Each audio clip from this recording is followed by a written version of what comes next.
Thank you for 500 subscribers. I honestly never thought I'd reach this milestone, and I'm so grateful to each and every one of you.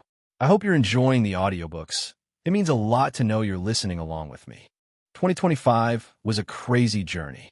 I had to move, which made it tough to upload consistently, so I'm sorry for the delays. Still, your patience and support kept me going. A special thanks to everyone who donated. You've helped me more than you know. I'll keep working on bringing more audiobooks. If you'd like to support further, you can become a member or donate, and you will get a link to the audiobook library. The links are in my bio and description. In the audiobook library, you can already find 10 complete audiobooks. Lord of Mysteries 1, Lord of Mysteries 2, COI, Omniscient Reader's Viewpoint, ORV, Mother of Learning, Reincarnator, Leveling Up with Gods, The Author's POV, Kill the Sun, and 7 ongoing, Shadow Slave with Chapter 1 to 2740, Reverend Insanity with 200 chapter, A Regressor's Tale of Cultivation with 200 chapter, My House of Horrors with 300 chapter, Got Dropped into a Ghost Story, Still Gotta Work with 44.1 chapter, Naruto, The Wind Calamity with 200 chapter, starting with 13 Hidden Traits with 200 chapter, updated weekly. You can also download the audio files directly from the library. Making videos takes a bit more time because of rendering, but I'll keep pushing forward. Once again, thank you for listening to Lightverse Recap.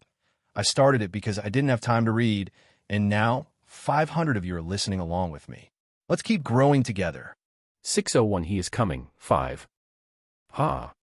Softly touching my lips and staring at the door, I stopped for a moment to process everything that had happened before turning my attention back toward the desk. I didn't have much time to waste. Even then, as I looked through the drawers, unknowingly, my heart, which was previously heavy, lightened up somewhat. She really. Shaking my head, I opened another drawer, and it was then that my eyes paused on a certain item. Found it. A quiet mutter escaped me. After finding my bracelet behind one of the drawers, I channeled my mana into it and checked its contents. Without a second thought, I left the room after making sure everything was there. Of course, right before leaving, I made sure to collect every single item that had previously caught my interest. Bah, thump. While moving, I could hear the slow, dragging beat of my heart, reminding me of the situation. I don't have much time. The feeling was much clearer than before. This sense of imminent doom and inevitable danger that I felt quite a while ago, it seemed closer than ever. Without a second thought, I activated drifting steps and hurried out of the place. Boom. An explosion erupted after the core was destroyed. There was a jolt throughout the room, causing Melissa to almost fall over. It was fortunate for her that Kevin was beside her to help her stand. I've got you. Then. Go. Ha. Kevin pushed her inside the portal that had formed in front of him before she could finish her sentence. I'm sorry. Kevin secretly apologized inside his mind. Kevin turned his head to stare toward the top right corner of the ceiling. His expression quickly changed as his breathing became heavy. Emma, quick. Rushing Emma in his direction, Kevin felt something grip his heart. His eyes were lined with anxiety. He's here. He was borderline panicking. Coming. As she pressed her foot towards the ground, Emma appeared next to Kevin and entered the portal. Her speed was so fast that Kevin only caught a glimpse of her shadow. Immediately after she entered the portal and disappeared, and Kevin followed her example. Crack. When Kevin entered the portal, and right as his vision was about to blur, he caught a glimpse of the scene behind him, and there he watched the air stir as a figure slowly emerged from a crack. White hair, red eyes, and a black armor. It's him. Immediately recognizing the figure, Kevin's heart froze. Turning his head, Kevin's eyes met with the figure and he felt his blood boil. A pity. Those were the last words he could make out as his vision darkened. Voom. The air rippled and the portal that was standing in the air shrunk. A depressing silence enveloped the room shortly after the portal disappeared. Cough, cough. Interrupting the silence was a series of short coughs. Turning his head to stare in a particular direction, Jezebeth blinked his eyes slowly. This was unexpected. He quietly murmured while he looked toward the broken core before staring in a particular direction. Tilting his head, Jezebeth wondered. How did they manage to defeat Magnus? For a prince-ranked demon to lose to several individuals that had not even reached S-rank. Did he perhaps interfere? A sudden thought crossed his mind, prompting a smile to form on his face. Indeed. Only he can be responsible for this. The more he thought about it, the more convinced Jezebeth was with his theory. The most likely explanation is that Magnus was playing around with everyone by showing their memories to them. This strategy most likely backfired since he probably gave Magnus a glimpse of his true memories. My guess is that he most likely showed him an image of one of our most recent fights. The one in which he had lost. This inevitably led to Magnus losing his mind, making it easier for him to eliminate him. Ha ha ha. A laugh escaped from his lips as he covered his face with his hand. As expected of him. If there was anyone that could pull this kind of thing, it was him. With a smile on his face, he lowered his head. Extending his hand, he ripped the air in front of him, creating a small fissure. How about I ask him directly? How long is he going to take? Small Snake wondered out loud as he looked toward the entrance of the room.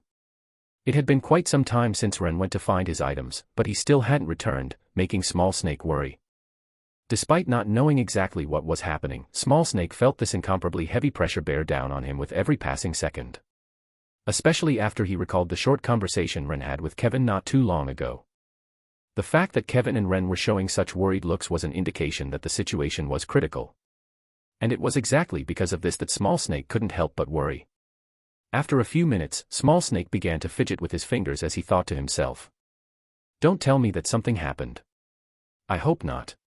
This was a habit he tended to do whenever he was nervous. Boom. Right as he was about to greet him, a thunderous explosion reverberated throughout the entire infrastructure and the entire room shook. KH. In that split moment, Small Snake almost let go of the portal. Fortunately, keeping his hand against the side of the wall, Small Snake was able to stop himself from falling down. The explosion lasted for a split second and so did the shaking. They must have broken the core of the building. Understanding what had happened, the sense of urgency that Small Snake previously felt became even more prominent as he felt the back of his hair stand. That was because not long after he heard the explosion, he suddenly felt a terrifying feeling engulf his entire being. Small Snake swallowed hard as his knees started to shake. Ren, you better hurry. He quietly murmured. Clank. Suddenly, Small Snake heard a sound, and a figure appeared behind the door. As soon as he saw the figure, Small Snake's eyes lit up. You're finally he, eh?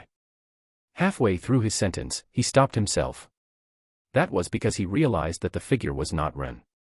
The figure looked too feminine to be Ren. Walking past him, Amanda headed for the portal. He's coming soon. Her eyes looked kind of puffy.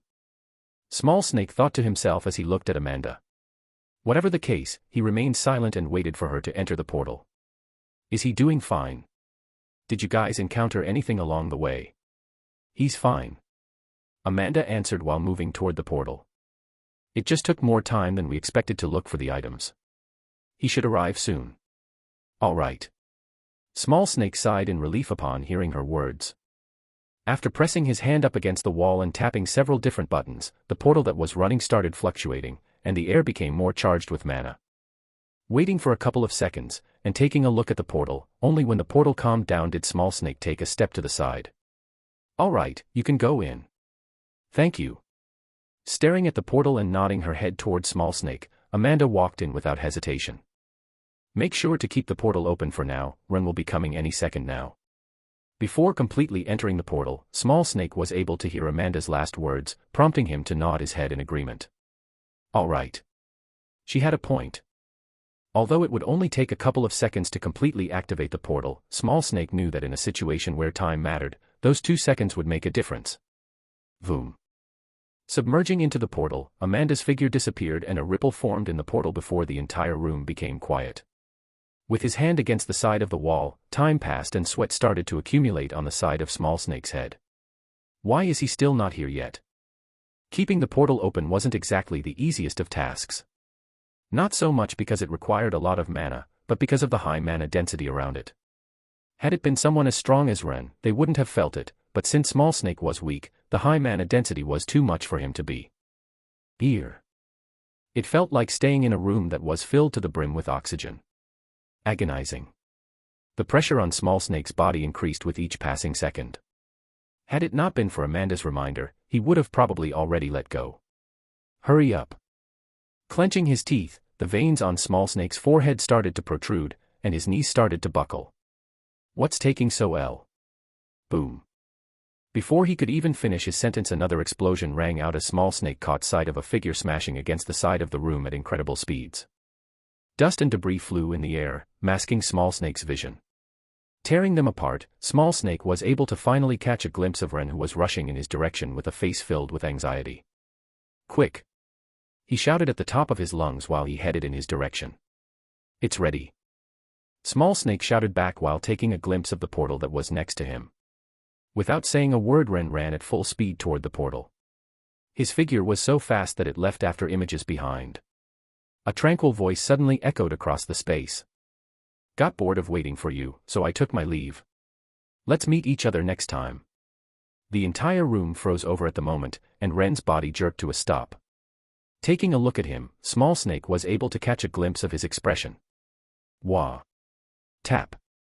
The calm sound of a footstep echoed throughout the room. Raising his head to stare in the direction of where the sound came from, Small Snake caught a glimpse of a figure calmly heading in their direction.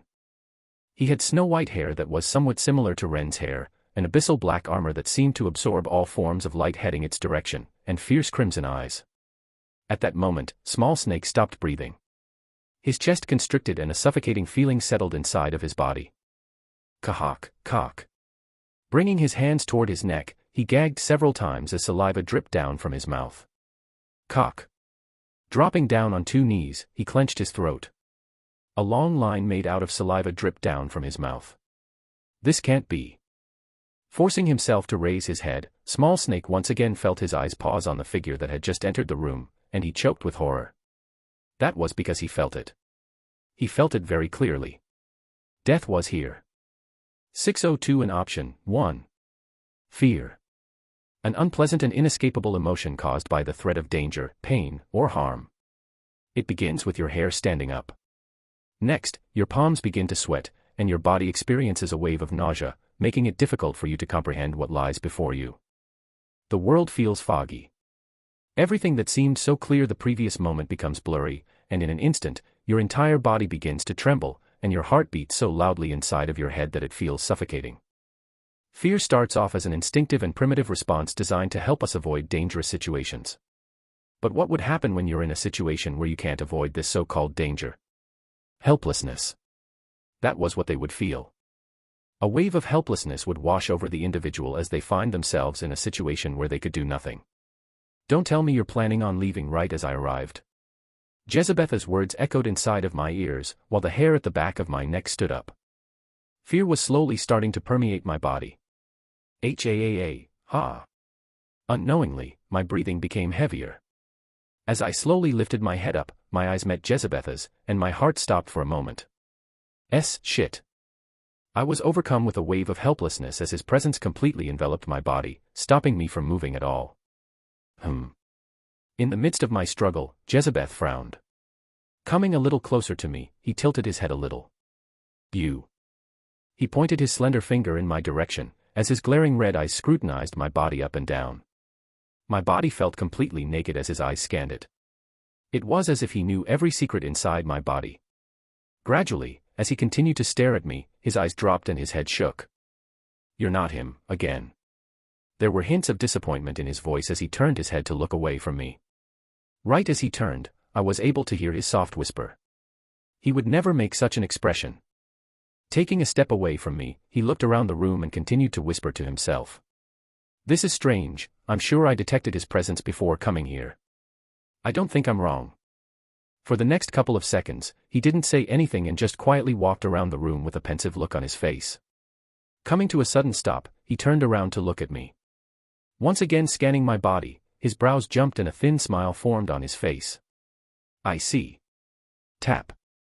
Taking a step closer to me, it didn't take long for him to arrive before me. Extending his hand, my vision darkened as his plan covered my face. I tried with all my might, staring at the hand that was snatching at my face, but it was all in vain. He stopped me without any effort on his part. Don't move. I'm trying to check something. His voice loudly echoed inside of my ears. As soon as his words vanished, I experienced an electric shock throughout my body. My body began to tense up in response to what he did, and my eyes rolled to the back of my head. I wanted to scream, but it was all futile effort on my end as my mouth was sealed shut. No matter how much I struggled, I couldn't say anything. MHH. MHHHHH.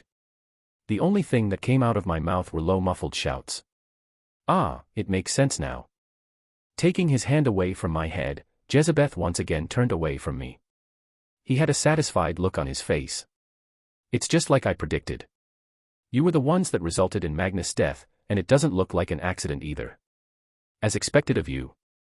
Turning his body around, our eyes met. This time, his smile faded a little. You must be his fake copy, right? I felt the restriction in my mouth stop once he said these words, but I didn't say anything and remained quiet. Slowly, I began to calm down. Oh. Jezebeth's brow raised at the sudden turn of events. In a way, you're not that different from him. You can say that you bear striking resemblances to this demeanor at times. Even then. Jezebeth shook his head and slowly lifted his head. His face slowly turned rigid. You've already served your purpose. How about you disappear and let the real you take over? I have no interest in playing around with a fake. Although he spoke in a gentle manner, every word he spoke thundered in my head. I experienced a sense of helplessness as a result. Even though it pained me to be reminded that I was a fraud, I was gradually accepting this fact. The fact that I was just a replacement. I replied with a slow head shake. I'm good. You're good. Jezebeth mumbled while he looked at me with a strange look on his face. Ha. Covering his face with his hand, he let out one single burst of dry laugh. The laugh didn't last for long, as his complexion crumbled and his voice became deep. You actually think you have an option? His crimson eyes flashed with a scarlet color that totally enveloped the room as he snapped his head to gaze at me, and a dreadful pressure descended upon the space. Kirk. I instantly dropped on both knees to the ground. Clenching my throat with both hands, I slowly raised my head to look at Jezebeth. Tap. Tap. Tap. His slow and rhythmical footsteps echoed throughout the room before they paused in front of me. It was right at that moment that the pressure bearing down on the room stopped. Quack. Immediately after the pressure disappeared, my body reflexively gagged and a wave of vertigo hit me. With both hands on the ground, I began to heavily gasp for air while a single string of saliva dripped to the ground. My bad. Right then, I heard Jezebeth's voice echo beside my ear. I almost forgot about how pathetically weak you are at the moment. For a moment, I thought that you were going to die. Then, sitting crossed-legged on the ground, Jezebeth placed both of his hands on the ends of his knees. How about we have a talk? There are lots of things I want to say, and even though you might not be him, he should still be able to hear every single one of the words I say. Raising his finger, my head snapped up. How should we start? Lowering his head and pondering for a bit, Jezebeth tapped his head and murmured. My memories still aren't intact, you see, so I'm having a hard time remembering certain things. Don't mind me if I remember some things wrongly. Casually raising his head, Jezebeth looked at me. Setting that aside, it doesn't seem like you have much time till he takes over. I'll say a couple of years. MHH, that sounds quite troublesome. Jezebeth covered his mouth with one hand while extending the other toward me until his palm was directly in front of my face. At that moment, I caught a whiff of death lingering in the air. What should I do? Should I just kill you before he takes over?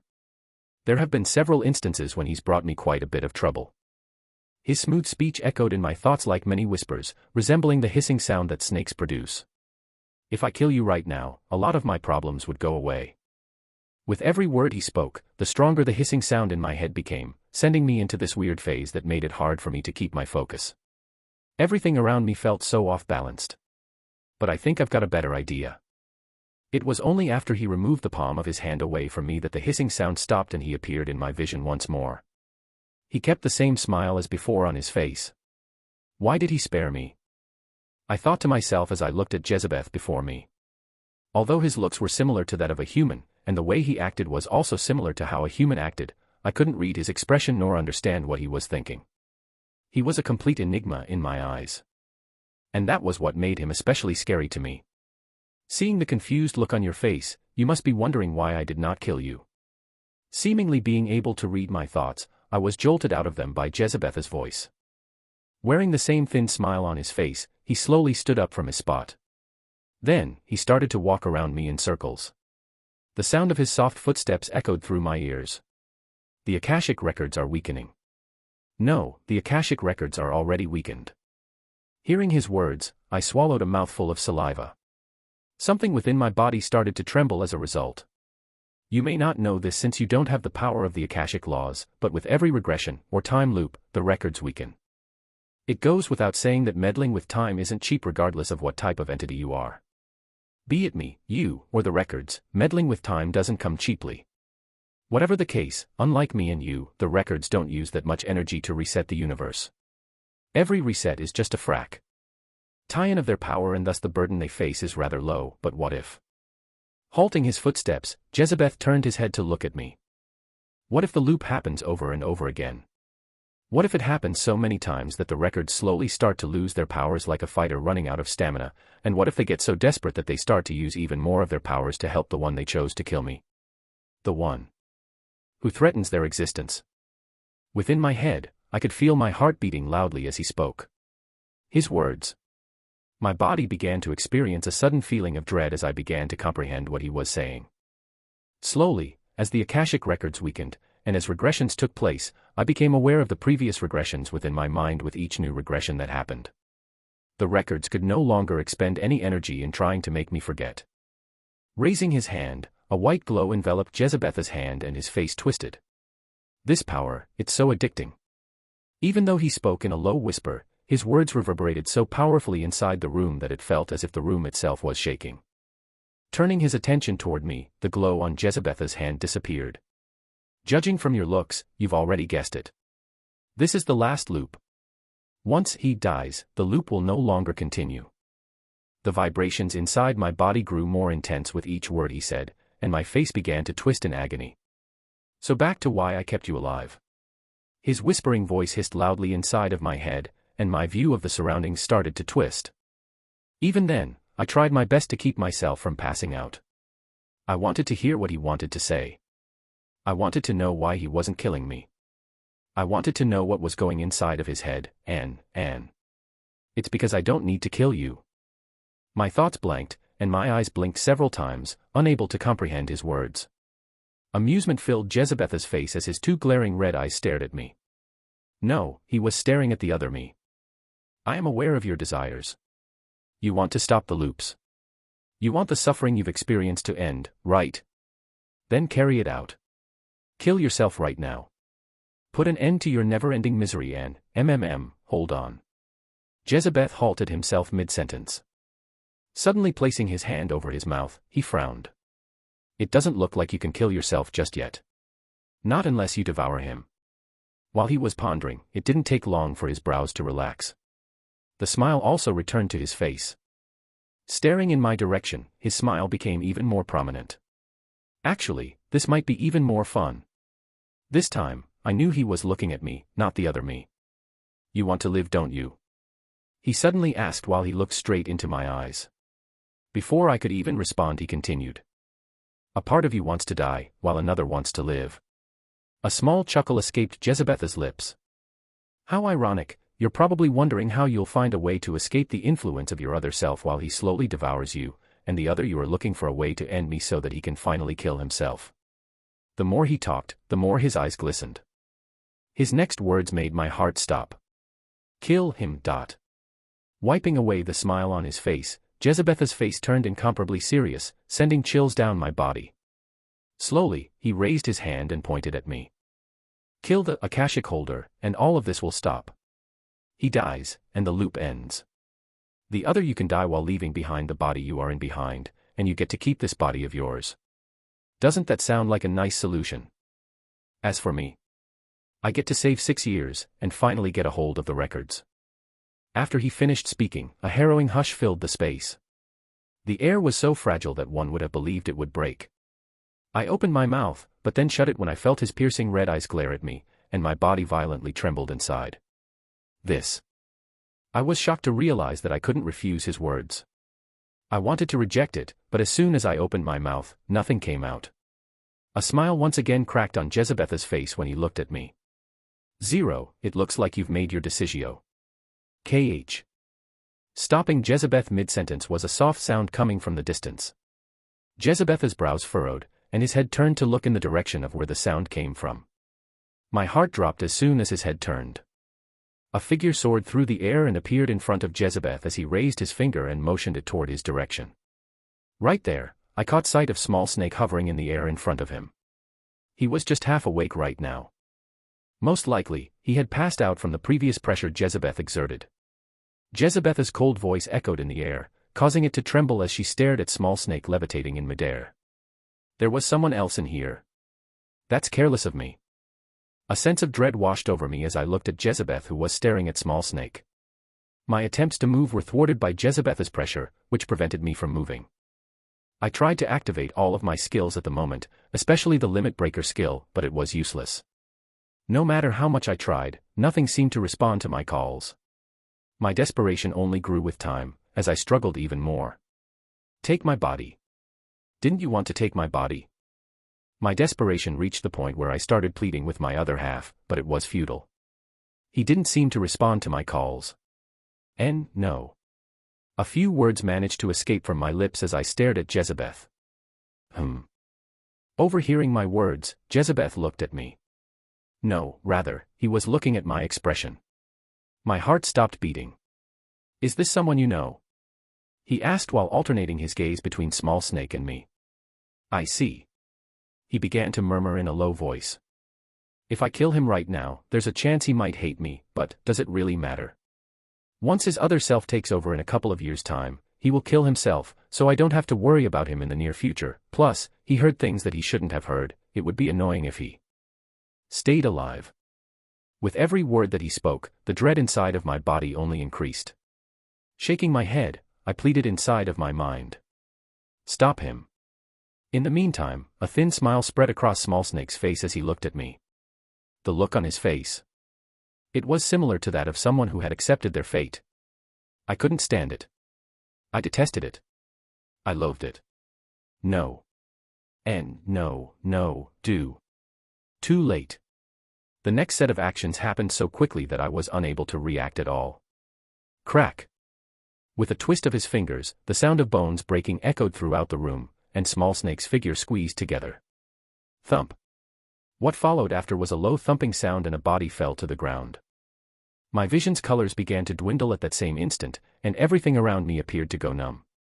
My mouth slowly opened as my heart, which had been thumping frantically, stopped beating. 603 in option 2. Did you get the files? Yes, I've got them. Hemlock smiled back at Brian as he flashed a card in his direction. The card was in fact a small USB stick in disguise. Excellent. As he looked around, he expressed his heartfelt praise. Observing the surroundings, his eyes were filled with vigilance and alertness. It would be a bit troublesome if the others caught us, not that it would be any problem for me, but I don't necessarily want the others to know of me yet. He murmured in a low voice. Catching his whisper, Small Snake asked. Did you say something? No. Hemlock shook his head while he continued to look around. As of now, they were in a nice lobby filled with a lot of people who were walking around, each of whom was wearing a nice suit with hair that was neatly combed. In order to blend with them, Brian and Hemlock were also wearing similar attires, but Hemlock's looks were too much of a problem as they attracted everyone's attention wherever he went. Let's leave for now. Hemlock rose from the sofa and headed toward the elevator, much to Brian's confusion. Why are we leaving right now? Don't we have to hand this USB stick? Not yet. Hemlock pressed the elevator button and a small circular yellow light flashed around the button. Turning around, he looked at Brian. Brian, don't say anything for now. Let's find a quieter spot so I can talk to you. Okay. Though confused, Brian nodded his head. Though the situation looked sketchy, he trusted Hemlock and followed his instructions. It showed how much he trusted him. I knew you would understand. Hemlock quietly murmured with a smile. Ding. With a low chime, the elevator door slowly opened and he took a step in. Brian followed him from behind. After that, the elevator doors slowly began to close. Star. So, what did you want to say to me? Taking Hemlock's gaze, Brian looked down at his glass cup filled with whiskey and ice before lowering it. As Hemlock sipped his drink, which was the same as Brian's, he slowly put it on the wooden counter before him. A tranquil atmosphere permeated the area they were in as dim light covered the area they were in. Brian. He muttered in a low tone while shaking the glass in his hand. Yes. Tilting his head a little, Brian was taken aback by his behavior. Is there something wrong with him? His current state? How could Brian explain it? He seemed different from the usual person he knew. Did something happen, Hemlock? He asked, his voice tinged with a little worry. Turning his head to stare at him, Hemlock smiled. No.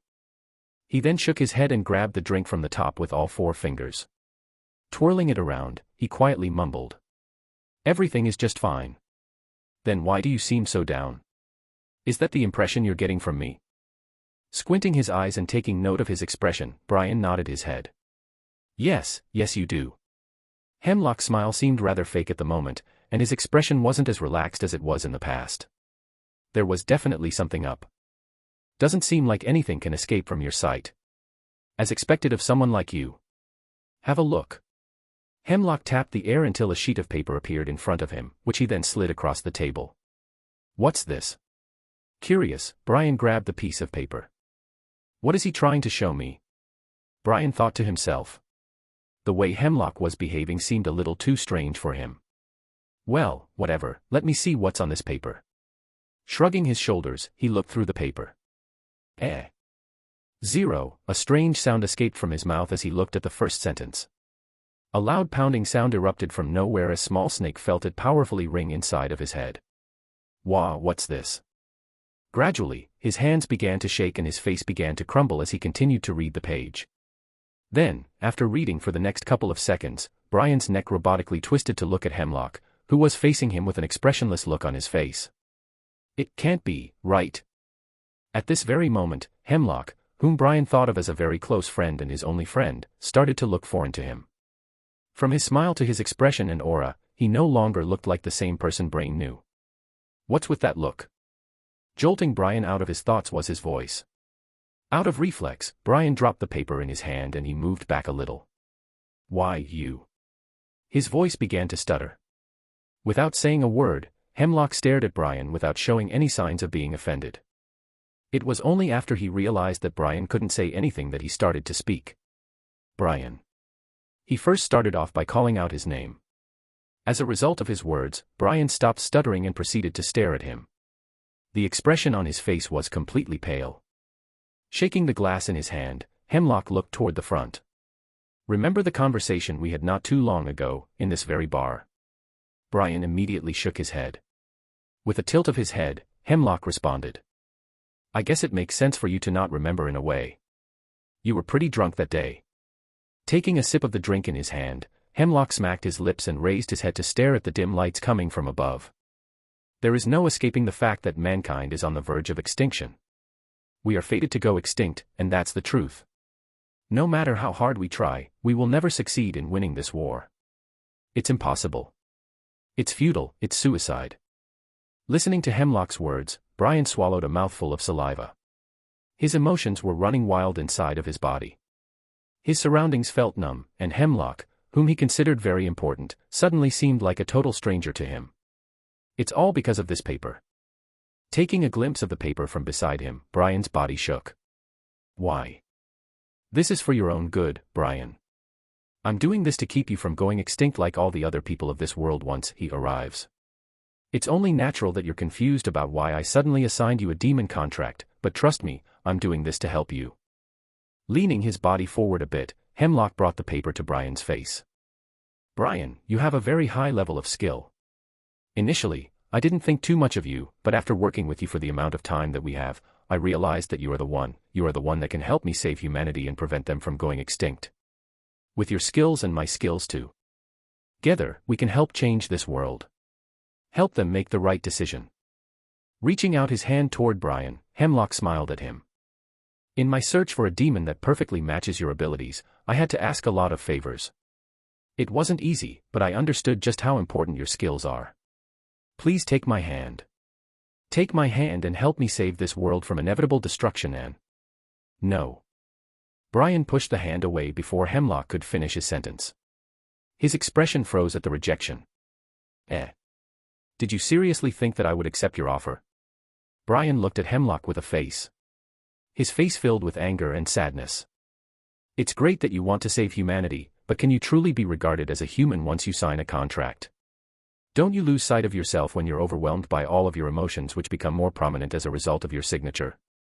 If you lose the things that make you human, why then bother doing this? Hemlock's countenance twisted more and more with each word Brian spoke. Taking a deep breath to calm himself down, he said.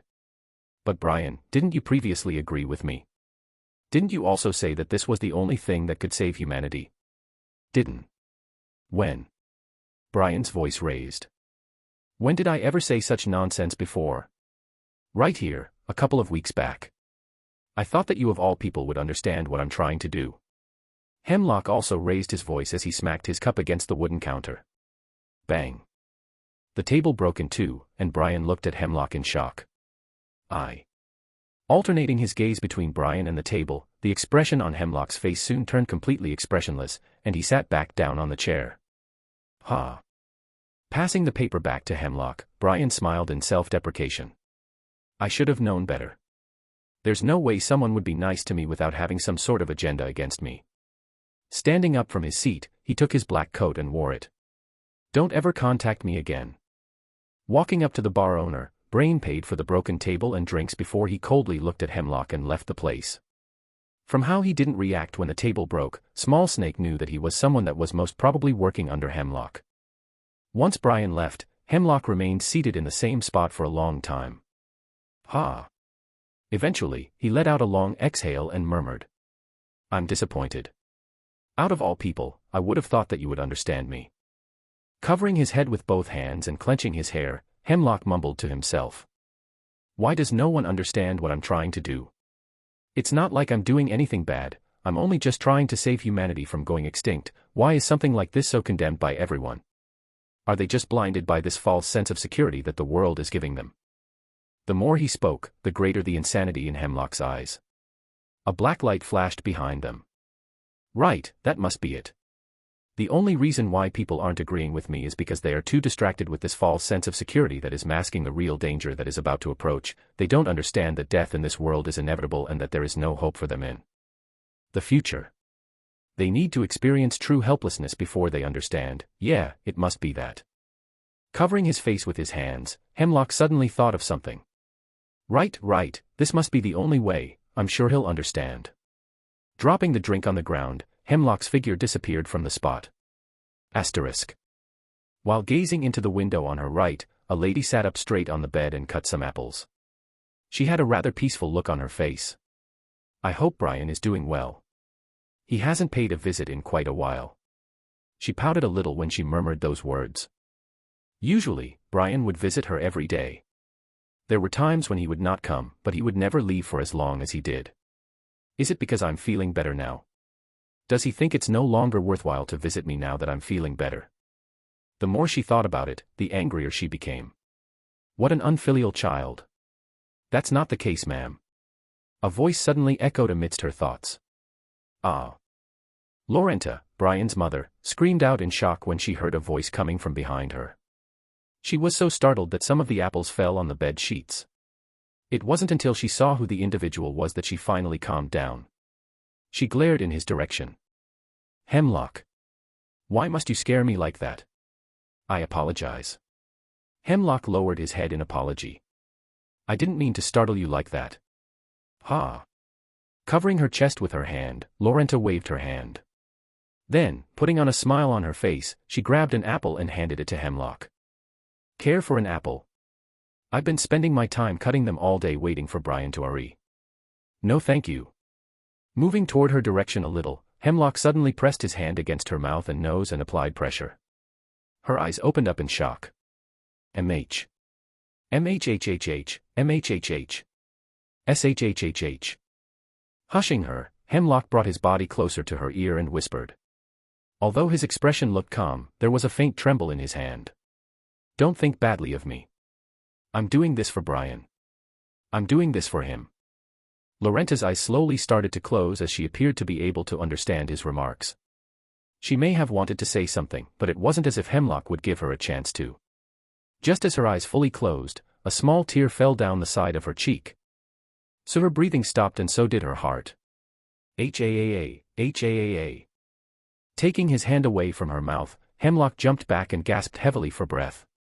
With sweat dripping down the side of his face, he looked at Lorenta.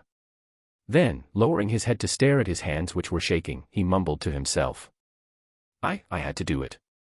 It was the only way, it was the only way to make him understand. 604 in option 3.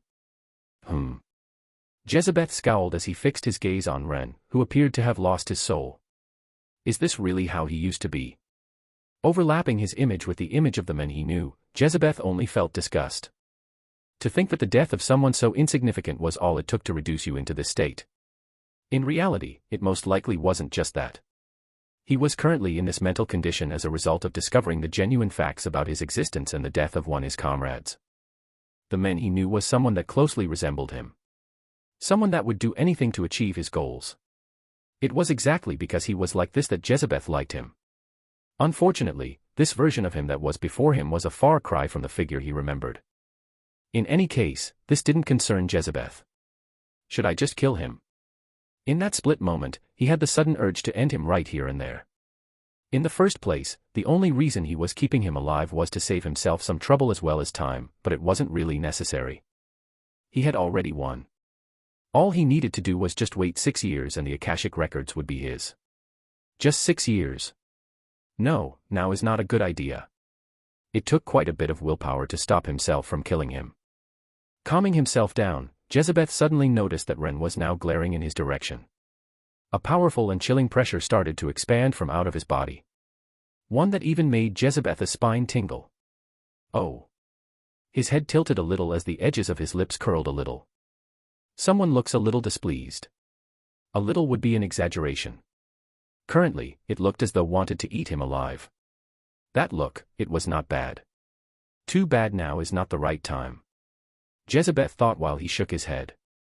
Focusing his attention toward the portal in the distance, he motioned in the air with his fingers and Ren's figure slowly floated in the air.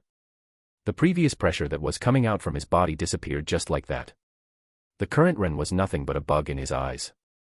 Regrettably, I don't have time to entertain your rage. Motioning with his finger, Ren's body slowly headed in his direction. Coming to a stop in front of him, Jezebeth scratched his neck a little before his eyes squinted. Don't forget the advice I gave you earlier. Everything will vanish if you kill him. You will have the option of either dying or living, depending on which of you chooses. He spoke with a hushed voice and an icy tone. One that sounded like 1,000 snakes were hissing at the same time in Ren's ears. Extending his hand, he pressed it against Ren's forehead. A gentle glow enveloped the room. Feeling Ren's soul, he mumbled. 4 years. Removing the palm of his hand away from Ren, Jezebeth took a step back. Then, staring straight into Ren's eyes, he began to mutter. That's how long it will take for your other self to completely fuse with your current self. If by that time the current you has still not killed the Akashic holder, the other part of you will take over and end both of your existences. A ripple spread over the vicinity as Jezebeth extended his hand and tapped Ren's forehead with his finger. After that, a black tattoo resembling a crown began to form on Ren's wrist. His face twisted in pain, but no sound escaped from his mouth as Jezebeth kept it sealed shut. I've injected a small quantity of my blood into your bloodstream just in case, in 4 years, something does occur and he refuses to take control of your body or you two come to an agreement. When 4 years have gone and you haven't passed away, the curse I set in you will automatically come to fruition, and you will pass away in an instant. Jezebeth wasn't someone that believed all his plans would work. Just because he was setting Ren free, he understood just how much of a potential problem he could pose to him in the future. If his plan didn't work out, then he would always have a couple of backup plans. It was in his nature to be that cautious. Nothing could stop him from achieving his goals. It's time for us to part. Don't forget about what we've talked about. With a contented smile on his face, Jezebeth patted Ren on the cheek as Ren's body floated slowly towards the direction of the portal in the distance. Throughout the entire time, the only thing he could do was glare in his direction with an undisguisable hatred. Jezebeth merely smiled when he saw his glare. Time is ticking and you don't have much time left. Whether you live or die, all will depend on your next course of actions. Pressing his palm forward, Ren's body shot toward the portal that was already set up. After that, his body completely disappeared. The last thing that Jezebeth saw was his terrifying glare that was filled with bloodlust. After that, a deep silence enveloped the room. It was only after a couple of seconds passed that the silence was broken. Should I have just killed him? Once again, Jezebeth started to have second thoughts. Thinking back at the glare, Jezebeth had an unsettling feeling. He was starting to doubt himself a little. I mean, how could he not? He knew just how powerful Ren was. He was someone who could stand on an equal level with him. There was no way he would treat him the same as the others. If I stop to think about it, my strategy ought to be foolproof. If he rejects my offer, he will seize control and commit suicide in 4 years. If, however, he does not commit suicide, the curse I cast upon him should finish the job for me. Additionally, as the Akashic holder is the only person capable of killing me, there is no need to worry about him harming me in any way after he kills the Akashic holder. The truth is that I have won. Everything should be within my grasp, yet, why do I still feel so uneasy? This feeling.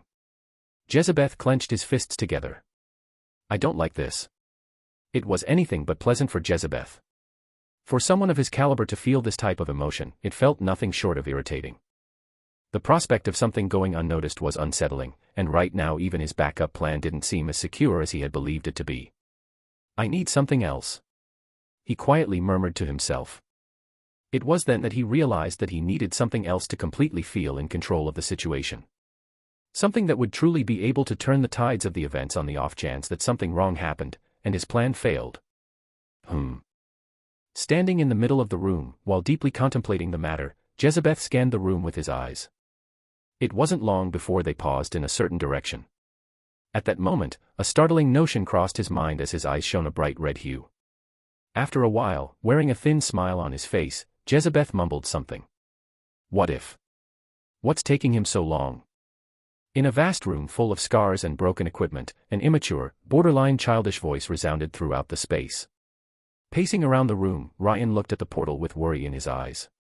It had been quite a while since he had left the planet and he had returned to Earth. Upon returning, he discovered his mercenary headquarters in a deplorable state. Nearly everything was damaged, and Ryan believed that the entire warehouse would have been lost in the annals of history if it weren't for the training ground's solid walls. On another note, he wasn't the only one who was back, as everyone else was also back. Everyone apart from Kevin, Emma, and Melissa, who seemed to have teleported somewhere else. Not only that, Small Snake and Ren were also still not back. Did you say that Small Snake was waiting at the portal when you got back? While Ryan was pacing the room, a loud, distinct voice resounded across the space. Angelica, who was speaking, turned to face Amanda, who nodded in response to her query. She seemed rather uncomfortable talking to her, but she still remained quite courteous. Yes. Before I left, I remember seeing Small Snake. I told him to keep the portal open for when Ren comes. I see. Angelica nodded her head. Then, after a couple of seconds, she frowned and asked. Last I recalled, you were with Ren. Why didn't you go back with him? Amanda pursed her lips when she heard the question. Lowering her head a little, she softly murmured. It's because I didn't want to hold him back. Thanks to her long-range shooting, Amanda was able to help him get to the top level more quickly, but she soon realized that she would only be getting in the way from that point on and chose to leave. Also, thinking back at the conversation she had with him, she couldn't stand to stay in that room anymore. It felt too suffocating to her. The portal is reacting. Amanda was abruptly startled out of her thoughts by Ryan's yell as ripples started to develop on the portal across from them. Everyone in the room instantly turned to focus their attention on the portal. Ryan's face was especially excited as he looked toward the portal. Looks like they've made it in time. He murmured in relief while a thin smile spread across his face. Swoosh. In the fraction of a second that followed his words, a figure blasted out of the portal and fell to the ground in front of everyone. Bang. Cough, cough. Accompanying the crash was a series of coughs as everyone turned their attention to focus in the direction of where the figure crashed, only to see Ren's pale figure laying on the ground. It's Ren. Ren. When they noticed his condition, Ryan and the others yelled out in shock. None of them appeared to be acting any differently than they had in the past, as if the recollections of the dreams they saw were simply fleeting images in their brains. The first to move to him was Amanda, who looked at him with worry in her eyes. Something's wrong. And it was right when her eyes paused on his face that Amanda suddenly noticed something wrong with his expression. If before she left, Ren looked lonely and broken, right now, he looked completely out of it as he looked toward the ceiling while murmuring something in the air. His voice was so soft that barely anyone could hear it. Not even Amanda could hear it, and she was right next to him. What is he trying to say? Amanda leaned in close to hear what he was saying while adjusting her body position. Small snake. Small snake. Only when she put her ear next to his mouth was she finally able to decipher what he was trying to say, and when she repeated those words aloud, the entire room instantly went utterly silent. Especially Ryan, who was looking toward the portal with anticipation. Turning his head to look at Ren and noticing his expression, he took a small step back and let out a dry laugh. Small snake. Where is Small Snake? He was met with no response. Ha ha. Ryan laughed again, while he looked around toward the others. Snapping his head around, he looked around the room. Surely this is a joke. Small Snake is somewhere here, hiding and trying to get back at me for all the problems that I have caused him, right? Gradually, taking note of everyone's expressions, Ryan's voice turned weaker, and his body started to tremble. Moving toward where Ren was, he fell on both knees and grabbed him by the shirt. Lifting his head up, Ryan's voice raised. Ren, please tell me this is a joke. It has to be a joke. Opening his mouth, Ren tried to answer, but he didn't need to finish his sentence for Ryan to understand what happened. No. Letting go of Ren's shirt, Ryan fell back on his butt and blankly looked toward the ceiling of the room. It can't be, didn't he promise to come back? Tears slowly began to fall down the side of his back as he tried his best to smile. He wouldn't just leave like that, right? Haha, please. 605 I'll finally understand. 1. Pitter. Pitter. The muffled sound of rain hitting against the window beside me woke me up. I groggily opened my eyes and glanced toward the window, where I was greeted by a gloomy scene. It was a dark and dreary sight, typical of any rainy day. It perfectly synchronized with my mood. You have 37 missed calls. When I finally had the opportunity to check my phone, I noticed several missed calls. They seemed to come from my parents, Amanda, Kevin, and the others. I ultimately didn't answer them back and just shut off my phone. I wasn't in the mood to talk with anyone at the moment. Everything felt like a dream to me at the moment. No, rather, a nightmare. One that I couldn't possibly escape from. What time is it? An unknown period of time passed while I lay on my bed just blankly staring at the ceiling of the room I was in. Raising my hand and turning my wrist, I checked the time. I felt a sudden pang in my heart while I stared at the time. 16:39 p.m. It's almost time, huh? I reluctantly got out of bed and stumbled toward the closet where I pulled out a set of black clothes. Grabbing onto the clothes, my hands shook. It was almost time for Small Snake's funeral to start. A few days had passed since the incident, and those few days had been among the most difficult in my life. It was difficult to prepare a funeral for someone you had assumed would accompany you till the end and would always be around. I just couldn't stomach it. How? Just where did things go wrong? Why must things have turned out this way? What's this? Unknowingly, I felt something wet stream down from the side of my face. Shit. I raised my hand and clenched my chest as a sharp, heartbreaking agony swept across my chest. It hurt. It really hurt. I really didn't expect things to turn out this way. I really didn't. Ryan looked toward the empty casket in the distance as he passed through the long aisle that was covered in a long red carpet and seemed to stretch for miles. It was probably shorter, but to him, it looked endless. His footsteps felt heavy, and his eyes were rather blurry. It still hadn't sunk into his mind. The fact that Small Snake had left him. The fatherly or brotherly figure he had been missing throughout his entire life was gone just like that. I shouldn't be like this. He mumbled to himself while he walked down the aisle. Fix your clothes, you look like a total mess like that. Is that really how you want to look at my funeral? At least wipe your tears. What a mess, I thought I taught you better. A bitter smile formed on Ryan's face as he suddenly thought of his appearance. Raising his arm, he wiped his tears away. He would probably nag me if he saw me in this state. A hollow laugh escaped from his lips. Moving toward the empty casket, another wave of sadness swept past Ryan, who felt something grip his chest. Once again, he felt the corner of his eyes tear up, but as he thought of Small Snake, he stopped himself. I mustn't show him that I'm crying. He may not have been here, but to Ryan, he was here. He was always here. Staring at the casket for a couple of good minutes, Ryan lowered his head. He then made his way to a seat and sat down. The entire chapel was filled with familiar figures. Angelica, who was currently disguised as a cat, Ava, Hein, Leopold, Kevin, Amanda, Emma, all of Ren's friends and people that were previously on the other planet. All of them were mourning Small Snake's death. But there was only one person missing. Where is he?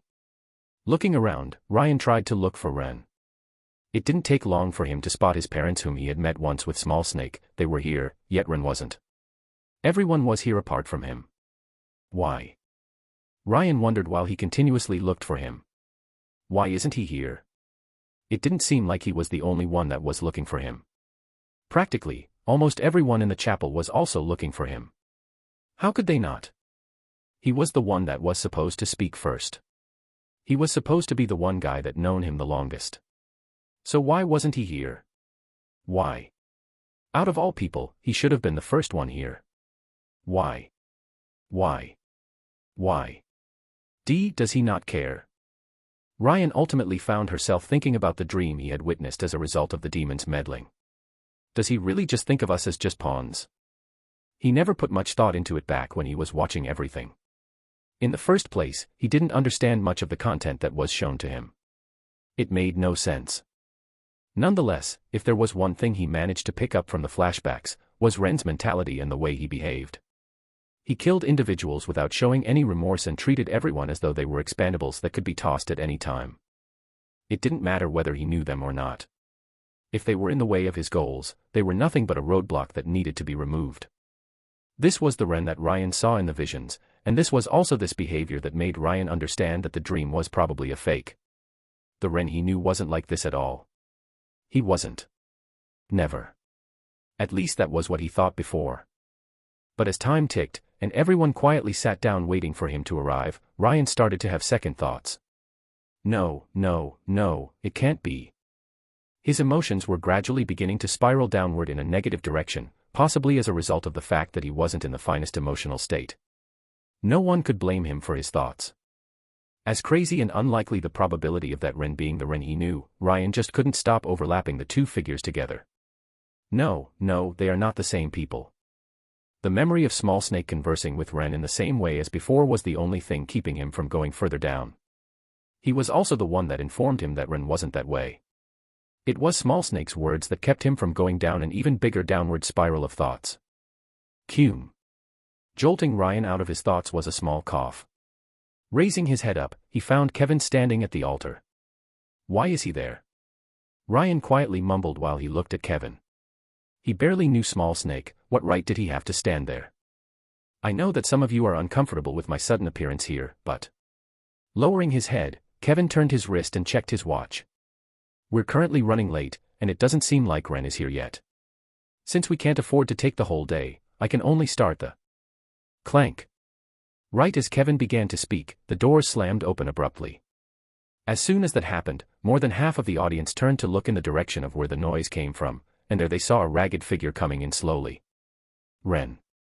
Ryan thought as he spotted him from the distance. He wasn't the only one that noticed his appearance, as the chapel was filled with murmurs and whispers. Taking note of his glaring black circles, pale face, crooked tie, and wrinkled clothes, Ryan pursed his lips. His appearance brought a small turmoil in the chapel as several figures rushed to him, only to be rejected by him, who slowly walked toward the altar. His steps were rather slow, yet seemed extremely firm. Silently clenching his teeth, Ryan lowered his head. He felt a deep sense of shame rise from deep within his chest. Right, it was stupid of me to think like that. Small Snake's death probably hit Ren the hardest. He previously thought that he should have been the one who was supposed to be the saddest about his apparent death, but staring at Ren, who had trouble walking, Ryan realized how immature his thinking was. In truth, he was probably jealous. To him, Small Snake was like the father he never had. He was naggy, yes, and he hated it, but... Why do I suddenly miss his nagging so much? Why? Peter. A tear fell down from the corner of his eye. Does this work? A groggy voice jolted Ryan out of his thoughts. Raising his head, he spotted Ren standing behind the podium. In his hand was a small piece of paper. Gathering the attention of everyone present, including Ryan's, he began to speak. At first, his voice seemed rather firm, but the more he spoke, the fainter his voice became. I would like to first extend my gratitude to all relatives, friends, and attendees that have come today to honor a great man, Smalsna, haha. A hollow laugh suddenly escaped from Ren's lips. This is much harder than I thought. Crumbling the piece of paper in his hand, he leaned his body forward and looked at everyone present. His sudden actions startled some of the people present. Do you guys want to know something funny? Regardless, he didn't seem to care as he continued. I've known Small Snake for about 4 to 5 years. He's probably the first friend I've ever made in this world. He was also a person that I liked to joke around with. Thinking back, I was probably really harsh on him. My jokes were extremely nasty. Back then, I didn't think too much of them. In first place, I never thought that he would die. Just casual banter. I was probably really arrogant, but that's not the funny part. Turning his head to look at Small Snake's image, Ren drummed his fingers on the image. Small Snake, Small Snake, Small Snake. He mumbled his name repeatedly. Covering his face with his hand, Ren's voice suddenly trembled. He seemed to be struggling with his words. Really funny thing about all of this is that, I still don't know his name. From the first that I met him, I never once asked him for his name and just called him Small Snake. Ha. He let out another laugh. Pathetic, isn't it? His hand started to shake while the entire chapel was enveloped in silence. His words deeply resonated with the hearts of some of the people attending. This isn't all. As a leader, Small Snake's death can only be attributed to my own selfishness and... Ren bit his lips. Unable to finish his sentence, Ren clenched the piece of paper in his hand even more tightly. His hand started to shake uncontrollably as his head lowered. While this was happening, no one said anything. There was a stifling silence inside the room. One that felt really suffocating. During the silence, most people had their heads lowered. Everyone apart from Ryan and a couple of others that kept their gaze on Ren, and it was because they kept their eyes on him that they suddenly noticed him looking in a certain direction. Following his line of sight, Ryan realized that he was looking at Kevin, who was also looking back at him. Alternating his gaze between the two, Ryan suddenly noticed that Ren's body was shaking even more as his mouth opened and closed several times. His expression was heart-wrenching. In the end, Ren mouthed them since he was unable to utter them. Please die. 606-I'll finally understand, too. Pathetic, isn't it? As I mumbled those words, I turned to face the people in the seats across from me. My throat tightened as I felt the gazes of the people in the room. Their gazes. They felt rather suffocating. Especially when I met the gazes of Ryan and the others that were close to Small Snake. I felt a deep sense of guilt when I saw the pained expression on their faces. A part of me felt responsible for this mess. It wasn't just that. As I spoke, memories of Small Snake started to resurface inside my mind. Each and every one of them caused me to experience intense anguish. Time stood at a standstill, and a great sense of weariness washed over me. Enough to give me the impression that my body had completely lost all of its vigor. I look pretty pathetic, don't I? I lowered my head and stopped speaking. I probably looked a far cry from how I usually acted, but I couldn't help it. Never did I expect a loss to impact me so much. Unlike the other me, I still had emotions, and they weren't something I could just turn off with the flip of a switch. I wish I could. I really wish I could. I slowly raised my head and opened my mouth to speak. My eyes quietly swept the room in the process. My gaze halted in a certain area just as I was about to speak. My body began to tremble. A flood of emotions burst out from deep within my body while my eyes focused on a particular person in the distance. He looked just like me. Black hair, blue eyes, and an indifferent look. It would be more appropriate to say that he was me. He was standing near the rear of the room with shackles around his hands and feet. Everything around me started to vanish at that very moment, leaving only him to fill my field of vision. Everything around me felt dark. It seemed as though the world had ended and the two of us were the only people remaining in this world. Breathing and standing got a little more difficult, which intensified the feeling of unease that I felt. All of this. Blinking once, the world around me cleared up and I found myself inside the chapel again. He was still standing there. His image continued to haunt me in my mind. All of this is his fault. I quietly mumbled to myself. Everything that was happening to me, and Small Snake's death. It was all his fault. I was sure of it. Small Snake's death was something he had planned. At first, it didn't make sense to me, but by this point, I was positive. Small Snake's death was planned by him. He had planned his demise with the sole purpose of inciting animosity between Jezebeth and I. His actions didn't make sense to me, but I just knew. I knew that everything was his fault. He was cursed, yes, but so was I. He was my curse. That's why. Opening my mouth, I quietly mumbled. Please die. The funeral lasted for over 3 hours. At that time, several individuals walked up to the podium and shared their memories of Small Snake. A large majority of the attendees didn't quite know Small Snake. They were mostly there to support those that were affected by his death. In fact, the number of people that were actually close to him didn't number more than 10. It was sad. But what was sadder was the faces of those that were mourning his loss. Watching everything unfold, Kevin understood something. He understood just how much this individual known as Small Snake meant to the people around him. Especially Ren, who seemed to be in a terrible state. But please die. Catching a glimpse of his words, Kevin found himself unable to continue paying attention to the funeral. Recalling his expression as he said those words, and the direction he was looking at, Kevin felt numb. Was he talking about me? Why? Why did Ren want him to die so badly? Actually, Kevin understood why. He just didn't want to accept it. The loops, the memories, they felt weird to Kevin. In a way, he looked like the bad guy. He was the guy that turned Ren the way that he was. But Kevin felt that something was missing. In a way, his actions made sense to him. If he was presented with a choice to restart the world when half of it was destroyed as a result of Ren's actions, he would make the same decision again. In a sense, what Ren was going through was what he deserved to go through. His actions. They were no worse than the Demon King. Kevin understood that, yet he couldn't bring himself to hate him. In a way, he felt sympathy for him. Especially after understanding just how much pain he went through, and the reason for his actions. Kevin had no doubt that he would behave the same way if put in the same situation as him. Nonetheless, that wasn't the thing that bothered Kevin. There's something missing. Something else was bothering him. He wasn't exactly sure about what it was. For now, it was just a feeling, but at the same time, Kevin knew that there was more to this feeling of his. Hey, it's time to go back. Kevin looked toward Emma after sensing a pull at his arm. After briefly focusing his attention on her, he turned around and swept his gaze around the room. Soon his eyes paused on Ren, who seemed to be with his parents. After focusing on his figure for a few seconds, Kevin's eyes drooped. Then, turning around, he left the chapel. Let's go. You're not going to talk to Ren? Not now. Kevin quietly mumbled. Pursing his lips, he repeated in a softer voice. Not now. I followed the others back toward the headquarters right after the funeral. There were a lot of things that needed to be sorted out in the absence of Small Snake. Clank.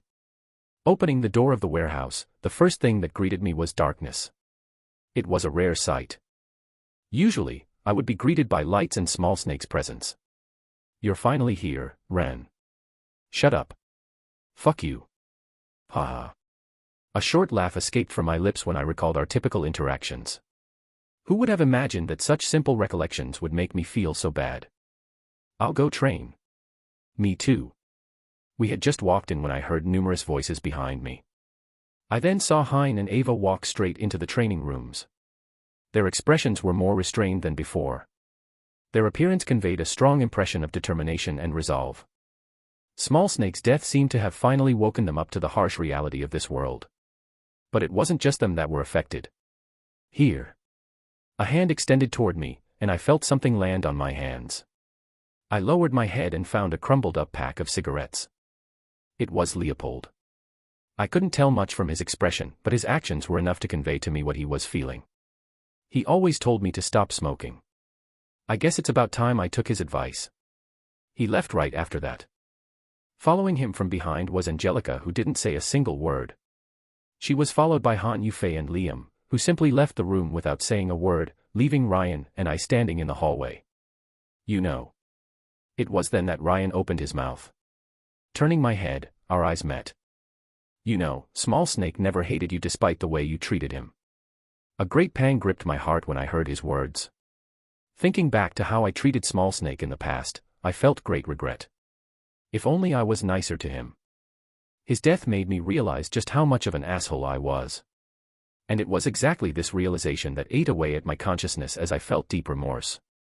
If only. There's no point regretting the past now. Ryan muttered while he handed me a small black box. I lowered my head and glanced at the box. What's this? It's something Small Snake told me to give to you in case something happened to him. Shoving it at me, he followed the others, leaving me behind. A stifling silence permeated the air as I stood rooted on the spot, staring at the small black box in my hand. I already had an idea of what was inside the box, and it was precisely because I knew that I felt hesitant. My lips trembled as I squeezed the package tightly into my palm. You really? 607 I'll finally understand. 3. Darkness engulfed Ashton's metropolis with the passing of the 12th hour. HAAA. Melissa stared at the scenery outside and sighed. Her features were beautifully illuminated by the lights coming from above as she sat on a tiny stool. Ashton City looks a lot better at night, don't you think? Excuse me. The barista in front of her was taken aback. In spite of the current time in Ashton City, Melissa's orders were absolute, and he was thus forced to work at these hours. Why, yes, it indeed does look more beautiful. The beauty of the lights coming from the buildings is best appreciated at night. They dispel the darkness brought on by the night. Right. The barista reluctantly nodded his head. If he had to be completely honest, right now, all he wanted was to sleep. Additionally, he found Melissa's comments to be incomprehensible, which made the situation rather uncomfortable for him.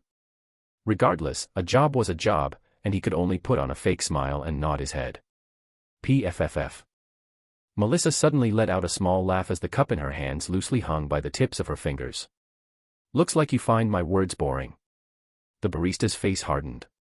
He had been caught red-handed. Melissa laughed in self-depreciation when she saw his expression. She then waved her hand in his direction. Don't worry, you're not fired.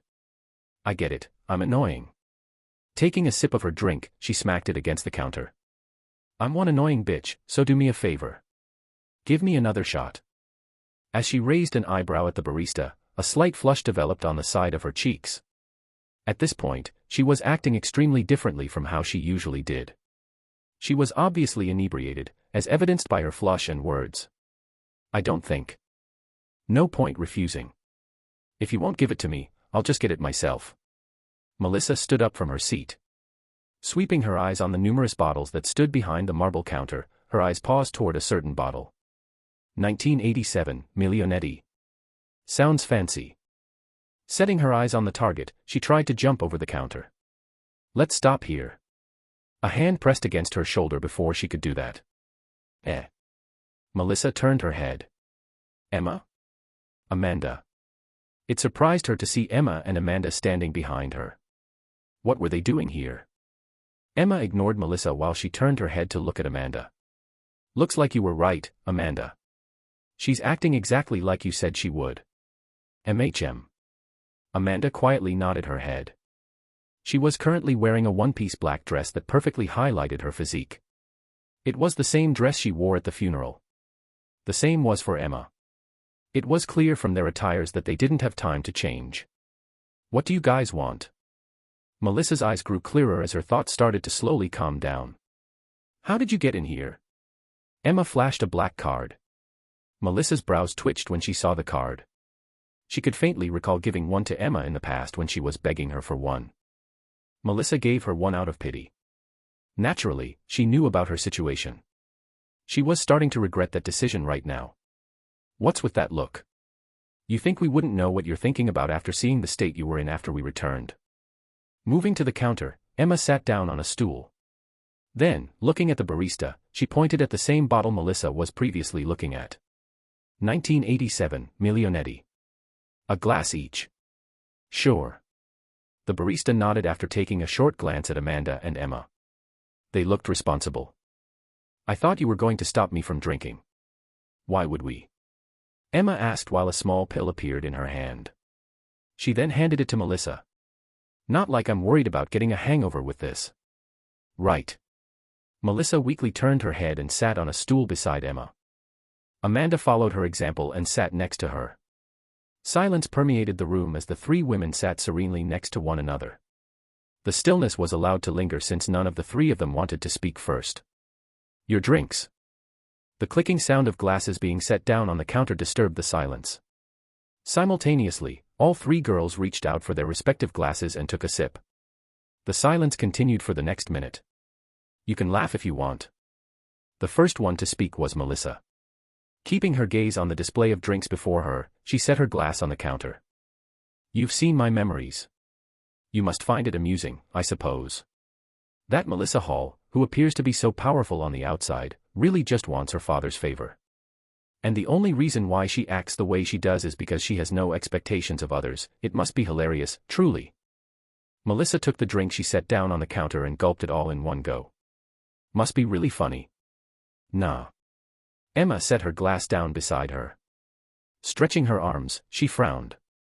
This is uncomfortably tight. Grumbling to herself, she turned her attention back to Melissa. Scratching the side of her cheek, she mumbled. To be honest, I kind of get how you feel. Emma tapped the tip of the glass.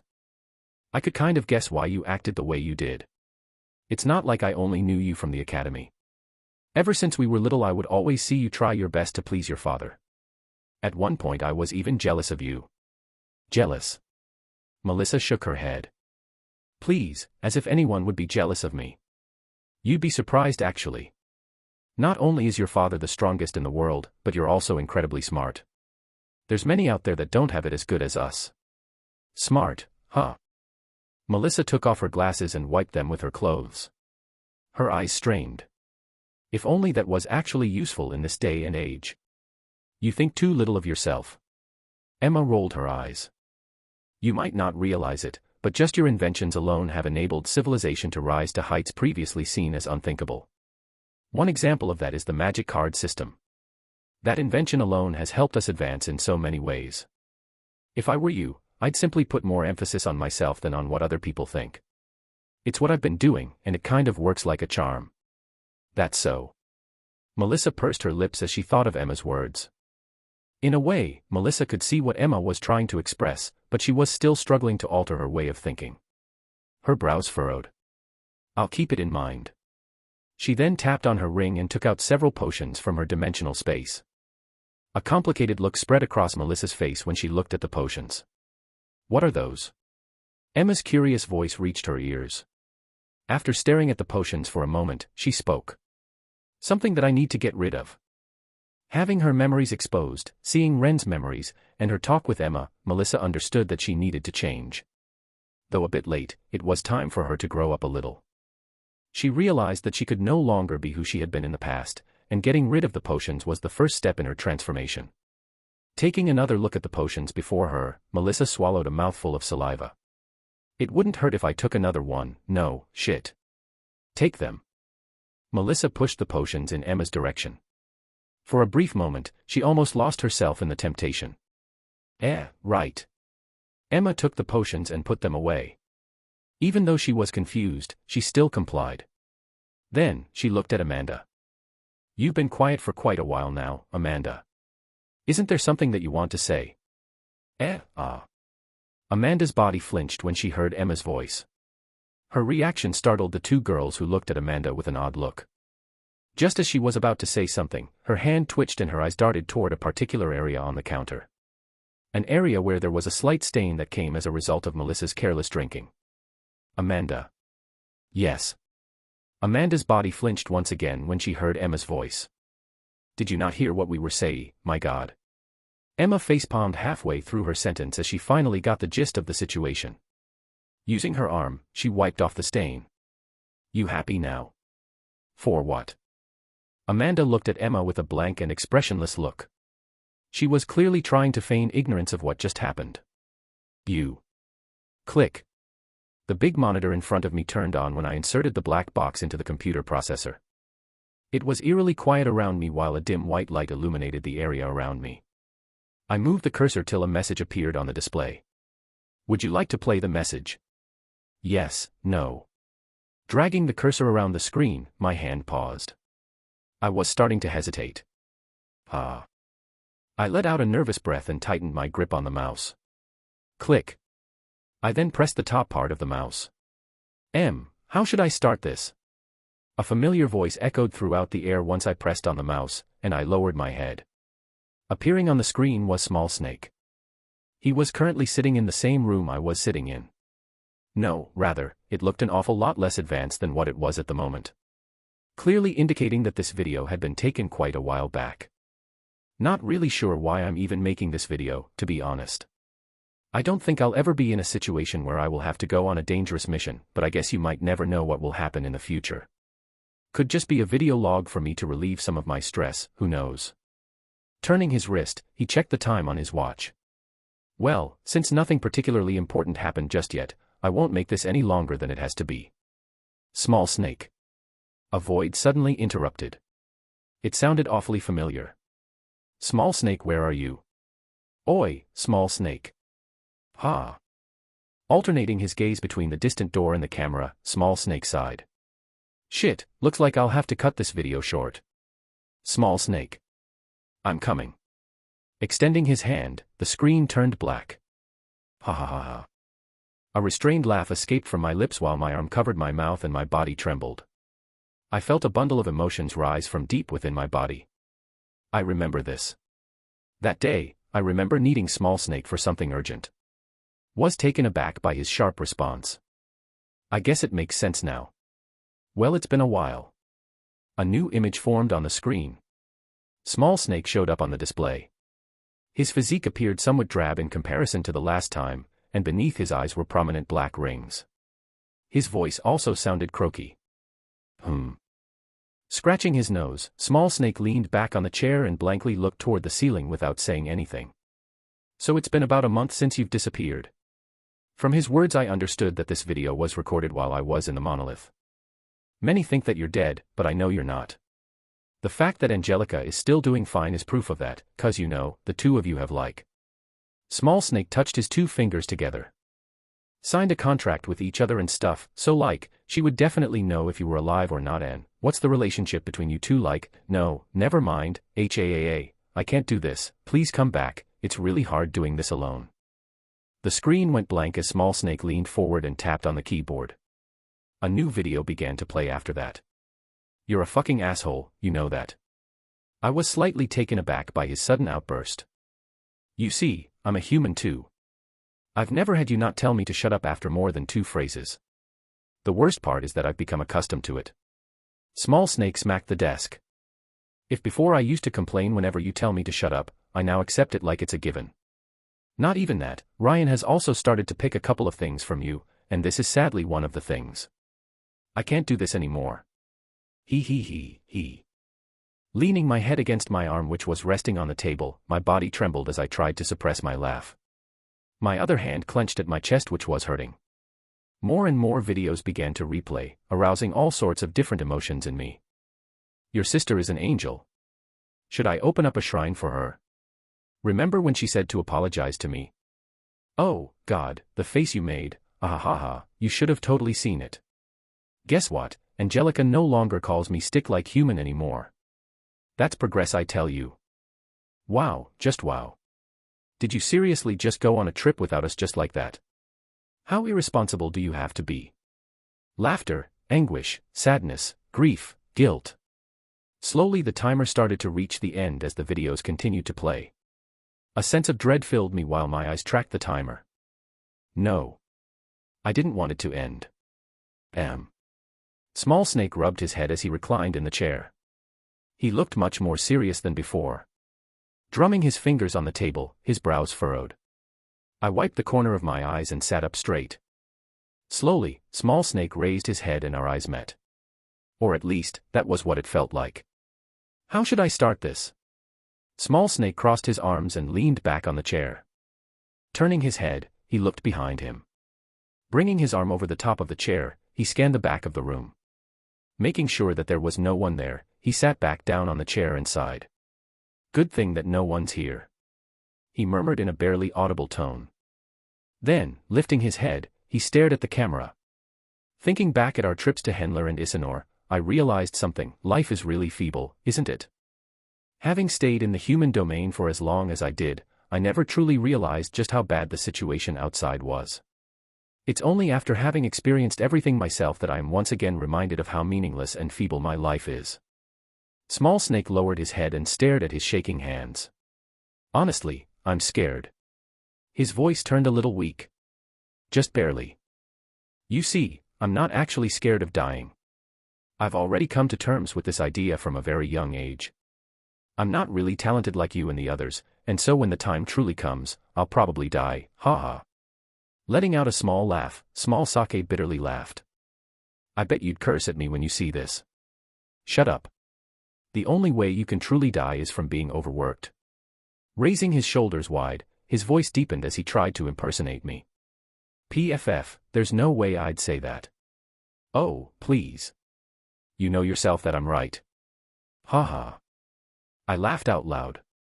The pain in my chest only intensified. I only stopped once I saw Small Snake's face turn serious again. On a serious note, there's a reason why I'm scared of dying. Halfway through his sentence, his body started to shake a little. As I've said before, it really isn't because I'm scared of death but, well. Small Snake slowly raised his head and stared at the ceiling. It's because I have something to do. A goal, you might say. My body leaned forward to better hear his words. Meanwhile, I used my arms to wipe my eyes. As if synchronized with me, he also wiped his eyes with his arm. In case you were wondering, my name is Brian. It's the name that my mother gave to me, and a name I slowly became unfamiliar with after her death. It wasn't a name I wanted anyone else to know, but after having stayed with you for as long as I did, I don't find the need to hide it from you. Pressing both hands on the table, he slowly rose from his seat. My story really isn't that compelling, so I won't really dwell too much on it. If I had to break it down in simple words, it would be, my mother was killed by someone whom I thought of as a close friend, brother. Small Snake's teeth clenched as he stared at the camera. He then inhaled deeply, doing his best to hold back the anger and despair that were visible on his face. He closed his eyes and opened them again quickly. There's not much I know about him, but his name is Hemlock. Currently, he goes by the name Malik Al-Shay. Click. The video cut off halfway through his sentence. Nonetheless, I understood his words. However, that wasn't what interested me at the moment. No. I stood up from my seat and reached for the monitor. My eyes were fixed on the small bar at the bottom of the video. It was currently filled. I felt my heart sink at that moment. Grasping the monitor with both hands, I clenched it tightly. Is that really all to the video? No, it can't be. There had to be more. At least, that was what I hoped for. But sadly, there wasn't. And, it was only then that it finally sank into my heart. Small Snake was dead. Ding. Ding. Equals. Synchronization complete. Equals. Kevin opened his eyes and saw a prompt appear in front of his vision. That wasn't all. Equals. Mission reward, minor rank up A-A+. Equals. A burst of energy spread across his body, and Kevin felt the world around him spin. The muscles on his body became firmer, and his head became clearer. He felt a sudden burst of euphoria in his body. But in spite of all the changes that were happening around him, his gaze was locked toward the ceiling of his room. Currently, his eyes were not very well focused. He had a similar expression to someone who has just seen a ghost. Ha. A hollow laugh eventually escaped from his lips. Raising his hand to cover his face, he silently mumbled. Ah, I understand now. Thinking back at what he saw in the synchronization visions, a bitter and sad smile spread across his face. Everything finally makes sense.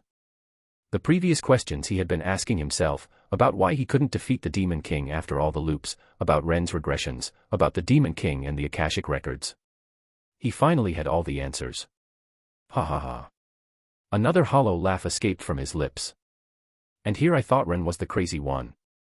Turns out, I'm way worse than he is, a lot worse. Kevin closed his eyes, the dazzling red of his crimson eyes glistened. His expression then slowly started to morph, before gradually becoming expressionless.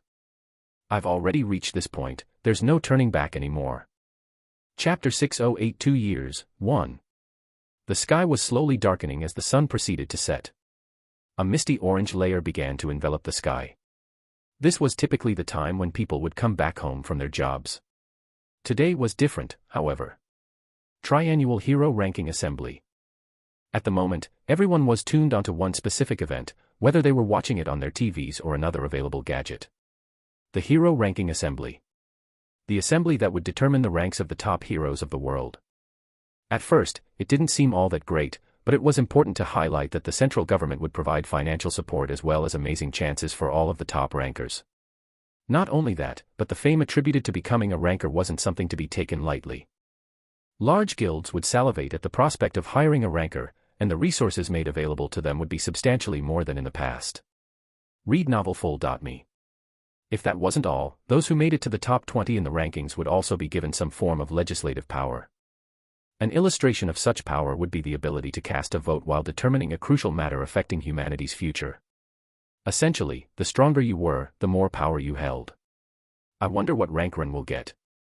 Amanda mumbled as she fixed her gaze on the TV on the wall across from her.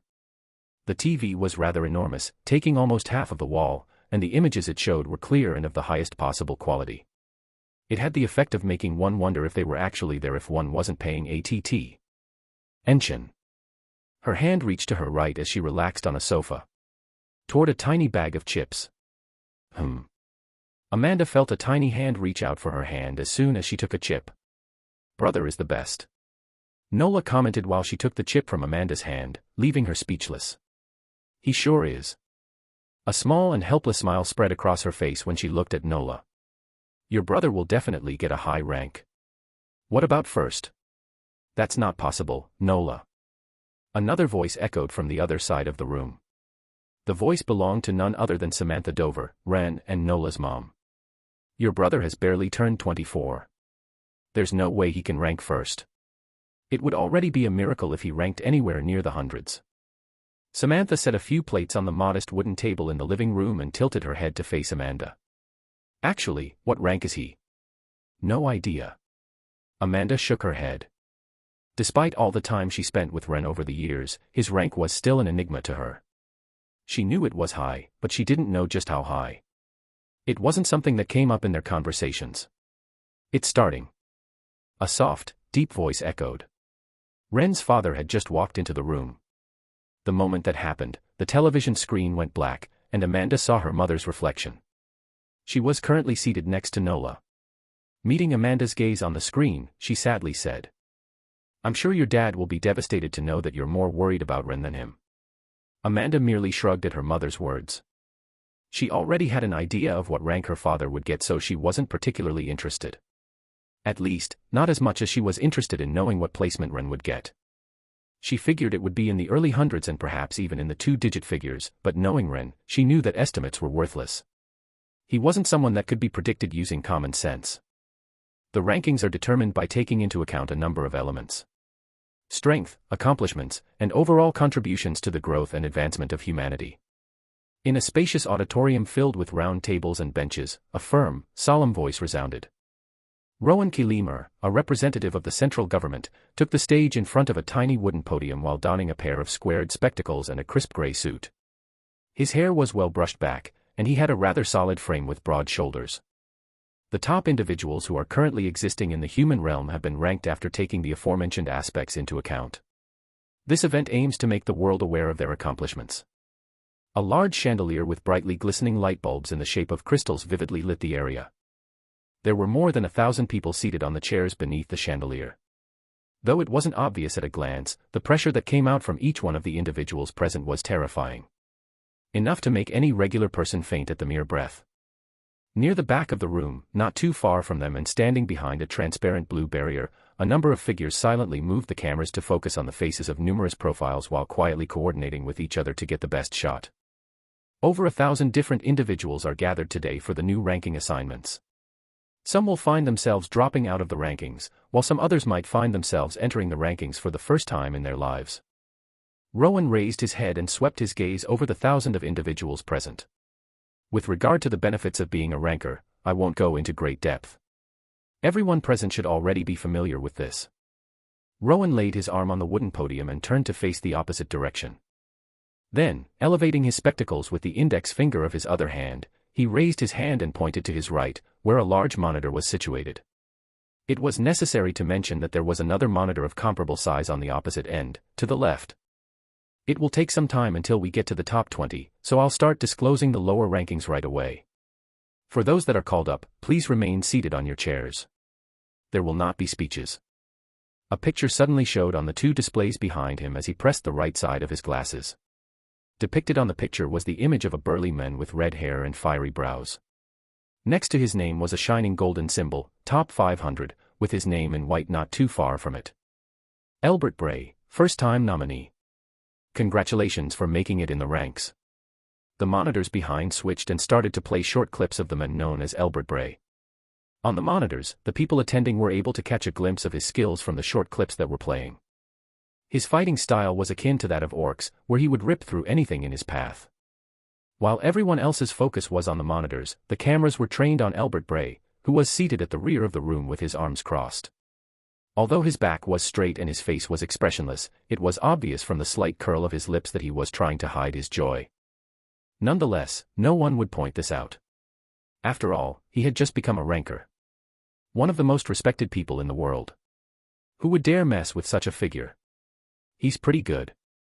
Kevin quietly commented to himself while he stared at the video on the monitors. Carefully analyzing Albert's movements, he was rather impressed. Well, at least for someone of his level. Kevin took his eyes away from the monitors. Although he was impressed by his skills, that was all there was to it. Just impressed. Kevin's strength had increased significantly over the previous 2 years, and he no longer viewed someone in the top 500 as a challenge. He wasn't being arrogant, but it was simply how things were. If he had to make an estimate, he was at least within the hundreds. Where is he? Kevin took his eyes away from Albert and nonchalantly scanned the room with his eyes. They soon paused toward a certain individual sitting near the front. I wonder why he's decided to come. He was none other than Ren. His appearance surprised Kevin quite a bit. Never in his life did he expect Ren to attend a meeting such as this one. His displeasure for such events was quite well known by everyone that knew him. He never really tried to hide it.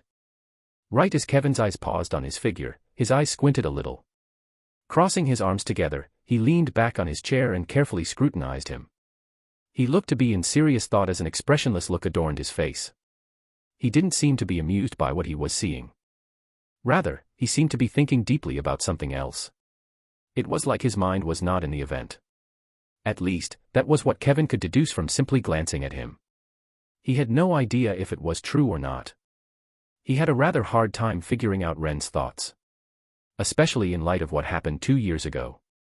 He was no longer acting or behaving in the same manner as before. He was in some ways much nicer than before, but at the same time, a lot more reserved. He used to make crude jokes and remarks, but those days were over as he now no longer bothered doing so. In a way, his change was sad, but necessary at the same time. I'm also the same, aren't I?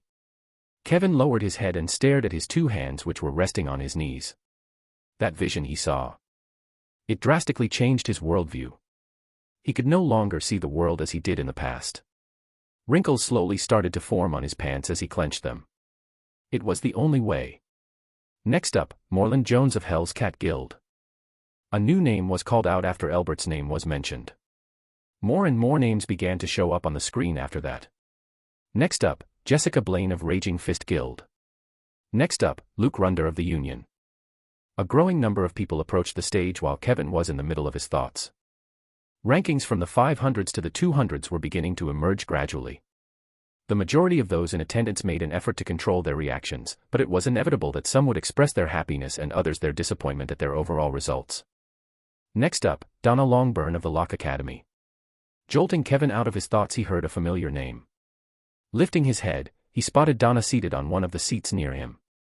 She was wearing a stylish black one-piece outfit that suited her hair and accentuated her curves to perfection. Her eyes were complemented by a big purple necklace that dangled from her chest. From the last time he saw her, she hadn't aged a single day.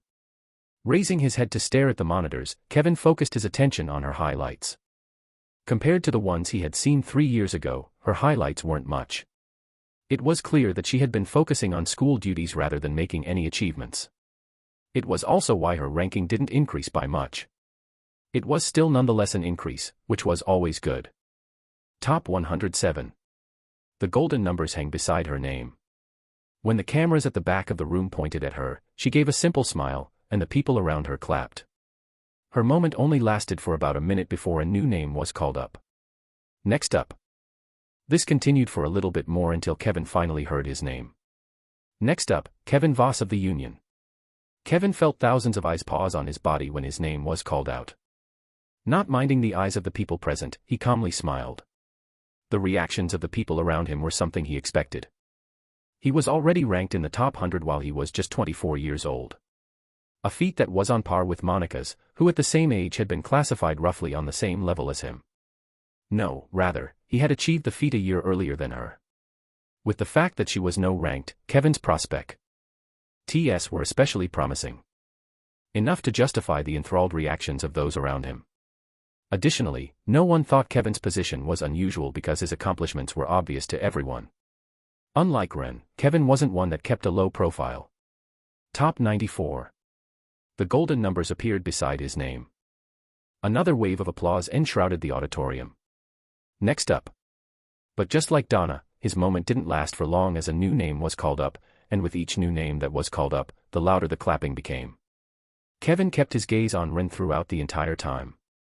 He was genuinely curious about what his rankings would be. Top 60. Top 50. Top 40. Time passed and more names began to be called up. There were hints of surprise on Kevin's face as he realized that Ren's name had still not been called out yet. Looks like he's serious about this. His surprise didn't come from Ren's high ranking, but from the fact that he didn't hide his strength like in the past. Normally, he would have probably only shown a skill level that was near to his. But for him to go this low, there was clearly something he wanted from this. Top 30. Top 20. Kevin's expression was very serious by the time the top 20th ranker was revealed. He sat up straight on his chair. This might become troublesome. Kevin took a glance at the people in the auditorium.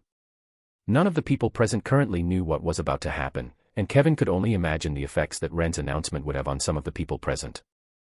Without a doubt, more than half of the people present would show their discontent. Ren's age wasn't really a factor, rather, his lack of notoriety was the main reason. He only had one significant accomplishment, the conference, and that was all.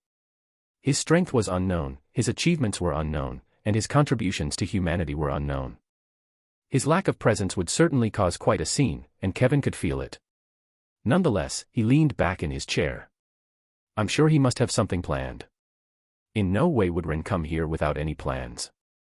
Next up, Ren Dover of Kaisa Mercenary Guild. Silence. Just like Kevin predicted, the auditorium fell into a state of silence.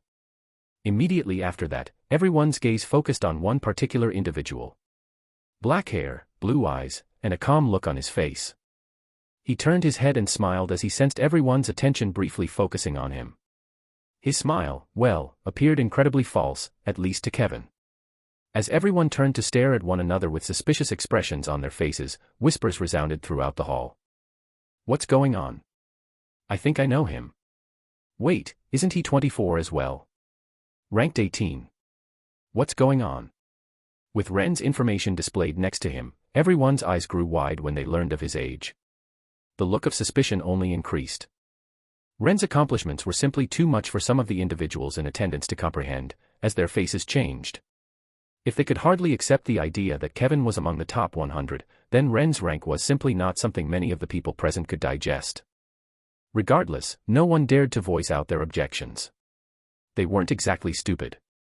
There'd be no way the central government and the union would allow something like this to happen without reason. Nepotism. Bribery. Error? There were multiple reasons that could have contributed to Ren's rank.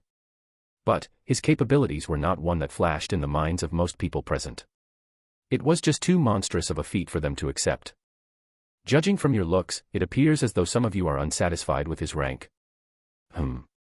Kevin and a large portion of the audience were shocked to hear Rowan's voice echo across the entire auditorium. This was the first time that he had not followed the script. What's going on? The sudden turn of events aroused Kevin's interest. His eyes once again paused on Ren. He had a faint inkling that this was orchestrated by him and someone else. Rowan looked around the auditorium. Several elements are considered while deciding the rankings, and Mr. Dover over here meets the requirements to get the ranking that he has achieved. We can guarantee you that there has been no foul play when deciding the rankings. His voice echoed loudly in a serious and harsh manner. In spite of his words, a large majority of the people present still didn't seem convinced.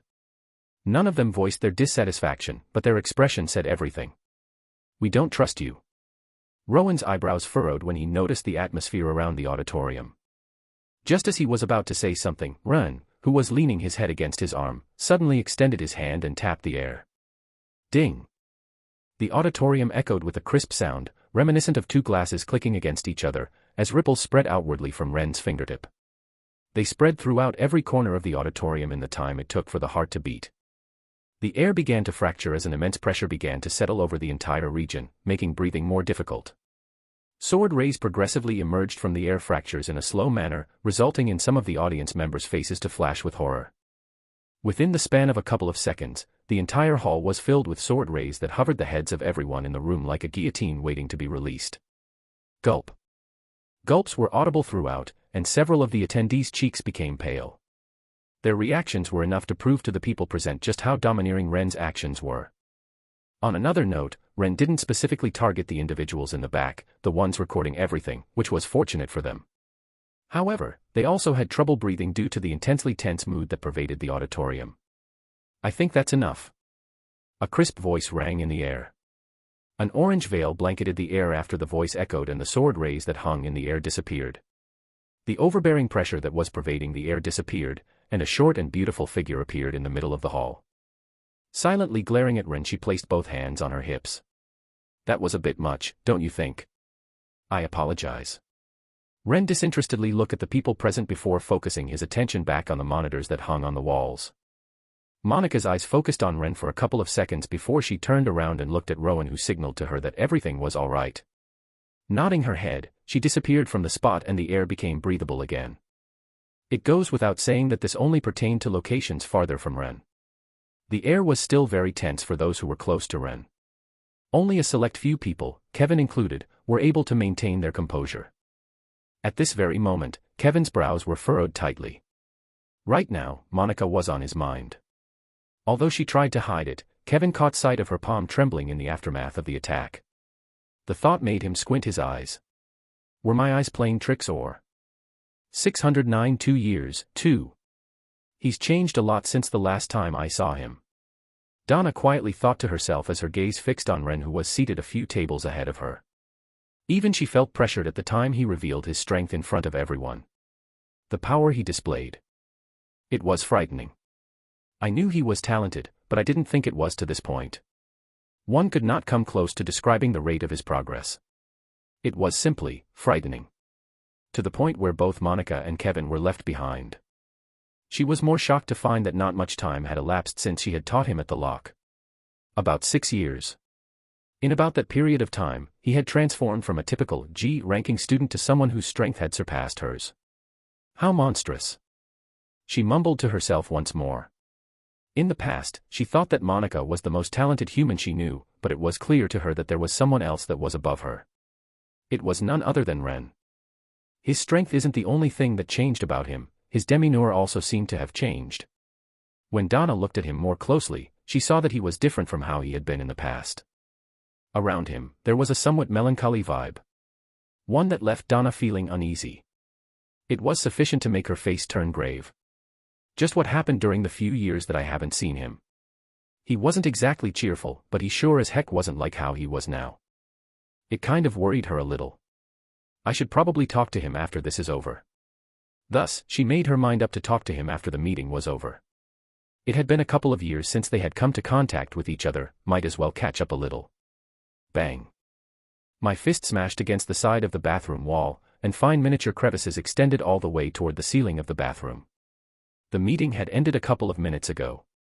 As expected, Octavius ranked first, and Maximus, who was previously ranked third, was now ranked second. But that wasn't what resulted in my rage. Rank 18. Seriously, after all that hard work. I gritted my teeth as a burst of rage erupted from deep within my body. I was upset with my slow improvement rather than my poor ranking. I had been working hard for the past 2 years. Really hard. During that period, I went through a phase of relative strength increase, helped by the air's increasing mana density and the merging with the strength of my former self. My efforts paid off, and I was able to advance to S+ level in just 2 years. I was just a little shy of reaching SS- rank. But too slow. I muttered through my clenched teeth. 2 years. That was how much time I had left before my other self would take over or the curse that was in me would activate. 2 fucking years. That was how long I had to live. The rate at which I was progressing was slow. Too fucking slow. I miscalculated. I didn't come to the meeting and exposed my strength on a whim. Rather, I did it with a goal in mind. The meeting today was important to me for a certain purpose. The monolith and the Union's ceasefire was set to expire the following month, and I would only have a chance to influence the situation and participate if I had a high enough ranking. I had previously anticipated that I would already be SS- rank by the time the meeting started. However, I had severely underestimated just how hard it was to break through to the next level. In the end, I only ended up ranking 18th, which was far beneath the rank I wanted it to be. Bang. Damn it. The thought sent me into another fit of rage. I only stopped when I felt a wet sensation running down my nose. I saw a noticeable red stain on my hand when I wiped the area with my arm. Blood. My left arm spasmed a little and my vision blurred. This lasted for a good minute before stopping. Not again. I lowered my head and stared at my trembling hand. Fuck. A curse silently left my mouth while more blood dropped down from my nose. Wiping the blood with my arm, I raised my head to stare at my reflection. What's wrong, nervous? My ears picked up a recognizable voice as my reflection moved independently. Slowly, my face sank. Ooh. Taking another deep breath, I was able to calm myself down and washed my face with some water. My sudden outburst came as a result of his personality merging with mine. It was starting to be increasingly difficult for me to contain my emotions. You not going to say anything? My hands paused on my face while water dripped down toward the sink. Slowly raising my head, I glared at the mirror, or to be more precise, my reflection. Our eyes met. Are you still hung up on what happened to Small Snake? 2 years have already passed, move on. Why even bother with the monolith? I closed the valve without saying anything. Only then did I open my mouth to speak. If you expect me to give you my body after what you've done, you can only give up. Oh. The eyebrows of my reflection raised. Do you think I mind if I have to wait a few more years? The seal Jezebeth placed on you will put an end to things even if I don't take control of your body and do it myself. You've lost no matter what you do. Right. I gripped the side of the sink with all my strength. Crack. Cracks slowly started to form on the porcelain sink. About Small Snake, what makes you so sure that I was the one behind it? It could just be you blaming me for your incompetence. Hearing his words, my head slowly raised. You think I'm stupid? I asked while calmly staring at the mirror. My voice became icier as I drew nearer to the mirror. Sure, I did have a fault in his death, but do you seriously think that I wouldn't know this was something you devised? I may be stupid at times, but I'm not mentally challenged. I tightened the grip on the sink as I recalled the events of 2 years ago. I could sense it at the time. Jezebeth sustained damage. He may have not been a clone, but he wasn't exactly in top shape. Not only that, but his injuries worsened shortly after Kevin destroyed the core. Even if he didn't show it, I could tell. I may have not been able to defeat him, but I sure as heck would have been able to delay him, enough to buy Small Snake some time, had you lent me your strength. Even now, the events that transpired back then haunted me. Thinking of all the things I could have done to prevent such a situation from happening felt agonizing. Additionally, there is no way you could have overlooked Jezebeth's unexpected appearance. You aren't this negligent. His appearance was unquestionably something you wanted to occur. You were aware that he would show up, but despite this, you weren't concerned for my safety because you also knew that he was hurt. This shows that you had something planned and that something was Small Snake's demise. He may not have known that this was the last loop, but I sure as heck knew that he had enough power to confront Jezebeth. Furthermore, from the enigmatic words he said after his memory stopped playing, I knew that he wasn't planning to end the loop just yet. I raised my head to glare at the mirror. You may not have set your targets on Small Snake in particular, but without a doubt, you wanted someone involved to die. Without saying anything, he just looked at me. The silence persisted for a little bit before he opened his mouth to speak. You're right, I could have helped you and avoided his death. In a way, you can say that I did plan for this. My heart tightened when I heard his words. I knew it. As I never attempted to conceal it in the first place, there is no use in lying about it now. Jezebeth's imminent presence and everyone's appearance on the planet were things that I was aware would happen. Even if I may not be able to completely anticipate what will happen, major factors like that are indeed something that can be predicted, and from there, changing little things to make them go your way isn't exactly too hard. Why do you think you were able to see the memories for as long as you did? And why do you think you were even allowed to see them? But, I'm sure you know exactly why I did what I did, right? I ground my teeth. Nonetheless, he continued speaking. You see, with that shaky resolve you had at the time, there was simply no way for you to defeat Jezebeth.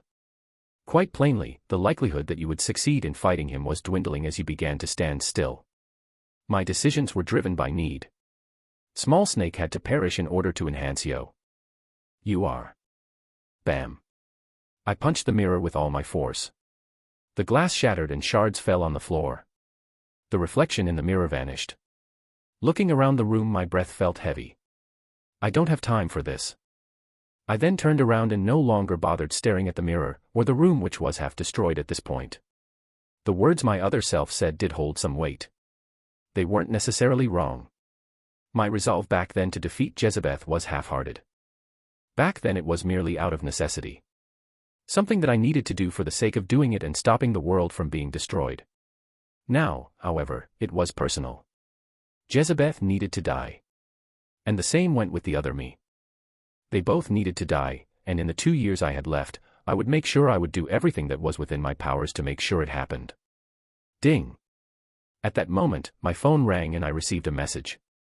My face softened when I took out my phone and checked the message. You need to work on your fake smile. L. It was from Amanda. The hell? I almost burst out laughing when I saw the emoji she sent. It wasn't that bad, was it? I didn't think anyone would notice my fake smile. I seriously hoped it wasn't that bad. Image.jpg. An image of me appeared on the screen. Amanda's text came after. Yes, it was. Enough to make my toes curl in. Underscore. I pinched the screen with my fingers to get a better look at myself. Shit, it really does look terrible. Actually, terrible wouldn't be enough to cover it. In the picture she sent, it was glaringly obvious that my smile was fake. No wonder Amanda's toes curled in, the same was happening to me right now. Ugh, I guess you do have a point. Right. What's with the emojis? Anyways, when are you coming back?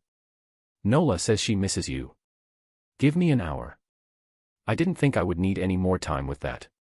The only thing I needed to do was talk to Waylon and that was it. Okay. Nola said that she will be waiting for you. Degree. Aren't you having way too much fun with the emojis? Am I? Degree. Yes you are. What are you going to do about it? Degree.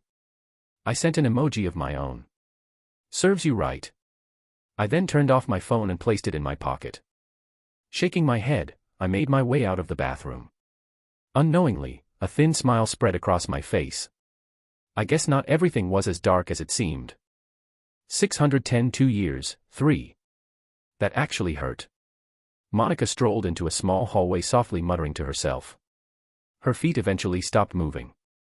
She lowered her head to examine her shaking hand before carefully clenching it. Didn't they tell him to go easy? His attack, or display of strength, was a lot stronger than Monica had anticipated. Everything was scripted. At least, Ren's attack was supposed to be. Monica knew from the very beginning that Ren was going to show off a little in order to silence the people. It had to be done so that the reputation of the Union and the central government wouldn't plummet. It was something that was discussed beforehand. Ren had kept a far too low profile during the previous few years, which had led to his name losing favor with the general public. The incidents that occurred at the conference were still fresh in many people's minds, so they didn't quickly forget his name, but his lack of notable accomplishments or Notoriety after that caused him to lose a lot of his previously obtained fame. In a sense, his actions were necessary. They had to be done in order to quickly establish himself as a big name in the human domain. I'm sure everyone will remember his name now. Monica grimaced while she shook her hand. Fuck, that hurts, she murmured under her breath.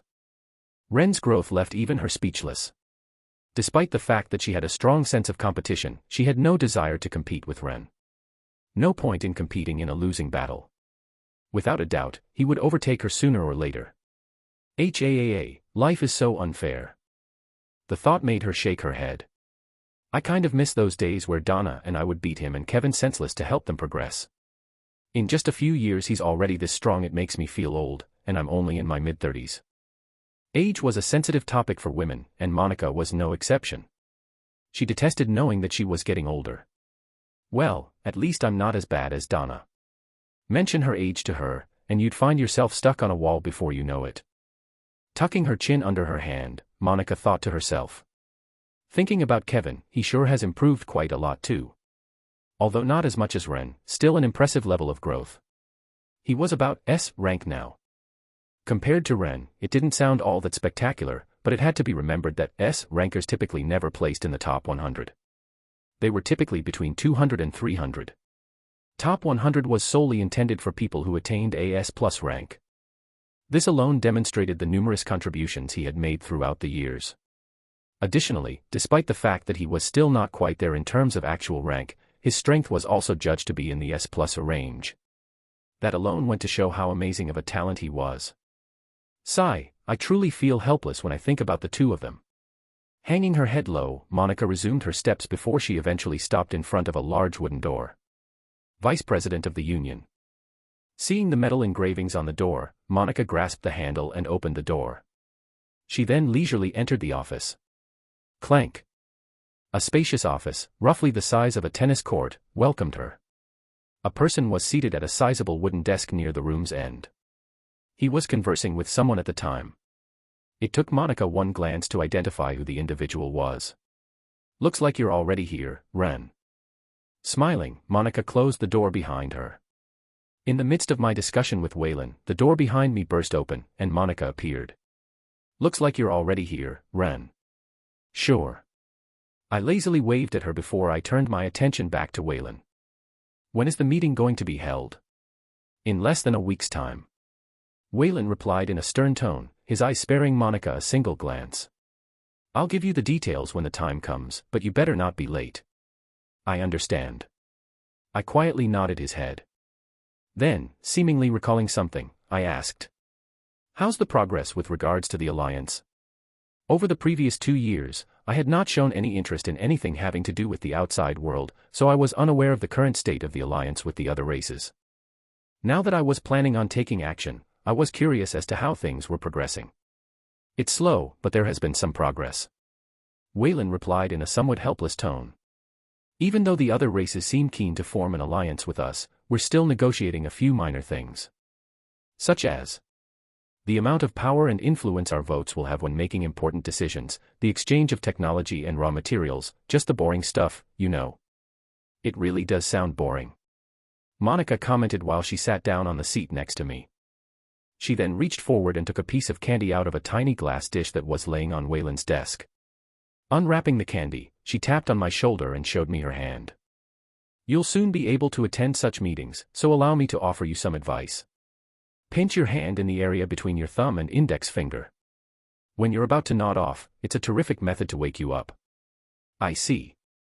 I slowly nodded my head while he listened to Monica's random ramblings. Waylon, on the other hand, only shook his head in frustration. It was obvious from the expression on his face that he was used to this. All right, I better get going. I stood up from my seat once I managed to hear everything that I wanted to hear. At the exact moment I stood up, I felt Monica's gaze pause on me. You're already leaving? Yeah. I replied while turning around to face the door. I have an appointment after this, so I won't be able to stay here for long. Well, all right. Monica reclined back in her chair while placing a candy on her tongue. I guess I'll see you next week when you attend the meeting. Will do. Hold on a second, Ren. Waylon called out for me just as I was about to leave. My feet came to a pause. Yes. I almost forgot to mention this, but Octavius wants to talk to you one of these days. I'm not sure about what he wants to talk to you about, but it seems like it's about something the two of you had previously discussed. My brows furrowed when I heard his words. I then nodded my head. Sure, tell him I'll meet him before the meeting in a week's time.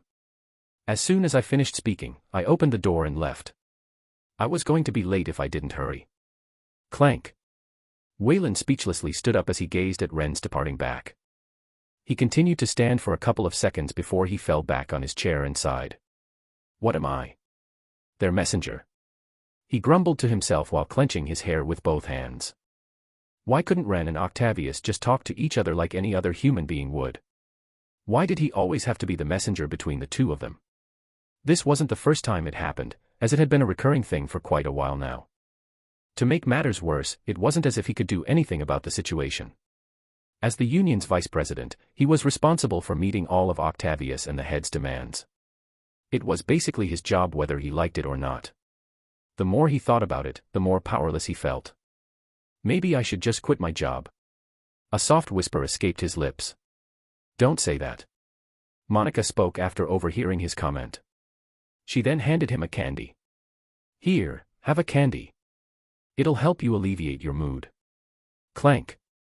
I looked to my left and right as I closed the door behind me before heading for the exit of the building. It was about time I returned him. Or so I thought. You made me wait long enough. A familiar voice echoed from behind, and my feet came to a pause. I then slowly turned around. Kevin. Been a while. I swung around and feigned a smile when I spotted Kevin. How long has it been? About a year or so.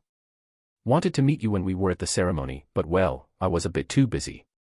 I know, I saw you. Kevin's popularity far outstripped mine. It was hard for me to not notice him when he was always the center of attention. A far cry from what I was. Nevertheless, that was what I wanted, so I wasn't one to complain.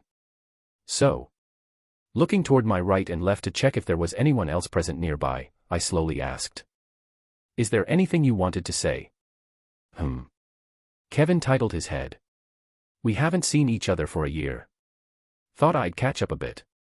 There's nothing I really want to talk about. Oh. I casually replied as an awkward silence permeated the air. Neither one of us talked for the next couple of seconds. I couldn't quite put my finger on what it was, but there was some strange awkwardness and uneasiness that I couldn't quite shake. I dismissed it by assuming that it was because we hadn't seen each other in a year or two as both of us were extremely busy. How have you been? Kevin started, scratching the side of his face with an awkward-looking smile. I'm all right, just a bit annoyed. Annoyed? Yeah, to be honest, I would have rather not revealed my strength. The only reason I chose to reveal my strength was for the sake of getting a commanding position when dealing with the matters regarding the monolith. This was something that I couldn't give up on. A look of understanding appeared on Kevin's face. As expected. You really did have something in mind when announcing your strength like that. Yeah, if not for that I would have just been like Jean. Switching the conversation to Jean, Kevin's brows furrowed a bit. Speaking about him, I wonder why he didn't come here. With his strength he should have no trouble making it to the rankings, same for the guy in your group, the forgetful guy. You mean Liam? Yeah, him. Kevin snapped his finger in remembrance. I shrugged my shoulders. Beats me, they must have their motives. Well, at least Liam just isn't interested in this kind of stuff. The rankings weren't exactly accurate. There were many people out there that didn't disclose their strengths, such as Liam and Jean in this case. Had they disclosed their strength, they would have defiantly knocked a couple of people out of the rankings. Especially Liam, who was probably going to rank close to me.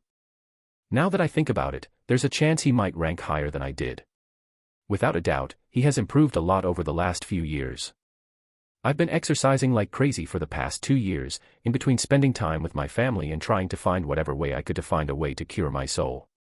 From exploring dungeons to engaging in combat with everyone in the mercenary group.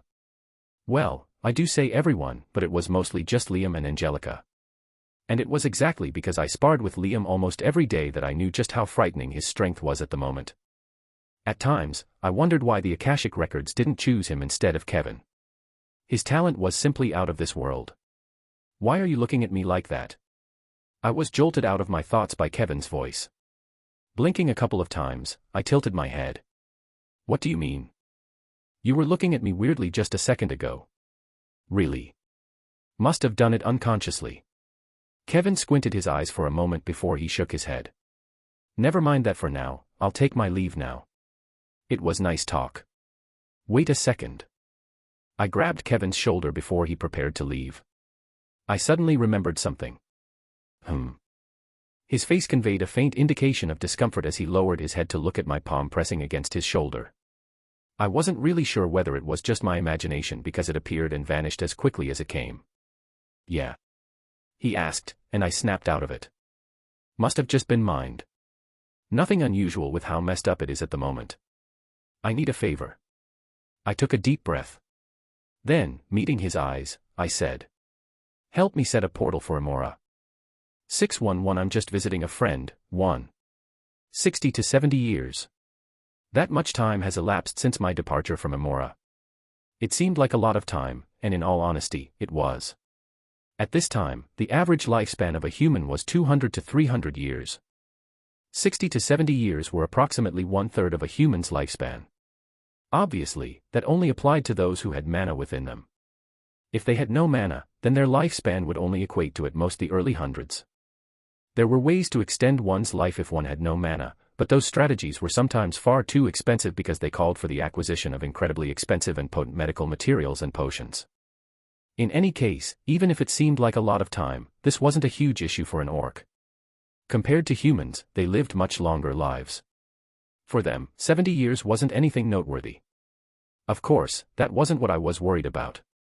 The problem was the situation surrounding him. I don't believe Silig's strength has increased much because Amora doesn't have a high aura density and there is still a conflict going on. He is most likely at least on the same level as me.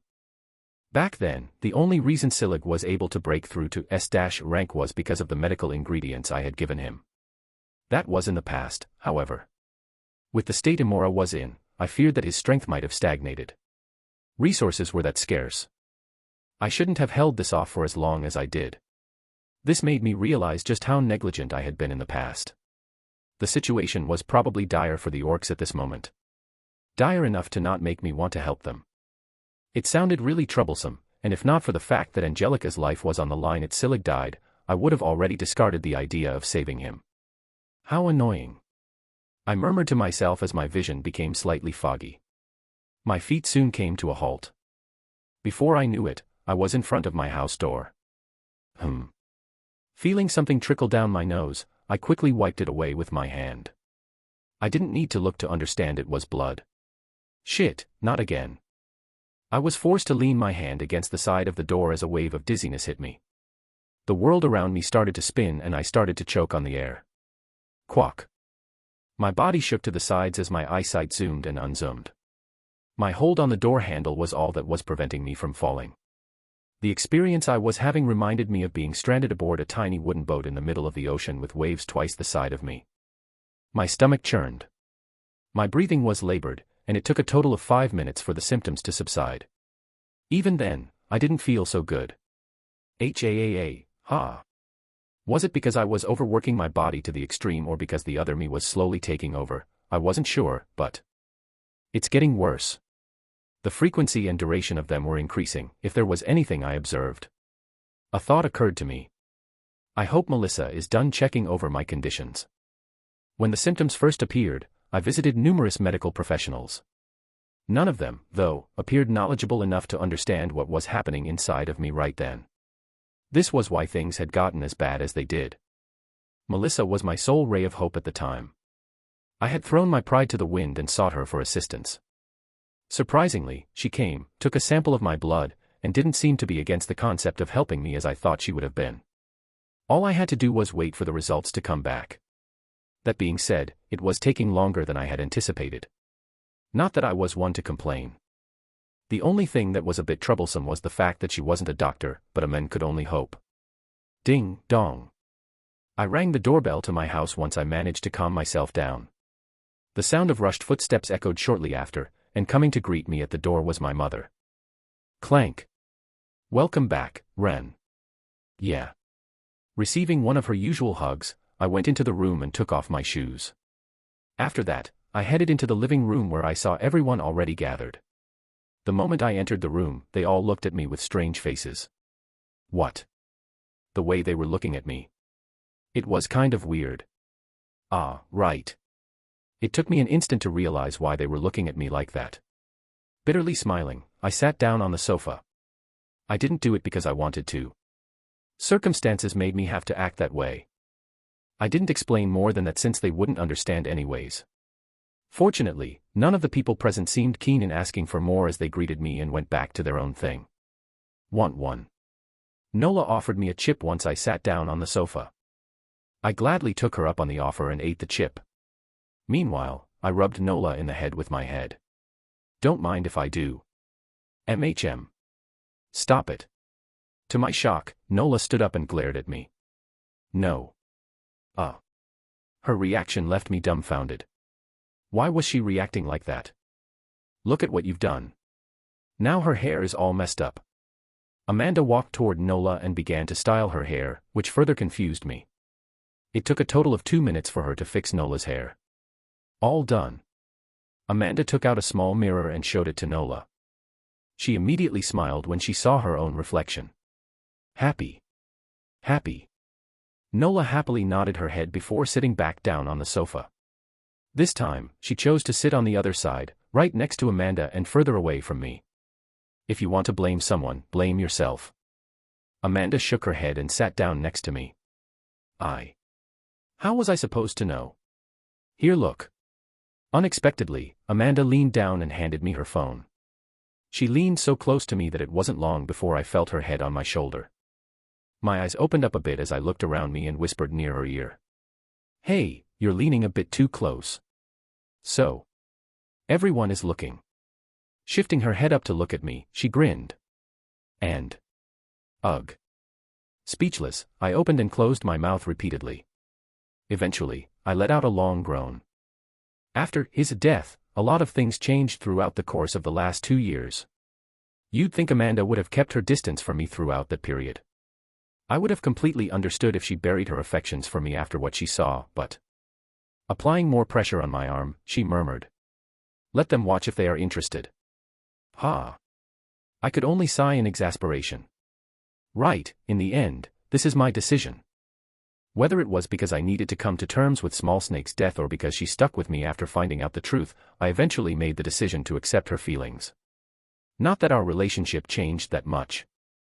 Although that was a rather significant jump for me, I eventually discovered that aside from Amanda acting more pampered than usual, our relationship hadn't actually changed all that much. It was mainly because we were both busy with our own things, her with the guild, and me with the curse. But that was all right. We were moving at our own pace, and that was all that mattered. There was no need to rush things. Here, have a look. Amanda nudged her phone in my direction. Oh, right.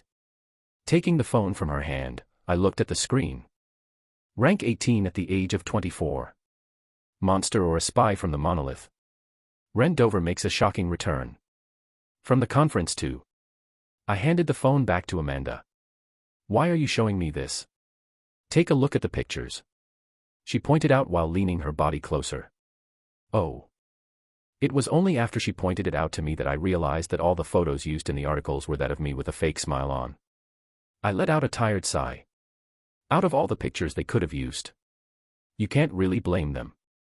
The screen turned black after a certain period of time. Amanda's mom interjected in the middle. She had a rather amused smile on her face. I feigned ignorance to it. Screen turned black. Yeah. At one point, the screen turned black. I think it was because of something you did. Right. And here I thought they had all seen what I did. I guess I had used a bit too much strength. Well, it doesn't matter. I wanted to get the message across to the people in the hall, not them anyways. I think that was for the best. Why's that? Natasha curiously asked. Amanda answered her before I could answer. The fewer people get to see his real strength the better. Then again. Lifting her head slightly to meet my eyes, her lips curled. You didn't exactly show all your strength, did you? She knows me too well. I mysteriously smiled. Maybe. Who knows? Amanda lifted her head from my shoulder. After that, she scooched over to where Nola was. She was currently busy playing on Amanda's phone. Well, since you won't say anything, I'll just play with Nola. Hey, wait. Clank. After locking the door behind him, Kevin turned on his apartment's lights. When the light flared and brightened the space, he experienced an odd feeling of loneliness after giving his apartment a careful inspection. His apartment was rather big, enough for a whole family to comfortably live in. It had everything, from 2 bathrooms, 4 bedrooms, a living room, and a gym, yet at the same time felt extremely empty. Taking a bottle of water from the fridge, Kevin sat down on one of his sofas in the living room and turned on the TV. To be honest, I'm quite frankly shocked by his achievements. For him to rank 18 at the age of 24, could this be a sign? Carol, I'm quite frankly still not really convinced by. Looks like you've become the talk of the town, Ren. Kevin lightly laughed as he looked at the news. He found the picture used on the screen especially funny. It was so glaringly obvious that his smile was fake. Ding. It was at this moment that his phone rang. Kevin took out his phone and looked to see who the sender was. Hey, why aren't you answering me anymore? It was from Emma. His smile slowly faded. Clenching onto his phone, his hand started to shake. Biting his lips, he turned off the phone and leaned his head back against the sofa. Blankly staring at the ceiling of the room for what felt like forever, he smiled in self-deprecation. Kevin lowered his head and clenched his teeth. Extending his hand started to glow in white color. His eyes flashed with loneliness when he looked at the white glow. In the end, this is the only way. Even if you end up hating me for forcing you into this situation, for making you remember all of your regressions, you're the only one that can do something about it. Kevin slowly clenched his hand. After all, a puppet can't fight against their master. 612 I'm just visiting a friend, too. A new morning arrived. As soon as I woke up, I washed up and had breakfast with my family. After that, I got changed and left the apartment. Not going to lie, the last part took me a little longer than expected due to some unforeseen circumstances. Nevertheless, I was still on time. Are you ready? I was greeted by Amanda when I arrived at the front of the flat. She looked quite vivacious with her long white skirt and a black turtleneck that hid her neck. Upon seeing her, I apologized immediately. Sorry, Nola was giving me a hard time. What happened this time? She had a nightmare, and she didn't want to let go of me. Amanda covered her mouth and laughed. That's adorable. Not when you're in a hurry. It's fine, let's go. I've got the driver waiting downstairs. Thanks. Thanking Amanda, my mood shifted. Not in a good way as I was reminded of my purpose. It's been a while since I last paid a visit. To Small Snake's grave. About a year or so. I just couldn't bear to go. It reminded me of my failure. My failure in saving someone that was dear to me. But I also knew that this couldn't go on anymore. As I was getting ready to leave for Amora, I thought I should pay him a visit. It was about time I moved on. It's all right. I felt Amanda squeeze my hand as she looked up at me. Meeting her gaze, I felt my heart calm down a little as a smile spread across my face. Then, squeezing her hand back, I leaned my body forward and gave her a peck on the cheek. You. Thanks. I let go of her hand and moved away toward the elevators. Pretending ignorance to her bewildered expression. It was about time I got her back because of how cheeky she had been acting lately. I was satisfied with just seeing her reaction. And it was exactly because of this feeling that I was experiencing that my face turned somber. I can't lose this. This little joy in my life. It was probably the only thing that was stopping me from losing it. So, I had to do everything to not lose it. Amanda stared at Ren's parting back with her hand pressed against the side of her cheek. It's hot. She inwardly mumbled to herself while she felt the heat rise on both sides of her cheeks. Ren's unexpected actions shook her more than she expected. Most likely because this was the first time he had ever taken the initiative. Typically, it would always be her who initiated. She didn't blame him, however. She was completely aware of his feelings and never attempted to force her emotions on him. Even though their progress was extremely slow, it was nonetheless still progress, and Amanda could see from Ren's behavior that he was gradually coming around to accepting her. His actions were testimony to this, and her heart warmed up a little. But Covering her mouth with her arm while her other hand touched her cheek, she stuttered. But, it was just a peck. Tap. Tap. Tap. All sorts of tabs flashed across Ryan's screen as his fingers danced on the keyboard. One had to wonder if Ryan was actually able to see what the tabs exhibited given how quickly they arrived and disappeared. Unexpectedly, it seemed like he could see them clearly. Darting his eyes over the 5 monitors in front of him, Ryan's hand paused. Then, with a furrow of his brows, he mumbled under his breath. There seems to be an external generator that is powering up the system. If I disable the system, the generator will activate and the enemies will be alerted of our presence. How troublesome. Shifting his head to stare at one of the monitors, Ryan pressed his ear. It appears that I won't be able to assist you any longer, guys. They have a backup generator for their system. You must act quickly since the only thing I can assist you with is preventing any communication from leaking out. No problem. A crisp voice echoed inside of his ear. It belonged to Ava. Hein and I can handle this without a problem. I'll get back at you in 10 minutes. We should be able to finish the mission by then. Got it. The communication shut off after that. Shifting his head back toward the main screen, Ryan took a pen from the side of his desk and signed something off. With this, we should be able to meet our monthly quota. Being mercenaries, they unavoidably had to perform tasks from time to time. They were required by law to meet certain monthly targets in order to maintain their rank. Since they were of the lowest rank in the past, it wasn't an issue before, but when their mercenary organization rose in status, they were required to accomplish missions each month to maintain the rank. The perks that came with being a highly ranked mercenary group weren't something to be trifled with. It wasn't just the fame that came with it, but they were also granted priority to certain dungeons. That alone was a great incentive to rank up. Regarding the missions, everyone in the group took turns, and at the moment, it was Hein and Ava's turn to complete the missions. With this mission complete, we can relax for another month. Ryan dropped the pen on the table and reclined on his chair. He then blankly stared at the ceiling. This job sure is tough. Inheriting his connections and role, Ryan tried his best to make up for his absence, but even after 2 years had passed, he was not as efficient as Small Snake was. It was only after he took over his role that he understood just how good Small Snake was at his job. Let's not think about it. Ryan felt his chest tighten whenever he thought of Small Snake. Even after all this time had passed, he couldn't move on from what happened. His death agonized him every day. Maybe because he was still a teenager, or maybe because Small Snake meant so much to him, but every day, he would force himself to learn and improve his methods. It was the only thing that kept his mind busy. Never again did he want such a situation to happen again. Ding. Right then, Ryan received a message. It was from Ren. Tell the others to drop whatever they are doing. We are going to another planet in 2 days' time. I want everyone to be present. Ryan blinked a couple of times as heavy silence fell upon the room. Taking a deep breath, he tried to calm down, but when he saw the words, another planet, he couldn't stop himself from trembling.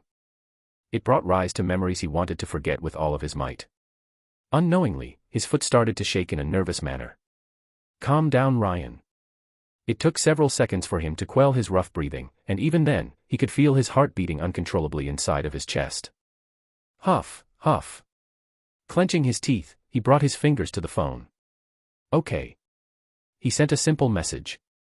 One that only contained a single word. And one that took all of his energy to send. Ryan stood up from his seat once he sent the message. He carefully raised his head to look at his mirror while resting both of his hands on the desk to support his body. He said, staring at his swollen eyes. This can't go on, I need to move on. We're here. I exited the black car and stretched my body. A familiar chapel appeared in the distance. I closed my eyes while breathing in the air. Here I am. It had been a while since I had been here. Honestly, everything felt so familiar yet so unfamiliar at the same time. I couldn't quite put how I was feeling into words, but it wasn't a pleasant feeling. It almost felt like it was eating away at the little sanity that I had left. The weather's nice today. Amanda's voice reached my ears. From the tone of her voice, I could tell she understood how I was feeling and was trying to shift my thoughts to something else. You're right. Taking a deep breath, I slowly opened my eyes. The weather is indeed nice. Cloudless and azure blue. It was the best weather one could ask for. Then, smiling slightly, I proceeded to head toward the cemetery. Contrary to what movies portray, the cemetery was actually quite beautiful. In addition to its short green hills, the cemetery was surrounded by beautiful trees and flowers that livened up the place. The fresh smell of cleanly cut grass permeated the air, as the sun brightly lit the surroundings. A peaceful yet sad vibe enshrouded the area as I quietly walked around the cemetery with one direction in mind. Yes, the setting was lovely, but that didn't lessen the sense of loss I experienced as I passed the tombs and saw the writings on the tombstones. Treasured husband, dad and granddad. Treasured wife. Treasured daughter.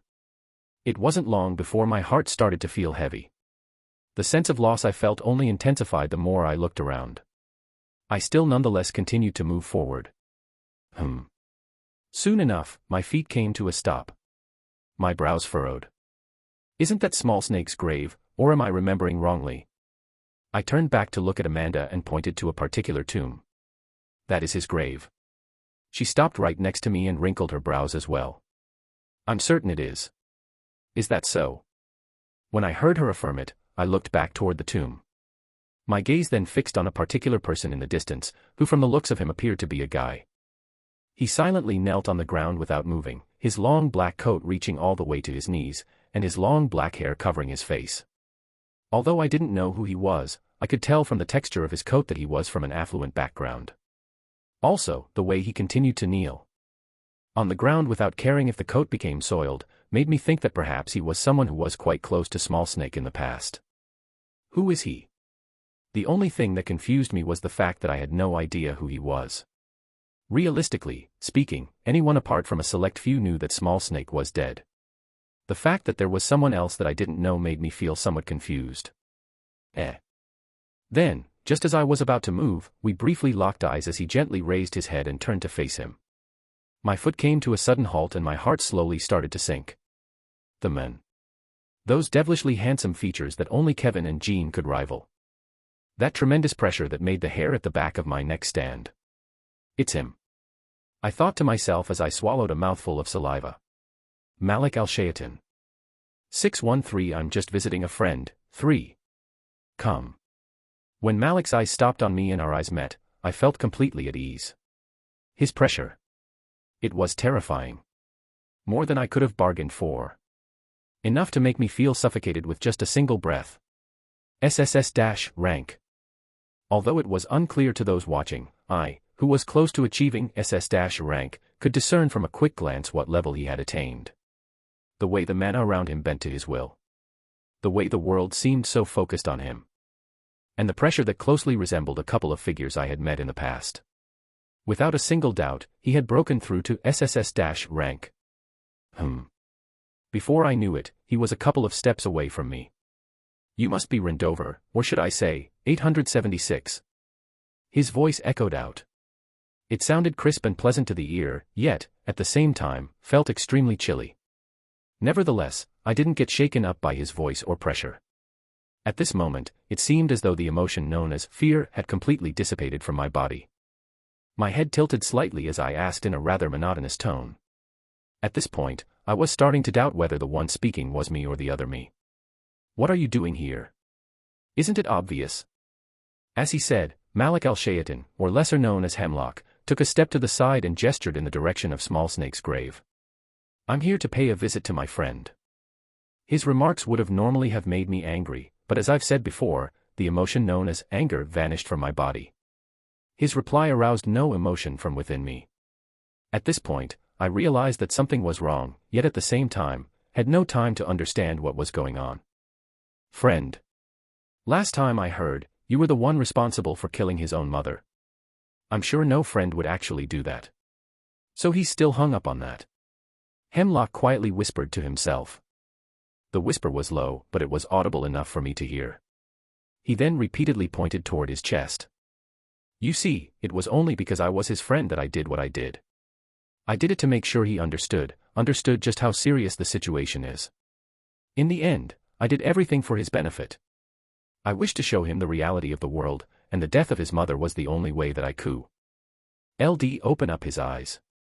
I wanted him to understand just how feeble human life is. Without realizing it, my brows knit as I noticed signs of agony on his face. Why is he making such a face? I was starting to grow curious.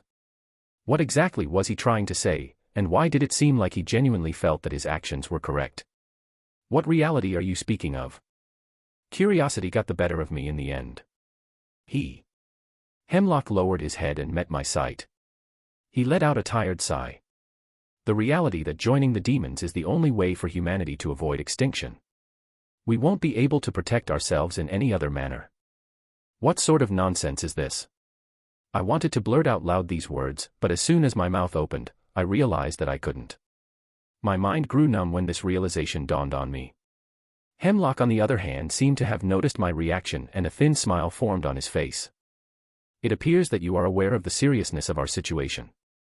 Your inability to refute my argument suggests that you are aware that they are not mere heresy from a psychopath, as the others appear to make it out to be. My hand started to clench. But it wasn't out of anger, but rather, annoyance. His words. I had no means to correct them. After observing the various regressions that my body underwent, I realized that the Demon King was an entity that was simply too strong to be beaten. One might think that after multiple regressions defeating the Demon King would be possible, but it didn't seem to be the case, as both Kevin and I failed. Even after hundreds of different regressions occurred, it always ended with the timeline resetting. Had it been anyone else but me, they would have perceived Hemlock as an absolute psychopath, but for someone like me, who understood the truth, his words, they didn't sound that wrong. Rather, they sounded rather convincing. And that was worrying. There was a sudden look of understanding on Hemlock's face. You appear to have met His Majesty based on the expression on your face. You can't really grasp how hopeless the situation is until you actually meet him. It was from my short meeting with him that I understood just how dire our situation was. It was Hemlock's words that snapped me out of my thoughts. He was still rambling about the Demon King and how powerful he was. He didn't need to tell me to know this much. I already knew and experienced the helplessness that came with meeting him. Hence why I shifted the topic away to something else. How did you know that Small Snake was dead? Small Snake. Hemlock blinked his eyes a couple of times, seemingly unable to understand who Small Snake was. It was only after I pointed at his tomb that he understood who I was talking to. Oh, you mean Brian? Right. Brian was indeed his name. Hemlock slowly nodded his head. Turning around to look at Small Snake's tomb, he sighed. Actually, I didn't know until last year. I was too busy trying to break through to notice that anything happened to him. Brushing his hair to the side, he fixed his eyes on me. But do you seriously think that Brian could actually hide away from me? Especially from someone like you, whom we have been keeping a close eye on after it was revealed to us that you were 876. I stared back at him without saying anything. Indeed, for someone as powerful as the monolith, it wouldn't be strange for them to know my movements. Although I took a series of precautions to ensure that they didn't know all of my movements, it was inevitable for them to hold some information about me, such as who worked for me and stuff. I put a little lump of mana into his body just before we parted ways. There was no grand purpose behind it. It was so that I could find him as long as I was nearby. Just by feeling the mana, I would be able to get a general idea of where he was. It was also because of this that I knew that he was working in the black market. Surprisingly, the answer I received was far off from what I assumed was the case. I never did anything to him over the past couple of years because I hoped that he would slowly start to understand me. I was planning on meeting him up again soon, but as I was too busy with several problems that occurred due to a certain someone. A slight pause ensued after he said those last words. From the way he was looking at me, I knew about what he was talking about. He was definitely referring to the 876 incident. Who would have imagined the incident would have, in its own way, saved Small Snake?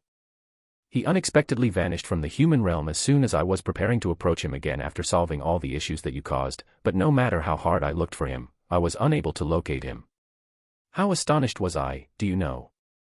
I briefly believed that he had passed away before realizing that I was still connected to the mana I had left in his body. From there I realized that he was outside of the human domain, and waited for him to come back. Raising his hand to cover his face, Hemlock suddenly laughed. And that's where more problems came up. I got totally played by Octavius when he sent me a fake corpse of what was supposed to be you. He inched a little forward. The pressure that came out of his body became extremely overbearing, sealing all my movements. His low, deep and sinister voice reached for my ears. I'm not one to get angry easily, but you've managed to anger me more times than I could have ever imagined. First, with all the troubles you caused at our headquarters, then when you sent us the fake corpse in your place, and lastly. He slowly turned his head to face Small Snake's grave. And lastly, your inability to protect Brian. The ground beneath cracked, forming a 1-inch deep circular crater. I couldn't move my body while this was happening. It wasn't like back when Jezebeth sealed all parts of my body, but it felt as though over 50 trucks were weighing down on me. It felt agonizing. Nonetheless, I mustered every bit of strength inside of my body and moved my finger. It was just a simple movement. A simple tap in the air with my index finger. But it was that seemingly gentle tap that brought rise to an incredible scene. An echoing hollow, clicking sound resembling two glasses tapping against each other echoed out, bringing forth 4 bright, yellow rings that stretched outward. After that, there were rifts in the atmosphere where vivid, yellow, tangible sword energies slowly emerged. In the space of a few seconds, Hemlock was consumed by over 30 sword energies, all aiming at him with their pointed tips. Rumble. Rumble. The air around us started to shake, and so did the surroundings. Leaves fell from the trees and the ground beneath us cracked even more. Not bad, not bad.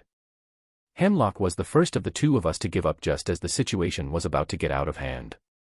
The tightness that had been encircling me dissipated as soon as he raised both of his hands in the air in a sign of retreat. The sword energies in the air disappeared at the same time the pressure disappeared. Fixing his clothes and coat, Hemlock calmly looked around him. It would have been nice for us to continue our little bout, but it would be inappropriate for us to do it here. I may be the leader of the monolith, but I'm not heartless. He laughed to himself before he took a step forward and paused beside me. He then pressed his hand against my shoulder.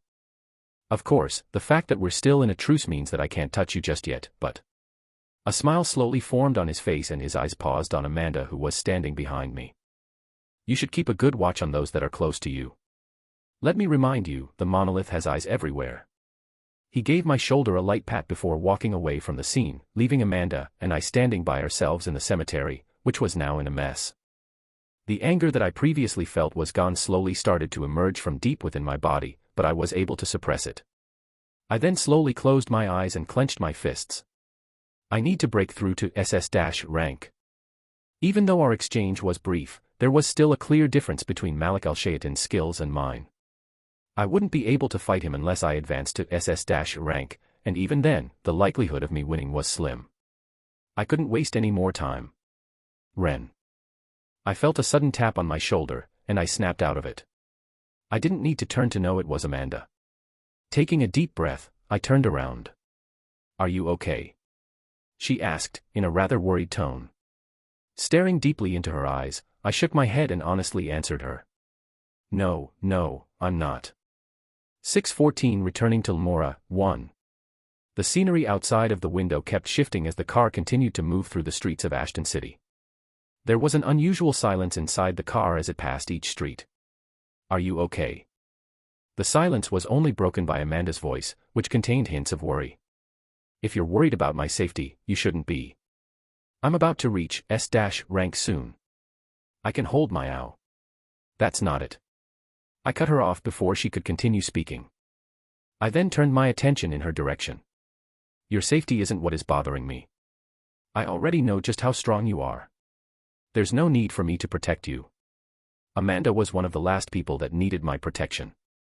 With a big guild backing her up, and her father, who was now SS-rank helping her, she was safer than anyone else I knew. Not only that, but her strength wasn't anything to scoff at. Even I would have trouble fighting against her if she started attacking me from a long distance. She was the worst opponent for me. Then what are you worried about? My strength. I truthfully replied.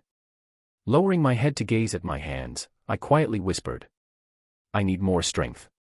I was strong, yet so weak at the same time. If only I could become stronger, faster. Sadly, time wasn't on my side. With only 2 years left, I didn't see much hope in the dark tunnel that I was walking in. Nonetheless, I still continued to walk. I had no choice but to. Amanda didn't say anything after overhearing my words. Her gaze was on me, but she didn't say anything. It seemed as though she understood my sentiments. The last thing I heard from her throughout the ride back home was her soft whisper. Me too.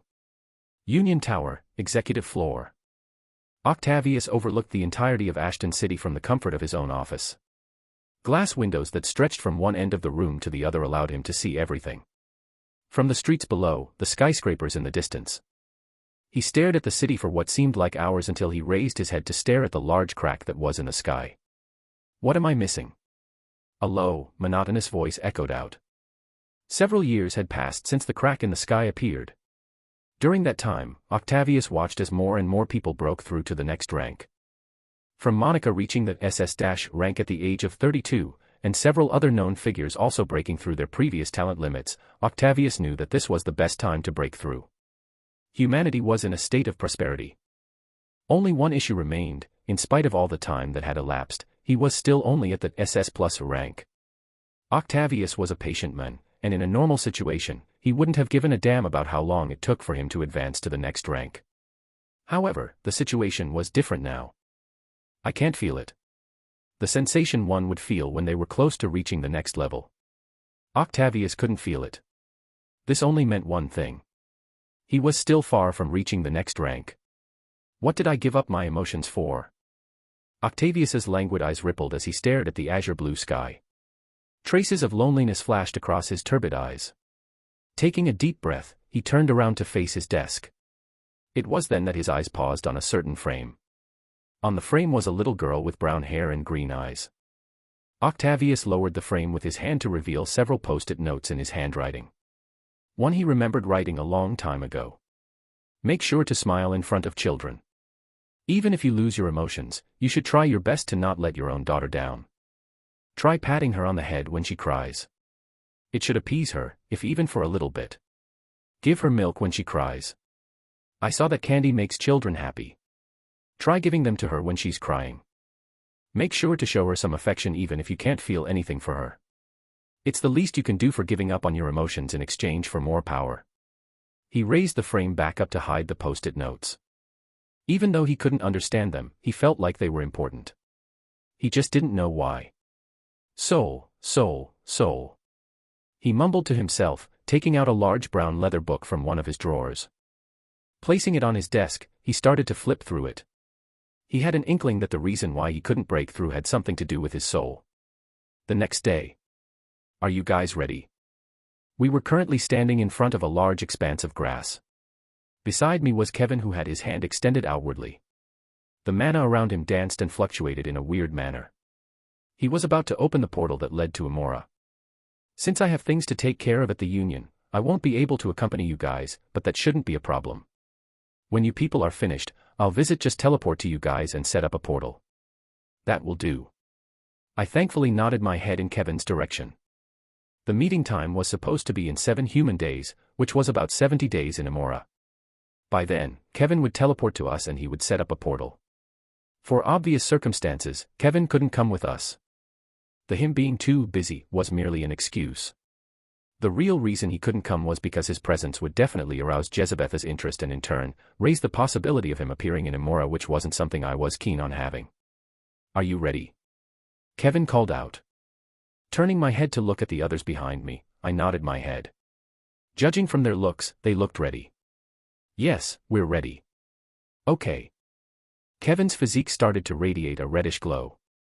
The color grew quickly this time, unlike the previous times he attempted to open the portals, before gently creating a net to enclose a white ball that formed in the middle of his palm. I've learned my lesson from last time.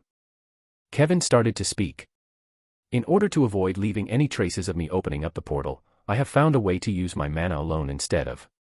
He paused mid-sentence and looked at the others. After that, his eyes rested on me, and he no longer spoke any further. Nonetheless, I clearly understood what he was trying to say. He was most likely trying to refer to the Akashic laws. A power only he and the Demon King held. Get ready. Extending his other hand, the free one, Kevin took out a large core from out of thin air. He then crushed it with his hand. Crack.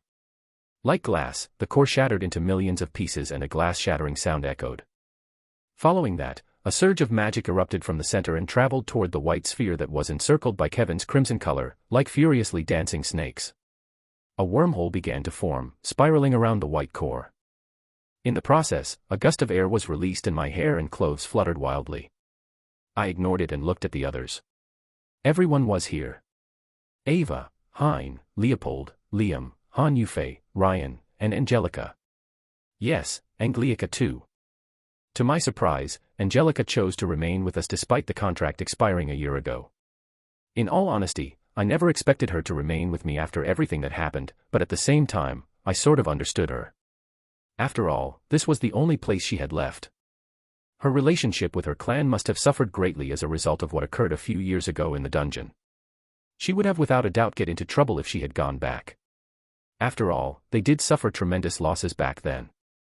Thus, it was within her best interest to make another contract with me. Compared to the previous contract we signed, it wasn't any different. Perhaps there were fewer restrictions on her, but that was about it. The time for the contract was set for 2 years, for obvious reasons, and she could not betray or think of betraying anyone in the group in the time period set. The same went for me. Not that I thought she would actually betray us. But who knew, there was always a chance for everything. I at least knew this much. Are you guys ready? I asked while my eyes swept past everyone present. All of them were currently wearing grave expressions on their faces and were paying close attention to the portal. Without them knowing, their faces had already begun to pale when they gazed at the gateway, even though they tried their best not to show it. Evidently, they were reminded of what happened 2 years back. I couldn't blame them. I too felt a mix of emotions when I stared at the portal, but I was able to quickly squash emotions down once I saw that the portal was about to form. I'll go first. I decided to step in first to make sure that nothing was wrong with the portal. I looked at the others once more before turning to Kevin, who gave me a short nod. I reciprocated his slow head nod by doing the same. After that, without looking back, I entered the portal right after. 6:15 returning to Lamora, 2. Ooh. When I emerged through the portal, I inhaled deeply. The teleportation had somewhat upset my stomach, as it had in the past, but I was able to bear it. It was fortunate for me to know that the effects weren't as bad as the previous times. Was it because of my strength increase? I wasn't sure, and I didn't care.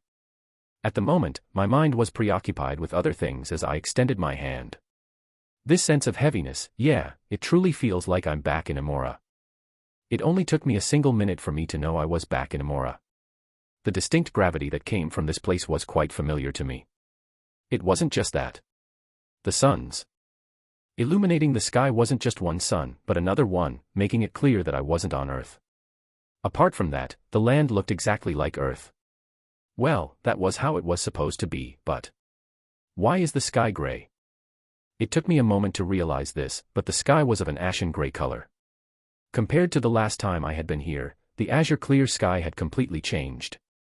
Because there were no clouds in the sky, it was necessary to point out that the sky's color had not changed because a storm was brewing, but rather, it was the pigmentation itself that had changed. The demons must have corrupted the mana to the point where the sky has changed color. Similar to every place I had gone before, especially those where a significant amount of the mana, or in this case, aura, in the air had been transformed into demonic energy, there were phenomena that would result in a shift in the surrounding environment. In this case, the color of the sky had changed. Ugh. A wailing voice from behind me startled me out of my thoughts. When I turned around, Hein was standing in the middle of the grass with his eyes closed and his legs extended widely in a horse stance position. From the looks of things, he was trying to get adjusted to the sudden shift in gravity but was having trouble with it. Ugh, what in the world? Another figure appeared behind Hein, and they showed similar first-time reactions to his. As I got a better look, I could see that it was Ava, and she appeared to be having more difficulty adjusting to the gravity than Hein. But this was to be expected. After all, Hein's physique was much stronger. Not minding the two of them, I walked near them and waited for more people to show up. Soon, Leopold, Han Yufei, and Liam showed up one by one. Leopold aside, Han Yufei and Liam were able to quickly adjust to the shift in gravity. From the way they were moving, it didn't seem as though they were affected in the slightest.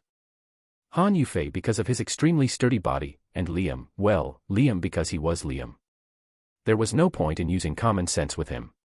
It's only Angelica and Ryan left. They were the only two that were missing. Fortunately, the wait didn't last for long as the two of them appeared at the same time, with Angelica holding onto Ryan's hand. The faces of some of the people near us changed when the two of them appeared. I shook my head when I saw this. There was a very good reason why Ryan came with Angelica, despite the fact that he was no longer a child but a fully grown teen, and their appearance were therefore somewhat perplexing. Ugh. As soon as the two of them landed on the grass, Ryan's face distorted with pain as he almost fell on the floor right then and there. Had it not been for Angelica, he would most likely fallen hard on the ground with no way to stand up. And the reason why he couldn't come alone was because he was still, unfortunately, too weak for this place. Here, wear this. It was good that I knew this and came prepared as I handed Ryan a small bracelet. What's this? Ryan questioned as he took the bracelet. It's nothing much. I answered back while turning around to see how the others were faring. You can increase your strength with this simple artifact. You shouldn't have any trouble navigating this gravity with it. The only drawback is that it requires mana to activate, so utilize the potions I provided you before the trip, alright? Alright. Ryan obediently nodded his head and wore the bracelet. Satisfied with him, I focused my attention on the others. The reason why I didn't give him the bracelet before was because I wanted to see if he could adjust to the gravity or not. It was unfortunate that he couldn't. After seeing that they had all adjusted to gravity, I turned to Angelica and asked, "Which way should we go?" Without saying anything, Angelica closed her eyes for a brief moment before delicately raising her hand to point toward the west. That way. Nodding my head, I rushed the others to follow me. All right, you heard her. Let's go. I raised my pace, leaving the others to follow after me at an increased pace. Ashton City, undisclosed location. It took a total of 10 minutes for everyone to finally enter the portal. By the time they all entered, Kevin felt his body grow tired. Despite his strength, keeping a portal for as long as he did still took a heavy toll on him. Staring in the direction of where the portal used to stand, Kevin mumbled. Now that he's gone, I should be able to sort everything out without any problems. The air around him began to tremble as he reached out to the right. In contrast to the typical red glow that emanated from his arm, a white glow appeared in his palm. Then, out of nothing, a book began to take shape in his hands. The book was of a red color, and was extremely familiar. Ren would instantly recognize it if he were present. It was the same book that had previously traveled with him and had assisted him in changing a number of crucial situations. It's almost time. Opening the book up, words started to form on the paper. Carefully reading through them, Kevin carefully closed the book in his hands after a while. Then, taking one last look at the area where the portal was set up, he directly left the area. From the sky, bits and pieces of red rained down. Spurt. Spurt. As the chunks fell to the ground, they splattered all over the ground, dyeing the grass red. That's disgusting. While this was happening, Hein took a step back and disgustingly stared at the ground. He then turned to face Ava, who was standing next to him. Couldn't you have, done this in a cleaner manner? I could have. Ava answered, extending her hand to the sky, allowing for multiple eagle-like creatures to land. Upon landing on her arm, she took out her flute and tapped the eagles on the head once. They instantly disappeared after that. But I don't see the need to do this in a cleaner manner. Our priority right now is to get rid of anything that can give away our location. She sounded rather cold, but no one seemed to take offense to her tone. Ever since Small Snake died, one by one, everyone changed. Not a single person apart from Liam and Han Yufei who barely knew him wasn't affected by his death. In a way, everyone became more serious and focused. The changes were great, and they were nice to see, but at the same time, the cost that came with the changes wasn't something that I could have ever have hoped to afford. I've been wondering, Ren. It was then that I heard Leopold's voice from beside me. Just like the others, he had also changed quite a bit. He no longer smoked. That was a real struggle for him to get past, but he was now a cigarette-free man. What is it? I asked while paying attention to my surroundings. Your strength is about S+ rank, right? Yes. I quietly nodded while I extended my hand to push away one of the bushes in front of me. It wasn't something that I hid from the others. After all, I did spar with everyone in the group. Just as how they knew my strength, I knew theirs, and I was happy to say that apart from Ryan, everyone was above B rank. A praiseworthy result if I had to say so myself. Liam's strength is also about the same as yours, right? Leopold whispered while he quietly shifted his attention toward Liam, who was walking not so far from where we were. He had a rather lost and confused look on his face. Yes. My speed slowed down a little. Wasn't sure where Leopold was getting at. If I remember correctly, you also said that the strongest people on this planet were Marquis rank. My feet came to a full stop. So why in the world are we going around moving so quiet? Shoo. I put my finger on his mouth right before he could finish his sentence. The reason for this was because I spotted several demons in the distance. Everyone around me also stopped moving. It looks like several Viscount-ranked demons. Hein whispered. Taking a closer look at the demons ahead, I relaxed and nodded my head. Hein is right, it's a couple of Viscount-ranked demons. Then, scanning the people around me, my eyes paused on Han Yufei and I ordered. Take care of it. Got it. His figure disappeared as soon as he said those words. After that, he appeared next to the two demons and crashed their heads against each other by pressing his hands against the back of their heads. In total, it only took about 10 seconds for Han Yufei to dispatch the two Viscount-ranked demons. I was deeply impressed by his performance. Good job. Thanks. We continued moving after that. Meanwhile, I recalled what I was previously talking about with Leopold. Leopold, regarding your question. I turned to look at Leopold. Although it is indeed true that I can probably wipe out this place with just Liam, you have to take into consideration that one wrong move can lead to our death. What worried me the most wasn't meeting a demon that turned out to be stronger than I anticipated. No, my worries lay with the fact that my actions could invoke Jezebeth's attention. Quite frankly, I was still far from his level. I'd be squashed like a bug if he met me at this moment. And in no way would I ever allow that to happen. I made a promise to myself that I was planning to keep. I'd never be satisfied without knowing that I failed to kill him after what he did, never. All right, if you say so. Leopold dropped the conversation and followed the others deeper into the forest. Squinting my eyes, I gazed toward the far distance. Honestly, that wasn't the only reason why I didn't just go all out from the beginning. That was because I was planning on using my time here to finally break through to SS- rank.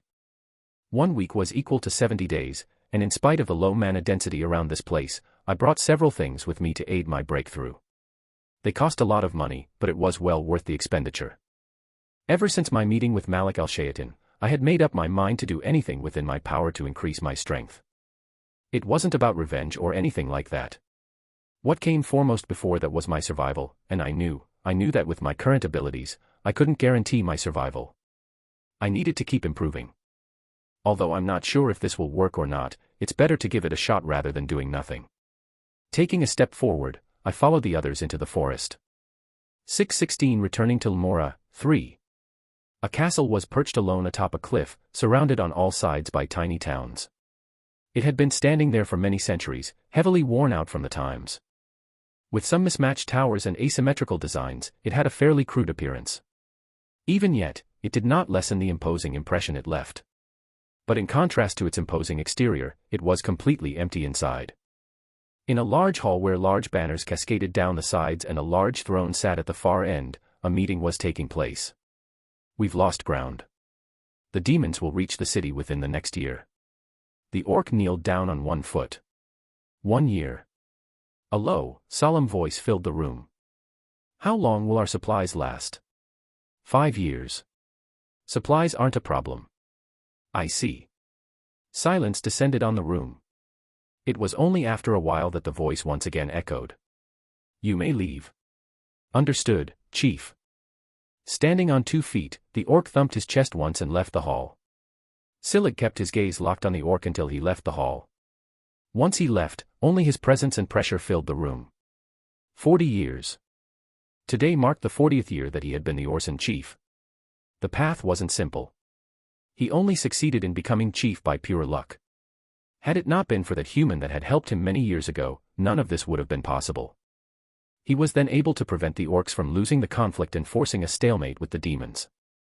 Unfortunately, it didn't look like this deadlock would last much longer. The demons proved to be far too powerful for them to handle, and the orcs were overwhelmed by the lack of reinforcements, losing more than 3/4 of their forces during the course of the previous 10 years. There might be a way. Thump. Silig pressed his foot against the hard ground. Immediately, the hall trembled and a shockwave pulsed in an outward manner. Cracks began to form beneath the throne as Silig slowly stood up from the throne. Crack. Crack. Crack. The cracks quickly became larger, and the throne behind him began to slant into one of them. Soon after, a hole started to appear, and the throne sank into it. Scyld stepped toward the black hole where the chair fell, and he similarly fell. Thump. His feet crashed against the earth as rocks raced past him after he fell directly down the hole for more than 10 seconds. It's dark. His voice echoed throughout the dark space. The only thing he could see at the moment was an endless darkness. Aside from that, he could also hear a faint rhythmic breathing coming from the distance. Pressing his large foot against the ground, Ch601 extended his hand toward the right until he felt a rough surface. Only then did he channel his aura, and he pressed with much more force. Rumble. The room started to shake. In the process, Ch601's thick and muscular arms erupted in a darkish green glow that snaked forth like several snakes and connected with the wall, gliding along the bricks and illuminating the surroundings. It didn't take long for the darkness to disappear. Better. Ch601 was left satisfied once the room was brightly lit and he was able to get a good look at his surroundings. He wasn't satisfied for long as his face once again turned solemn once he turned around to face a certain direction. There, a cell stood. Thick metal bars with small gaps in between, a dense rotting smell, and long chains that were connected to the ground. It has been a while, Omgolung. Ch601 greeted when he faced the cell. His slightly greener than dark eyes fixed on the chained figure inside the cell. His features were somewhat hidden by long white hair that covered his face and muscles that were only half as large as they had once been, but nonetheless, the figure still bore a striking resemblance to the figure he knew in the past. He was none other than the previous Orson chief, Omgolung. The only orc in Amora who rivaled his strength, and the person whom he defeated in order to become the next chief in line. Someone who used to stand at the peak of the planet. With the ongoing war, it has been hard for me to visit you. The room fell silent for a moment. Omgolung, whose head was hung low, slowly raised it till his eyes met Ch601's. We're about to lose, aren't we? A croaky and deep voice echoed out from his mouth. Ch601's face changed upon hearing his words. Nonetheless, he nodded his head. We are. He was honest with his reply. There was no point in hiding anything. I see. Omgolung lowered his head, his tone fading a little. Ch601 took this moment to speak. I need your help. His words were straightforward, just like how orcs were. It was within their culture to go straight to the point instead of going at things in a roundabout manner. Though prideful, they were never the ones that shied away from asking for help from each other. It was this trait that made them extremely formidable. My help. Omgolung once again raised his head, blinking his languid eyes. Asking for my help after all of these years have passed. What makes you think I will help you?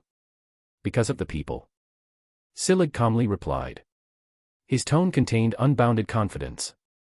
We don't have any longer than a year before the demons arrive. If by then, nothing happens, we will go extinct from this planet.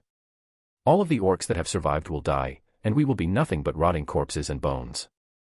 Silence once again descended on the room as Omgolung quietly stared at Ch601.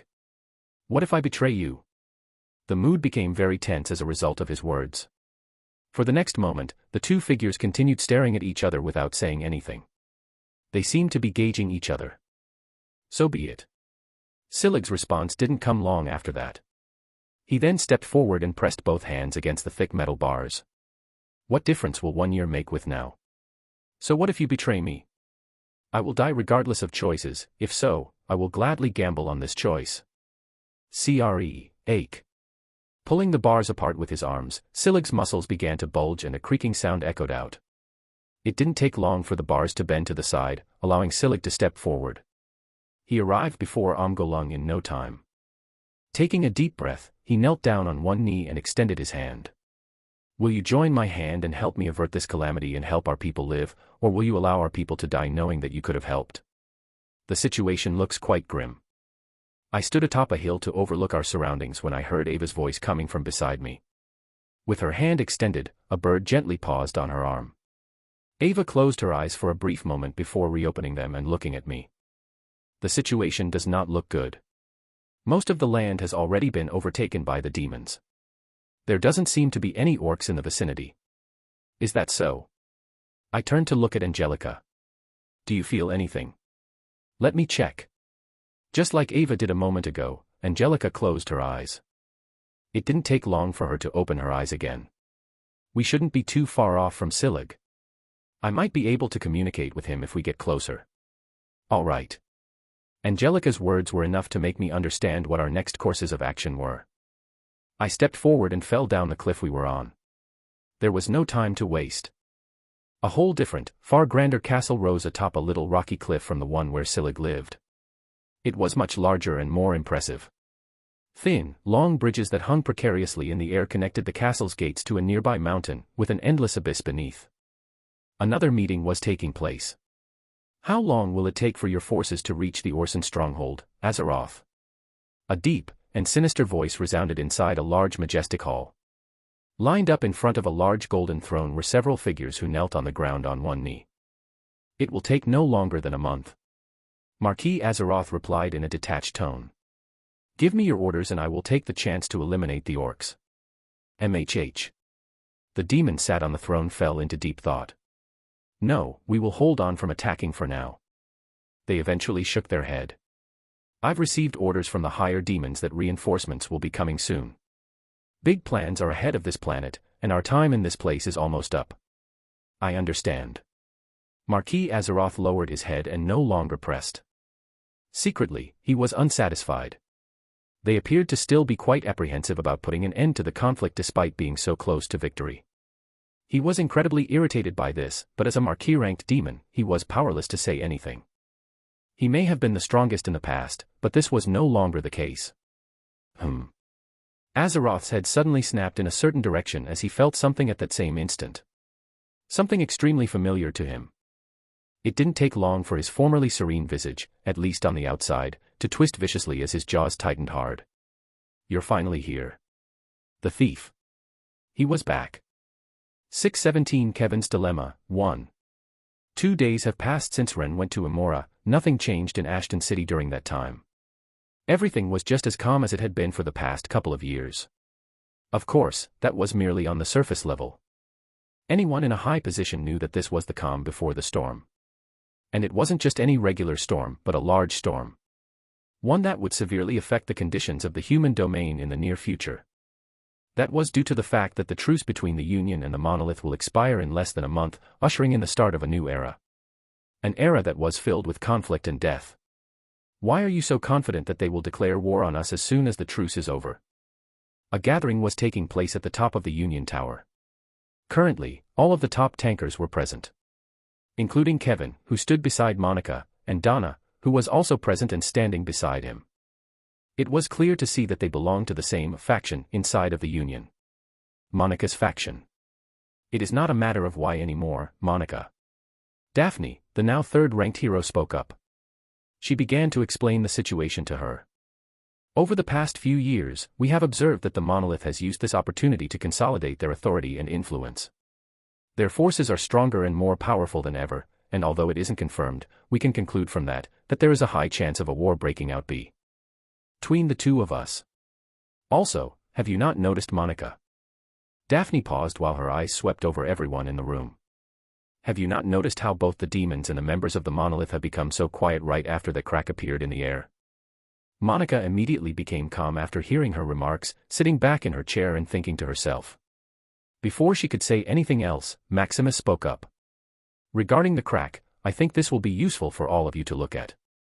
He then pressed his hand against the desk and a hologram appeared in the air. The image of an elf appeared in the video. Everyone in the room was familiar with the video that was currently being displayed. A manifestation of the most recent cataclysm is the crack that has appeared in the atmosphere. The main objective of the crack is to fill the planet with as much mana as possible in order to open the door for monsters from the demon world to arrive. Previously, due to the planet's low mana density, dungeon creatures could not survive on the surface for very long. This isn't true, though, when there is a lot of mana in the world of humans. If it were to occur, monsters would be free to wander the earth, allowing the demons to start a blown-out war against humanity. Pressing his hand against the desk once more, Maximus ended the video. Then, scanning the faces of everyone present in the room, he solemnly said, I'm sure most of you have already seen the video before. With more reports talking about dungeon overflows becoming more prominent and the monsters no longer dying like in the past as soon as they enter the earth, it is safe to assume that we don't have much longer before the third calamity hits. It's just like Ren has stated in the past, during the press conference that almost everyone here is all too familiar with. The third calamity is no longer a question of if it will come, but a matter of when it will come. The tension in the room rose at his words. Regardless, Maximus continued to say his piece. I don't exactly know when the third calamity will hit, but it is within the reasonable assumption that it will take no less than 10 years, and during that time, the most appropriate thing for an organization that is linked with the demons would be to try their best to weaken humanity. When they heard his comments, everyone's expression turned ugly. In a sense, everyone already knew this, but it wasn't until it was brought to their attention that they truly understood how serious the situation was. The only one in the room whose face didn't change was in fact Kevin, who kept his head lowered with his eyes closed. He already knew all of this. In fact, he knew more. The third cataclysm wasn't going to hit in 10 years, but rather 4 years, or perhaps even 2 years considering a certain factor. The situation was a lot more dire than the people inside the room knew. One couldn't begin to describe how helpless it was. If that weren't enough, all the other organizations pitted against the three races, with the exception of Inferno, which Ren had largely cleared out, were going to start waging war against the respective races not long from now. Regarding Inferno, it wasn't actually over just yet. Unfortunately, Inferno wasn't that easily defeated. There were a couple of remnants that survived, and might cause significant damage to the dwarves in the near future. Not to the point of destruction, but enough to make them feel the pain. Next up, Octavius, how close are you from breaking through to SSS- rank? Maximus asked, shifting the conversation away from the situation on Earth. Everyone's eyes fell on Octavius once Maximum's words fell. He, who sat at the far end of the round table, slowly opened his eyes. A terrifying intangible pressure emitted from his body once he opened his eyes. Everyone held their breath while they waited for him to answer. They were unfortunately left disappointed with his answer. I'm still not there yet. Hearing his remarks caused everyone's hearts to clench. Even while no one was certain if Malik al-Shaytan had attained the level of SSS-, just the idea that there was a rumor of him doing so was enough to leave them feeling helpless in the face of the unexpected circumstance. Coupled with the fact that he signed a contract with a demon, granting him more power than those that didn't have a contract, everyone felt their hearts sink at the revelation. Are you at least close? Monica asked, clinging to the little hope they had regarding the situation. Unfortunately, she did not get the answer she wanted. No, I'm not close. The atmosphere became even more somber after he said these words. For the following minutes, no one said anything as an uncomfortable silence swept the surroundings. Let's end the meeting now. The meeting came to an end when Octavius casually got up. He turned around and left the area without saying anything further. Following his example, the others also stood up and left one by one. Judging from the looks on the faces of some of the people present, it was clear that they were filled with anxiety regarding the future of the Earth. Even Monica was quite shaken after the meeting as she remained quiet throughout the walk back, something that was unusual of her. What are you doing, Kevin? It was her words that brought Kevin out of his thoughts. Lowering his head to glance at Monica, he smiled. Nothing, I was just thinking about the situation. That was a lie. He was trying to recall a few faces at the moment. Although it didn't appear that way at first glance, this meeting was immensely detrimental to the Union. Especially in light of the fact that several top-ranked heroes were invited to participate, and not just the heads. It was from this meeting that several people made up their minds to betray the Union and join the monolith. Kevin's mind was preoccupied with trying to find ways to silently eliminate them. He didn't even bother thinking about changing them, no, he'd much rather have them eliminated.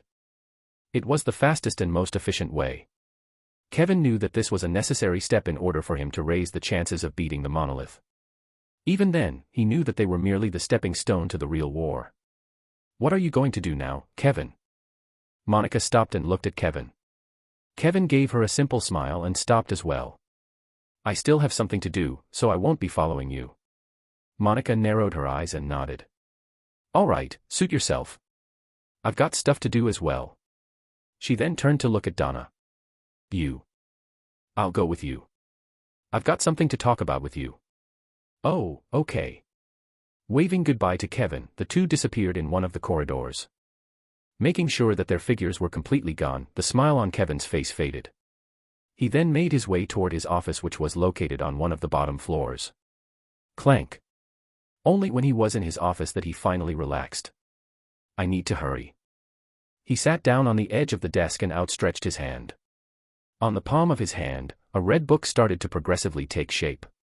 His palm began to glow white, encompassing the crimson book as it did so.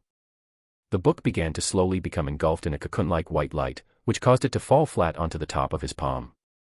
Then the pages started to turn. In a state of complete calmness, Kevin kept his eyes on the book until a series of notification prompts appeared in front of him. Time codex abortion, 0%, 16%, 100%. Synchronization equals plus 5%. He lost consciousness soon after. 618 Kevin's Dilemma, 2, Synchronization, 5. The world was shrouded in melancholy as ashy gray clouds filled the sky. Why-ing. A dazzling light burst forth in the middle of the vacant space and quickly spread everywhere. The gloomy clouds then parted under a terrible pressure that stretched toward the entire world. A human figure with distinct facial characteristics was visible within the illumination. The air vibrated as a result of the pressure the figure was emitting. Whoever the figure was, they were an absolute master. Soon enough the brightness diminished and the human form within the brilliant light became more and more distinct. A black-clad male with two crimson-colored eyes finally emerged in the air as the light dimmed completely. Taking a step back, the crimson-eyed figure looked towards the horizon with an uncharacteristically serious expression. Ryup. It was then that a hand suddenly stretched out of thin air, grasping the sky, and tearing it apart as though it was tangible. White hair, red blood eyes, and fair skin. Out of the darkness came a figure that appeared human. He appeared to be rather ordinary, but only someone with strength approaching the boundaries of the human limit could realize what a miserable existence he actually led. The power hidden in this weak-looking body could wipe out the planet with a single wave of his palm. It was horrible. Devastation was what the white-haired figure saw as he floated in the sky and cast a detached gaze downward. A world now on the point of extinction. A smile formed on his face. Then, lowering his head and staring at the crimson-eyed male below him, the white-haired individual's eyes rippled slightly. The crimson-colored-eyed male, Kevin, stared back, and silence enveloped the world. While neither of the two figures spoke, a great deal of energy erupted from their respective bodies before they silently collided. Everything below them crumbled as a powerful wave from their collision fanned out. Finally, after an unknown period of time, Kevin opened his mouth. Jezebeth. His soft voice traveled through every corner of the world. Yet, deep-seated hatred could be felt in his voice as he spoke. Staring at Kevin below, Jezebeth closed his eyes slightly before the smile on his face deepened ever so slightly. How have you been? It's been a while since we've last seen each other. Kevin didn't say anything in response. Instead, the red hue surrounding his body became more intense. The sword in his hand glowed in a majestic color and the world around him shook fiercely. In spite of that, Jezebeth showed no change in his expression. Rather, he seemed even more relaxed as he watched Kevin glare in his direction. You should already know by now that your efforts are futile, right? His words echoed throughout the globe. Kevin's expression sank. Not only do you not have the strength to beat me, but you very well know what consequences my defeat will lead to, don't you? Jezebeth's body gently floated toward the ground. To the records, I'm Cancer. Something that they weren't able to predict or find out until it was too late. By the time they discovered my presence, I was already reaching the peak of this world. His feet landed on the ground. With both hands behind his back, Jezebeth leisurely strolled around. Kevin could only watch him from the distance without doing anything. You might wonder, how is it possible for the records to have not detected my presence when they are supposed to be so powerful? Well, the answer is rather simple. The records aren't exactly a sentient being, rather, they are a primal source code of the universe that has basic cognitive abilities. Almost like an infant. It will only act when it finds its existence is under threat. Jezebeth chuckled a little. And that existence is none other than me. A majestic white glow erupted from Jezebeth's body as he extended both of his hands. Kevin fiercely stabbed his sword on the ground and held his ground as a gust of powerful wings swept past his body, sending his hair and clothes fluttering away. The gale didn't last for long as it soon calmed down. And with regards to their reaction to finding the existence that is threatening them, Jezebeth met Kevin's eyes. That's where you came into play. Desperate to stop me from reaching them, the records created you. Everything that happened to you in the past was all premeditated by the records. Stop talking. Kevin mumbled while he clenched his teeth and glared at Jezebeth. But in spite of that, he never once moved to fight Jezebeth. It wasn't that he couldn't, it was that he didn't want to. Want to know a funny coincidence? Jezebeth suddenly asked. Kevin didn't respond. Don't you think we have a lot of things in common? From our red eyes, our past, which is shockingly similar, with both our parents dying from a very young age, both from outsiders, leaving us orphaned, do you really think it's a coincidence? Kevin didn't answer. He honestly didn't know, nor did he want to hear the answer, but it wasn't as if Jezebeth could read his thoughts. And even if he could, he would have probably still continued speaking. His next words thunderously burst inside Kevin's head. Nothing is a coincidence. You were created by the records, and modeled after me. From your past to your unique features, you were modeled by the records to resemble me because you were created for the sole purpose of killing me, but... He tilted his head slightly as he looked at Kevin. But I swear I could remember you having white hair in the past. What happened to your hair? It's none of your concern, Jezebeth. Kevin cut off in an aggressive manner. Oh. Jezebeth inched closer to Kevin, surprised by his reaction. Is there something you are hiding from me? He asked in a curious manner. Kevin instinctively took a step back when he saw Jezebeth nearing him. Ah. His eyes opened wide when he realized what he had done. But it was too late. Jezebeth noticed his reaction and smiled deeply. But I can tell. He inched even closer. I can tell that you can't kill me. I don't know exactly why, but for some reason, I know that you are purposely not killing me despite having the power to do so. Jezebeth's head tilted a little. Now, what I really want to know is, why? Why are you refusing to kill me? Synchronization complete, plus 5%. A low chime rang inside Kevin's head and his eyes opened. Why am I refusing to kill you?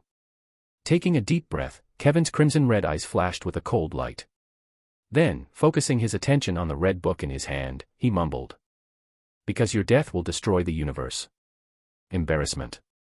That was how one would describe how Azeroth felt in the last couple of decades. He felt utter embarrassment. Ever since his castle had been infiltrated and he had lost track of the thieves who had stolen his possessions, Azeroth had become the butt of the jokes of the other marquee-ranked demons present in Amora. If that wasn't all.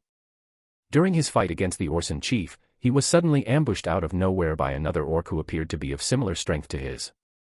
Although he had managed to escape back then, he had lost a major part of his territory on that day. Defeated, and embarrassed, Azeroth became the laughingstock of the demons. Bastard. I'll kill you when I find you. Since that day, not a single day has gone by that he hasn't reminded himself that he will exact justice on those who have mistreated him. For years he had been biding his time, gathering his forces, and improving himself. In those years, he had managed to remove several people who had mocked him in the past, including high-ranking demons that were on the same level as him. However, he was never satisfied with their removal. And there was a simple reason for that. The reason was that he knew. He knew who the main culprits were. The people who had infiltrated his castle and robbed him of his possessions. They were the ones who were responsible for all of his troubles. The orc too.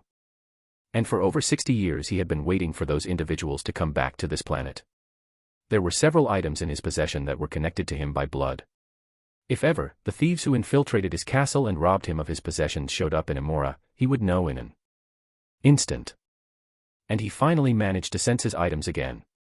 After 60 agonizing years, the thieves were back, and they were in the exact location where the orc was, proving to him that they were working together.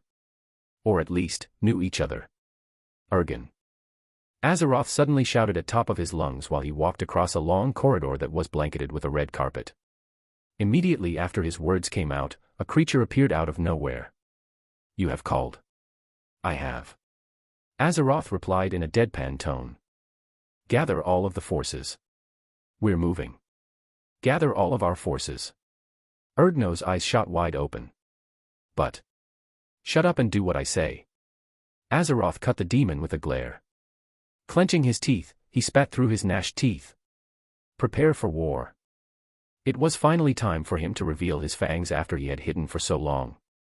So what if his actions resulted in the demon delegate to get angry at him? In his mind, there was nothing else but revenge. 619 Submission 1. If there was anything that changed during the 2 years I devoted to training, it was my combat approach. Even while I continued to use the Keiki style as I had in the past, I was able to modify it in my own unique way. I didn't need to grip my sword and hang onto the sheath like I had in the past. The only thing I needed to do now was to gently tap my finger in the air. When I sheathed and unsheathed my sword, the speed at which I could do so increased to the point where those of a high level could no longer see it with their unaided eyes. To those on the outside, it appeared as though I was simply pointing at my enemies and killing them, but in reality, I was Act 2. Ally doing the same movement as in the past, but a lot faster. But it wasn't just that. I was also able to tap into a new power. Mana agglomeration. Typically, one would form an armor when reaching this level. Sort of like Monica with her shining orange armor. I knew this because she tended to show this off quite often. Liam could also somewhat do it, although his armor was a bit strange. How could I describe it? Let's just say that it is severely lacking in the defensive department with gaping holes everywhere. In any case, it was different for me. Unlike them, I never created an armor for myself. Rather, I came up with something else. Mana aggregation functioned by physically bending the mana in the air to your will and controlling it in such a way that you could make it into a tangible material that could be used to cover the human body as armor. I could now summon actual sword energy out of thin air by bending the mana in the air to my desire. Due to my 2-year research of the scion composition in the air and the pill I took after returning from the conference, I was able to regulate my scions to an extreme degree, which was necessary for my new technique. In a way, I was confident in facing any opponent of the S+ rank range without feeling the littlest of intimidation from them. I was jolted out of my thoughts by the presence of several shadows in the air. Squinting my eyes, I casually tapped the air. Thump. Thump. The 2 shadows fell from the sky after I pointed in their direction, revealing the figures of a couple of demons. They crashed against the hard ground, sending dirt flying in the air. At the moment, over 10 different birds, each with a different size and strength, were circling the skies above us. I glanced at Ava as we walked silently side by side in their direction. Quick question, Ava, how many beasts can you control at the same time at the moment? About 40. Ava replied, leaving me impressed. 40 beasts at the same time, that was practically a small army. It looks like she has made a lot of progress over the past few years. She was the only one I hadn't sparred with because she was out searching for monsters to tame, unlike the others who didn't need to do that. It also explained why I didn't know how many beasts she could summon at the same time. Your rank is B+, right? Right. Ava nodded her head, and I fell into deep contemplation. Eventually, my eyes paused on the flute that was in her hands. I see, so does that mean you're about to unlock the 3rd seal of your flute? MHM. Ava confirmed. When I reach A- rank, I will be able to break the next seal and have the chance to take more beasts and help them improve faster. There were hints of visible excitement in her voice when she said the last words. Clearly, she loved the idea of her and her pets becoming stronger. With her being in my group, I was naturally pleased with this development. That's good, keep up th. I wasn't even able to finish when I heard someone's voice coming from the distance. Ren, I can see the fortress and castle in the distance. What should we do now? The voice belonged to none other than Ryan, who seemed a lot more comfortable walking around. At least compared to when he first arrived here. With my feet coming to a halt, I thought for a moment before shifting my attention toward Angelica. Call for him. Got it. Wearing a solemn look on her face, Angelica closed her eyes. At the same time, in the said castle, the empty, yet grandiose halls within the castle were currently filled with several figures. All of them were the highest-ranking members of the Orson race left in Emora. Silig sat on a big throne at the opposite end of the room. The hall was completely or at least partially surrounded by his presence, as another, slightly lesser presence also filled the hallways. It belonged to none other than Omgolung, the previous Orson chief. All of the Orson delegates' attention was currently fixated on Omgolung, and the entire room was dead silent. The arrival of the former chief caused some people to express obvious happiness, shock, and sadness. Nonetheless, it wasn't something they could vividly show as they all focused their attention back on Silig, who quietly saw on the throne without saying anything. KHRRR, KHRRR. His labored breathing resonated across the space, shaking it along with him. Prepare yourselves. He finally spoke, allowing for his deep and coarse voice to echo throughout the entire room. Pressing both of his hands on the side arms of the throne, he slowly stood up from his seat and scanned everyone in the hall with his eyes. His physique exuded a deep green tint that heightened the tension already present in the space. None of the orcs present dared to move a muscle as they all focused their attention on Silig, who was about to speak. His next words stirred the heart of everyone present. It's time for us to start another war. It is time for us to take the initiative and recapture some of the territories we have lost. Shifting his attention toward Omgolung, Silig announced. Omgolung will lead the army going forward as its top general. He'll be running the army, and his words will count just as much as mine. The entire hall stirred as they looked at Omgolung, a figure whom they used to follow in the past. Sure, he was a lot skinnier and weaker than back then, but the presence he gave out did not lose out from the one Silig gave out. They happily accepted Silig's orders. Yes. All the representatives shouted in unison. Silig was left satisfied when he saw this. That's good. I would like it for you all to prepare for war. Starting tomorrow we will officially go to. Silig stopped himself mid-sentence, and his face changed. This obviously did not go unnoticed by the orcs who looked at each other and wondered what was going on. It was unusual for Silig to behave this way. Just as someone was about to voice out their concerns, Silig's deep voice echoed throughout the halls. His expression was unusually serious. We have guests. Someone go and receive them. 10 minutes after sending a message to Silig, we headed toward the castle in the distance. We didn't make it far before we were forced to stop. It looks extremely guarded. At the base of the castle, hundreds of orcs appeared in my vision. A number of Spartan stone homes could be seen behind them. They seemed to be the first line of defense. What should we do now? Leopold asked while he gazed at the numerous orcs in the distance. Please don't tell me that we have to directly break through their formation because I don't think. We won't. I cut Leopold out of his delusions. Then, squinting my eyes, I scanned the distance. Just wait here for now. If my estimates aren't wrong, we will be escorted into the castle in a bit. Escorted. Leopold's face was filled with doubt as he looked at the orcs in the distance. Really? Yes, really. I couldn't blame Leopold for being doubtful. I would likewise be skeptical after getting a good look at how menacing the orcs in the distance appeared. Thankfully, we didn't have to wait for long as a group of orcs descended down the mountain. Their entire presence was a stark above the guards guarding the base, and in their immediate presence, the orcs all lowered their heads as a form of respect. It was their presence that signaled to me that they were the guard that was meant to escort us to the top. Hence, looking at the others, I nudged them with my head before directly heading to where the orcs were. Let's go. 620 Submission, 2. It's been a while since we've last seen each other. I hope you haven't forgotten about me, Silig.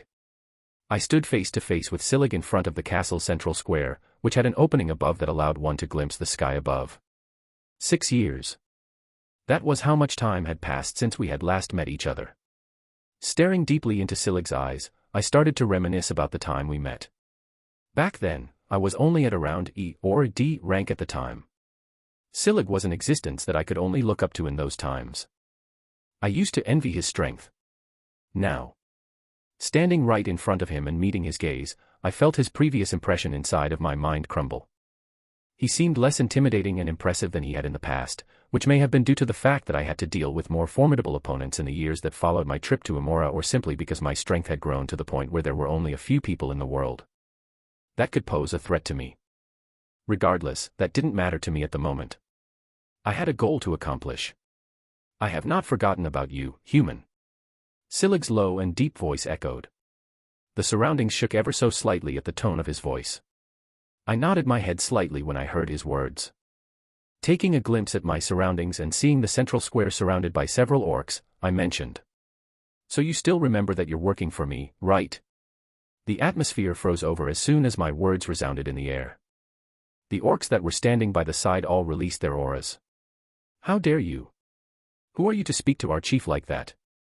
I ignored the enraged roads coming from the orcs and kept my gaze on Silig. My expression was extremely serious. The tensions in the space rose to an all-time high. It then all came crashing down when one of the orcs rushed toward me. The charging orc was stopped in his tracks when Silig reached out his hand in his direction. The surroundings trembled as his thunderous voice reverberated throughout the area. Stop. He has indeed improved. Taking note of the power hidden behind the voice, I silently praised. Nonetheless, I knew that this was just a cheap trick used by him to intimidate me. Chief.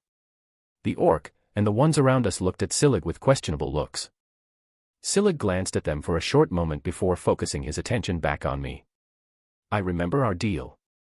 Well, isn't that great? I clapped my hands. Only to stop when I heard Silig speak once more. Anne. My eyes narrowed slightly. Was he perhaps going to reject the deal? His next words surprised me. And I am not against it.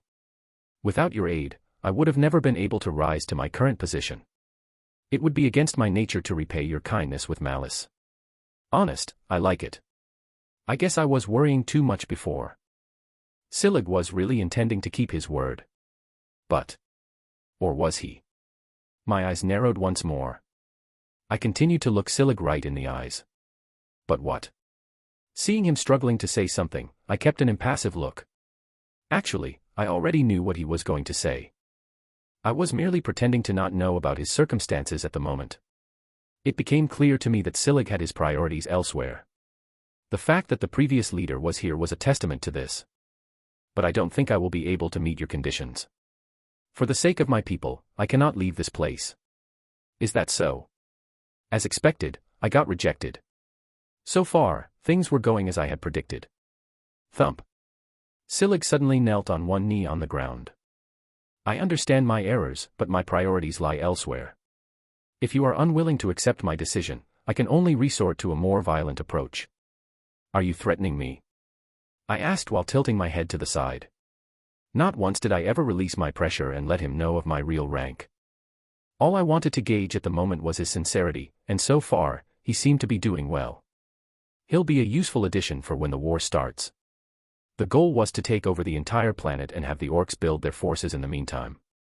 When the third calamity strikes, I plan to create a portal for the orcs to go through and enter Earth. And for that to happen, I needed Silig's complete loyalty. Which was exactly what I was planning on getting at the moment. Hold this for me. Unzipping my hoodie, I handed it to Angelica. Then, stretching my shoulders, I asked. Where should we do this? I went straight to the point.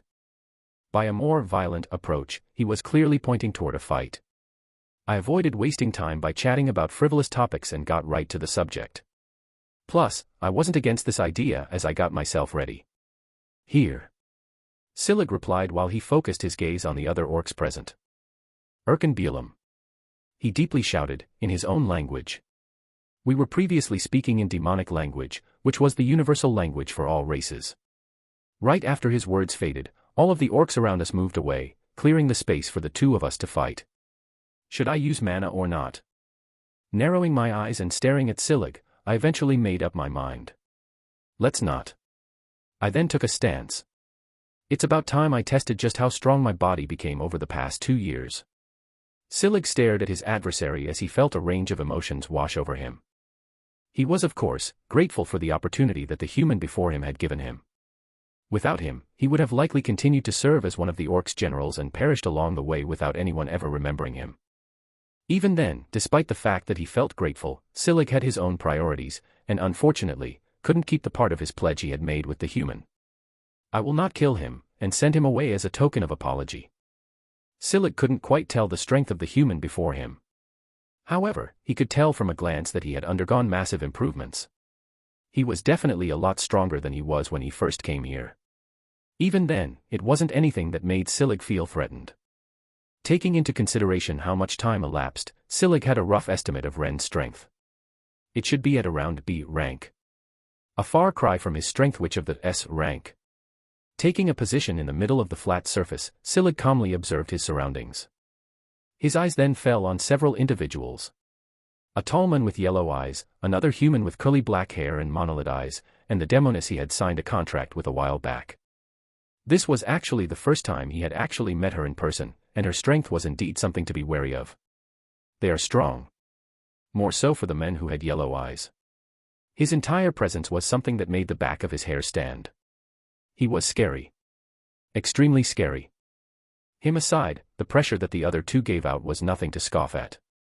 The other ones beside them also looked like decently strong humans, which surprised Silig quite a bit. Shifting his attention back toward Ren, Silig silently praised inside of his heart. To have attracted so many talented and strong individuals by his side, he indeed is someone worth following. Alas, if only the circumstances weren't like this. Are you ready? Silig asked while jumping around on the spot. I'm ready. Ren replied back while he took a rather lax stance. It's filled with openings. Silig thought when he stared at Ren. With just a glance he could tell just how many openings there were. With 70 years of fighting under his belt, he was able to easily tell this much. Let's make this quick. He thought to himself. All right, come at me. Silig suddenly heard Ren's words and paused for a moment. He then took another look at him and was left surprised by how relaxed he seemed. Why is he so confident? Instead of leaping to the conclusion that Ren was conceited, Silig immediately grew apprehensive. Silig frequently encountered opponents who concealed their strength before a fight, which often lead to him underestimating them. He may have survived those ordeals in the past, but they also taught him a valuable lesson. Could he also be hiding his real strength? If so. Crack. As Silig's body started to take on a dark green color, the ground beneath him shattered. Clenching his fist tightly, he twisted his torso and flexed his back muscles. Once again focusing his attention on Ren, he pressed his foot against the ground and his vision blurred. In a split second, he was already before Ren, and he immediately punched out. Boom. A thunderous explosion rang in the air as massive shockwaves swept the surroundings.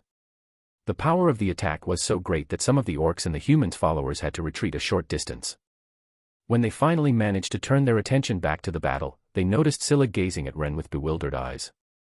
It didn't take long for them to take on a similar look. Especially when they saw how Silig's big fist was stopped by Ren's single finger. Ch601 Submission 3. The area went completely still when it was revealed that I managed to stop the attack with one of my fingers. When Silig and the others turned to look at me, I could feel their shock. Everyone in the room was obviously astonished by how I was able to stop his attack with just a single finger. I would have also been astounded if I had been in their shoes. It had to be noted that it wasn't as effortless as it seemed to be on the outside. I think I broke my finger. My body was strong. Extremely strong at this point.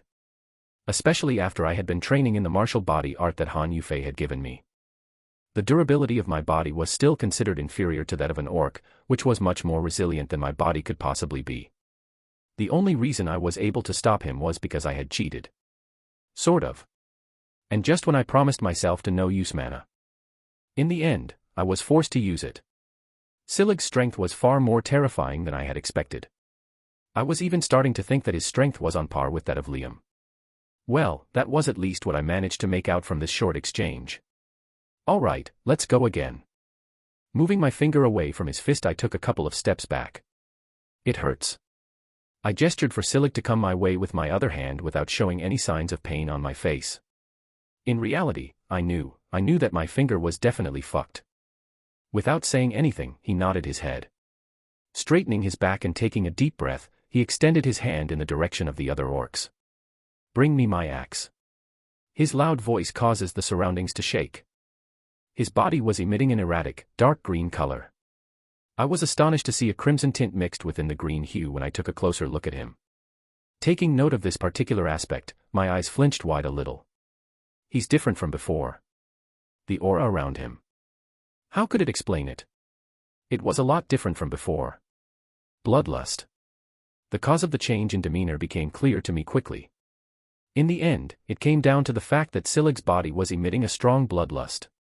It made me realize that he was finally taking this seriously. No, rather than being serious. He's betting his life on this. The way he was staring at me. It gave me the impression that he saw me as one of his biggest foes, one with whom he intended to contend all the way until the end of his life. Interesting. I thought while I began stretching my legs and arms. This might turn out a lot more difficult than I had originally anticipated. Well, for as long as I don't use mana, that is. The story would be a lot different if I could use my mana. After all, with the aid of Eyes of Kronos, I didn't fear getting hit by his attacks. Here you go, Chief.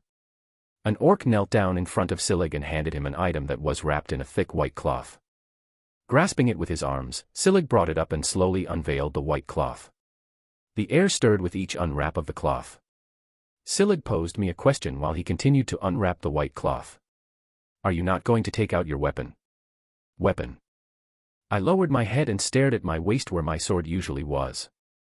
It wasn't there at the moment. Thinking for a moment, I shook my head. No, I'm good for now. I was here to test the limits of my body, not my skill with the sword. Are you sure? Silig questioned. I confidently nodded my head back. Yes, I'm confident. Okay. Silig removed the cover to show a single-sided, ancient, worn-out axe. It didn't appear to be anything noteworthy at first sight. However, as soon as the final piece of cloth was taken off, a menacing atmosphere swept through the square, and the scent of iron lingered in the air. Catching a whiff of the smell, my brows knit. It smells like blood. For a weapon to have this sort of smell, it must have killed countless enemies. KRR.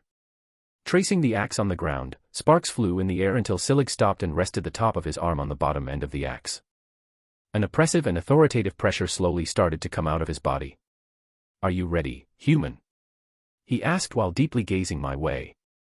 I took a deep breath and closed my eyes. Body hardening. Mind and spirit connection.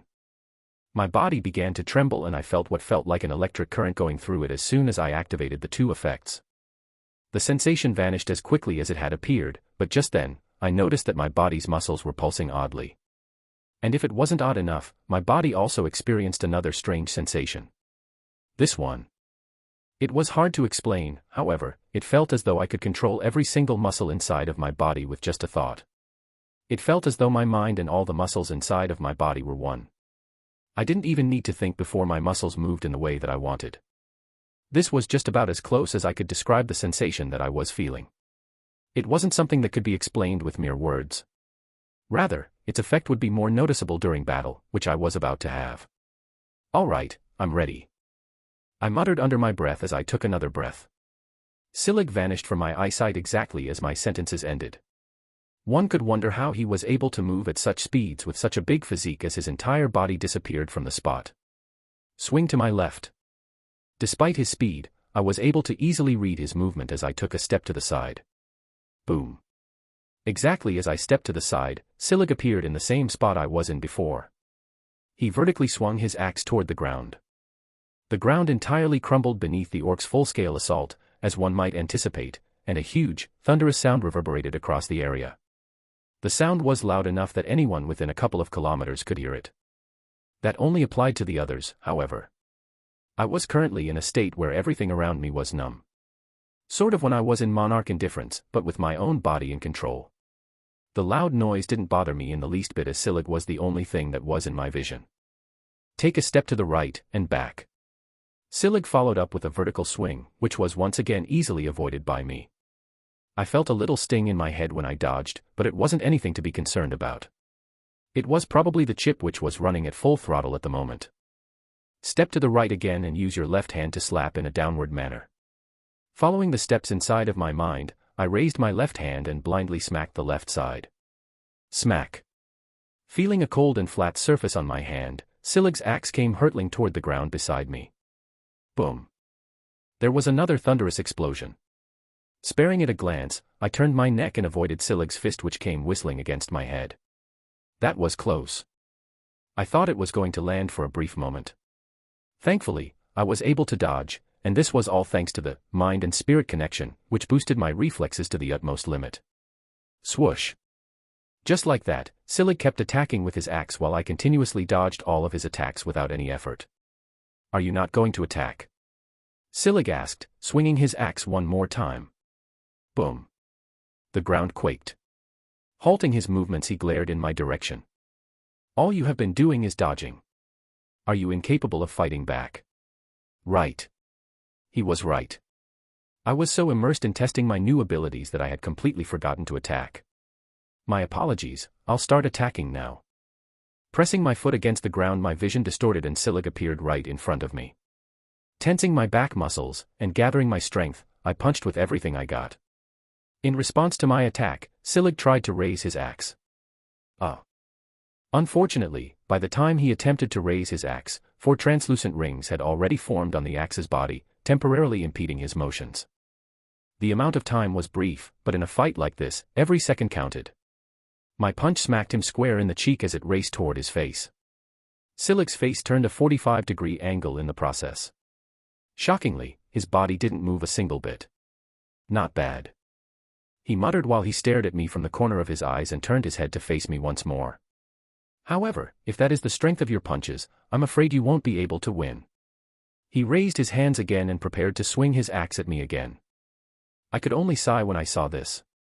As expected, although my body's strength is a lot more formidable than it was in the past, it's still nothing to that of an orc.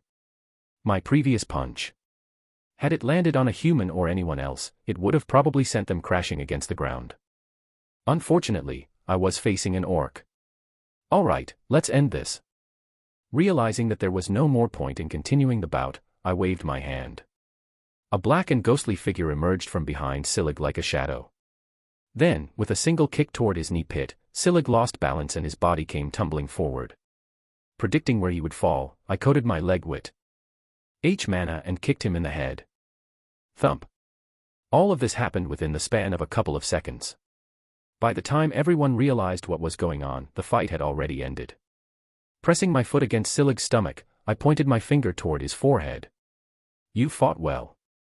622 waiting, 1. You fought well. Scyld didn't know how to react after hearing those comments as he was left humiliated on the ground. He wanted to retaliate and say, "It's not over," but as his eyes paused on the finger that was aimed at his forehead, he involuntarily swallowed a mouthful of saliva. I will die. With just a glance he recognized the power hidden within that single gesture, and it was then that he relaxed his body. He kept his head lowered for a little while longer. I've lost. It took a while for the loss to finally register inside of his mind, and when he did, he felt extreme disappointment in himself. Who would have thought that the human would grow up to be so strong? He wasn't very knowledgeable about humans, however, he did know a couple of simple facts. For example, he knew that humans lived a relatively short life, and he also knew that humans only just recently gained access to mana. For them to develop so much. It was truly frightening. Kill me. After some while, Scyld murmured feebly. Although he spoke in a low voice, everyone in the square could still hear him. When the orcs in the room heard his comments, their complexions transformed. Only Ren remained indifferent to his words as he continued to stare at Scyld. Opening his mouth, he asked, "Is the idea of working for me that repulsive to you, repulsive enough to make you want to kill yourself rather than accept my offer?" No. Scyld weakly shook his head while he looked at the other orcs present. I just can't bear to part with them.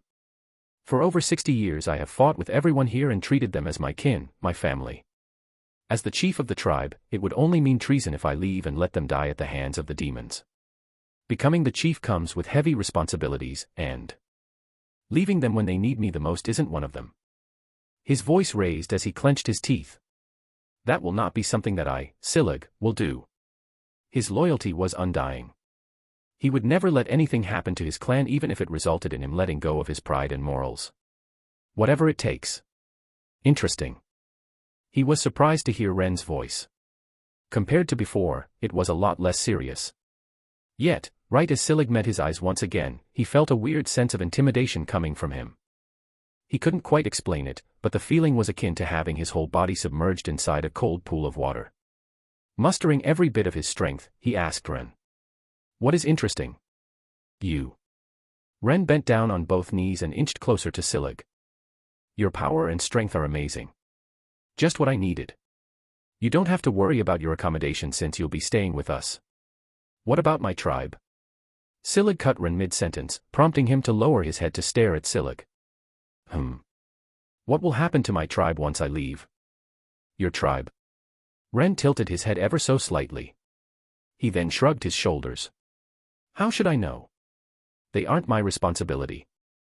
Scyld's heart sank when he heard those words. As expected, he only cares about me.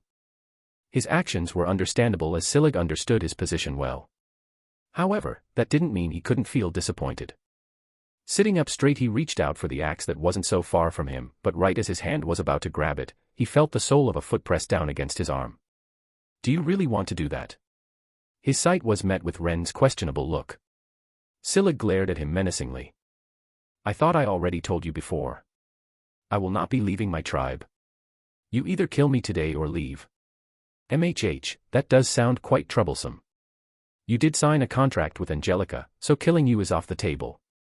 Ren's eyes squinted. After a while, he sighed. Get us a couple of rooms to rest, I'll think about a solution later. Huh. Silig remained silent as a result of Ren's surprising words. He couldn't comprehend what was happening as all he could muster was a blank look. It was only after Ren spoke again that he finally woke up from his daze. You deaf? You heard him. Silig ordered as he turned his head to stare in the direction of where the other orcs were, awakening them from their daze. Get him and the other humans some rooms. Supporting his body with his axe, Silig slowly stood up and looked at Ren. He had a complicated look on his face. I don't understand why you're doing this, but I hope you know that this gesture won't make me change my mind. Oh, I know. Ren nodded his head while patting Silig on the shoulder once. You should get ready. Get ready. Silig snapped his head to stare in Ren's direction. However, he was only met with an ambiguous look. You'll know soon enough. After that, he turned around and walked away, with the others lagging behind. It goes without saying that a few orcs guided them during the procedure. Get ready. What is the human talking about? Silig felt an ominous premonition when he stared at Ren's departing back. Although his words sounded suspicious, Silig didn't doubt that the human was on his side. In the end, as he was linked to the demon through contract, his death would mean her possible death. There was no way the human would take such a big risk. This could only mean one thing. Something big was heading their way. Possibly a war. Or something that was just as bad. Silig was uncertain, but he wasn't one to hesitate. His years of experience had taught him a lot of things. Turning his attention back toward the Orson delegates, he commanded. Everyone get ready for combat. Tell the other orcs to be wary.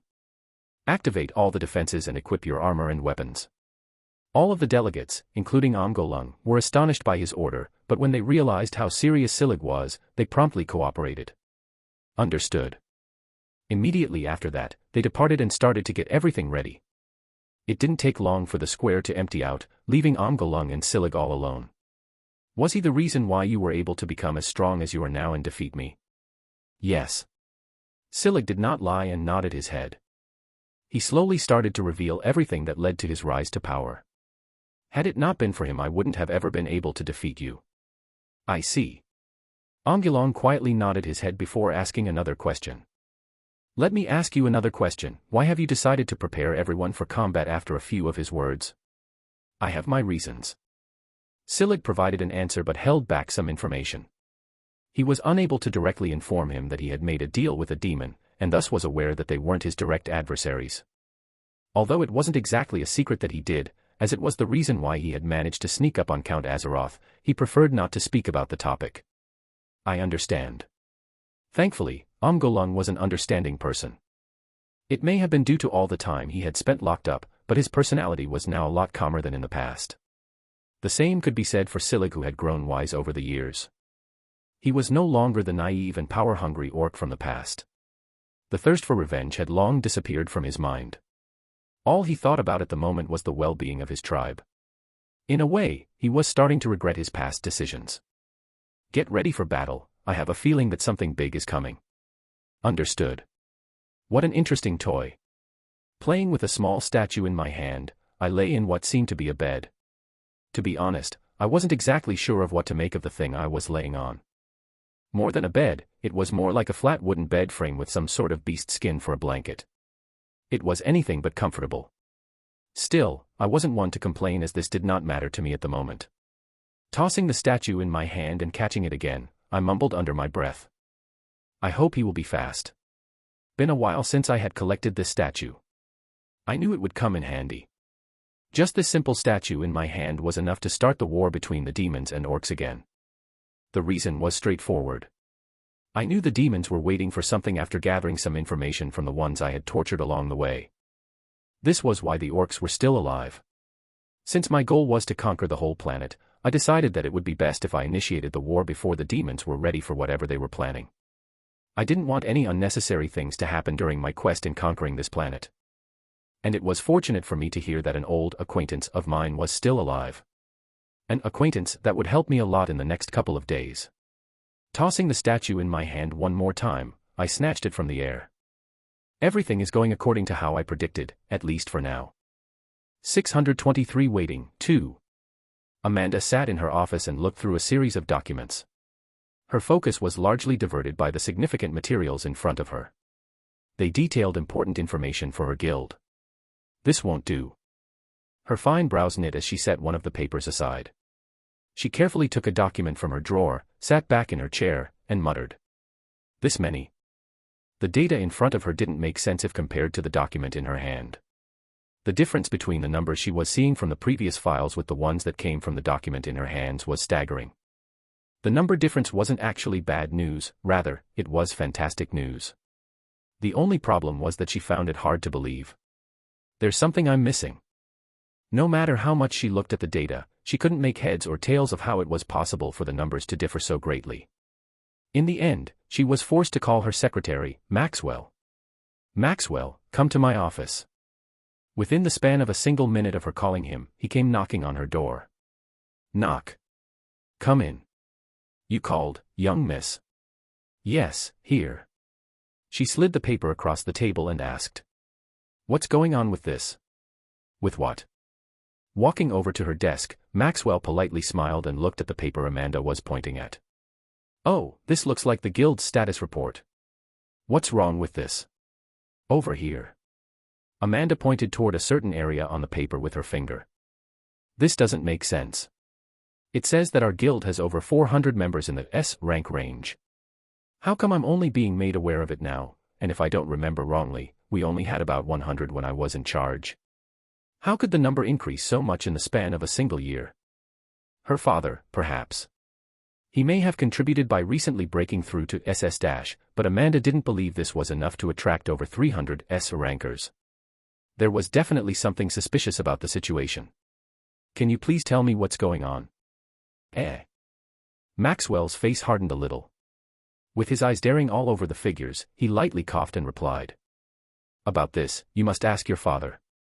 Not too long ago, he secured several big things which he made confidential. I'm afraid he's the only person that can answer this question. I don't think anyone else within the guild apart from a select few know. I see. Amanda's eyes narrowed for a moment. The distress on Maxwell's face was obvious to her, but she chose not to press the issue because he appeared adamant about keeping quiet. Something is wrong.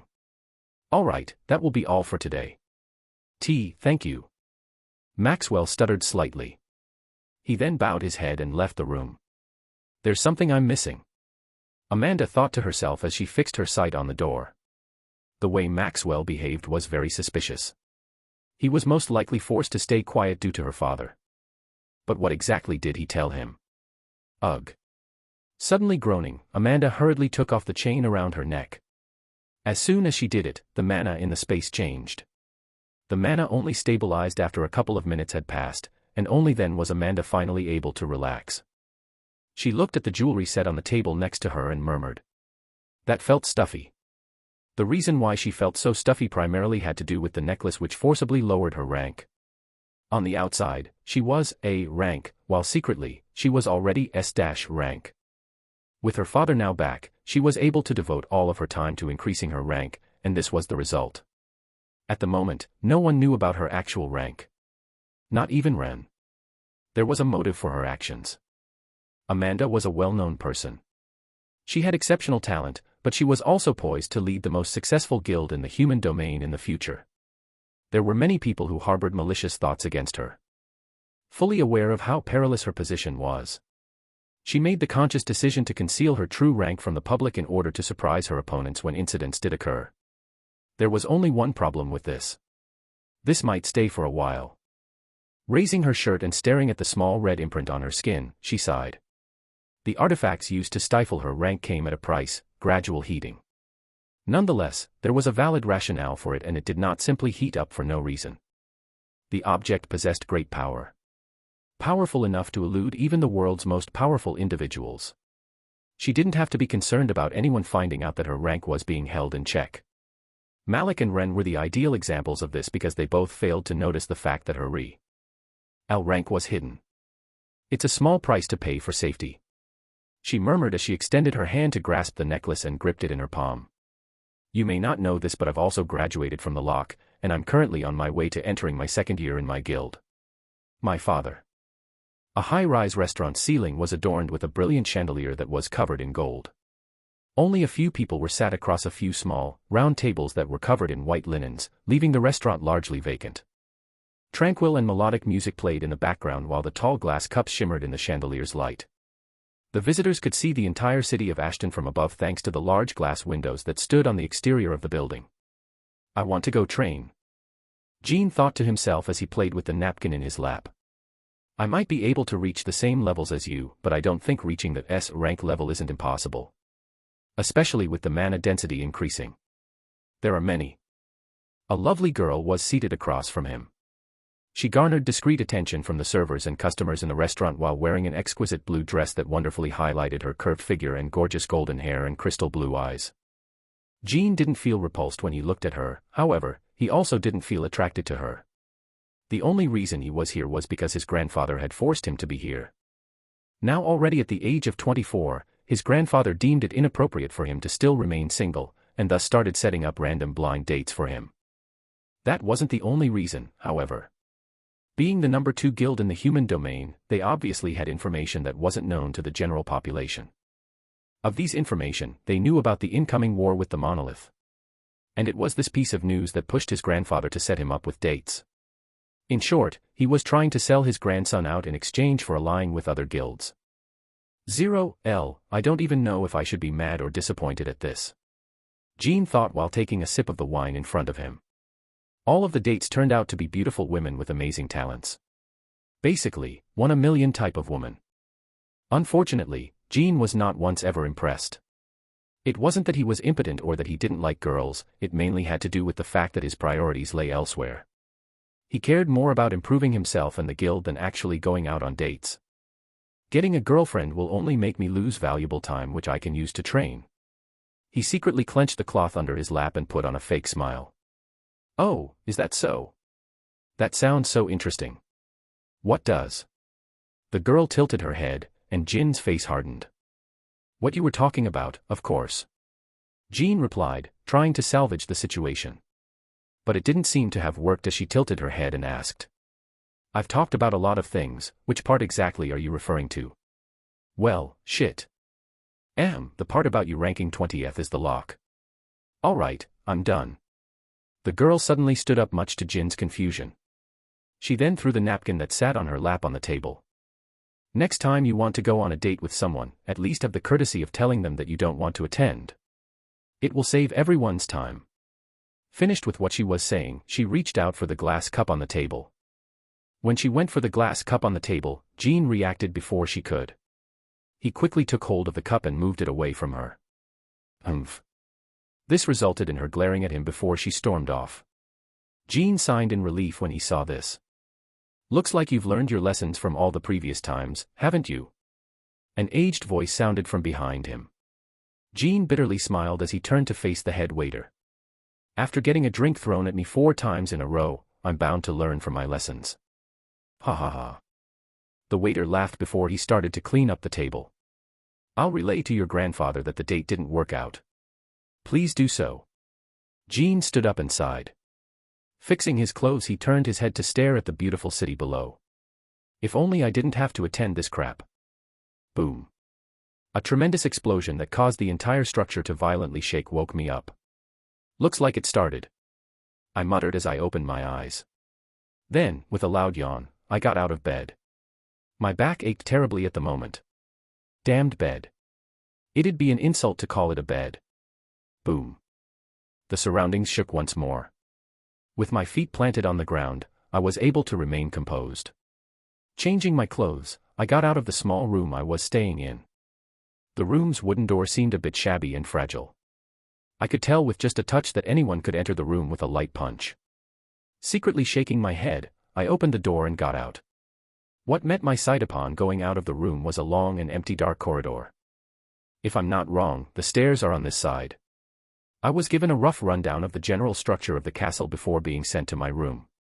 Hence, I knew approximately where to go at the moment. Hey, can you guys hear me? I brought my watch next to my mouth and spoke. It wasn't long before I received a message back. It was from Ryan. Yes, we're all upstairs at the moment. Everyone. Yes, you're the only one that is missing. That fast. And here I thought someone would get lost. Prior to entering our rooms, I told everyone to head upstairs if anything happened. Who would have thought that they'd be this fast? Well, okay, I'll be there soon. Tapping onto the watch and terminating the communication, I hastened my steps and headed upstairs. A good show was about to ensue. Couldn't for the love of God miss it. 624 waiting, 3. Inside the halls of the castle. How is the situation? It's not good. An orc replied with a somber expression. Were you able to get a clear idea of how many enemies there are present, L? The numbers appear too large for us to count. Okay. Silig replied in a serious tone. The halls quieted down after his words. Didn't you say that the demons would come at us in about a year's time? Why did they suddenly attack now? I've still not recovered my strength. Omgolung asked from the side. Out of all the orcs present, he was the only one that Silig treated as an equal and wasn't afraid of voicing his concerns. Do you have any plans for how we should handle the situation? I have a rough plan. Silig replied in an apathetic tone. He then got out of his chair. His body started to take on a green color, and a dreadful pressure started to radiate from him. Sweeping his eyes over the orcs that were present in the room, he ordered. Call for the shaman to come to my room. In the meantime, everyone is to prepare for battle as we've practiced in the past. Yes. The orcs replied in unison by thumping their chests once. They left after that, leaving Omgolung and Silig all alone. Is your plan to go to war and fight back? No. Silig shook his head before turning his attention toward Omgolung. He then pressed his finger on Omgolung's chest and replied. My plan is simple. His deep green eyes stared straight into Omgolung's eyes. You are my plan. Wow, this is a much grander spectacle than I had ever expected in my life. A sea of black was slowly moving toward us as I watched it from behind the castle walls. The numbers were so high that I felt my body turn a little cold. I'm glad I didn't choose to go there by myself. I could never defeat that many demons on my own, no matter how strong I was. The same as a typical human would with mosquitoes. Even a regular human wouldn't have trouble smacking them if there were only a few of them, but they would simply perish if they were surrounded by thousands of them. I only see 4 marquee-ranked demons present. There doesn't seem to be anyone stronger than that.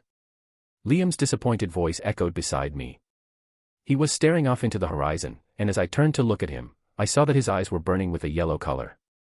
Scratching the side of my face and turning to look at the horde of demons in the distance, I asked. No Duke-ranked demon. Doesn't seem like it. Liam's eyes stopped glowing, and his eyelids started to droop, showing clear signs of boredom. I'm bored. I thought we were going to face some formidable enemies, but in the end, it's just a bunch of weaklings. You do know that you're in the same rank as them, right?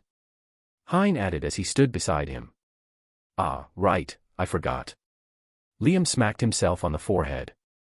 I mean, isn't there anything you don't forget? No, not really. Who are you, actually? Liam replied when he looked at Hein. Hein threw his middle finger at him in response. Fuck you. Having spent 2 years together, the two of them had grown familiar with each other. Liam was at this moment joking. With my help, he was now able to remember everyone in the groups.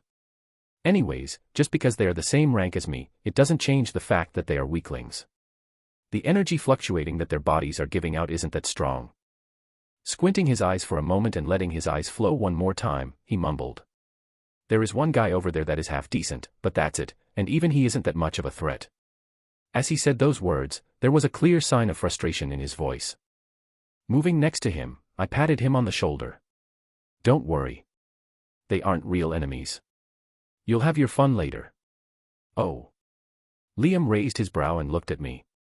You serious? Yes. Just like Liam said, the demons in front of us weren't anything special. I wasn't saying this because I was arrogant or anything like that, but at this point, even I could tell that their strength wasn't something that would pose a threat to me. But I knew this from the beginning. My goal in luring them here wasn't to fight them off or anything of the sort.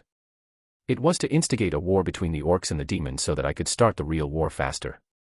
I only had 70 days at my disposal, and I couldn't just beat thousands of demons in that little time. Excluding the fact that I wasn't delusional to the point where I thought I could beat hundreds of thousands of demons with just a group of 8 people, I also didn't think I could make it to them on time. We couldn't fly like the demons could. Liam and I could, although it wasn't particularly quick, and a lot of mana was used in the process. Given the distance we had to travel to reach them and the fact that they numbered in the hundreds of thousands, our only viable choice was to engage them in bat. With the orcs. In any case, with all the information I had gathered, I was able to learn a lot of things. One of them was the fact that Azeroth was still alive and doing quite well. He was the key factor in my plan, and everything was going smoothly so far. By the way, Ren. It was at this moment that I felt someone tug me on the shirt. I lowered my head and saw Ryan staring at me from below. Although he was now 16 years old, he was still on the short side, forcing me to look down on him. Yeah. How did you know that the demon will come to attack us after this much time has passed? If I'm not wrong, over 60 years have passed since you last came. What makes you think he would still remember you? Ah, that. Understanding what he was trying to ask, I replied. Simple really. Why do you think we are here? To meet Silig. Right. I nodded my head. My goal was to meet Silig, but that's not the only reason why. I had planned to come here for more than a year. With my plan to take the entire planet for myself, I wouldn't just come here without any plans. There's another reason. Rather than answering, I posed him a question. Why do you think I announced it in front of everyone that Silig is working under me? There was a reason. Didn't you just do it to provoke him? No. I shook my head. Although I did indeed provoke him into a fight, that wasn't the reason why I actually did what I did back then. Didn't you notice that there were other orcs present inside of the square when I met Silig? Yes. Ryan slowly nodded his head. I remember that. Good. Given what you already know, you should be aware that the demons have placed spies inside this castle, and... Oh. I get it. I was cut before I could finish my sentence. Smacking his fist on his palm, Ryan's eyes brightened up. The reason why you revealed everything and provoked Silig publicly was because you wanted the demons to know that you were the one who helped Silig break through to S-rank 6 years ago.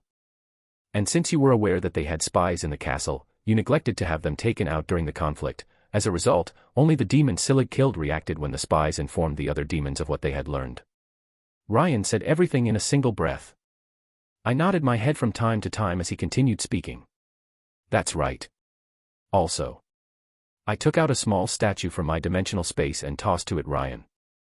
I used the statue that I picked back then to make the demon understand that the humans Silig was talking to were the same people that ransacked his castle. Only this way would I instigate him to come attack us. I see, it all makes sense, but... Ryan stopped for a moment and raised his head.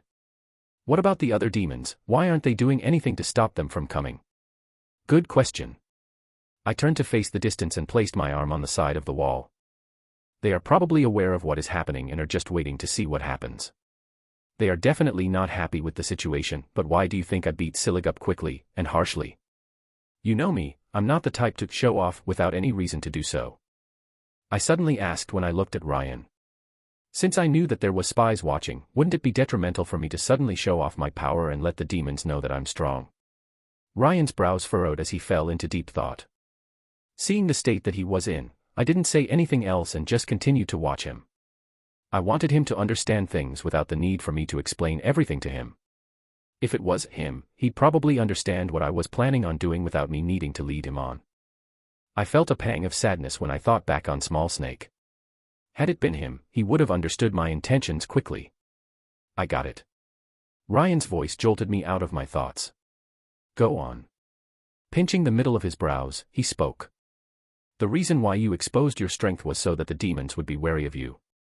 In short, the reason why they aren't stopping the demons from coming here despite it being against their plans is because they want to see how strong you are. If you can beat Silig, then it is only natural that EY become wary of you. That's right. I patted Ryan on the head. I was very satisfied at the moment. That's exactly why I showed a glimpse of my abilities when fighting against Silig, and once we manage to defeat the incoming demons, the real ones will be coming. That's why. I raised my head to stare into the distance. We have to win this battle in a way that will make the demons take action personally. Enough to make them stop whatever they are planning on doing and come to us. 625 Start of the War, 1. It was approximately 2 a.m. in Ashton City. Darkness had already engulfed the entire city, with the city lights being the only source of light amidst the dark world. In a certain high-rise building. Ding. The elevator doors quietly opened, revealing two crimson red eyes that shone in the darkness. What a mess. Kevin raised his hand to clean his blood-stained face as his hushed, chilly voice echoed around the room. A dozen or so corpses were exposed behind him as he exited the elevator. He was greeted by a silent, dim hallway with a sizable wooden door at the opposite end. Additionally, there was a marble reception desk just next to the door, but it was empty right now. While he walked, the cameras that were pointed in different areas around the hall exploded before they could get within his range. Tap. Tap. Tap. The sound of his rhythmic footsteps echoed inside the hallway. He soon stopped in front of the door. Knock. Knock. He knocked on the door twice. No one responded. Knock. Kevin knocked on the door again. Ah. Who is it? A confused voice echoed from the other side of the door. Rowana. Why was I not notified of anyone coming here? There shouldn't be anyone. Kevin heard a female voice coming from the same room. Rowana. That must be the name of his secretary. Kevin thought to himself, reaching out for the door with his hand. Then, with a flick of his wrist, he unlocked the door to reveal a posh office. A large marble desk sat at the end of the office space with large windows that enabled one to overlook the city from above. There were tall bookshelves on the side of the room, all filled to the brim with books, in color order. The room's newly polished oak floor was covered with a rug, and the corner contained several stone statues. The place looked extremely fancy, but that wasn't what took Kevin's attention. At the moment, his eyes were drawn toward the half-naked women that stood beside a tall man with short brown hair and mean-shaped brows. His clothes and hair were a mess, a clear indication of what had been happening moments prior to his arrival. Both of them were staring at Kevin with startled and shocked looks. What are you doing here? Gathering his bearings, the tall man glared in Kevin's direction. His body started to glow in a yellow light. It was right as their eyes met that the man's face changed. Wait, I recognize you. You're Kevin Voss. It didn't take much for the men to recognize Kevin. There was practically not a single person in the human domain that didn't know who he was. He was that famous. The man's shoulders relaxed when he recognized Kevin. May I ask you why you're here? He, alongside the woman that was next to him, started to fix their clothes. Kevin glanced at the two of them for a moment. He then raised his hand and swiped in the direction of where the woman was. Thump. With just a single movement, the woman's head decapitated and fell to the ground. What are you doing? It took a moment for the brown-haired man to understand what had just happened as his mouth hung open. Why, you? The brown-haired man moved his head back up to look at Kevin while taking his eyes away from his secretary's head, which lay severed on the floor.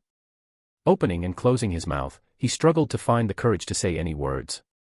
You think I don't know? It was Kevin's icy voice that broke the silence in the room. A dark red glow formed behind him, slowly rising from behind him like an enormous wave. What are you talking about? The brown-haired man stuttered and took a step back. Taking a look at the dead secretary, Kevin didn't say anything and extended his hand toward his right side. Yuck. With a clench of his hand, a muffled groan echoed out. A dark figure emerged in Kevin's hand. I applaud you for your effort in trying to sneak attack me, but I've long seen this coming. He then turned his head to focus on the brown-haired man whose face had paled considerably. It's a shame that things had to end this way. Wait, why? Crack. A bone-breaking sound reverberated throughout the room and the demon's body lifelessly fell on Kevin's hand. Then, reaching out with his hand, Kevin pierced through the demon's right arm and took out a core. No. The brown-haired man screamed at the top of his lungs when he saw the core in Kevin's hand. A powerful force surged from within his body and his figure appeared in front of Kevin. He was so fast that it looked as if he had teleported. Crash. Sadly, his speed was insufficient. With the hand that was free, Kevin flicked his fingers and struck the man with the brown hair square in the forehead, sending his body flying and shattering the glass window in the process. Glass shards fell all over the room when the glass broke, some even whistling past Kevin's face. Time seemed to slow down for Kevin as his eyes and the brown-haired man's eyes locked in that little second when the glass broke and the man plummeted out the window. In that short moment, Kevin was able to catch a glimpse of several emotions on the man's face. From hatred, to helplessness, and sadness. Kevin was able to see it all. Nonetheless, Crack. He crushed the core in his hand and the man's body twisted. Time accelerated once more, and the man's silhouette vanished. Kevin then heard frantic shouts coming from below the structure, followed by a low thumping sound. Thump. Police sirens echoed not long after. How many does that make? 8. 9. How many have I killed? Kevin walked toward the damaged window, unconcerned about what was going on below. He didn't stop until his feet were almost at the window's edge. Whoo! Kevin inhaled deeply as he caught a glimpse of Ashton City from above and let the image sink into his brain. He made sure to engrave every little detail of the city into his mind. His figure slowly began to blend with the night before disappearing as he raised his head to look at the shining moon in the sky. Still not enough. Thump. Thump. Thump. The earth trembled as sharp, hefty weapons smacked against it. Thousands upon thousands of orcs, standing in various legions of over 5,000 orcs apiece, were the cause of the trembling. Their features were hidden by the worn-out metal armor that covered every inch of their bodies. Their physical presence emanated a terrible pressure that was ominous in nature, enveloping the surroundings around them, and scaring any living organism that was within meters of their presence. Are you ready? A thunderous voice echoed across the plain, shutting any form of noise coming from the orcs. All eyes focused on an orc standing at the forefront. Just his presence alone was enough to make a legion tremble in fear, commanding the respect of the thousands of orcs present on the grass plain. Large red runes with a reddish glow could be seen on the orc's naked body, which blended with the dark green color that emanated from him. The red runes would flash up like scalding hot lava with each and every breath Silig took, further raising his presence across the battlefield. Silig scanned the entire battlefield with his huge axe lodged on the ground next to him. A serious and solemn look spread across his face as he memorized the faces of all the orcs around him. He could sense an ever-increasing presence behind him that threatened to force the combined pressure from all of the orcs together back, as it became stronger with each passing second. The situation was rather grim, but he wasn't one to give up. They had come so far and he wasn't one to give up until the end. Focusing his attention on a certain direction, he shouted. Load the weapons. Huge constructions began to wheel out into his sight, as the legion started to move around them. Silig turned around to stare at the horde of demons that were slowly approaching his spot. He then focused his attention back on the weapons that were slowly being wheeled his way and he raised his hand. Stop! He shouted. The structures stopped moving right as his words echoed. Load the weapons. Silig shouted soon after, and enormous boulders began to load on the structures. The boulders were so large that it took over 1,000 orcs to carry them. It was important to point out that the boulders weren't made of any regular old stone. Instead, they were made by combining a number of different materials, which produced projectiles that were extraordinarily thick and hard. They were strong enough to resist being broken by someone like Silig. The weapons took 2 minutes to fully load in total, and by the time they were finished, the demons had already reached them. Without wasting a single second, Silig glared at the approaching demons and shouted. Shoot! Rumble! Rumble! The ground trembled after his orders and snap. The boulders disappeared from everyone's sight. What followed after were several sharp, whistling sounds. Zoo! Zoo! Zoo! 626 Start of the War, 2. Meteor-sized stones weighing thousands of pounds were thrown into the air, colliding with the approaching sea of black in the atmosphere. As the enormous stones approached the dark sea composed of thousands and thousands of demons, a black tint emerged in the air, combining into a large transparent screen that served to block the incoming boulders. Unfortunately for the demons, the boulders proved far more powerful than expected, smashing through the massive energy field and crashing into the demons, sending them tumbling against the ground. Boom. The ground fiercely shook as more and more boulders came crashing against the ground. It was uncertain how many demons a single rock killed, but there were over 100 boulders being thrown at the same time, quickly slicing away at the dark sea of demons. Reload. Silig's booming voice echoed across the vast plain as his form stood towering in front of all the legions. The legions behind him worked together to replenish the catapults. They were extremely efficient in transporting and loading the rocks onto the catapult. By the time they threw a boulder, the NEXT-1 would be ready within the next couple of minutes. In spite of this, it's not enough. Silig muttered to himself, his forehead tensely wrinkling. He was unsatisfied with how things were going. Looking at the approaching demon army, he knew he'd soon be compelled to abandon the catapults and fight on with his weapons. The situation looked good now, but he knew that it was bound to change soon. They didn't have much time at their disposal. Halt! Silig lifted his hand and ordered the catapults to stop. The orcs came to a halt at his commands as they all dropped whatever they were doing and got back into formations. Silig nodded in approval when he observed this. Good. He was pleased with what he was seeing. He didn't waste the past few decades training the orcs for nothing. Get into fighting positions. Silig's voice boomed once more. The orcs followed his commands and got into fighting formations. Every group of 4 in the legions had a heavy orcs who wore massive and burly armor that weighed thousands of pounds. The intent behind this was to make it impossible for demons to lift them up in the air to then drop them on the ground. They essentially served as tanks and bore the grunt of the demon's attack. It was this type of formation that helped the orcs survive until now. They are coming. The demons approached the orcs like a swarm of locusts. A real and formless pressure erupted from each demon's body, mixing and generating a frightening pressure that resembled a vast tsunami, eager to tear anything in its path apart. Silig's runes flashed as he stared at the spectacle from afar, and his crimson tint spread and mingled with the green hue coming directly from his body. His muscles expanded and an overbearing force began to emerge from deep within his body. Get ready. His words echoed across the vast expanse of land, igniting the battle spirit of all the legions behind him and driving them to thump their weapons on the ground. The ground fiercely shook and the orcs brought their weapons forward.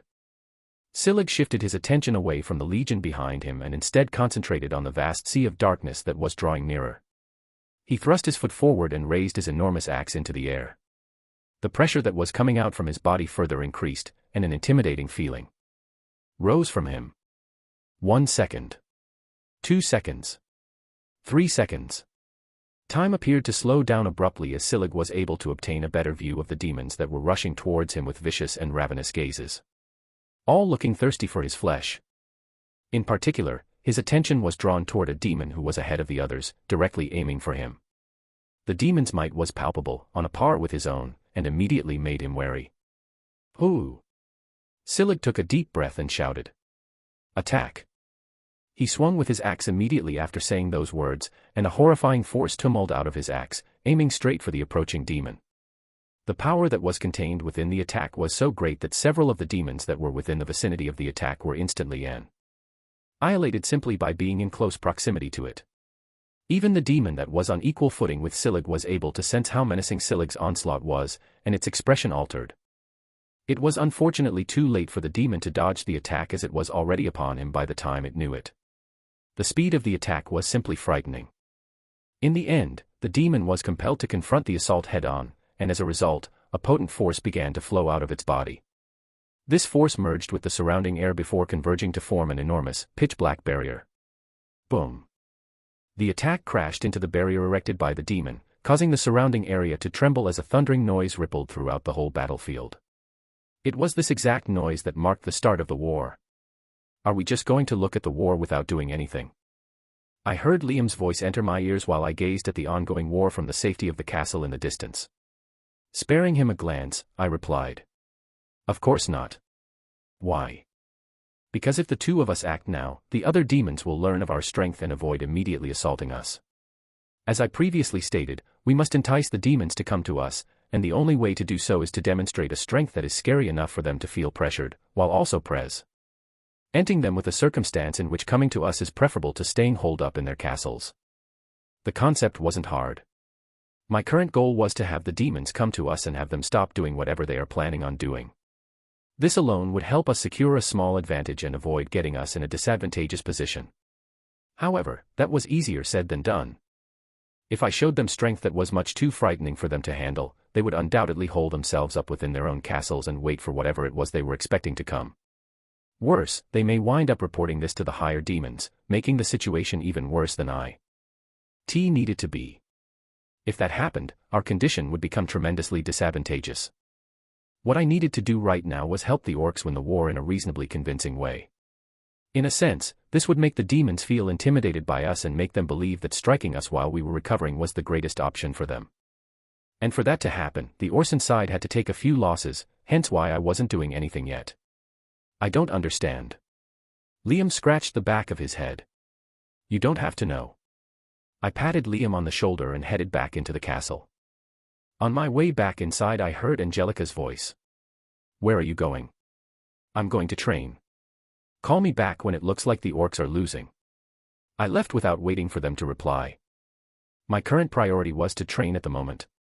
I couldn't let myself lag behind because of everything that was happening. I mustn't forget what happened a while back. With Malik. Weck. Just as I was about to enter my room, my head began to ache horribly and my vision became blurry. A wet sensation trickled down my nose, forcing me to lean against the side of the wall. Shit, not again. I was having another attack. Ack. I began to stumble on my steps. My vision grew increasingly more unstable and my breathing became rougher. Just what in the world is happening to me? These attacks. They had been going on for months with no indication of stopping, becoming worse with each attack. It hurt, it really hurt. Hooer. As I got closer to the door that led to my room, I took a full breath in and held it for a moment before releasing it all at once. After that, I opened the door to my room, and hastily shut the door behind me before collapsing to the floor. Thud. KHH. On the floor, my entire body began to convulse. Fortunately, this only lasted for a short period of time since I was able to restore control of my body after a handful of seconds. However, by the time I recovered, I caught sight of what appeared to be a couple of feet in front of me. My eyes shot wide open. Who is it? And I abruptly sat up, only to be left speechless by the fact that no one was present in the room. Was it just my imagination? Scanning the room with my eyes and finding that no one was around, I was left wondering whether everything was merely an illusion, but just as I was going to accept this thought, my hand rocketed toward my neck area. Huh. I was left stunned by this sudden movement, but I was quick to react as my other hand shot up and grasped the wrist of my right hand. Phoo, cur. As I exerted all of my strength to get my other hand away from my neck, I saw that my hand had begun to shake. My other hand was only a few of inches away from my neck, and at that very moment, I could sense that my life was dangling by a thread. Just one little push. Ugh. Crack. After summoning all of my strength, a bone-crushing sound echoed and my hand jerked in the incorrect direction. Ha, HAAA. Sweat began to drop down from the side of my face as I took deep breaths, trying my best to recover from the sudden situation. What was that? The pain that was engulfing my arm was not something that entirely bothered me, as I was already used to pain by this point. What bothered me the most was the fact that I had almost died. Fucker. My teeth gnashed together. I wasn't stupid to the point of not understanding what had just happened. This was a warning. A warning that my other self just gave me. I'm slowly taking control of your body. This was the message my other self was trying to say to me. Only by taking deep breaths was I able to calm the seething rage that was building from deep within my body. I then opened my eyes and cleared my mind of any other ideas while also ensuring that I was in full control of my body. Looks like the situation is clear for now. 10 minutes had passed since, and by then I was sure that I was in full control of my body. During that time, I was able to formulate an opinion regarding the attacks. Could the attacks have been caused by my other self attempting to take over my body? Now that I thought about it, this indeed seemed like a plausible explanation. I immediately grew warier. I slapped the side of my cheeks. Shit. Now is not the time to worry about this. Ignoring the fact that my hand was broken, I took out several crystal orbs from my dimensional space. The room, which was thin on mana, started to fluctuate. I need to focus on what's important right now, and that is improving my strength. With the mana in this world lacking, one might find it difficult to have their strength rise. There was one way to bypass this problem, albeit, it was something that only the richest of people could afford to do. And that was by directly absorbing the mana inside of cores. Yes, the same cores that were extremely expensive and rarely dropped from monsters. In my hand was the same exact core, of the S rank. It cost me a pretty penny, and the way I was using it was a total waste of its usage, but I have no choice. This is the only way I can attain a source of mana in a world where mana is lacking. Inside the core was a concentrated mass of mana that could be used to train upon smashing it. This method was highly inefficient because mana didn't just stay in the atmosphere forever as it tended to be absorbed by everything in its area, but it was the only alternative I had, and it was just about enough for me. Alright. I took another long breath while observing the core in my hand before ultimately crushing it in the palm of my hand. Crack. A surge of mana exploded from the core, spilling from the small cracks that formed around the core, totally engulfing the room. I quickly closed my eyes and absorbed all of the mana in the air. 627 Start of the War, 3. Monolith Headquarters. Hemlock silently peered beneath the building from the broad window of the room in a lovely area at the top of the headquarters that had been restored throughout the years following the incident in the past. The one involving a certain numbered individual. The room he was in was quite spacious, roughly the size of a dining hall. There was a wide red carpet covering the floor, and several paintings were hung along the walls on either side of the room. With his hands behind his back, Hemlock quietly spoke in an audible tone. "Jinhao, do you think I'm crazy?" Crazy. Sat on a black sofa in the middle of the room was Mo Jinhao, the vice leader of the monolith. His drowsy gray eyes, which were completely devoid of any pupils, flickered as he rested his body back against the sofa. What suddenly brought up this topic? Did something happen? No, nothing at all. Hemlock shook his head before he turned his body around. It's just that I went to see an old buddy of mine, and while I was there, I started to reflect on the choices I've made in the past, but in the end, no matter how much I think about it, I can't see myself being wrong. What I'm doing right now is the only thing that has any chance of saving the Huma N race. This must have been one of the motivations for you to join the monolith, right? No. Mo Jinhao shook his head while looking at Hemlock.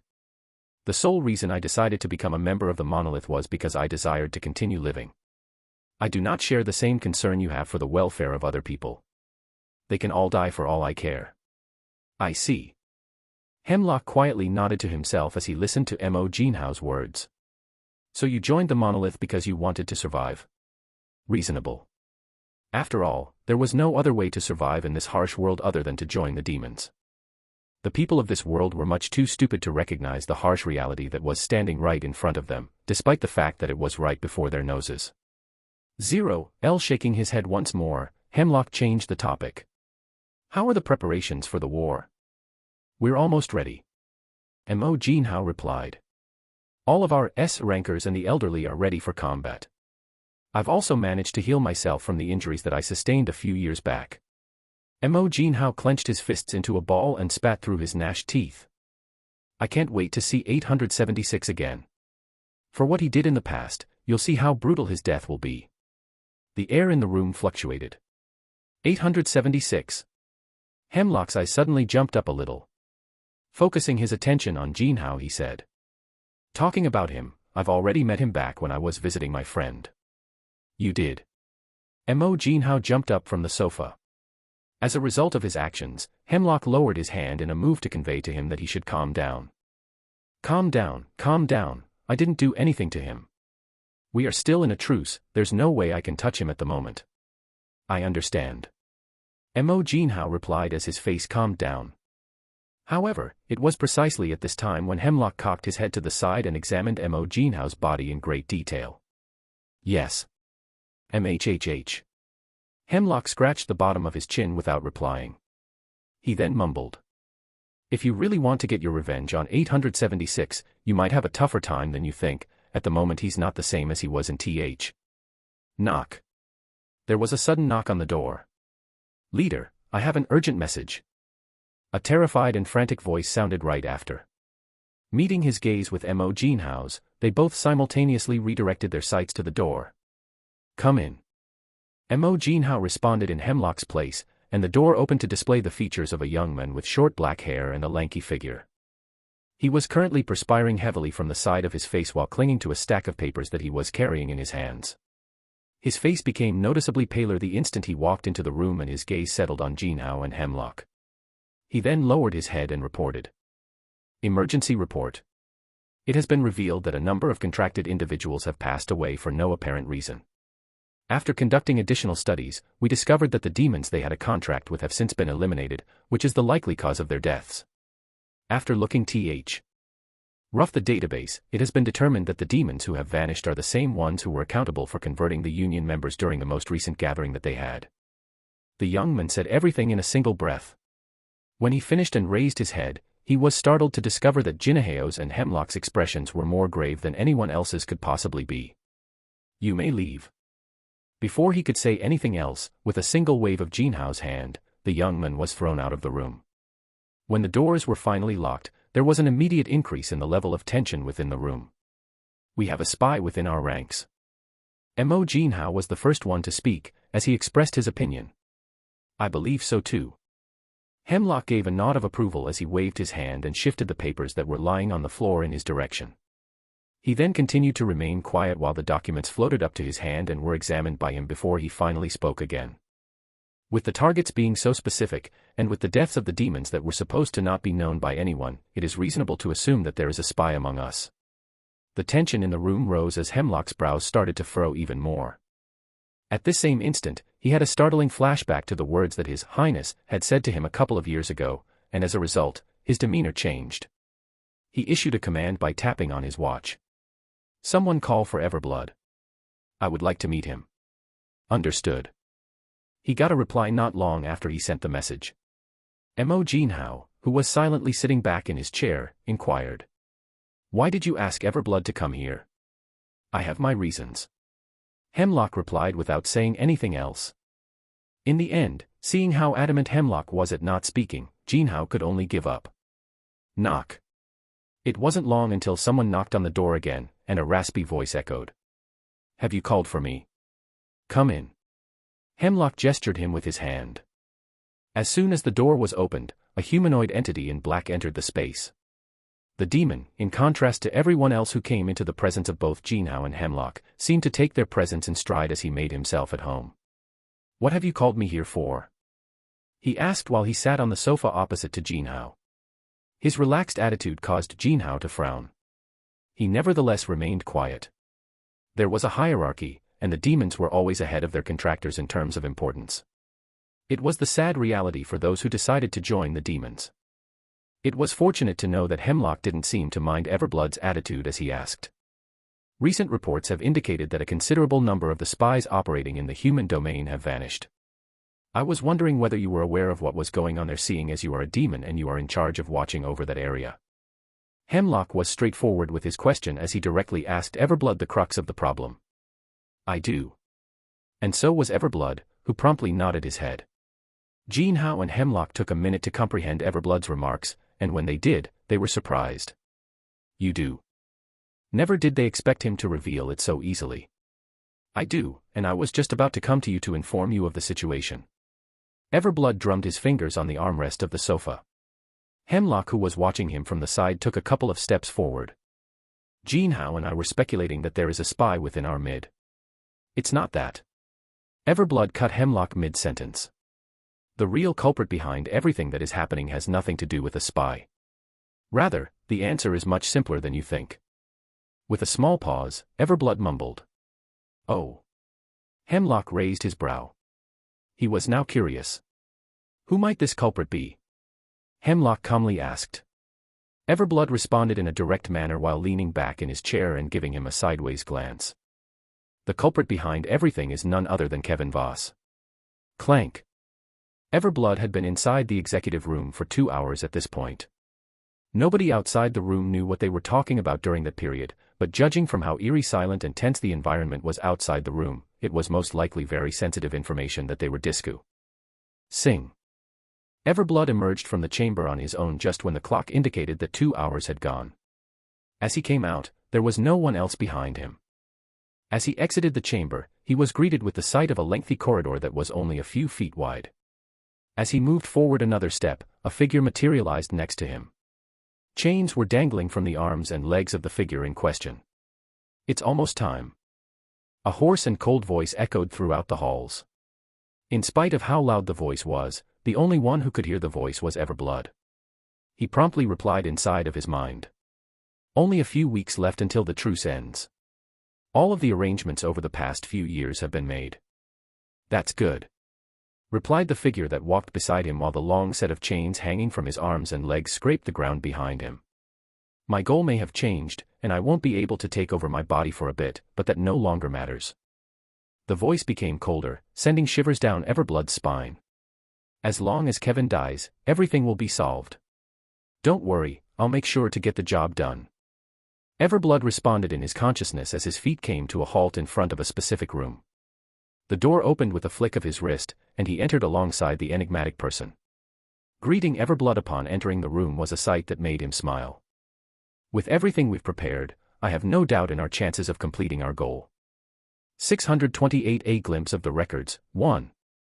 The sky was filled with a brilliant and enormous orange sun. The size of the sun was so enormous that it appeared to fill up half of the sky, turning the blue sky a muted orange color as a result. A little table in white was perched on top of a vibrant patch of foliage. Jezebeth observed the landscape in front of him while he relaxed on a small chair. Human tea isn't too bad. He held a small teacup in his hand. One that was opaque black in color and only filled halfway with a transparent green substance. Jezebeth refilled his cup with more tea as he observed the calm and peaceful setting that had descended upon the surrounding places. Isn't this nice? Jezebeth muttered something under his breath as he removed the teacup from his grasp and placed it on the table. The scenery before him was stunning. Jezebeth felt this location to be very calming due to the presence of the enormous mountains in the distance that extended all the way to the clouds and the birds that could be heard chirping all around him. A pleasant breeze was blowing through his body as he looked off into the distance and saw large trees that towered over the landscape. Everything felt so peaceful and tranquil. Especially when compared to the demon world, which felt rather stuffy for him. Jezebeth, while silently mumbling to himself, picked up the teacup with his hand once again and crossed his legs. It pains me to know that I will soon have to bring about the destruction of this world. If it had been feasible, I would have kept it, but unfortunately, in order for me to do what I set out to do, I have no choice but to destroy this planet. He let out a sad sigh when he said those words. After putting the teacup down once more, Jezebeth lifted his head to take in the orange-tinged blue sky and the enormous sun that was hanging in the sky. Grasping his chin with his hand, he mumbled to himself. This should be the third last planet that I need to destroy before seizing all of the fragments, right? There was a trace of uncertainty in his voice as he said these words. As a result of the fact that his memories had not yet been completely restored, he was unsure of the actual number of worlds that remained in his path of destruction. 3 was his current estimate, but it could definitely be more than that. It was necessary to point out that there were a great number of planets in the universe, and that it was not possible for him to destroy them all. The only type of planets he was interested in finding were the ones that concealed the planetary seed, also referred to as Akashic fragments. They were his main source of strength and the key that would lead him to the Akashic records. He was close. He was practically on the cusp of achieving his objective.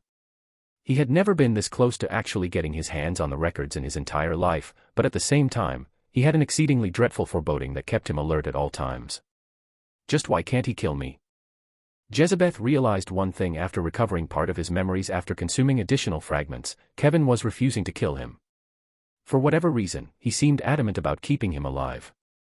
And it was for this exact reason that made Jezebeth felt uneasy. What exactly are you planning, and what exactly am I missing? No matter how hard he tried to understand what was going on, he just couldn't get his head around it. Could it perhaps be connected to him? Jezebeth had a sudden thought while he drummed his fingers over the table. By him, he was referring to Ren.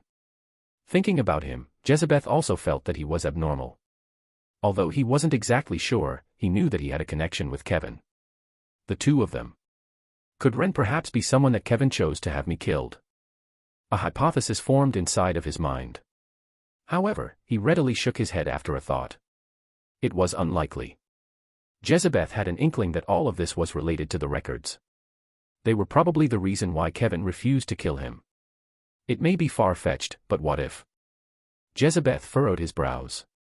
But what if the records have plans to do something significant once I'm no longer around? Due to the fact that I have taken control of so many of their fragments, it's possible that they have become apprehensive of me and maybe every creature in the universe. Do they have some kind of plan in mind? That only Kevin knows. One frightening enough to leave Kevin with no choice but to continue regressing over and over again. Is this why he is refusing to kill me? Jezebeth sipped the tea till it was entirely empty. But if that was true, what does Ren have to do with this equation? Jezebeth's brows furrowed. A sudden thought occurred to him and his brows jumped up a little. Wait, what if Kevin's goal is to fight the records? Jezebeth tilted his head a little. All sorts of ideas started to flood his mind at that moment. Since he is both the fruit and the product of the records, it is safe to presume that he cannot harm them in any manner possible.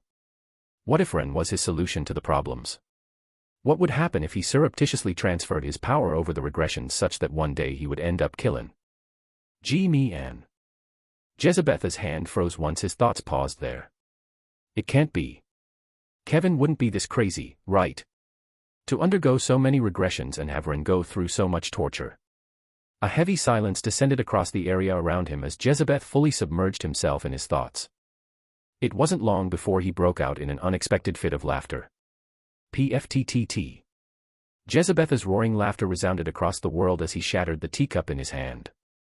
Ha ha ha ha ha. Rumble. Rumble. The earth unexpectedly began to rumble and shake at the echo of his laughter. The ground began to fracture, and the mountains began to crumble. Suddenly, lava erupted from the depths of the globe and splattered against the expansive plains that comprised the world. In the space of just a few seconds, the world that had been so tranquil moments prior was transformed into a place filled with destruction. And all of this came as a result of one man's laugh. Jezebeth, having last achieved some level of composure, restrained his laughter. What an absurd hypothesis. He thought aloud while he took a look at the surroundings which were in complete ruin. It was a very absurd hypothesis that didn't quite make sense, yet made sense at the same time. He had never stopped to consider how it was possible for a human being with no connections to the records to become so powerful. After all, the record set a limit for the world for a reason. It wasn't done for the sake of doing it, but rather as a precaution to prevent anyone from ever reaching a level that threatened their existence. It was really strange to think that another human being except Kevin could get to this point. It can also explain why Ren has white hair while Kevin doesn't. He did indeed find it weird that Kevin, who used to have white hair in the past, suddenly had black hair. Was it a strange coincidence, or was there more to it? Jezebeth was curious to know. Well, that's too bad. Jezebeth muttered while he looked at the planet. Whatever was happening to the planet was bound to happen anyway. He felt no pity for the inhabitants of the planet that had died during his fit of laughter. All right, let's wrap this up. Jezebeth stood up from his seat and waved his hand. The end of the world came as a direct result of his seemingly insignificant movement. As the ground continued to press together and lava continued to push its way up from beneath the ground, it was only a matter of time before the world burst. Before the planet imploded, Jezebeth had already vanished into the vastness of space. When he appeared in the space beyond the planet, he held out his hand and beckoned. Come over here. A white seed-like object flew toward the palm of his hand right after.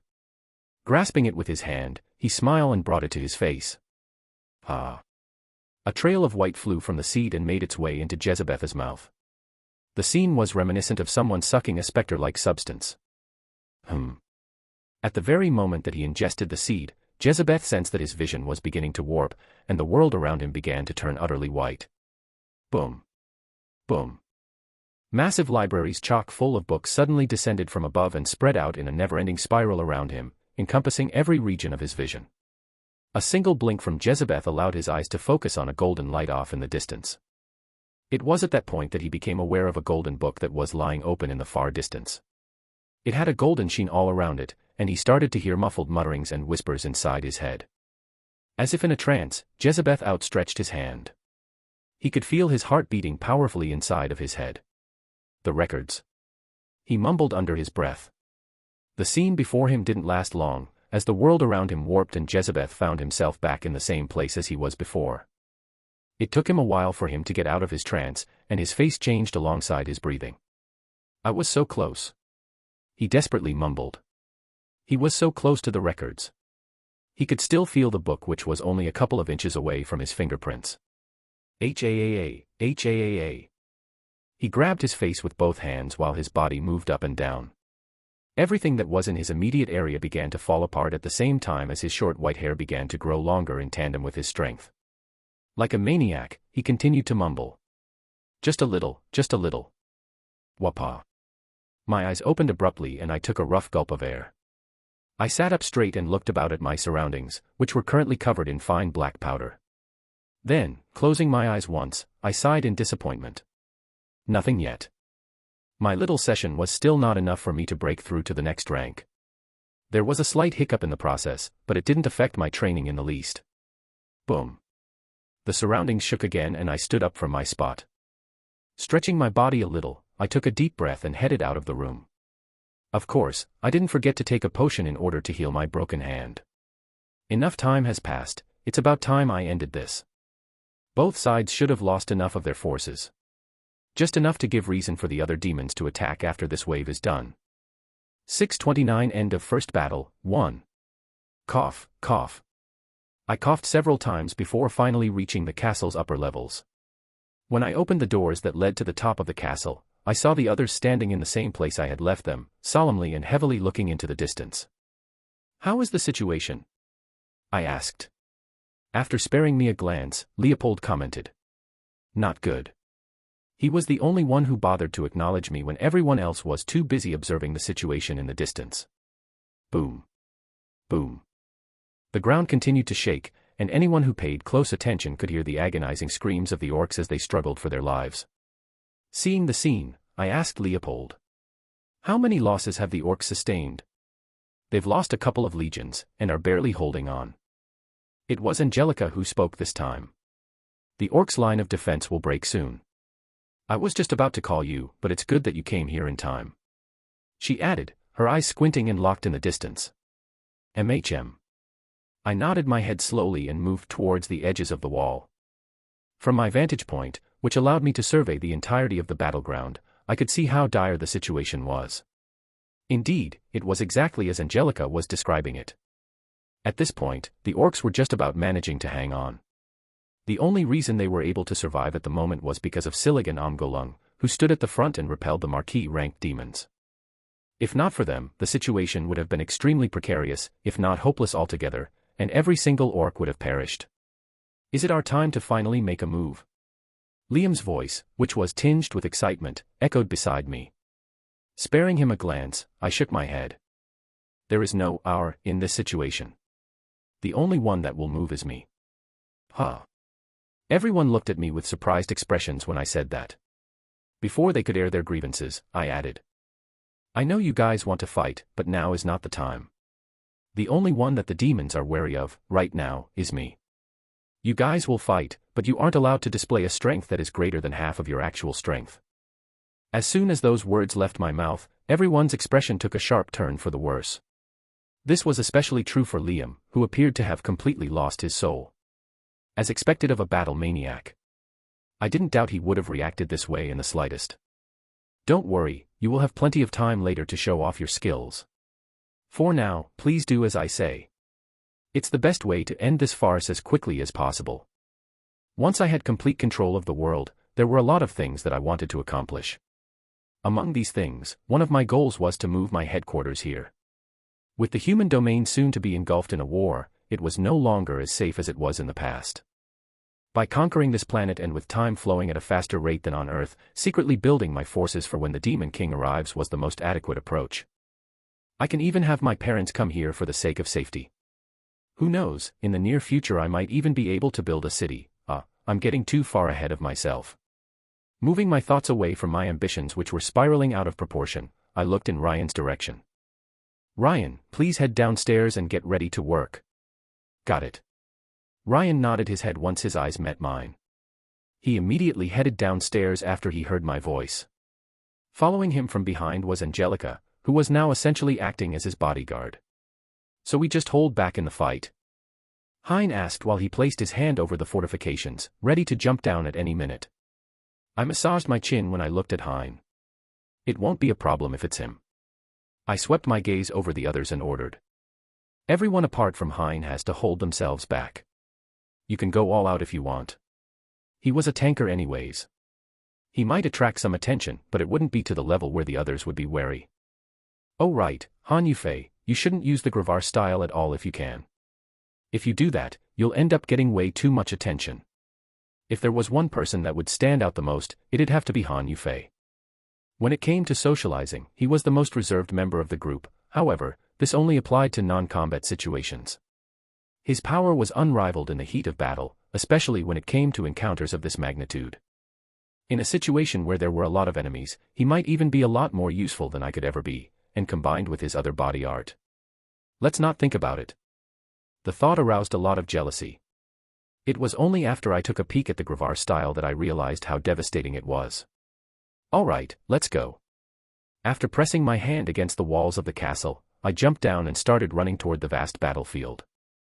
The others followed right after me from behind. Boom. In the center of the battlefield, where the leaders of both sides were engaged in combat, enormous energy blasts shot back and forth between the two camps, obliterating everything that was within their vicinity. Be it allies or enemies, nothing was spared. It was a brutal sight to anyone that watched it. Where is he hiding? Where are you holding the thieves? In the midst of the mayhem, a voice that was both frantic and angry could be heard. It belonged to none other than Azeroth, whose fingers collided with Silig's enormous axe, pushing him several steps back. It was clear from this exchange that Silig was a notch weaker than Azeroth. KHHH. As he slid across the ground, Silig groaned in pain and glared in Azeroth's general direction. He remained silent throughout their conflict, much to the annoyance of Azeroth, who responded by attacking with an even greater level of ferocity. Do you not know how much I've waited for this moment? Do you have any idea for how long I've planned this? My target used to be just you, but now that I've found out the truth, I'll make sure to eliminate everyone involved in your little schemes. A potent force erupted from within Azeroth's body, and at the same time, his body flashed through the air before materializing next to Silig. Because of how quickly he moved, by the time Silig was able to react, Azeroth was already by his torso and had his hand positioned directly in Silig's abdominal region. Bam! A tremendous force erupted from Azeroth's palm, and Silig's body was hurled all the way back, slamming into the ground as it did so. Boom! A deep crater formed in the area in which he crashed, and the area around him turned silent as the orcs within the vicinity all stopped doing whatever they were doing for a moment. With their leader down, the orcs' morale fell drastically. Ugh! Silig opened his eyes to stare at the ashen-gray sky in the distance. At that moment, he had very limited control over his body. It seemed as though every single part of his body had been completely crushed, and he had a hard time moving around because of it. No.T yet. Silig tried to force himself up. Hearing the muffled and desperate cries of his kin, he used whatever was left inside of him to force himself up. Even if he ended up dying today, he was only going to leave after he killed Azeroth. At least him. Stay down. But just as he was about to move, he felt a hand press against his shoulder, and his body fell back. Silig recognized the voice right away. With a turn of his head, he discovered the same human who had previously saved him, standing next to him. When did he get here? Silig wondered in shock. Don't worry about it. I'll take it as that you owe me one again. Ren disappeared from Silig's vision right after he said those words. You. Within a minute of his disappearance, Silig heard the furious rantings of Azeroth's voice. His piercing screech could be heard all the way across the battlefield. The earth began to shake, and off in the distance, two enormous forces collided with each other. Ugh! In order for Silig to get a clearer picture of the situation, he mustered every ounce of strength he possessed and forced his body to climb out of the crater. As soon as he emerged from the crater, he was overcome with astonishment at the sights that greeted him. Let's give them a good show, shall we?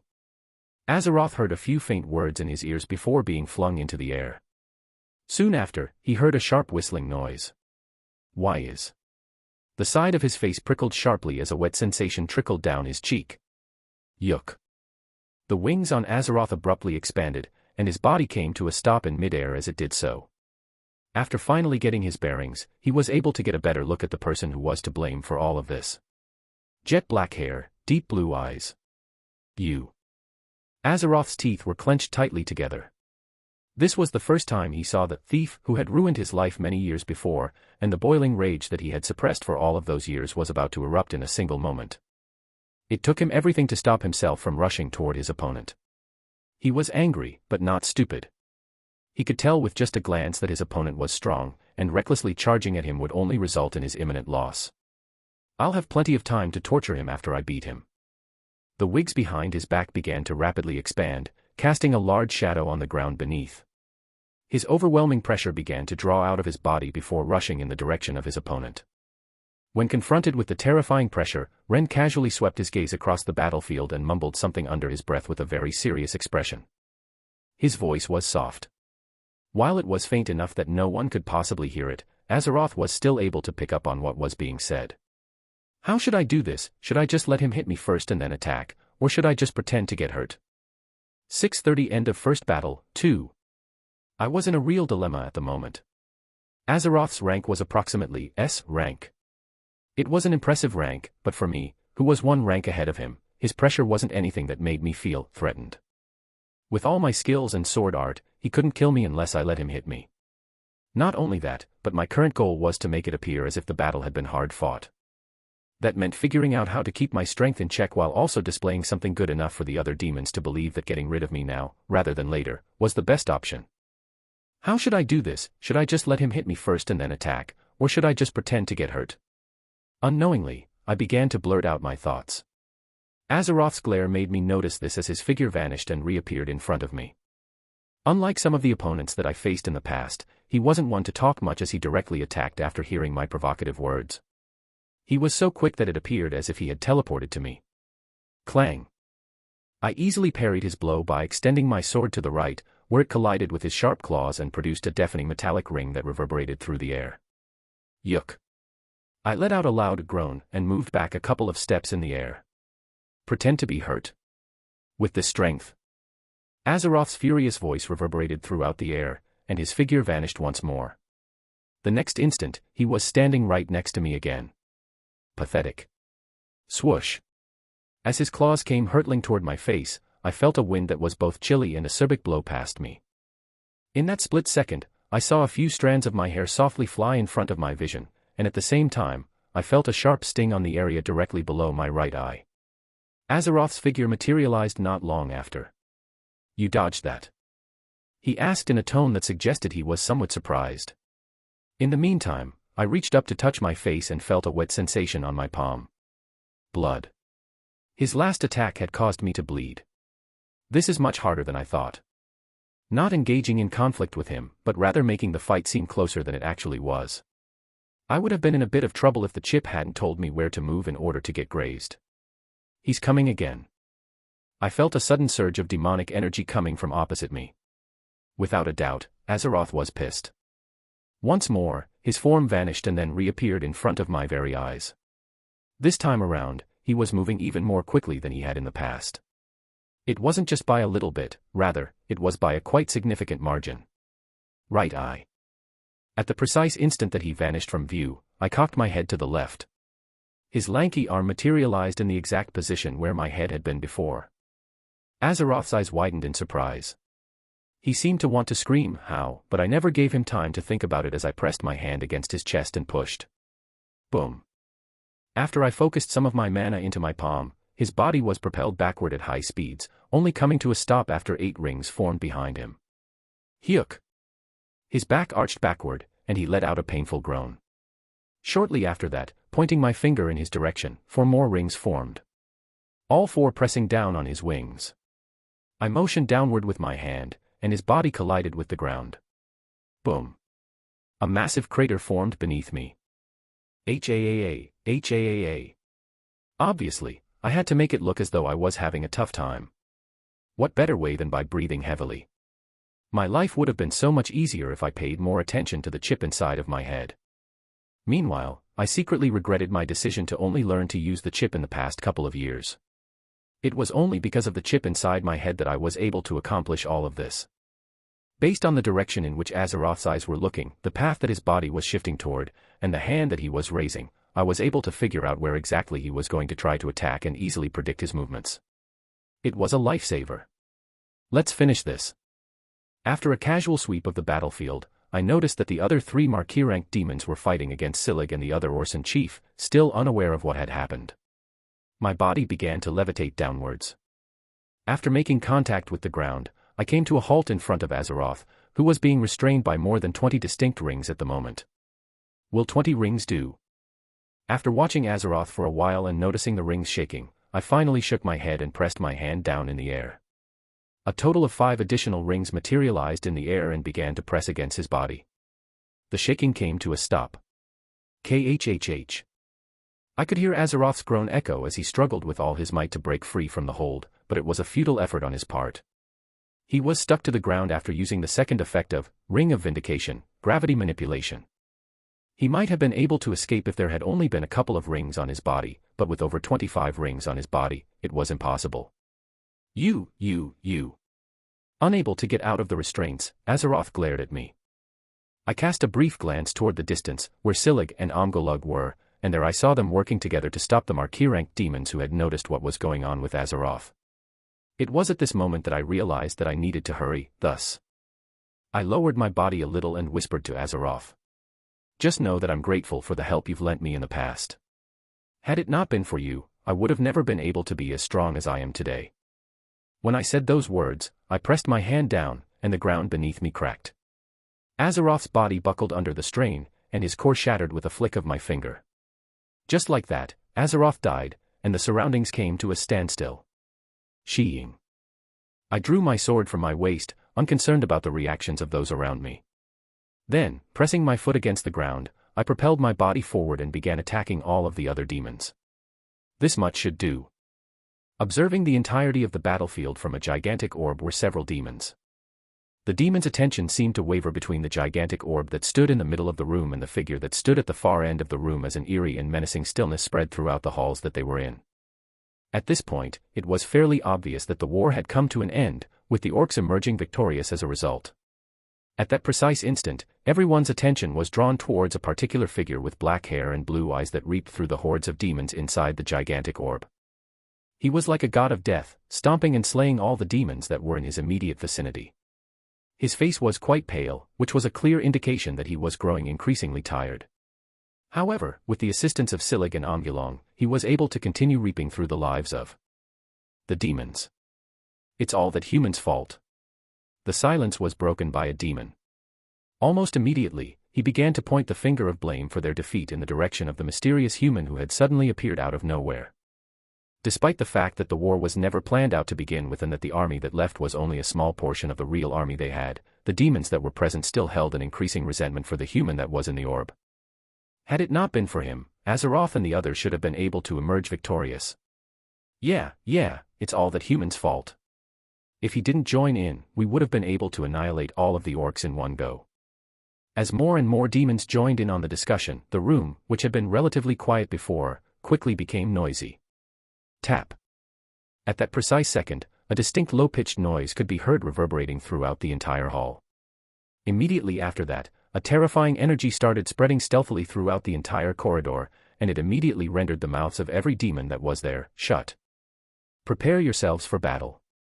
The figure rose from the throne, and a solemn tone could be heard reverberating throughout the hall as he spoke. Everyone in the room suddenly adopted a solemn bearing and looked at one another while maintaining an expression of grave concern. A demon with deep red eyes, long black hair, 2 large horns, and an elegant bearing stepped forward while grasping a wooden cane in his right hand. Azeroth's sacrifice was not in vain. With this, I'm able to grasp the relative strength of the human that stepped forward. Have all the armies prepare for battle. I will personally take action. The moment it was revealed that he would personally take action, the entirety of the room went into an eerie silence. Stepping down a small flight of stairs, the demon issued another order. Instruct the demons that are fighting to continue fighting. Tell them that if they run away, I will personally ensure that they meet their end. His command caused the numerous demons that were present to become perplexed. Why did he not have the demons retreat and join them later? Why must they continue fighting? Wouldn't that just lead to their death? Was he perhaps still bearing a grudge for going out without his orders? Although they were all perplexed, none of the demons had the courage to express their bewilderment. This was how terrifying the demon that stood in front of them was. Sweeping a glance at the demon delegates, the demon's brows furrowed. A chilling pressure spread throughout the entirety of the hall. What are you waiting for? Yes. One by one, the demons disappeared from their spots, and it wasn't long before everyone was gone, leaving only one person behind. Casting a gaze on the orb and focusing his attention on the human that was displayed on it, the demon mumbled. How did humans manage to enter this planet? Should I relay this to His Majesty? Sheeing. 2 demons' necks were severed by my blade as it sliced through them. I reached out with the palm of my hand to grab their cores, and I crushed them between the fingers of my extended hand. I think this is about enough. As I pressed my foot against the ground, the edges of my vision began to blur, and I realized that I was several kilometers away from the battlefield. I could hear the sound of metal clashing in the distance, along with the pitiful shrieks of the demons who were being swatted away like flies by the orcs, who seemed to have been reinvigorated by the deaths of the leading demons. I think I showed just about enough strength. When I noticed that some of the demons were deliberately moving away from me, I decided it was time to leave the battlefield. After putting my sword away and ensuring that everything was in order, I made my way back toward the castle. When I turned around to head back toward the castle, I found that there were no obstacles in my way. I was already back in the building within 5 minutes, and from there, I headed toward the lower levels of the castle. I wonder if Ryan is already done. I mouthed my thoughts out loud as I descended a flight of stairs. After I descended to the lower levels, I proceeded forward until I came to an old wooden door. I grasped the old metal handle and opened the door. How long will it take? Not too long, give it an hour. Okay. It was there that I was met with the sight of Angelica and Ryan talking to each other while large metallic wires and panels appeared all over the place. Their heads snapped in my direction as soon as they noticed the door opening. I greeted them while dabbing away some of the blood that was on my body. Looks like you guys are having a hard time. 631 Reinforcements, 1. Within a tranquil region of the human domain. The grass swayed in response to the passage of a light breeze, with its movement consistent with the direction in which the wind was blowing. At this very instant, the air abruptly began to warp, and a number of little footprints appeared on top of the grass. So this is the human domain? A rough and groggy voice sounded. Rander, who was looking at the enormous metropolis in the distance, was the one who spoke. Night had fallen on Ashton City, and the bright city lights were visible from where he suddenly appeared, making it all the prettier. It doesn't look too bad. Another voice sounded from behind him. Although it looks more beautiful than efficient. From just a glance, you can tell that the defensive system is filled with flaws. You're right, Jamnuk. Rander caressed his beard. He took a minute to etch the scene of the city in the distance, and then he materialized a small round object from thin air. Let's see. We should be in the right location. Rander took his sight away from the item and looked around him. But I don't see anyone. Are they perhaps late? Weren't we supposed to meet here? His brow furrowed a little. It was essential to emphasize that Rander was not a patient person in any way. As a matter of fact, his patience was notoriously short, and all of the more senior dwarves were well aware of this trait of his. A while ago, back when Ren was in the dwarven domain, he was successful in deceiving the majority of elders in the Congress due, in no small part, to the fact that he possessed this particular character trait. If it weren't for the fact that I owe him one and that he promised to show me something interesting, I never would have come here. Rander reacted angrily by crossing his arms and harumphing. Jamnuk and the many other dwarves who were standing behind him were not the least bit taken aback by his antics. When they found out that the guy who was scheduled to receive them was running late, they had more or less anticipated that he would behave in this manner. I'm sorry I'm late. At the very moment that Rander was about to throw another tantrum, a hushed voice echoed from some distance, and a man dressed in black with 2 crimson-red eyes appeared from behind a tree. He was none other than Kevin. In the instant that the eyes of the dwarves fell on him, they immediately stopped talking. Observing him from afar, Rander's eyes furrowed. Meanwhile, Kevin continued to head in their direction with a friendly smile on his face. I apologize for my tardiness. I wasn't made aware of the exact location where you would show up. The only reason why I was able to find you was because of the fluctuation that came from the portal that you guys came out of. Kevin scratched his head in embarrassment. Then, sweeping his eyes toward the other dwarves, he secretly counted inside his head. 18 dwarves, what exactly are you planning on doing, Ren? It had been on Ren's orders that he was instructed to come here on the 4th day that he left for Amora to pick up several people, among them there were a handful of prominent figures from the dwarven domain. Jamnuk and Rander. Despite the fact that he wasn't quite clear on Ren's objectives, he went ahead and promised to assist him. There were also several other instructions that he had left with him, which he was planning on carrying out after he was finished with the current task. This isn't the first time that I'm following Ren's arrangements.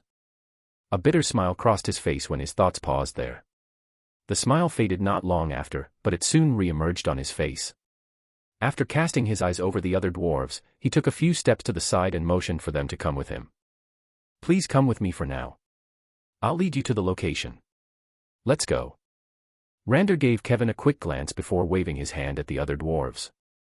Kevin sighed in relief when he saw the dwarves moving. Turning his back on them, he started to lead them toward the location that Ren had told him to lead them to. Oh, right, I'm also supposed to tell the others. Recalling something, Kevin lowered his head to check his watch, he tapped the screen and dialed a number. Beep. Beep. Demon Hunter Guild, uppermost floor. Amanda, where will you be going for the next couple of days, and why are you refusing to go with the bodyguards I assigned to you?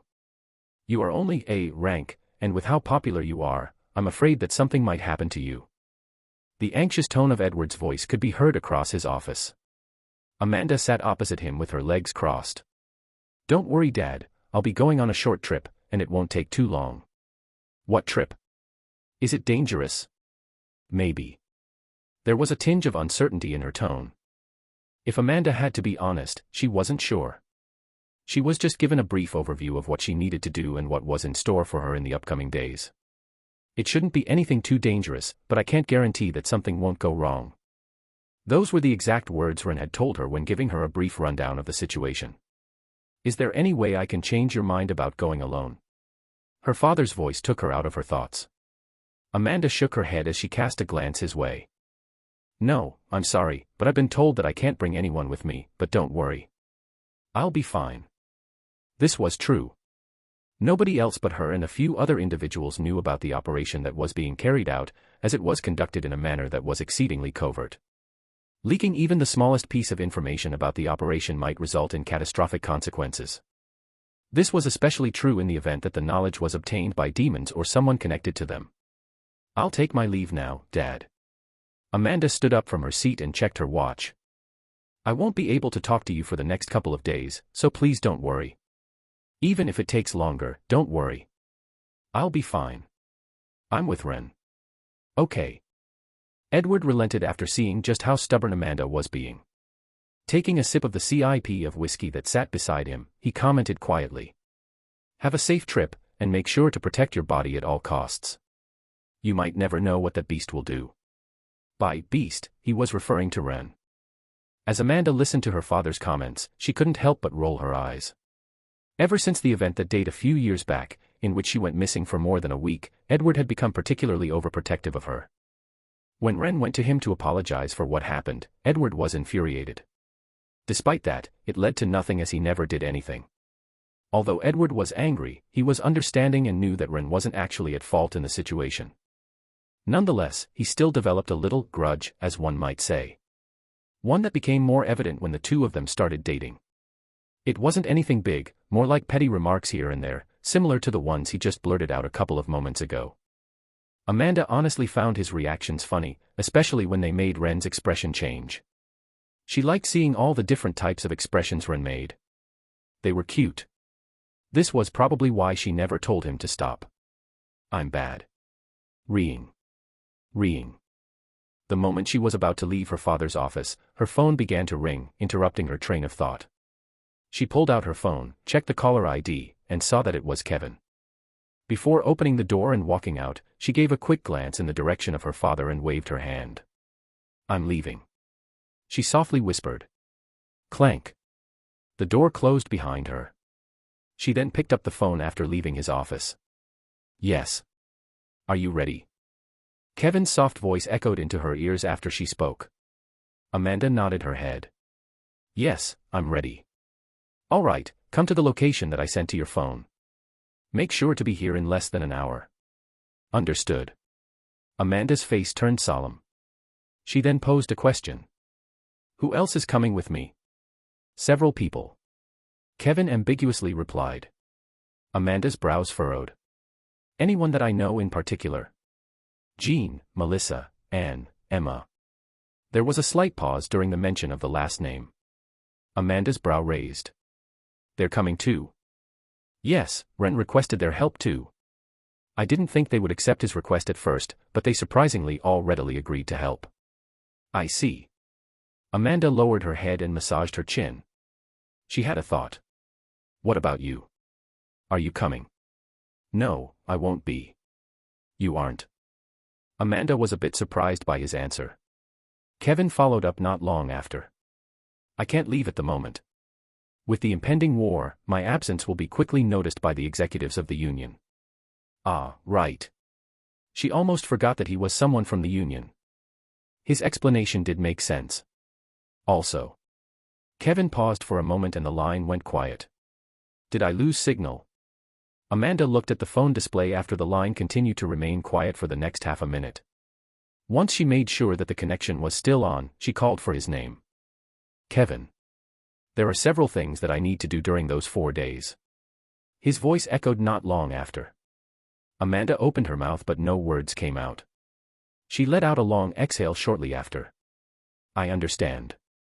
I won't force you to come. I'll be arriving shortly. Please wait for me. All right. Amanda hung up the phone shortly after. But she stood rooted on the spot for a couple of minutes following the call. There is something wrong with Kevin, Amanda thought to herself. She had a keen awareness of the world around her and the people.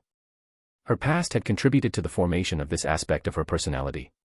She was able to deduce a number of things from someone's statements by paying close attention to what they were saying and by carefully analyzing the tone of their voices, alongside the contents of their words. Most notably, she was able to pick up the pause right before he said Emma's name. Is something going on with their relationship? Could that possibly explain why he sounded so glum while he was on the phone talking to her? Amanda was currently juggling a lot of thoughts in her head. It is unfortunate, but this is none of my business. After some time had passed, she decided to let it go. If it was true that it had something to do with his relationship with Emma, then she had no business interfering. She wouldn't like it if others butted in her relationship with Ren. I'd better get going. Amanda put the phone away and made her way toward the bottom floor of the guild. Along the way, she had a thought. I should still pay close attention to the situation in case I'm wrong. 632 Reinforcements, 2. This place hasn't changed since the last time that I've been here. It was shit as usual. Jean moved in the direction of an old and dilapidated warehouse that was off in the distance. It was a building that he was acquainted with as he had been there in the past. Ren's mercenary group headquarters. He didn't have the fondest of memories of the place as it reminded him of the incident that happened a while back, when he was kidnapped against his will by Kevin and Ren. Those bastards. Even now, as he reflected on the occurrences that took place a long time ago, he felt an unsettling rage rising up from the depths of his being. It took a few deep breaths before he became calm again. Let's calm down for now. Ren isn't even here at the moment. There is no point in getting angry about something that happened in the past. Despite what he said, he never relaxed his clenched teeth as he moved closer and closer to the warehouse's entrance. He was clearly still upset about what had happened in the past. In any case, this wasn't the reason why he was at the warehouse at the moment. He was there for a completely different reason. Another planet, huh? Ren extended his invitation to travel to another planet yet again. This time, he did not resort to another kidnapping, or at least, he did not attempt the same thing again, and even if he did, Jean did not intend to fall for the same trick again. Regardless, after hearing Ren's offer, Jean was about to deny his request once more. However, just as he was about to refuse, he realized something. Isn't this the best opportunity to skip out on all the dates that grandfather is planning on having me attend? If he left for another planet, wouldn't he be able to skip the dates that were planned for him? It was at that moment that he stopped hesitating and readily accepted the offer. To him, anything was better than attending those blind dates. Yes, please. He arrived at the entrance of the warehouse and rang the doorbell. Clank. You're here. It wasn't long before the door opened and Jean came face to face with Kevin. MHM. Jean greeted Kevin with a simple nod and entered the warehouse. What a sharp contrast. The stark contrast between the outside and inside of the warehouse never ceased to amaze Jean. Almost as soon as he walked through the door, he had the impression that he had been transported to an entirely new location. From the furnishings and fittings, as well to the rooms themselves, everything seemed to be made with the most up-to-date and high-priced technologies and materials. The equipment in the training room was even better than the best spots at his guild, which was saying something. To tell you the truth, Jean was currently experiencing feelings of jealousy. Just where in the world did Ren get all of this money from? If he had to make an estimate, all of this would cost at least several billion of you to make. Since when has Ren been so rich? Jean wondered to himself as he kept looking around with amazement. It wasn't long before they stopped in front of a small metallic door. Coming to a halt, Kevin turned around and seriously said, "What you're about to see, make sure to keep it a secret, all right?" "Okay." Jean nodded his head upon seeing how serious Kevin looked. Kevin's face softened when he saw Jean nod. After that, he grabbed the door handle and opened the door with a little bit of force. "All right, let's go in." Jean let out a strange sound at the exact moment Kevin opened the door, and he was able to get a good look at what was behind the door. Dwarves. What met his sight upon opening the door were dwarves. It wasn't just one of them, but there were more than a dozen of them, and they were all currently moving around a room that was the same size as a tennis pitch, connecting some strange wires to what appeared to be a large portal. The room was painted entirely in white, and it was crawling with dwarves who were busy moving around and connecting various devices located all over the space. Gene rigidly turned his head to look at Kevin. Are they setting up a portal? They are. Kevin nodded his head. You see, even though my skill enables me to set up a portal, it still has a cooldown that I have to respect. It may have decreased over the years as my strength has grown, but I simply can't teleport that many people with me at once, so I found that setting up a portal was the best option. Plus, W. If the dwarves here, teleporting across planets shouldn't be a problem. Okay. Gene nodded his head while he stared at the dwarves, who were hard at work. He then asked something else. Will they also be coming with us? Us. Kevin looked at him with a strange look. He then shook his head. I don't know if you've been made aware of this, but I won't be coming with you guys. I still have a lot of things to do at the Union. Right. Gene nodded his head in understanding. His excuse made sense. Unlike him, who worked for an independent guild run by his family, Kevin worked for the Union and was directly responsible for stopping the monolith. Given the current situation, it made sense for him to not have time to come with them. What about them? The dwarves. Yeah, the dwarves. Why exactly are they coming with us? Gene crossed his arms together while his eyes swept over the dwarves that were hard at work. His eyes carefully scanned the dwarves before him. He then looked at Kevin with a confused look. Is Ren going to a planet that used to belong to the dwarves? I don't know. Kevin shrugged his shoulders with a smile. All I know is that Ren invited them personally and that they agreed to his request. If you want to know more, you have to ask Ren yourself when you meet him. At the moment, they're setting up the portal that you and the others will use. I see. Gene quietly mumbled. It wasn't long before he spotted a couple of familiar figures standing at the far end of the room. Melissa, Amanda, and Emma. He instantly recognized them and was surprised to see them there. Are they also coming? Yes. Kevin nodded his head slightly. At the same time, Emma's face turned to face him, and their eyes met. Neither one of them spoke before Emma cast her angry gaze away from him. It looks like they're having a fight. Gene easily picked this up but chose to remain silent. It was none of his business, and it wasn't exactly the first time that this happened. The fact that Melissa didn't seem to think anything of it was also proof of this. Now that I think about it, why is Melissa also here? Never did he expect her to come here. She wasn't the type of person to come to this type of stuff. Seemingly able to read Jin's thoughts, Kevin spoke. Melissa is trying to create something new, but she's missing a few ingredients that she can't find in the human domain. She wants to try her luck on Amora, the planet you'll be visiting. Oh. Gene finally came to an understanding. If it's like that, then it makes sense. What about you? Why are you going to Amora? Kevin suddenly asked him a question just as he was about to greet the two of them. Jin's face hardened, and his body froze completely. I want to train. It was fortunate that he was quick to react, as he quickly devised a plausible excuse. At this point, the words, I want to train, had become synonymous with him. Oh, that makes sense. Kevin didn't think too much of his excuse and headed toward a couple of dwarfs in the distance. With nothing else to do, Gene followed him from behind. Hey, humans! A loud burly voice suddenly echoed throughout the entire room. When Gene turned to see who was speaking, his gaze was drawn to a particular dwarf in the distance. He's strong. Gene could tell he was extremely powerful just by looking at him. Not only that, but he seemed to exude a commanding presence that made everyone around him easily obey his commands. Even Gene felt extremely pressured by his presence. Is there anything, Rander? The only one that seemed completely unaffected was Kevin as he kept his smile and asked. Or is everything already sorted? Yes, we're all sorted. Rander moved to the side of the portal and pressed a button on one of the keyboards that were attached to the panels that were connected to it. As soon as he pressed on the key, the mana that was already present in the atmosphere began to stir, and the portal began to function. The portal is all set up. Get ready, we're about to leave. 633 reinforcements, 3. As soon as Ryan pressed a few of the buttons on the control panel, the portal that he had constructed began to behave in a peculiar way. There was a rustling in the air, and on the control panel, there were suddenly rows upon rows of data that appeared with each second that passed. The information that was written on the panels was incomprehensible to me. Even with the chip in my head, I couldn't make heads or tails of what was written on them.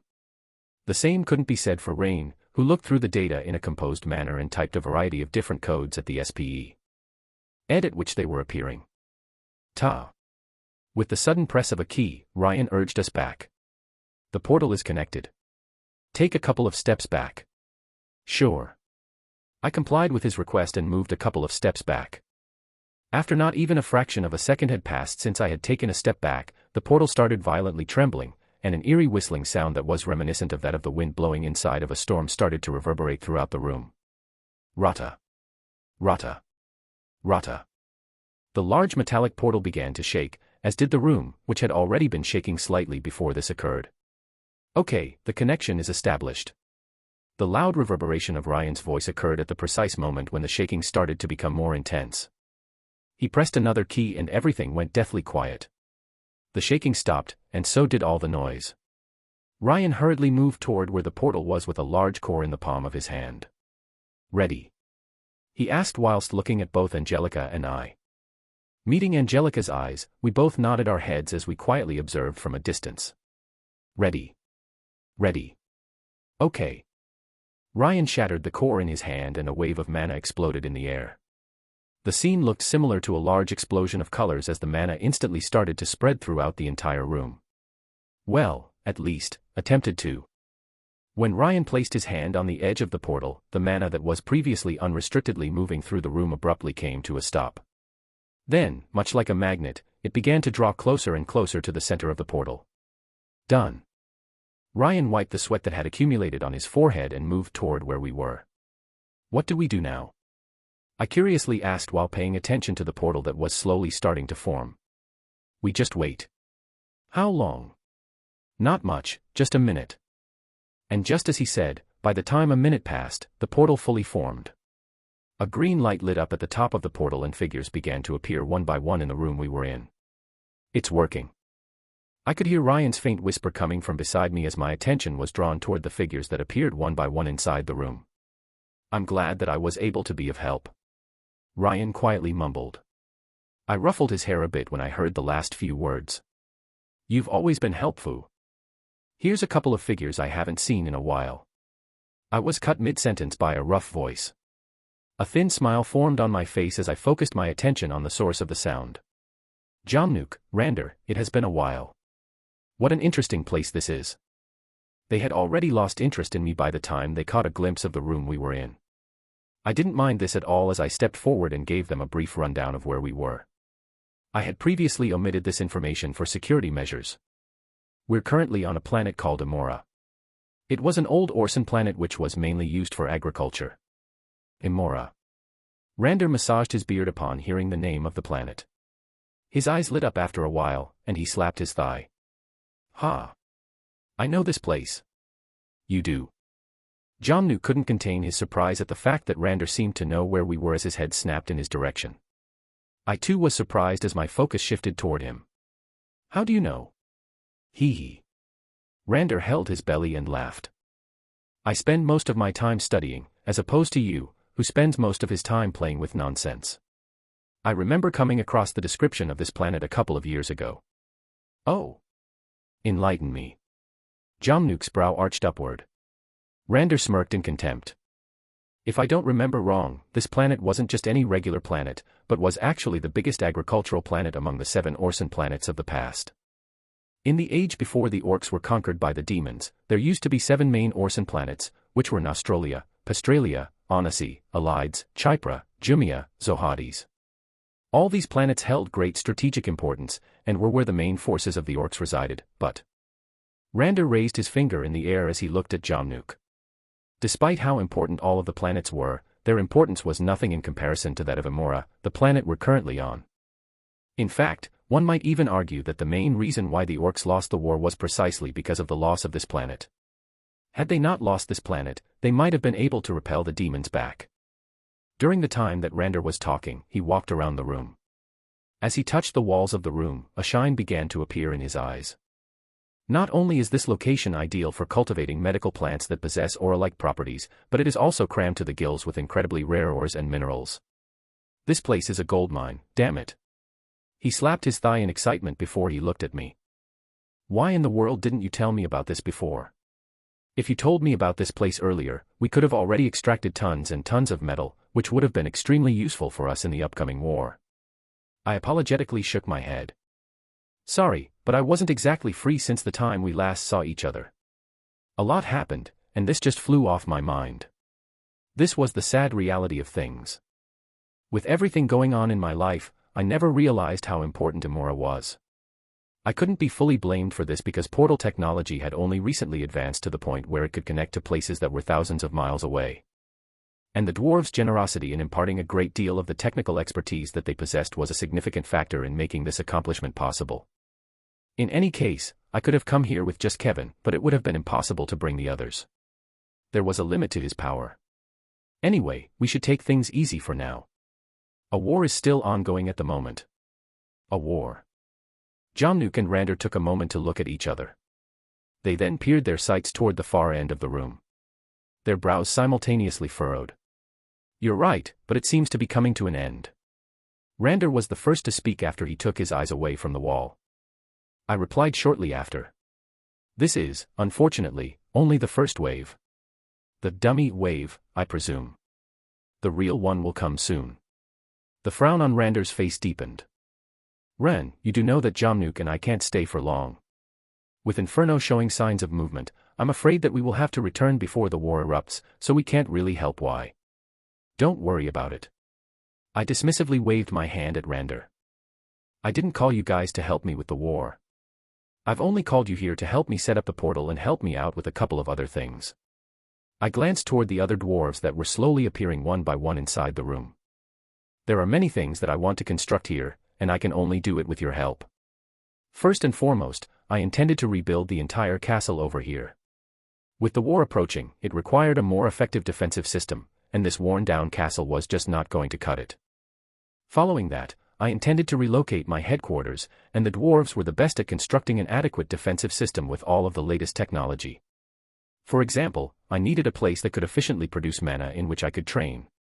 The lack of mana in Amora's atmosphere was easily felt, as my strength had slowed significantly since arriving here. It was fortunate that I had brought several cores with me, but despite my wealth, I wasn't wealthy enough to carelessly consume cores in exchange for mana. In any case, the dwarves knew how to build rooms that could channel mana from the core more efficiently, allowing me to train in an environment similar to that of Earth. With time passing faster here, it would later prove to be a huge advantage for me. Obviously, I'm not asking you guys to do this for free. As I've already informed you before, I'll present you guys with a great opportunity in exchange for you guys helping me construct a couple of things, and don't you think I've managed to keep my word? You have. Rander sincerely nodded his head. I'll have to admit, this place will indeed benefit us a lot. Since we are people of our word, we will do as you request. Great. I smiled in relief once I heard Rander's words. I was relieved to hear that. Boom. The room began to shake violently again, and several people lost their balance in the process. My mouth opened as I turned to look at the room's ceiling. Regarding the war, you can leave it to me. Plus. My mouth stopped, as a few familiar figures appeared from out of thin air. My main reinforcements are already here. 634 City Plan, 1. You guys are finally here. I approached the familiar figures who appeared from the portal. They were none other than Emma, Melissa, Jean, and Amanda. Where exactly are we? Emma was the first person to speak, and she did so while she curiously looking around the room. I barely feel any mana in the air. There are some traces of demonic energy, but there's also a trace of something else, but I'm not exactly sure about what it is. It's aura, and we're currently on a planet called Amora. I replied, giving them a brief introduction of the planet we were on. This was an old Orson planet that was primarily concerned with agriculture and farming. Because there are many beasts on this planet, most of the food that orcs used to eat come from here. When you say agriculture, do they still do that? Melissa inquired, raising her glasses with a finger. As I shifted my gaze to her, I shook my head. To be honest, I don't know. I will have to ask Silig. He might have an idea of what you're looking for. Melissa approached me before I told her about Amora with a detailed request on a specific property she desired from a plant. I didn't know of any plants with the same properties as the ones she requested at the time, but when I was reminded of my trip to Amora, I told her that if she came with them, she might be able to find what she was looking for. To be honest, the chances were slim, but it was better than nothing. Nonetheless, to my astonishment, she readily agreed, which explained why she was here in the first place. Boom. The building started to shake once more, startling everyone present. I looked up toward the ceiling before looking back at the others. There's a war going on upstairs at the moment, if you're curious as to why the building suddenly shook. It's almost coming to an end, so you don't have to worry too much. What you do have to worry about is the next war. That one is going to be a tough one. Not only would there be a significantly greater number of demons than there were at the moment, but their overall force would also be greater with even more marquee-ranked demons showing up. Also. I had a sneaking suspicion that at least a demon of the Duke rank was going to show up, but I couldn't say for certain that this was the case. Silig was the one who broke the news to me, but even he wasn't entirely sure about the information he shared. If this turned out to be the case, then I had no choice but to take everything more seriously. The gap between S+ and SS- was much wider than one might think. With my current set of skills, I could pose a threat to someone of that rank. That, however, was dependent on my opponent. It was nearly impossible for me to propose a fight if they were ranked higher than simply SS-. I need to quickly break through. Once again, I was reminded of how urgently I needed to break through. Here. A soft voice snapped me out of my thoughts. I turned my head to see Amanda handing me a small black ring. My eyes lit up when I saw the ring. Oh, right. I grasped the ring from Amanda's hand and tossed it to Rander. Rander, catch. What? Unprepared, the ring fumbled in his hands.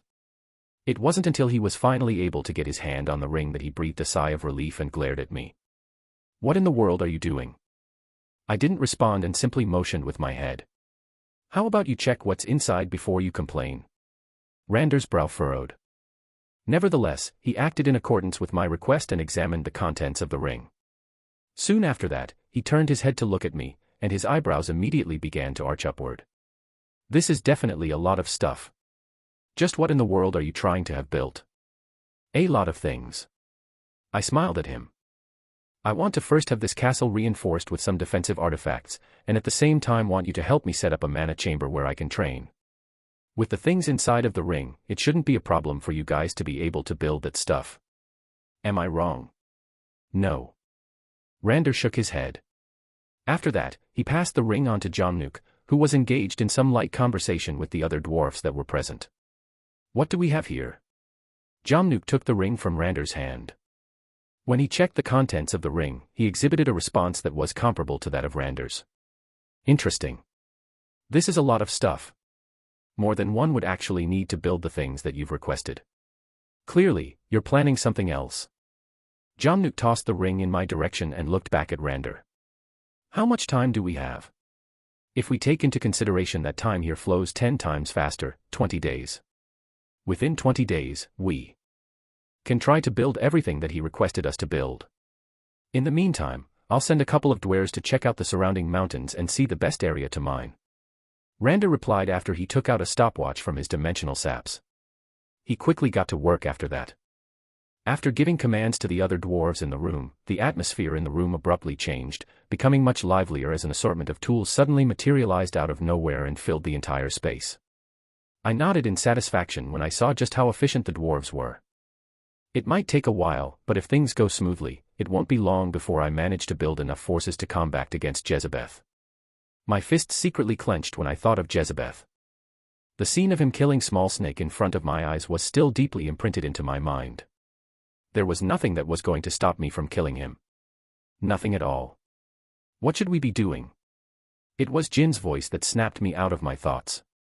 Once I turned my head to look at him and the others, I motioned to them with my hand. Don't worry about that, I've got a couple of rooms prepared for you guys. Just make yourself comfortable for the next couple of days. It would be best if you guys got a good idea of the internal structure of the castle. It will prove a lot more useful than you guys think. I grasped the door handle and pushed the door back. Just I was about to leave, I remembered something and turned back to look at them. Oh, right. I massaged my chin and thought.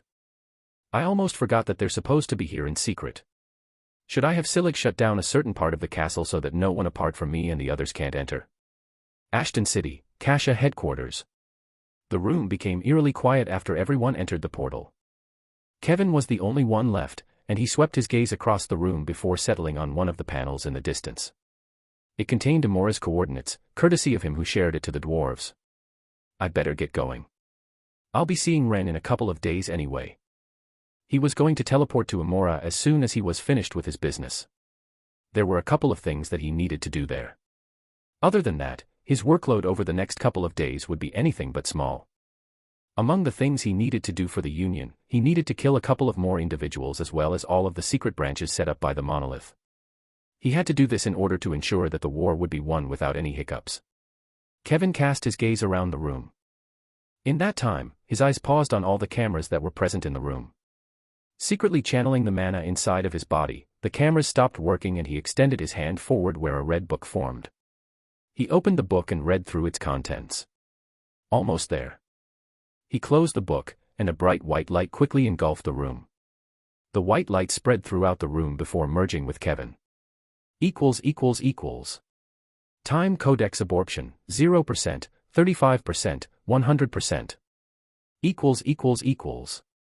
A notification prompt appeared in his vision. Kevin paid no mind to it as he waved his hand and dismissed it.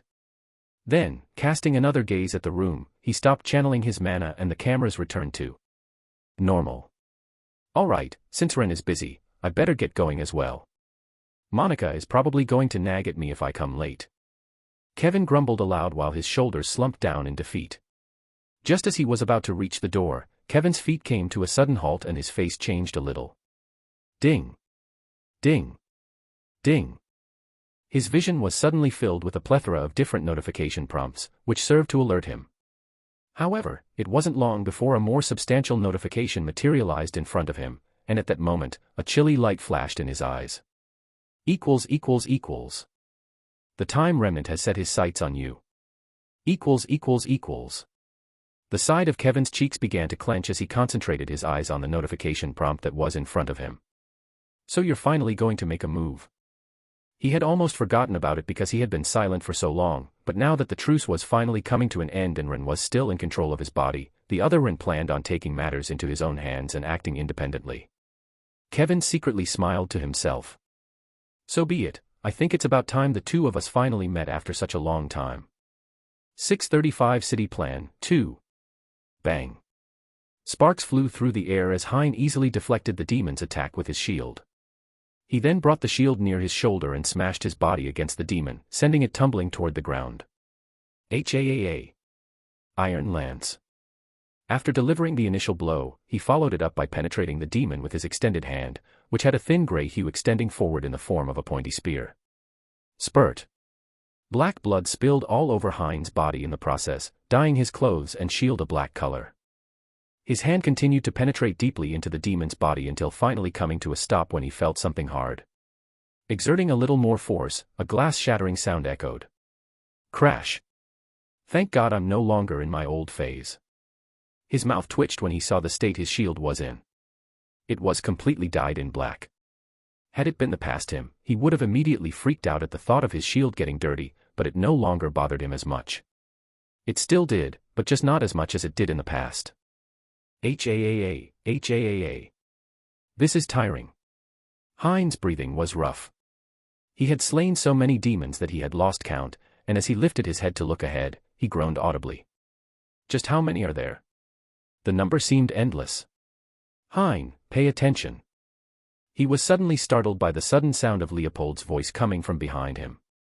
Suddenly, an energy blast shot past his cheek and exploded a couple of meters in front of him where a demon was standing. Boom. Hein turned to look back. Thanks. Don't lose focus in the middle of battle. Ava approached him from behind. She was currently sitting on a large gray wolf.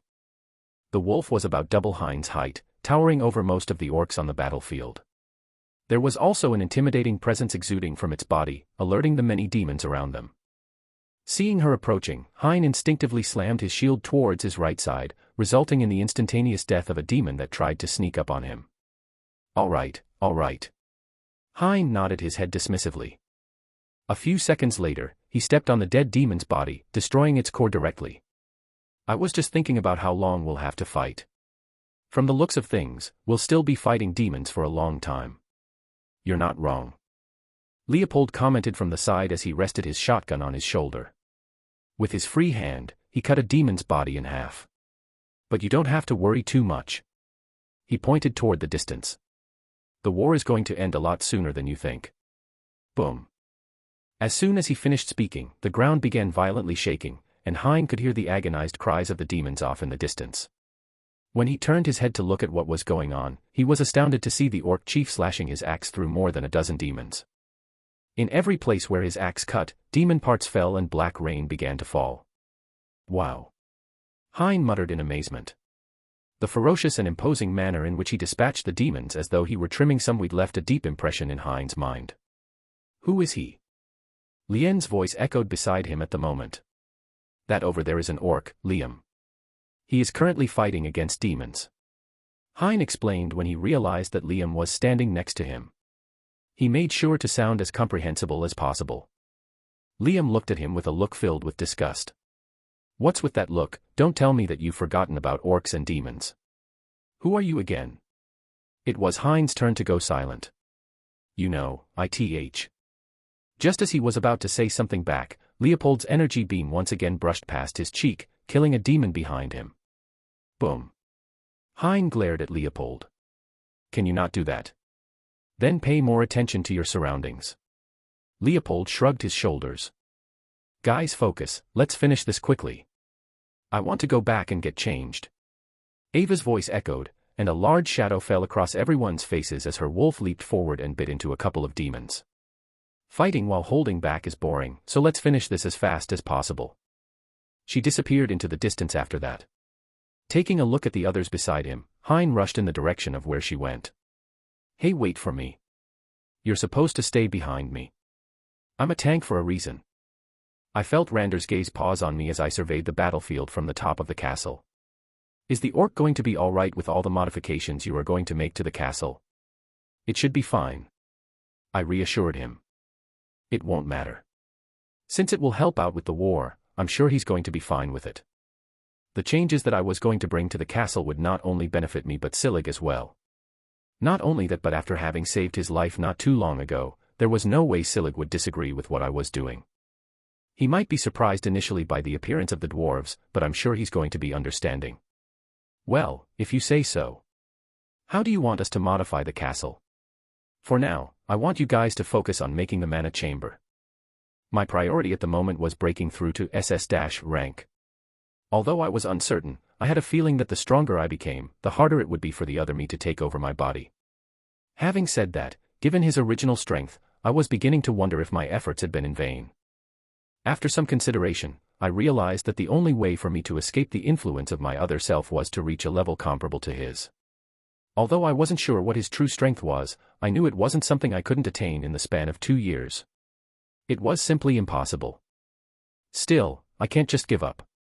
Even if one day he might end up taking over, I didn't want to have any regrets. By the time my life reached an end, I wanted to at least accomplish everything that I had set out to do, or lay a foundation for that. Just like my plan with Amora. After you're done setting up the mana chamber, I want you to help me set up some defensive measures for when the next wave comes. What about after the war? Jamnuk walked over to us. Peering down the castle which sat atop a large hill, I thought for a moment before replying. There's a lot of things that I want to get done here after the war is done. By the time you two return and sort out the problems with Inferno, how about sending more dwarves here to help me set up a city? A city? Both Rander and Jamnuk looked at me with surprised looks. I silently nodded my head. I'm going to contact the Elven Queen not long after the war ends, and also have her help me out with this project. The end goal is to turn this planet into a trump card for when the third cataclysm arrives. My ambitions for this planet were big. Very big. I had initially just wanted to turn this planet into one where I would have the orcs slowly raise an army for when the third cataclysm arrived, but I realized that this planet had a lot more potential than that. It had the potential to become a trump card that could turn things around during the third cataclysm if used correctly. Not only would it also bring me an endless source of income, but it would also allow me to build a better relationship with the other races. The more I thought about it, the more excited I became. Your plan sounds great and all, but how can you make sure that the information about this planet does not get leaked? Pouring cold water on my ambitions was Rander. I sighed out loud when I heard his words. That's what I'm trying to figure out at the moment. Jezebeth could destroy this planet with just a swipe of his hand if he came to know about its existence. For my ambition to be fulfilled, I needed to be extremely careful. Careful enough to not allow any information about this planet to leak to him. We should first start by setting up a large barrier that blocks all sort of information with the outside world. One that is similar to the one in Henler. Jamnuk suddenly suggested. I turned my head to look at him. Is that possible? It is. He nodded his head and added. It will cost a bit, but it won't be a problem for you since we'd also benefit quite a lot by establishing a city over here. This way, we can process all the ores here instead of back in Henler. It will drastically reduce the chances of us getting discovered as well. Yeah. I agreed with what he said. If they were to process the ores back in Henler, the spies from Inferno would without a doubt notice something odd, compromising the whole situation. The only problem I see with the idea is the mana problem. Even if you manage to destroy the compressor that is pumping demonic energy into the air, this planet has barely any mana in it. Mana chambers only work in small rooms, and trying to fill a whole city with mana isn't feasible. It's fine. I waved my hand. The city doesn't need to be filled with mana. A couple of mana chambers will do. This place will mainly be a place where the orcs can build their forces while you guys develop technology and mine for the ores. With this planet's main source of energy being aura, I knew that it was impossible for me to use this place to train for a long extended period of time. It sucks since the time flow difference would be of big help for me, but as they all said, beggars can't be choosers. Alright, Jamnuk and I will start working on the framework of the city. We'll get back to you soon. Rander tapped me in the thigh. Well, at least that area. Laughing out loud, he waved his hand. We'll be going back now, I'll let you know if we need anything. Yeah. My head shook when I saw Rander leave while laughing. At this point, I'm not even surprised. 636 Change of focus, 1.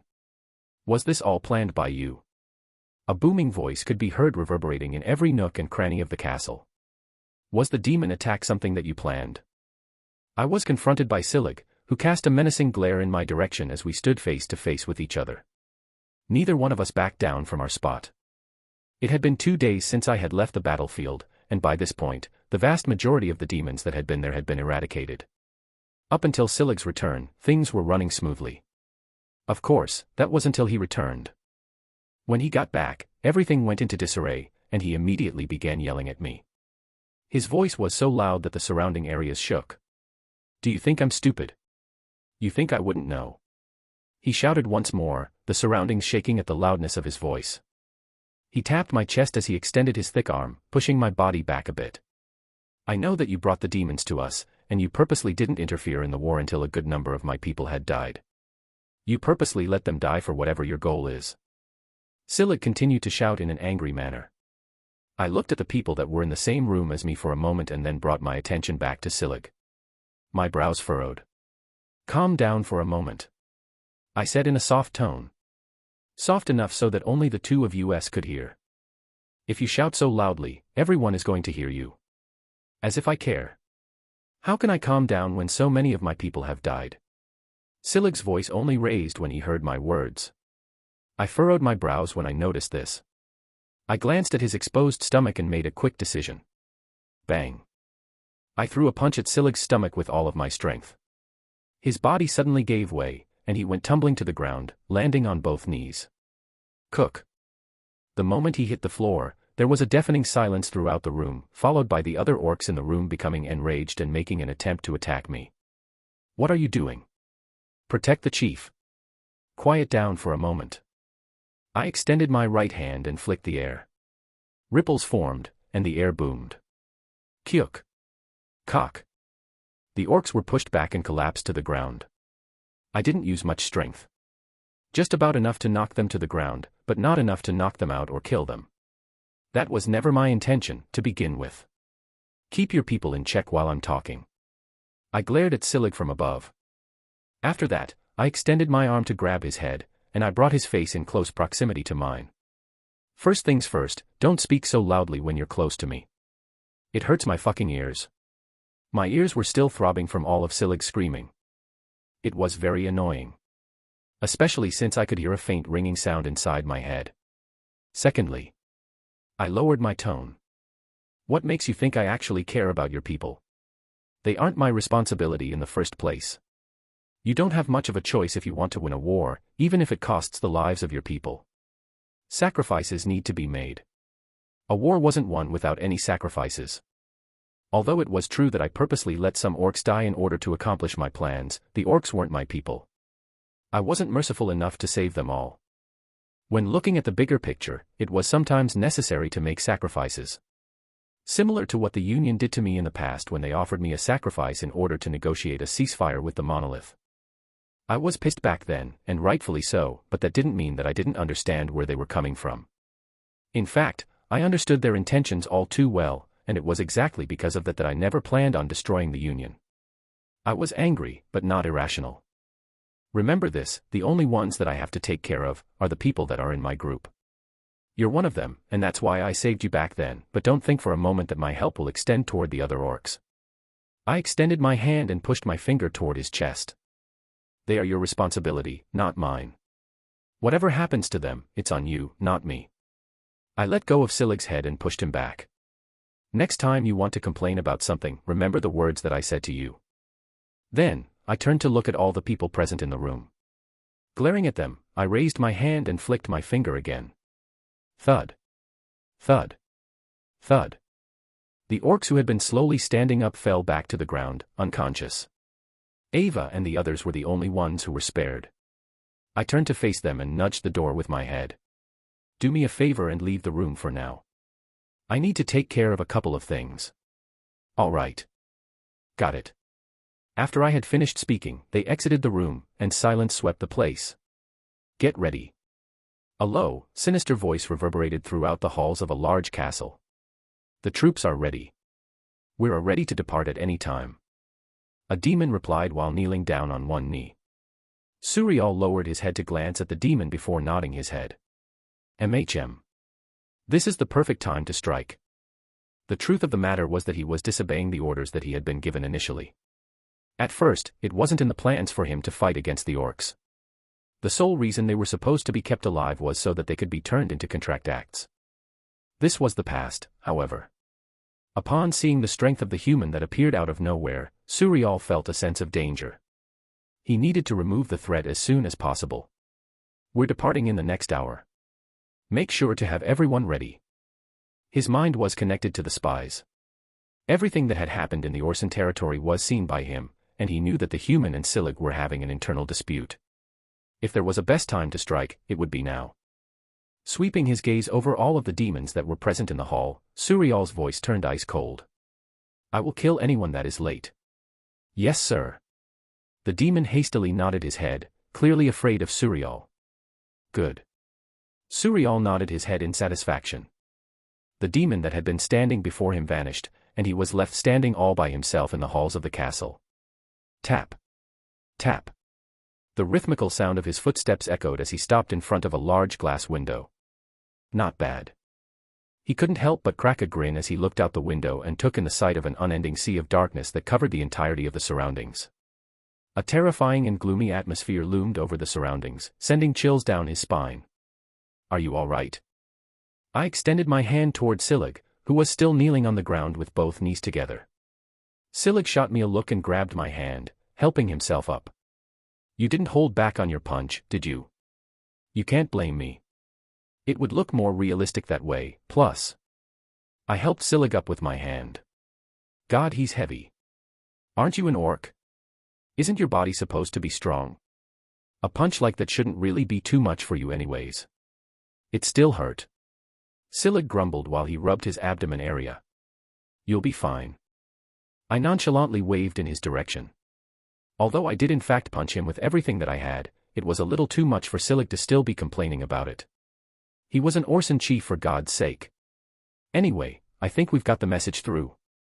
Everything that just happened was an act.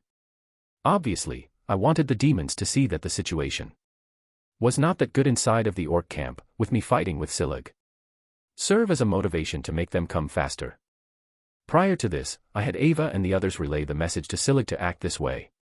It wasn't necessary, but with just how big the war was going to be, every little thing mattered, and something like this couldn't be overlooked. What do we do now? Scylla asked, no longer showing any signs of pain from the previous attack. Shifting my attention towards him, I spoke. For the time being, it would be ideal if you could set up some sort of reconnaissance to keep us updated on the situation with the demons. As things stand, we must be wary of every move they make if we are to win this war. I got it. Scylla thoughtfully nodded his head. After discussing a few more things with me, he left the room. HAAA. I let out a long sigh once Scylla left the room. Finally, shit. My hand trembled, and I clenched my teeth. The pain I had been suppressing since the beginning was finally releasing itself, and I was gradually losing control of my body. A bitter smile spread across my now pale face. At least, I was able to hold this in until he left. Ugh. 637 Change of focus, 2. It's been a while since I've last seen you smile. Amanda approached me after I came out of the room. Her face was unusually serious. I turned to look at her while cocking my head. You think so? I never really noticed myself if I had to be honest, but it wasn't as though I was surprised by this development. There wasn't much to smile about. Also, having had another attack just a couple of minutes ago, I couldn't really bring myself to smile. Here. Amanda placed her hands on the edges of my lips and pulled them upwards. Much better. She returned a smile herself. Her smile was stunning. Enough to make anyone fall into a daze with just a glance. Well, anyone but me. I was pretty much used to her smiles by now. Well, for the most part. I wasn't exactly totally immune. What hat are you doing? It was hard to speak when she had her hands on my lips, pulling them up. Helping you smile. What does that have anything to do with the situation? It doesn't. Amanda let go of my lips. It's just that you look a lot better if you smiled a little more often. Cocking my head even further, I eventually nodded my head. Well, sure, I'll try to smile more. This wasn't too hard of a request. Not like smiling was that hard. I smiled. Happy. For what? I'm smiling, aren't I? Amanda's brows furrowed. No. Amanda's reaction took me back. What are you talking about? Was she playing a prank on me? I could clearly feel myself smiling. Are you playing around with me? Amanda asked, inching closer to me. I shook my head. That was what I was about to ask you. Amanda's face hardened. Her reaction took me aback. Hey, what's wrong? Here. Rather than answering me, she took out a pocket mirror and handed it to me. I took it from her hand and looked at it. No way. Reflected on it was my face. Jet black hair, deep blue eyes. At first glance, there didn't seem to be anything wrong with it. At first glance, though. Upon closer inspection, I realized something. Why am I not smiling? My expression. It was stiff. Although I felt myself smiling, I did not have a smile on my face. Just what in the? I closed the pocket mirror and handed it back to Amanda. Thanks. Ren, what's going on? Amanda took the pocket mirror back and looked at me with a worried look. I waved my hand in reassurance. It's nothing to worry about. Just a little side effect of practicing a certain art. I will be able to smile soon. That was a lie. Most likely, this came as a result of the previous attack I had. For now, it's better if I just play this off as something like a side effect of an art I'm practicing. If you say so. Amanda nodded her head, her face still filled with doubt and concern.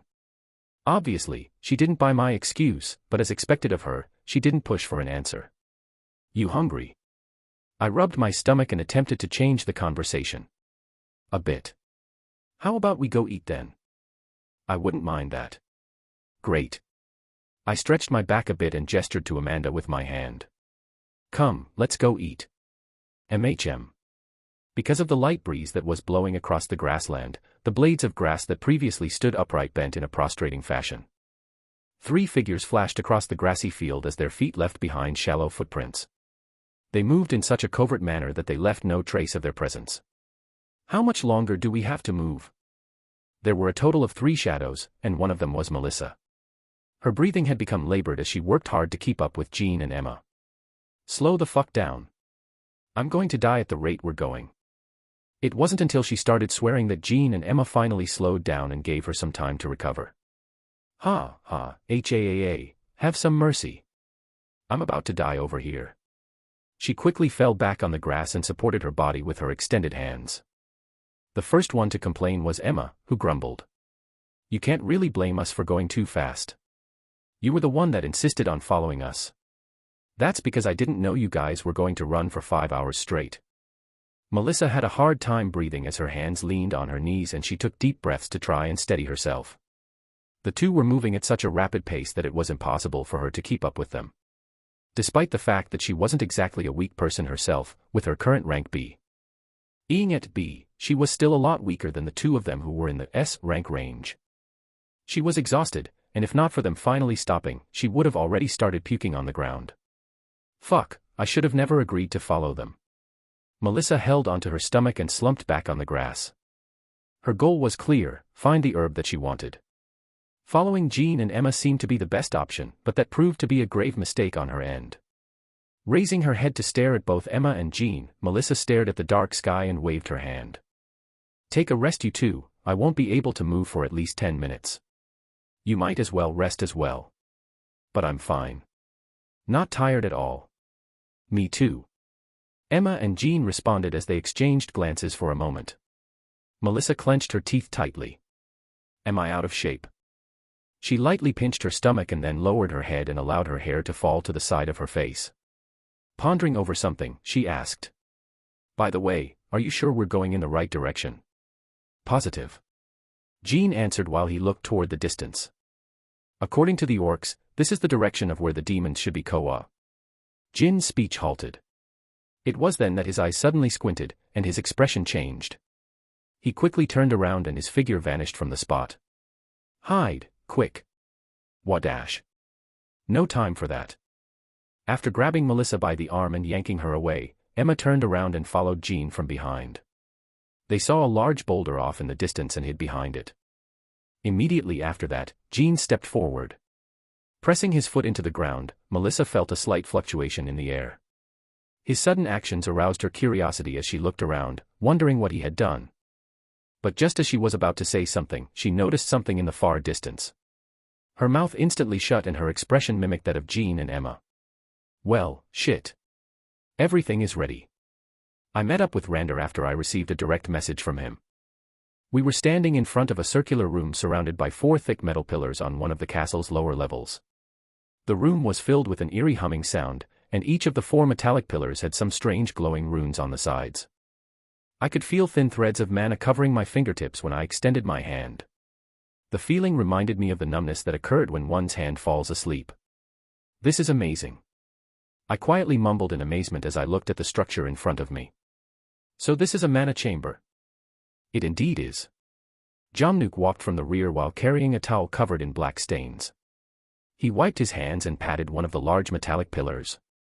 There are a total of 4 pillars, as is evident. These pillars convert the mana that has been imprisoned within the core, and then slowly release it within the chamber. Compared to simply shattering the core to release the mana it contains, the chamber will gradually release the mana at a rate the T can be calmly absorbed. This will make things a lot easier for you and anyone that wishes to enter. Not only is it more efficient, but you will be able to stay for longer periods of time without needing to switch the cores. He moved toward a panel situated toward the side of the room. Also, since everyone's rate of absorption is different, you can adjust the mana release rate based on someone's rank. For you, it would be around S+ rank. He pressed one of the keys in front of the panel. The space vibrated slightly while an oozing mechanical sound reverberated throughout the air. The runes that surrounded the pillars began emitting a brighter glow, and there was a discernible thickening of the air within the chamber. Amazing. All right, try it out. Jamnuk gestured at me with his hand. I stared at him for a moment before nodding my head and complying. As soon as I stepped foot inside the room, I was taken aback by the sudden re-emergence of a sensation that was very familiar to me but which I had not experienced in a bit, well, at least not to this extent. Unknowingly, the pores on my body started to open up, and I began eagerly sucking in the men that was floating around in the air. This is incredible. I turned my head to look at Jomnuk and Rander, who were smiling at me with proud smirks on their faces. What did I tell you? Rander began tapping at his chest.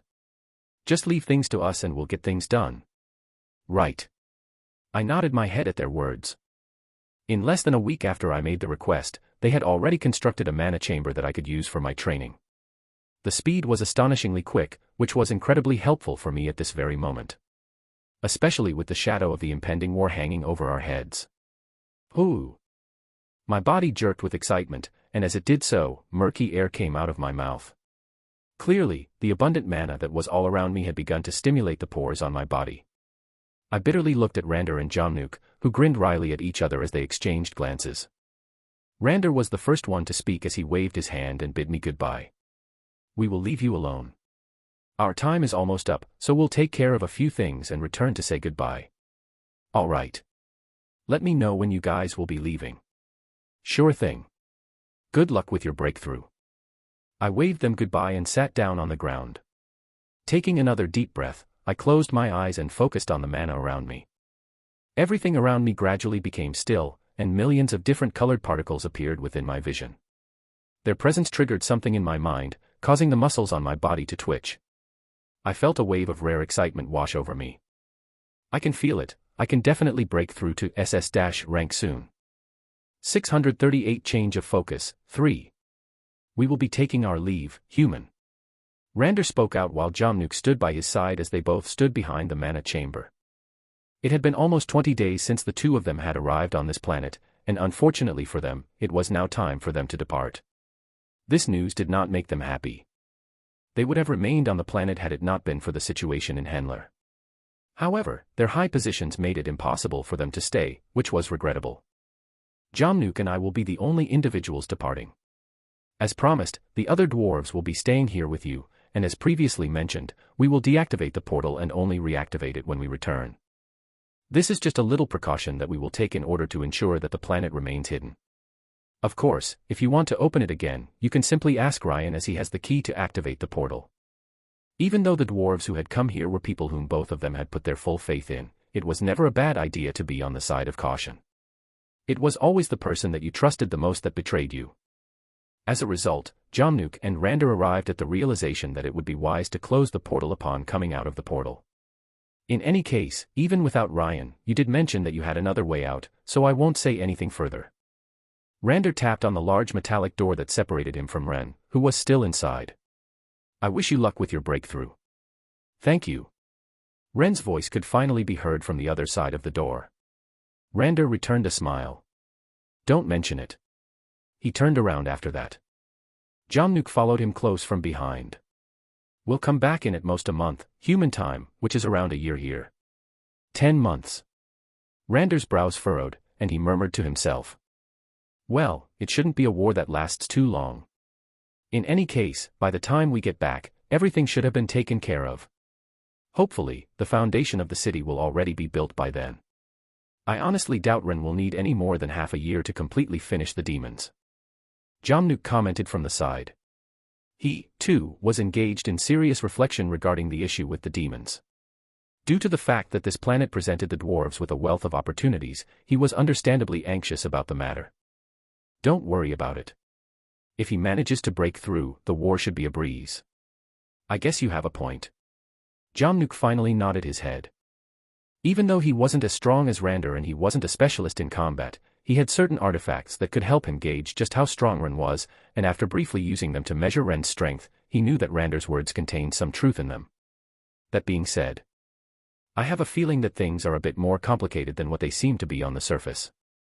It wasn't just a feeling because his artifact picked up a powerful fluctuation coming from a distance, however, because it was so far away, Jomnuk couldn't be certain about the validity of his assumption. Upon hearing his words, Rander's expression changed to one of grave concern. How sure are you about this? Not very.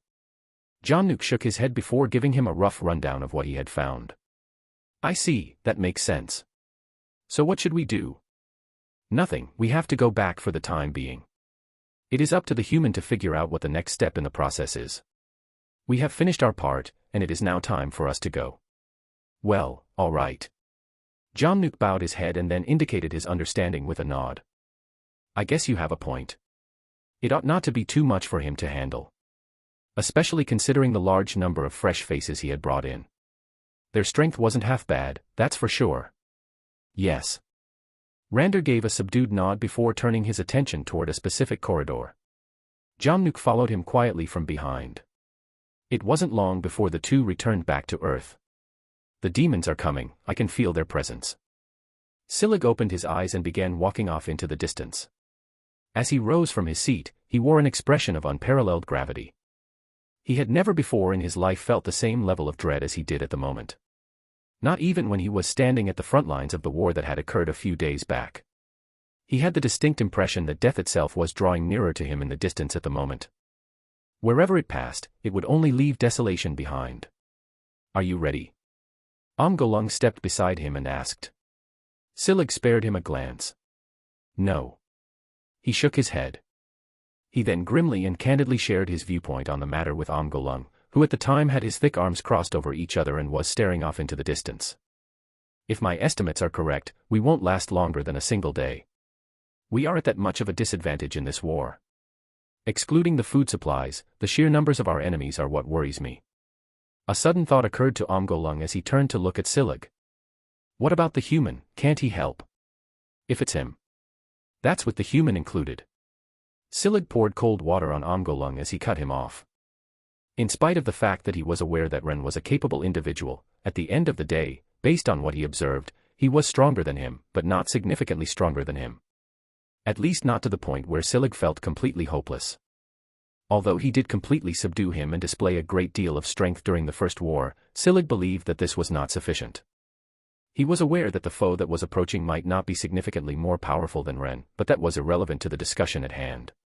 What difference would it make if he were the strongest individual in the battlefield if he were facing off against millions of demons? Even an elephant would die at the hands of millions of ants. Get ready for battle. After taking one final look in the direction of the horizon, Silig turned around and entered the castle once more. Just as he was about to enter, he didn't forget to say a few more words to Omgolung, who was still quietly staring into the horizon. This may be our last war, but we should at least make it count. Don't die in vain. His presence gradually faded away into the background of the castle. Ugh.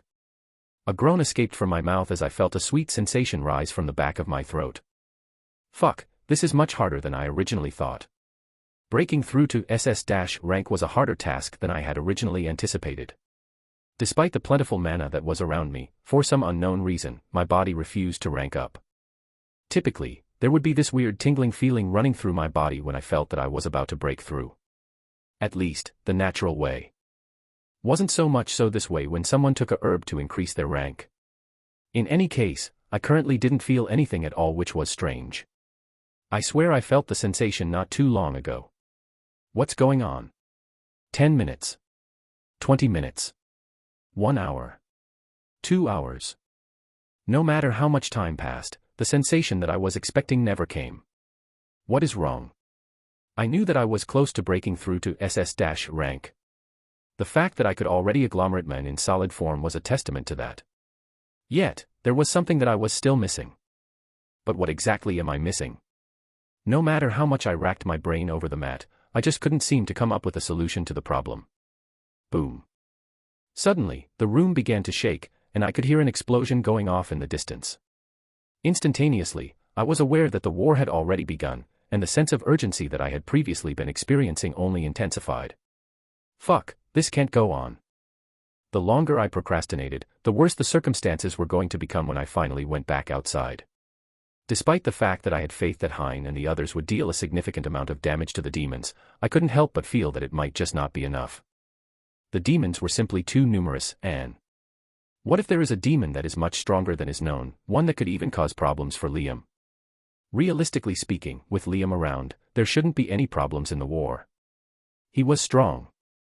As a matter of fact, he was most likely just as strong as I was.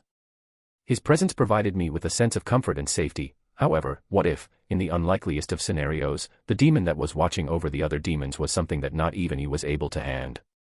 That would be really bad. As I worked harder to collect the mana that was all around me, the sense of urgency that had been building up inside of me intensified a further notch. Ugh. I could feel my head starting to spin as my heart started to beat at a faster and faster rate, and before I knew it, sweat started running down the side of my face. Fuck it. When I swept my hand in front of me, a variety of medicinal plants and potions materialized before my eyes. I can't let that happen, I must break through, no matter what. I reached out and grabbed one of the herbs, and then I chewed on it.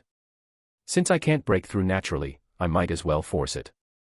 As soon as I took a bite of the herb, I felt a surge of energy throughout my body, and the throbbing in my veins intensified. I clenched my teeth and braced myself for the inevitable agony that was about to befall me. This was not going to be a smooth breakthrough. In fact, it was most likely going to be a very painful one. 639 War 1. They're here. Hein cast his gaze off into the far-off horizon, then turned his attention to the people standing next to him. Everyone was here, from Ryan to Han Yufei. Apart from Ren, everyone that was part of the mercenary group was present. A solemn air pervaded the area around him, and he could feel his hand clenching the shield in his hand even more tightly. Are you sure you guys can handle this? As Ryan gazed into the distance, he struggled to find the right words to say. The color of his face began to fade, and he moved backward without meaning to. Alt.Hoffren did say that the next wave would be a lot harder. I didn't think it would be this much harder. I get you. Hein murmured something quietly as he turned his head and looked off into the distance, where he could see the entire landscape turning completely dark. The longer time passed, the more evident it became that a sense of impending doom emanated from the distant sea of darkness that stretched all the way toward the horizon and didn't seem to end. What's this smell? Sniffing with his nose, Hein was able to detect the putrid odor of dead and rotting flesh coming from all of the orcs that had been killed in the previous war and were still being kept in the area where they had died. It made his stomach churn, and just as he was about to turn his head away, Leopold spoke. We can no longer be as relaxed as we were in the previous battle. Ava nodded her head in agreement as she quietly mumbled something else under her breath. I hope I won't have to sacrifice any of my pets. Her voice was audible enough for Hein to hear. He shook his head upon hearing her words. Realistically speaking, her wish was impossible. The number of demons in the distance numbered more than 1,000,000. With only about 100,000 orcs on their side, the battle was a very disadvantaged one. The only way I can see ourselves winning is if Ren, Liam, and the others can make a difference. The reality was that the strongest beings typically won wars. The wars fought by the lower-ranking beings were not as significant as those waged by the superior beings.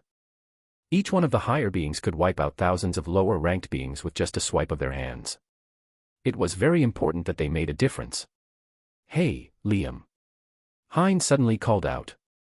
Liam turned back to look at him once he heard his name. What is it? Do you feel any strong presence coming from the demons in the distance? Liam had a special power. One that provided him with the ability to gauge an individual's level of power with just a single glance. Although Liam gave off the impression of being a very reckless person on the outside, the only reason he was able to be reckless was because of this broken ability of his. He had a complete understanding of the power level of his adversary, so he was able to judge when to fight and when to retreat. Although it was indeed true that he was a battle maniac, there was a good reason why he was still alive up to this point in time. And it sure as hell wasn't because he was simply lucky. For the most part, that is. I do feel a lot of strong presence. Liam said. To Hein's surprise, Liam's voice was extremely solemn at the moment, which was quite unusual for him because he typically sounded bored. In fact, he also detected a hint of excitement in his voice. Clearly, the situation had tickled his battle spirit.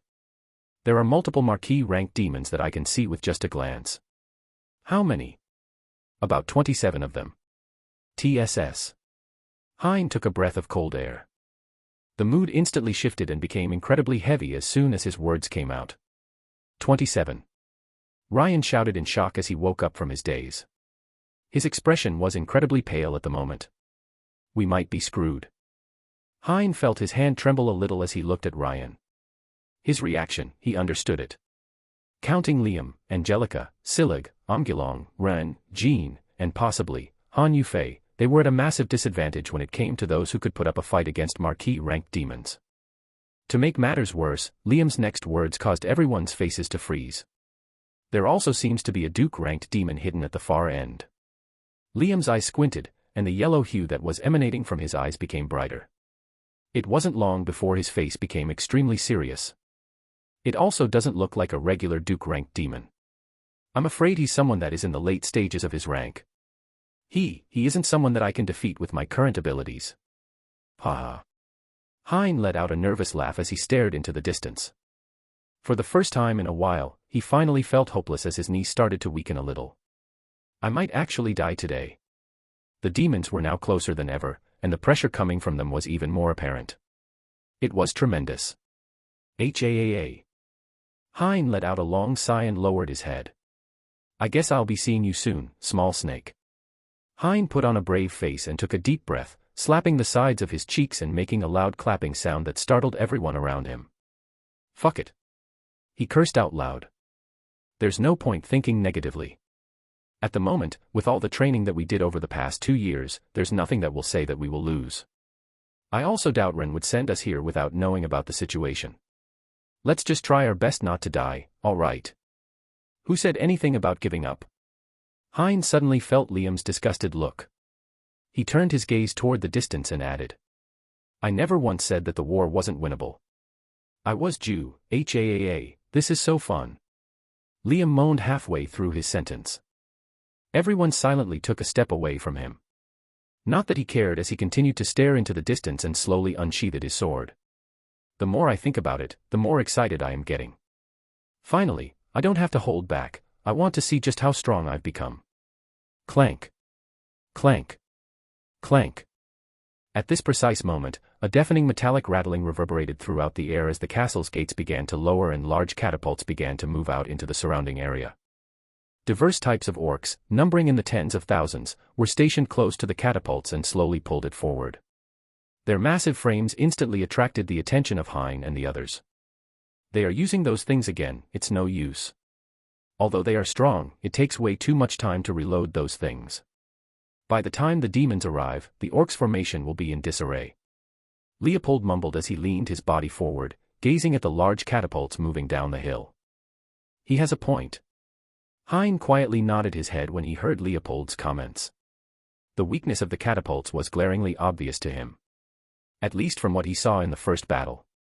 Not only did they require an excessive amount of time to reload, but they also disrupted the momentum of the orcs, who were forced to reposition themselves in order as each reload displaced them from their formation.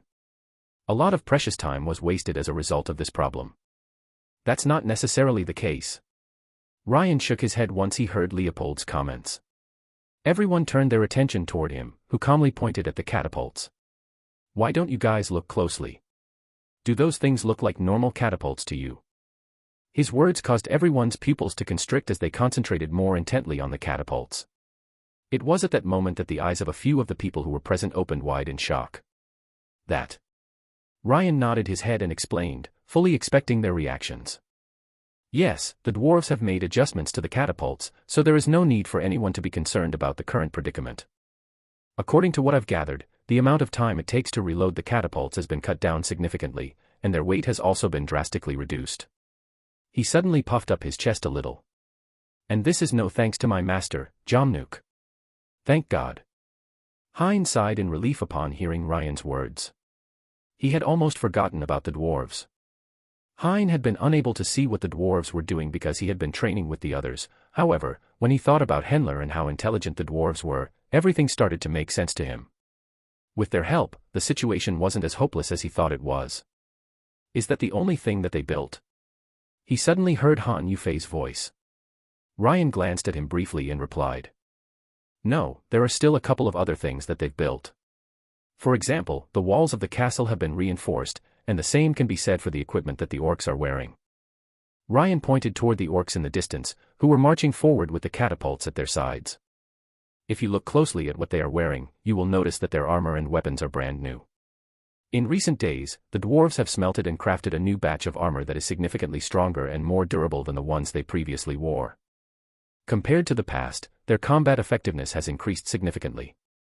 That makes sense. Hein nodded while placing his hand over the fortification. It was as Ryan said. The armor and weapons that the orcs were wearing did indeed look newer compared to the ones they previously used. With it, they should be able to last longer, but... Hein sighed as he took another look toward the distance. There were simply way too many demons for him to count. He was beginning to doubt the effectiveness of this equipment change. From the looks of things, the equipment change is not going to cut it. Realistically speaking, the outcome of the war will most likely depend on Liam or Ren, the two strongest of the group. If they somehow managed to defeat all of the Marquis-ranked demons and the Duke-ranked demon, then perhaps there was a chance for them to win the war. But that's only if Ren is here. Turning around and seeing that Ren was still not present, Hein grimly shook his head. Last he heard, he was trying to break through to the next rank. It was both good and bad news. Taking another look at the demons in the distance, Hein's grip over the fortification increased.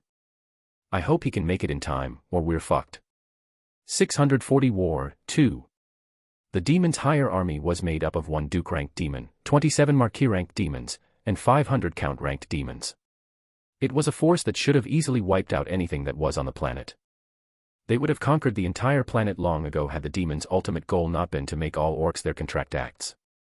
Suriel, the Duke-ranked demon in charge of overseeing this planet, was currently floating at the tail end of the army. Behind him were the 27 Marquis-ranked demons delegates, while the Count-ranked demons were at the very front, leading the legion of demons. Duke, we have almost arrived. One of the demon delegates spoke. Suriel came to a stop in the air and gazed into the distance. His brows furrowed tightly. Likewise, the demon delegates came to a halt and turned their heads to look at one another. They found the manner in which Suriel was behaving to be rather peculiar. Is there anything that you are displeased with, Duke? The demon that had spoken before asked. Suriel shook his head. No. The demons took a breath of relief. Suriel was notorious for his impatient and tyrannical nature. One wrong move and they would find themselves dead without knowing how they had died. His next words, however, brought heavy tension into the air. I just get the distinct impression that there are several powerful figures off in the distance, which the scout report didn't make me aware of at all.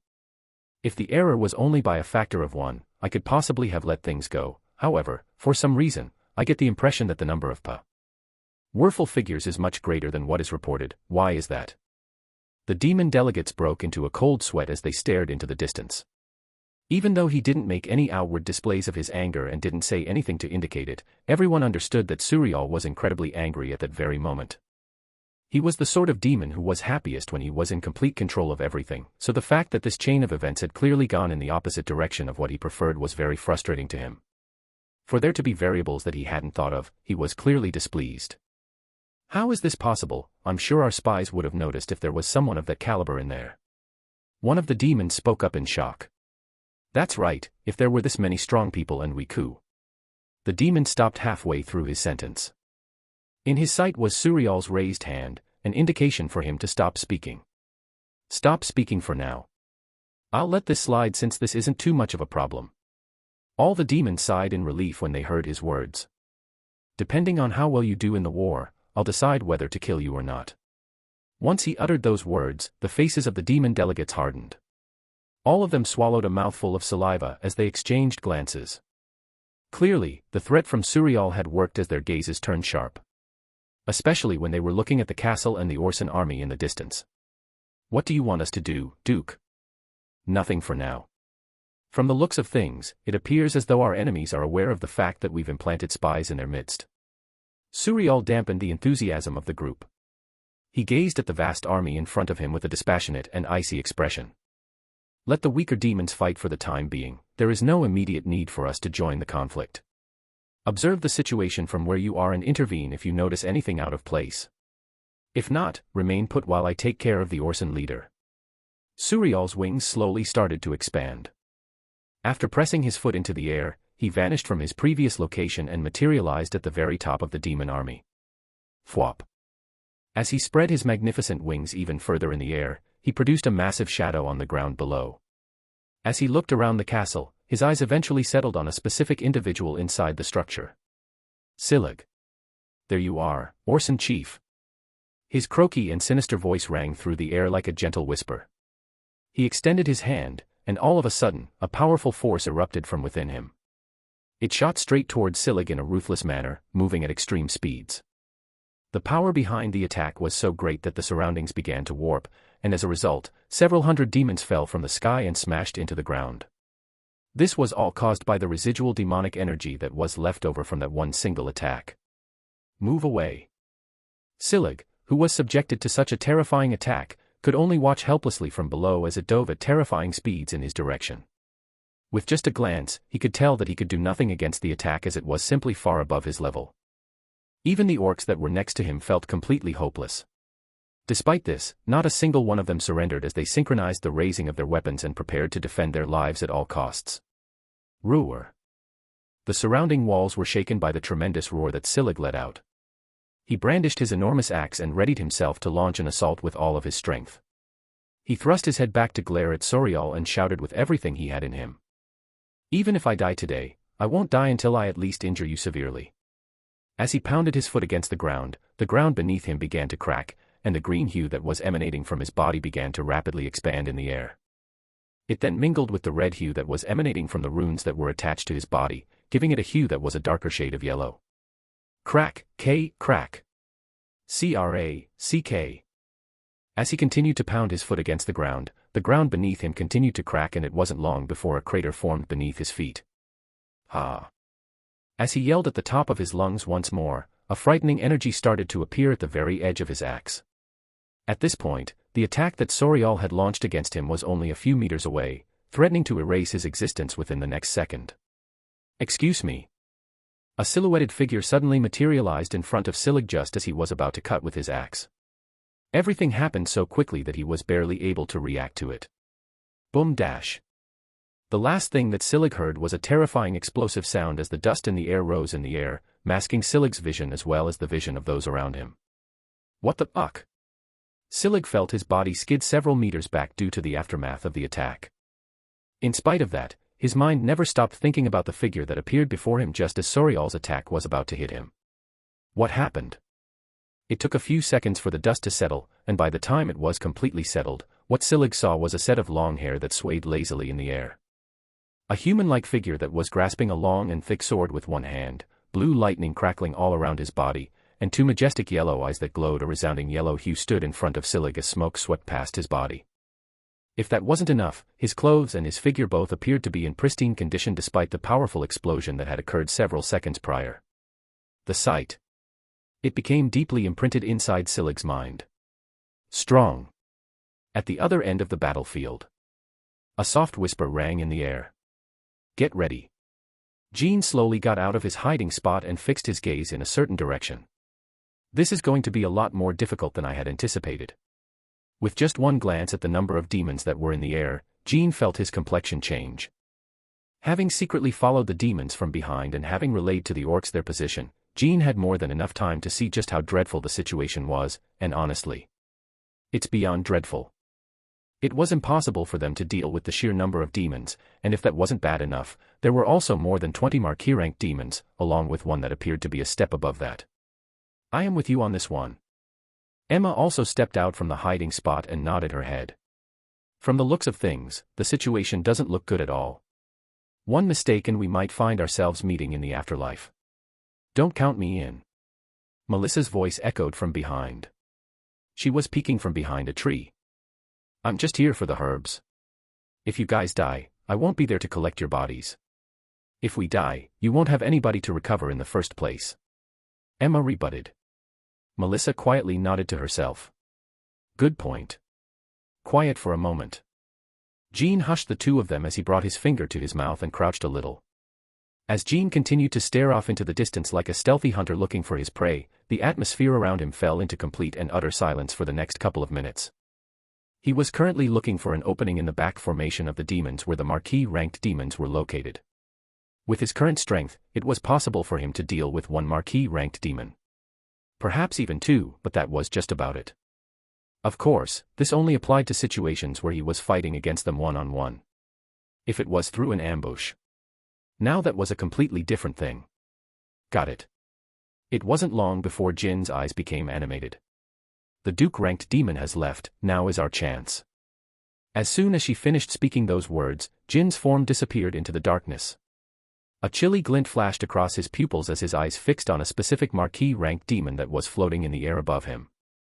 I wonder how many marquee-ranked demons I can kill before getting noticed. 641 War, 3. Looks like that's my cue.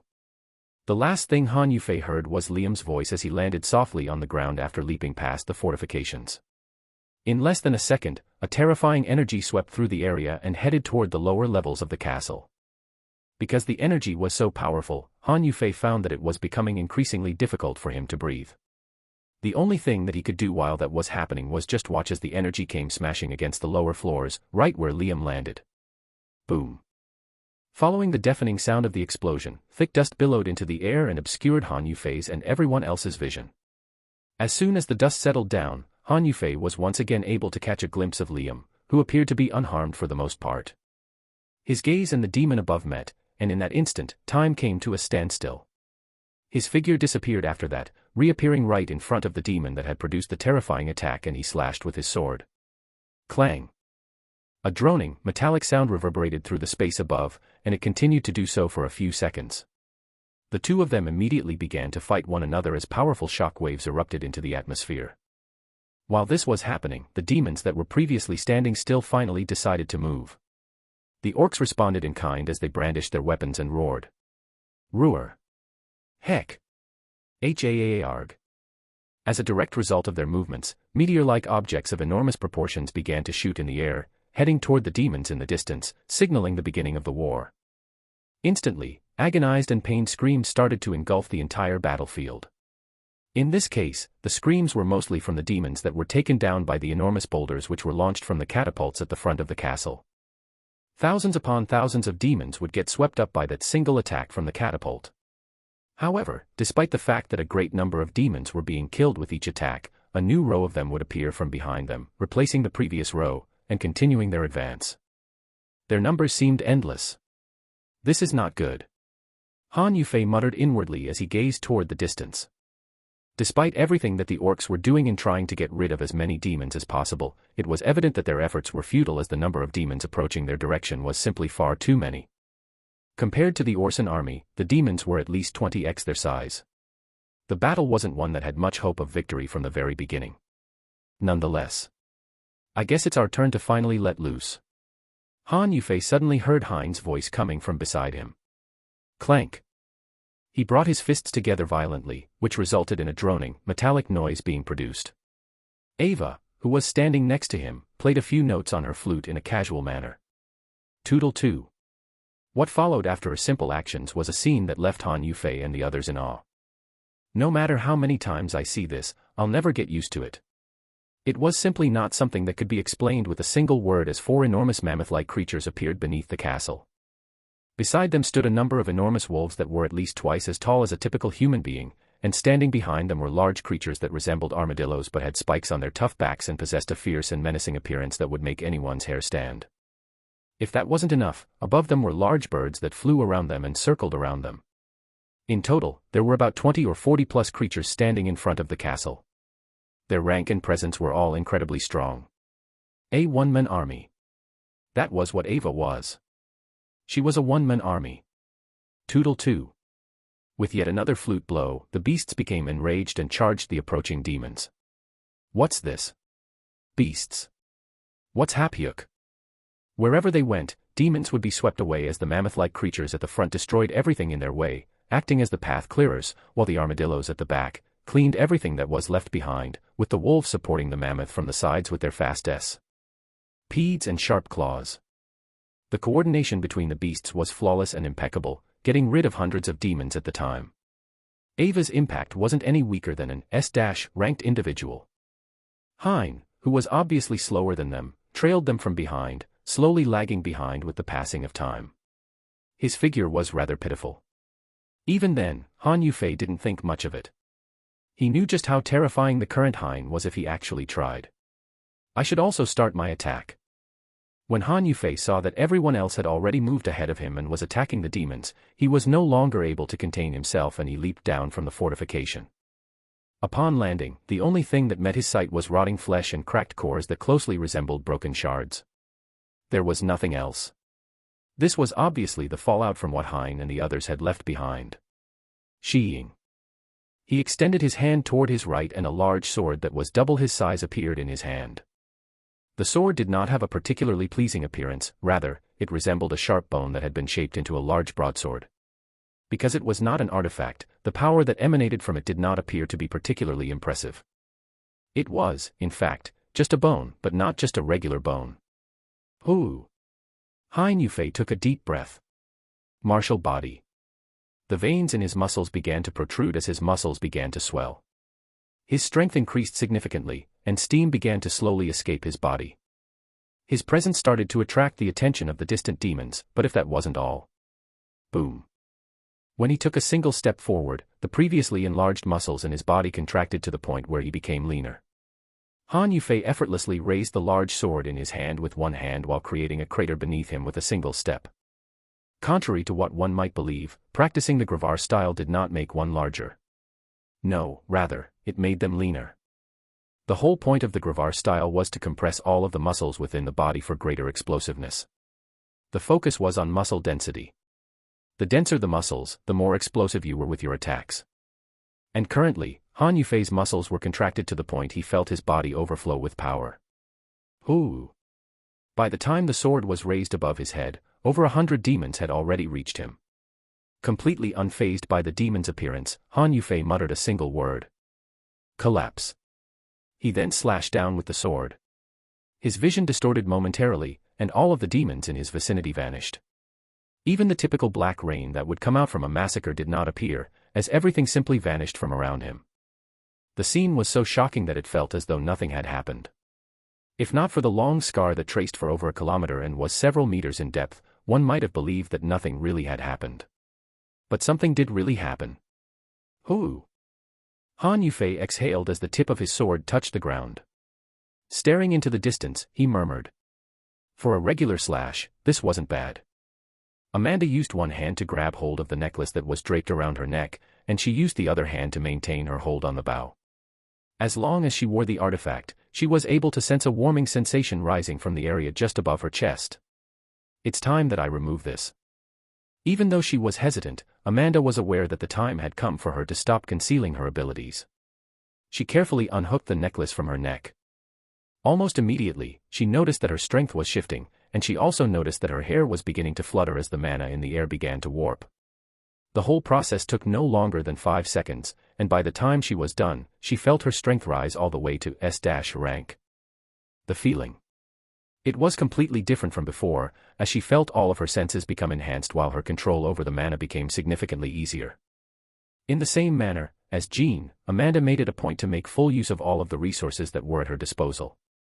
In contrast to Jean, who refused to use the skills and arts for reasons such as his pride, Amanda, in the past, refused to take on such powerful skills because she felt that the guild needed it more than she did. She had a tendency to prioritize the guild matters over her own interests at times, and if her father hadn't pointed this out to her, she would never have realized. In any case, even without this realization, Amanda would have changed her ways. Particularly with what happened to her father and on that planet. In the end, the thing that she took away from all of these experiences was the realization that she was still far too weak and that she needed to work on becoming stronger. Hence why she started to prioritize her own self-interests and decided to become a little bit more selfish. At the end of the day, one needed to have a little bit of selfishness in order to get what one desired. There's a lot of demons. Staring into the distance, Amanda's brows furrowed. From where she was, she could see the members of Ren's group completely dominating the lower levels of the tower. Wherever they went, demons would be killed. Their presence completely took over the lower levels, but it's not enough. From where she was, Amanda could see that there were simply way too many demons to deal with at the same time. Despite the fact that they were dealing with them at an alarming rate, it was still far from enough. Amanda knew that she had to do something. Hence, she slowly took a stance and raised her bow. Ooh!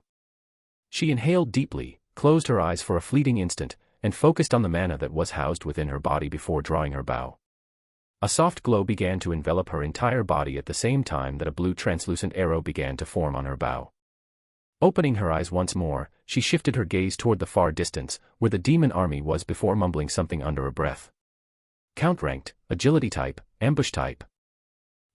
Target lock, non-combat ability that allows the user to filter and select specific targets based on user-defined criteria. The greater the number of targets selected, the heavier the mana consumption. The skill's activation altered her view as everything started to change right before her very eyes and over 100 different red dots appeared in her vision. All of which were targets that perfectly fit the criteria that she had selected beforehand. A thin smile formed on her face when she saw all of the targets. Her back arched backward and she released the string of her bow. Instantly, the arrow in her bow disappeared into the sky. The speed at which it flew was so fast that it released a small shockwave. While the arrow kept rising in the air, Amanda lowered her head and once again turned her attention toward the battlefield. She lowered her bow and waited for a couple of seconds before murmuring something under her breath. Boom. It was then that it happened. A rain of blue arrows shot at terrifying speeds toward the ground like the heavy rain of a storm. Each perfectly aimed for the demon that she had previously selected, leaving nothing but death behind. 642 War 4. As Liam lifted his head to gaze into the sky, where he saw a magnificent figure floating, he mused to himself. How powerful. Not even Ren would be able to put this kind of pressure on him. At the very least, based on how he felt during his battles with him. Both he and Ren never engaged in a full-scale conflict with one another. They had reached a point where their strength would cause the destruction of everything in their vicinity. Their training room, which was built using the most durable equipment available to humankind, could no longer withstand the full brunt of their attacks, preventing the two of them from ever go all out. That being said, Liam had his eyes, and from there he could measure the force hidden within an individual. I'm afraid he's even stronger than Ren. And not by a small margin. The entirety of the battleground was shrouded in darkness as Liam's vision started to distort at the presence of the demon in front of him. Bah, thump. Bah, thump. Liam could feel his heart beating at his throat as he continued to stare at the enemy before him. It also seemed that the demon had taken notice of Liam's presence as he lowered his head and murmured. Who are you? Liam was able to hear the demon's voice clearly despite the chaos that was occurring on the battlefield. They sounded to him like soft, sinister whispers. Thin blue threads began to crackle around his body, while his eyes took on a yellowish hue. His vision became distorted as everything turned black, leaving behind only white wisps in his vision. Each wisp varied in size, with the spot where the previous demon stood being the largest and covering his entire field of vision with a brilliant white hue. Amazing. Liam thought while staring at the demon. He could feel the back of his neck rise as a result of the power emanating from him. Nonetheless, he wasn't scared.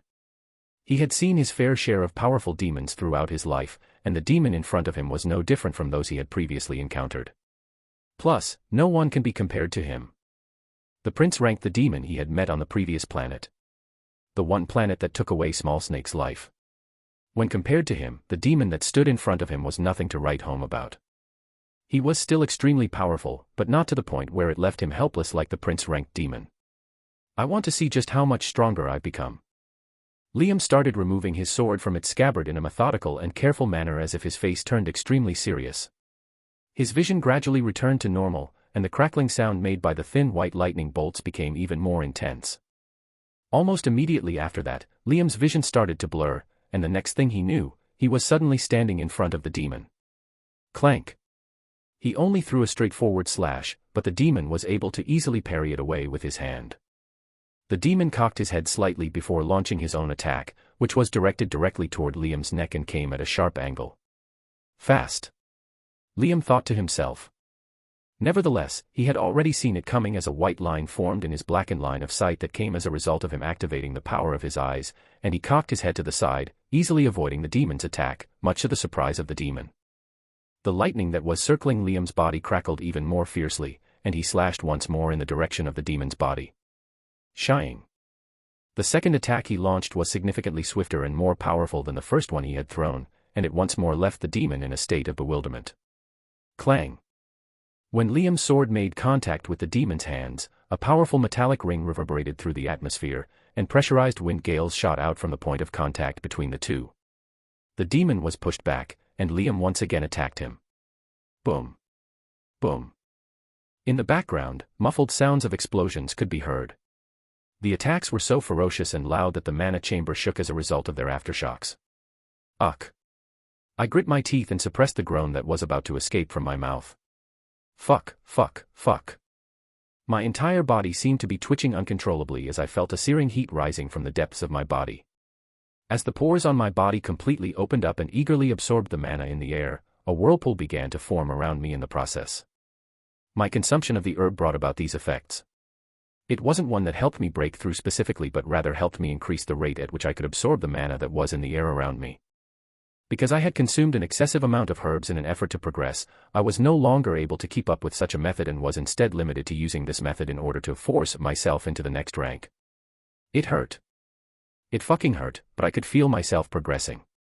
Slowly but steadily, I was starting to feel a subtle tingling sensation near the center of my chest. Almost. Clang. The human sword was once again stopped by Suriel's sharp nails. He is pretty powerful. Suriel thought as he gazed at the human before him. At this very moment, he felt his sword graze his sharp nails. Krrrr. The sound that came as a result of the grinding wasn't anything too pleasant. Nonetheless, Suriel ignored it and focused his attention on the human sword. He raised his pinky and tapped the sword's body for an instant. Then, with a low grunt, he flapped his wings and pushed the human far away from him. Ach! The human flew several meters back before stopping.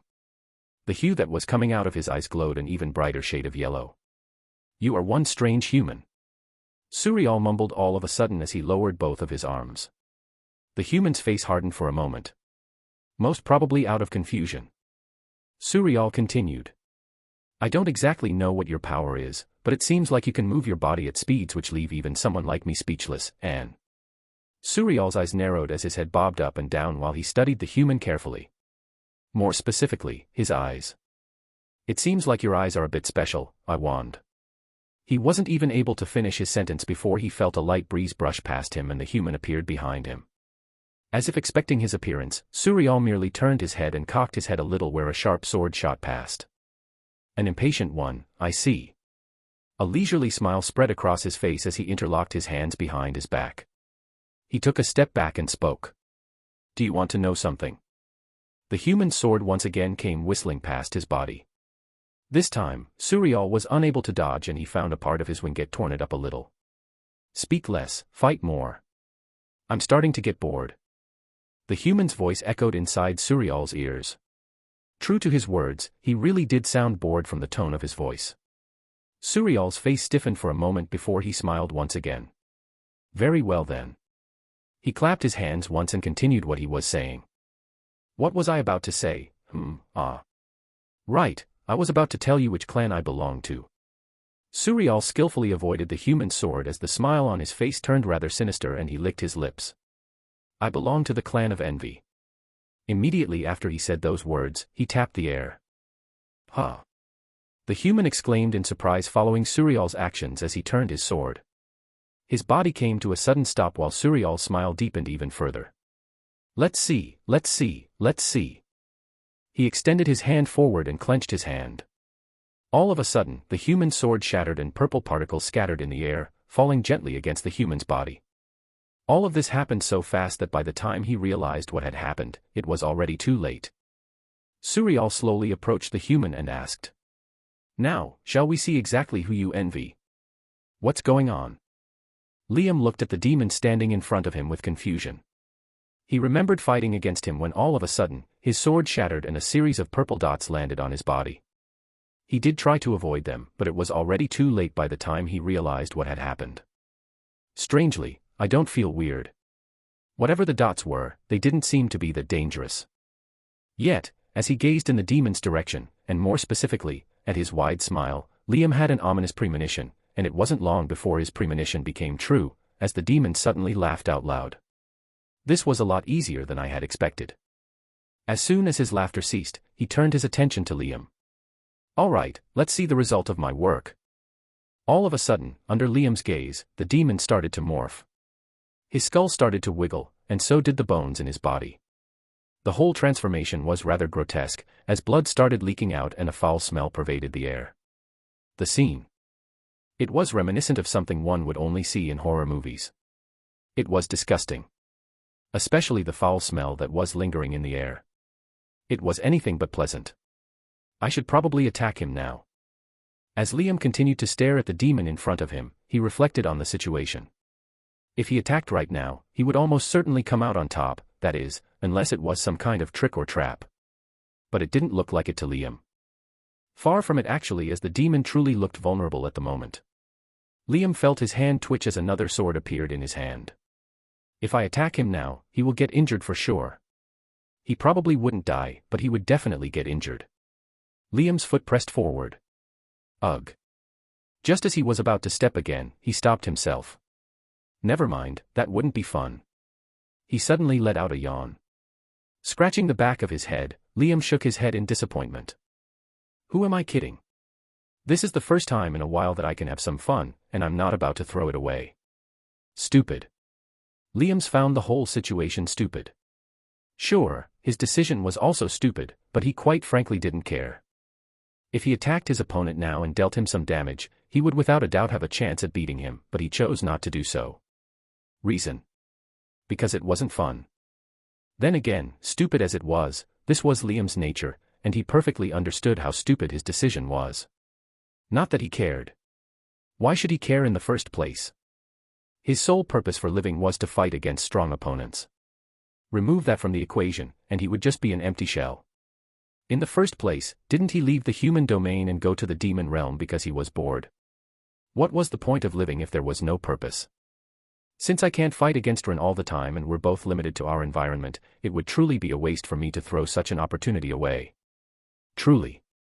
Well, this is unexpected. A familiar voice woke Liam up from his slight daze. His brows immediately furrowed upon hearing the demon's voice. Huh. Lifting his head up, Liam was left stunned by what he saw. Deep blue eyes, black hair, rather buff yet lean body. What's going on? Slowly opening his mouth, he called out. Ren. 643 War, 5. Is he sharper than I let out, or is he just stupid? Suriel pondered to himself as he gazed at the human standing not so far from him. In the previous few moments, right when he was morphing his body, he sensed a slight murderous intent coming from the human. He thought that he would attack him. If there was a time when he was most vulnerable, it would indeed be during his transformation, so Suriel found it surprising that he didn't attack him. Did he sense something? In truth, the human would have most likely suffered severe injuries or even died had he chosen to attack. The fact that he didn't do anything had in itself saved his life. Suriel was not so dim-witted as to allow the human to take advantage of such a glaring weakness in his defenses. He was obviously prepared.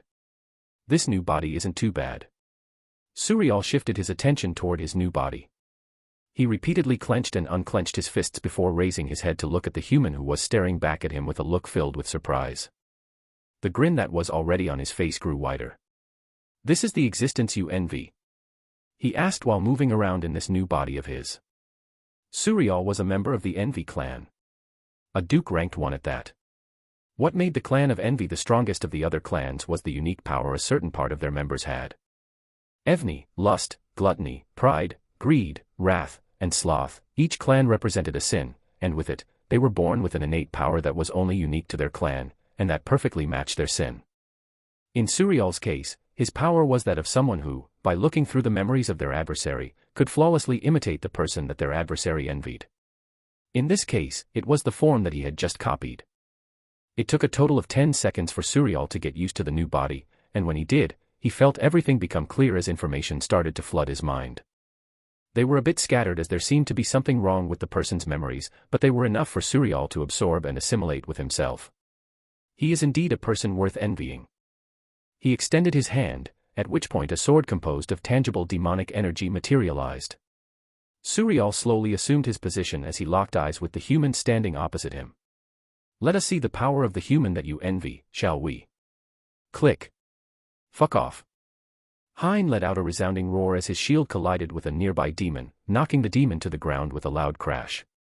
The next thing that he did was stomp on the demon's head with his foot. Crack. After hearing a familiar cracking sound, he dashed forward, where he was followed by the simultaneous assault of 5 demons. Boom. Hein did not move from his position and instead fixed his gaze on the demons that were in front of him. The moment their eyes locked, both of them took on more vicious and bloodthirsty expressions. Hyuk. Quack. Hein extended his hand and swiped in a horizontal manner.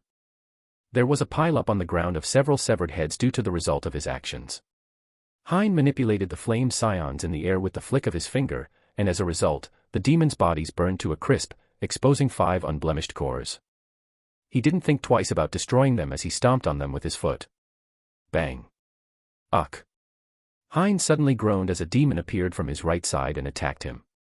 He was, fortunately, able to block the attack with just his body. There's so many.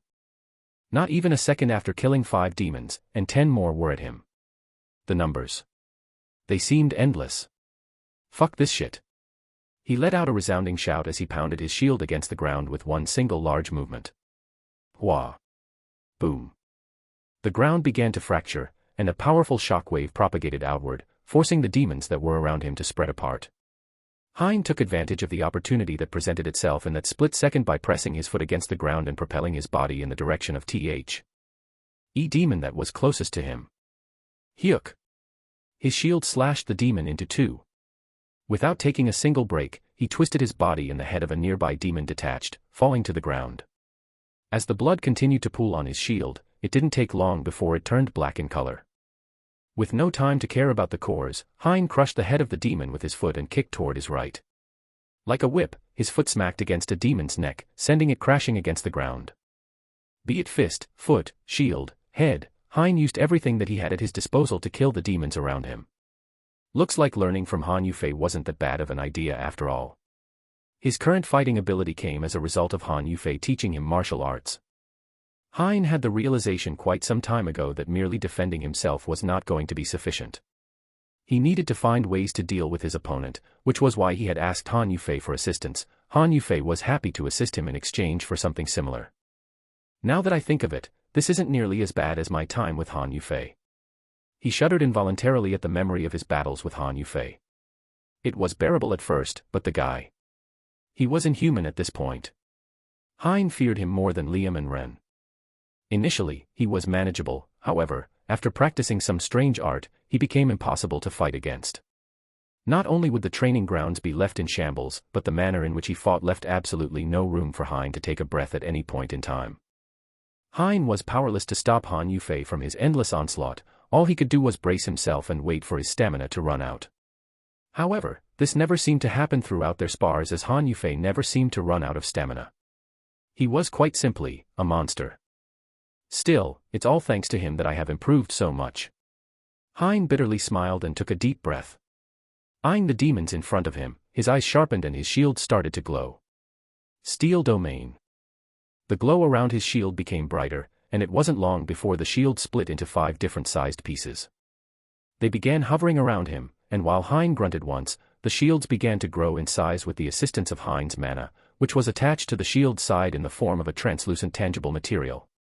It wasn't long before he had 5 hovering shields, centered by a part of his previous shield. Down. Hein gestured with his fingers, and the shields bowed with their apexes facing outward. All of this transpired in a fraction of a second, and with a twist of his hands, the shields began to encircle his body with increasing velocity. He then extended his hand forward and the radius around him expanded. Heek! Hyuk! Black rain started pouring shortly after as agonized screams accompanied the rain. The scene was extremely gruesome, with limbs flying everywhere around Hein. However, he didn't have time to care about this as he could feel his mana dwindling at an alarming rate. It was depleting so fast that he couldn't even process the disgust he was feeling in his stomach. This is a lot more exhausting than I thought. Hein started to grit his teeth. At the rate he was going, he didn't see how he could survive for more than 20 minutes.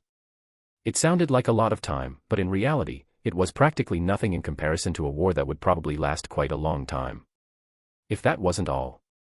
Boom. Hein was taken aback by an unexpected explosion, during which he felt a powerful force blast against his shield, and he was forced to retreat. Urk. The shields that were rotating around Hein fell to the ground in a helpless manner as he skidded back several meters. Spurt. Feeling a sweet sensation down his throat, Hein suddenly found himself spitting blood. Fuck, shit. He wiped his lips and slowly raised his head up, at which point he was confronted with the sight of a demon looking in his direction. Hein could tell with just a glance that the demon in front of him was no regular demon. All the demons that were previously attacking him had long stopped attacking him and had shifted their attention away. What do we have here? A sinister whisper echoed in the air. Hoo. In response to the demon's gaze, Hein noticed a change in the rhythm of his breathing. Marquis. Shivers ran down Hein's body. The rank of the demon became apparent in his mind, and his body shuddered even more fiercely. He could barely raise his head as the demon scrutinized his body carefully. You shouldn't have stood out so much. His eerie and sinister voice once again echoed inside Hein's head.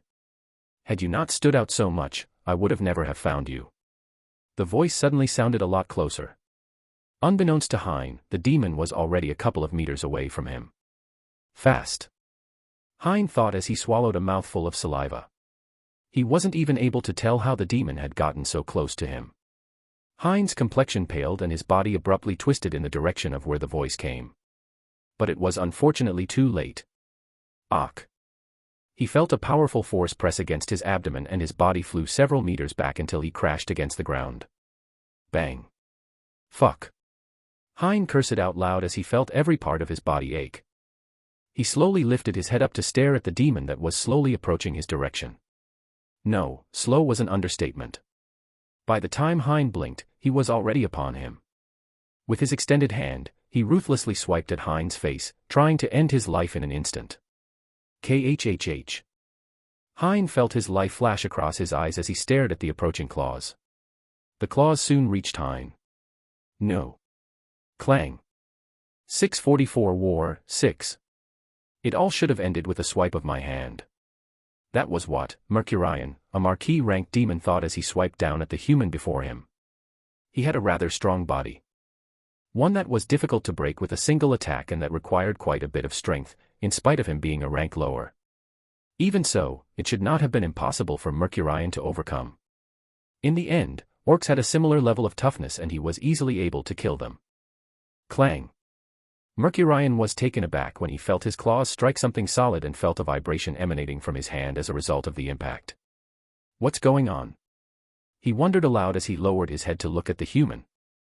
At this precise moment, Mercurian was astounded to see that the human's body had turned completely black, and thin yellow lines began to appear around the human's body.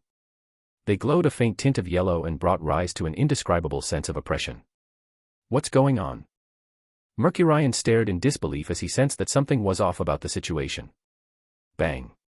Before he could even begin to make sense of what was happening, he felt a strong force envelop his entire body as he was pushed several meters backward. Hyak. HAAA. It hurts. As Hein laboriously gulped for air, he was suddenly overcome with excruciating pain throughout his entire body. Particularly, he was able to feel the throbbing and searing pain in his veins, making it hard for him to even utter a couple of words. Nonetheless, with the pain came an indescribable amount of power. Ayaka. Hein yelled out in agony as the muscles in his right hand began to twitch in an uncontrollable manner. He was starting to lose focus and his vision was starting to blur. The pain was that intense.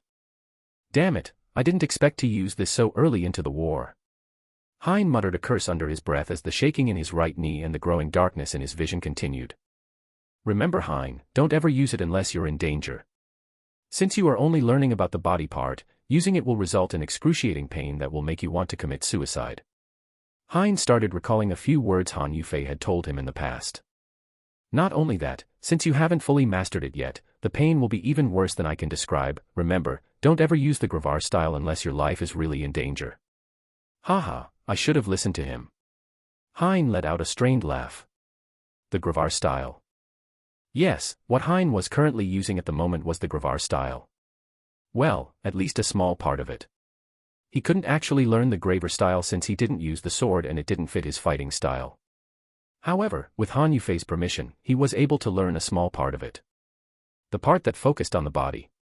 Ugh. The throbbing only got worse with time. I don't have much time. The 20 minutes he previously had now turned to a couple of minutes. Hein was aware that he was in a difficult situation, however, when confronted by a demon with the rank of Marquis, he knew that he could not show any restraint at all. Boom. With just a single step, the ground beneath him tore into shreds and his vision distorted. Before he knew it, he was in front of the Marquis-ranked demon. He raised his arm and, curling his hand into a fist, he punched with all he had. His movements were so fast that when he threw a fist, the demon could do nothing but stay firm on his spot as he crossed his arms together to block the attack. Hyuk. As a result of Hein's attack, the demon was forced to retreat several meters in the opposite direction. When he finally came to a stop, he had a look of complete and utter surprise on his face. How? He wondered aloud while maintaining a blank expression on his face. However, before he could even begin to comprehend what was taking place, Hein appeared in front of him once more and delivered another powerful punch. Bang! Hein's attacks were relentless. He didn't even leave a single moment for the demon to catch his breath. His fighting style perfectly resembled Han Yufei's. Relentless and destructive. The only difference was that Hein was slowly losing strength with each second that passed. Nonetheless, it was enough for him to deal severe damage to the demon. Boom! Hein smashed the demon's head against the ground with his hand while his right foot pinned the demon's body to the ground. Heek!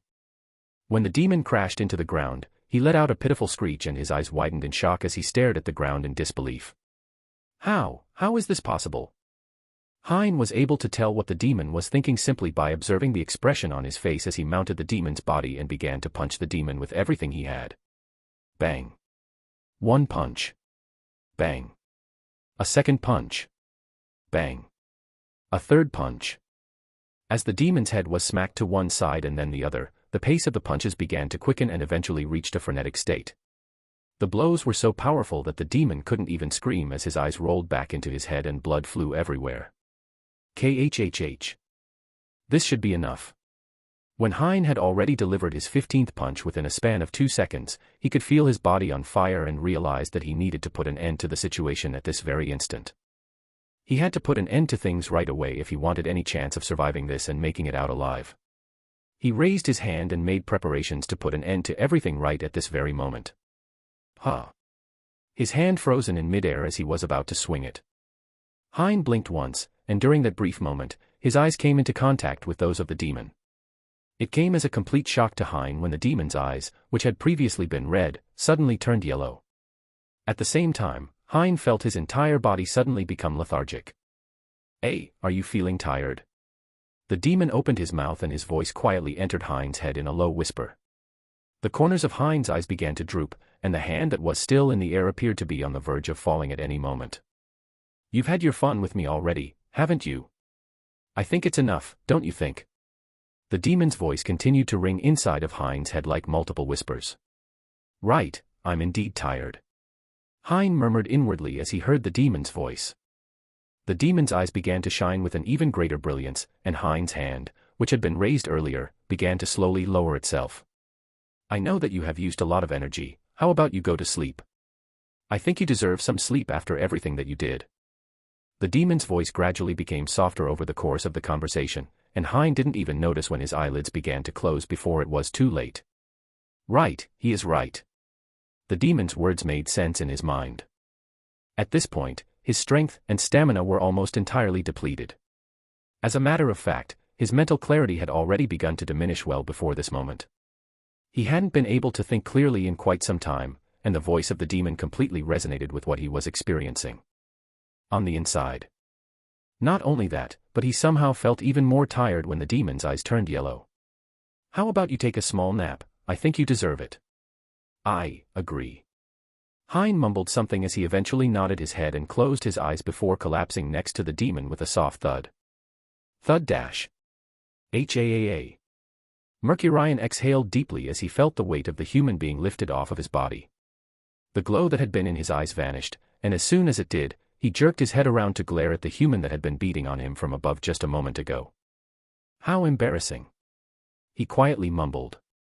For a marquis-ranked demon like him to suffer such an embarrassing beatdown, he felt various emotions. Shame, anger, resentment. This human is dangerous. He slowly stood up and looked at the human who was passed out on the ground. Mercurian was a member of the Sloth clan, and he had a lingering fear that if he hadn't been able to use his abilities at the precise moment that he did, it could have been him lying on the ground instead of the human. Naturally, the idea that he was going to die never entered his head at any point in time. He was a marquis-ranked demon while his opponent wasn't. Despite his sudden rise in strength, it still wasn't enough to deal with the large gap in rank the two of them had. Sure, he did get beaten down on the ground, but that was all part of his plan. He just needed to find the opportune time to use his powers and render his opponent immobile through the usage of his powers. And he succeeded. Let's get rid of him. Mercurian glanced at the battlefield around him and decided to kill the human in front of him. His next set of actions was rather quick. Raising his foot, he stomped toward the human's head. Or at least tried to. The moment his foot was about to crush the human's skull into a pulp, it suddenly froze in the middle of the air, preventing it from doing its intended damage. What's going on?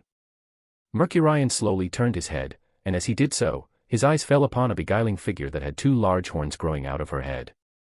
Her eyes had a rosy gleam that shone brightly. If you don't mind, how about letting him go?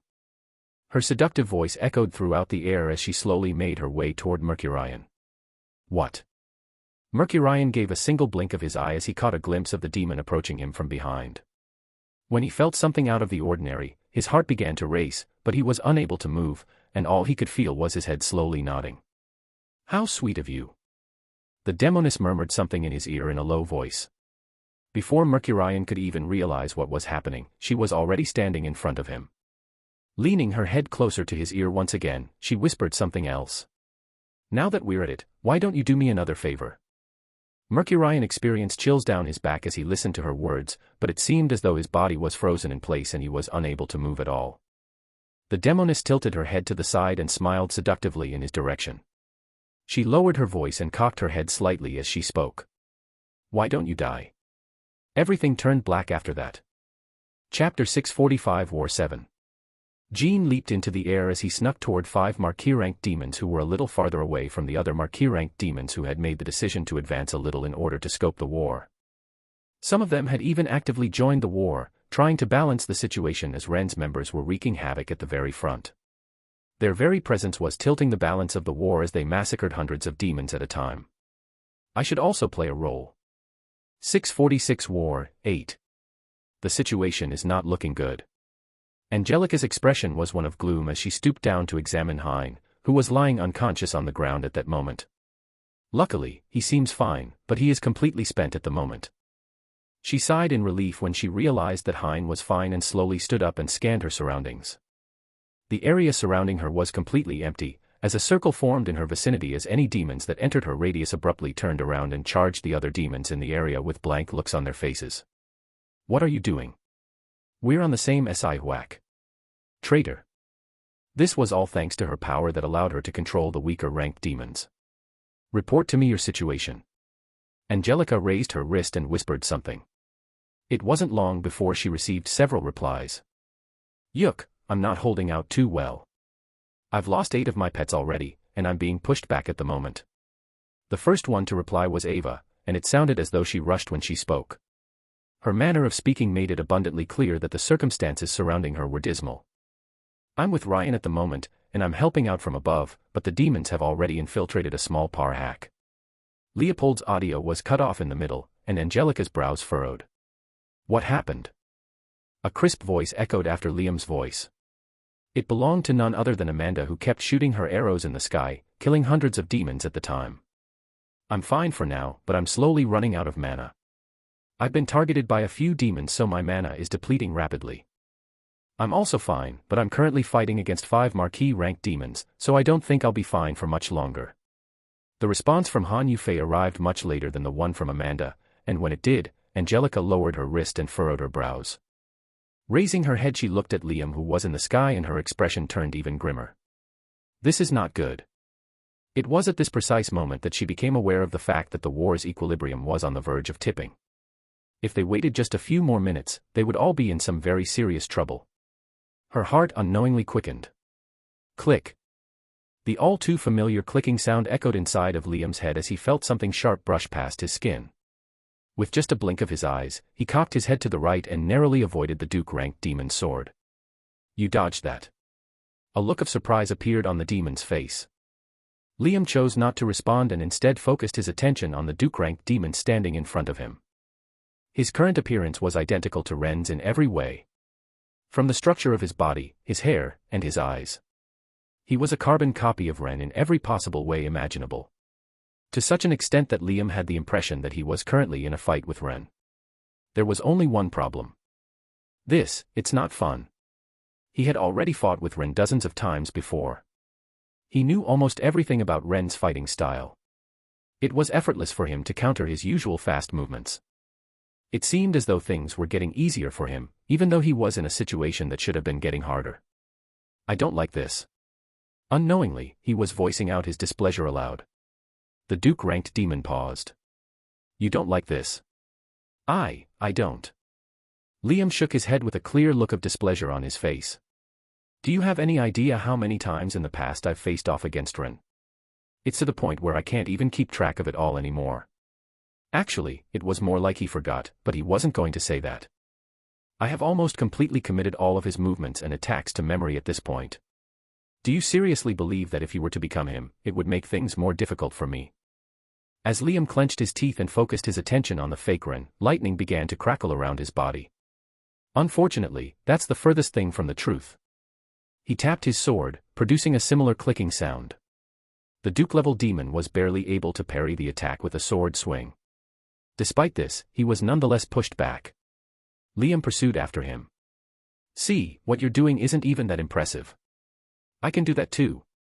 If Ren had been present and witnessed the scene, he would have likely shook his head in dismay.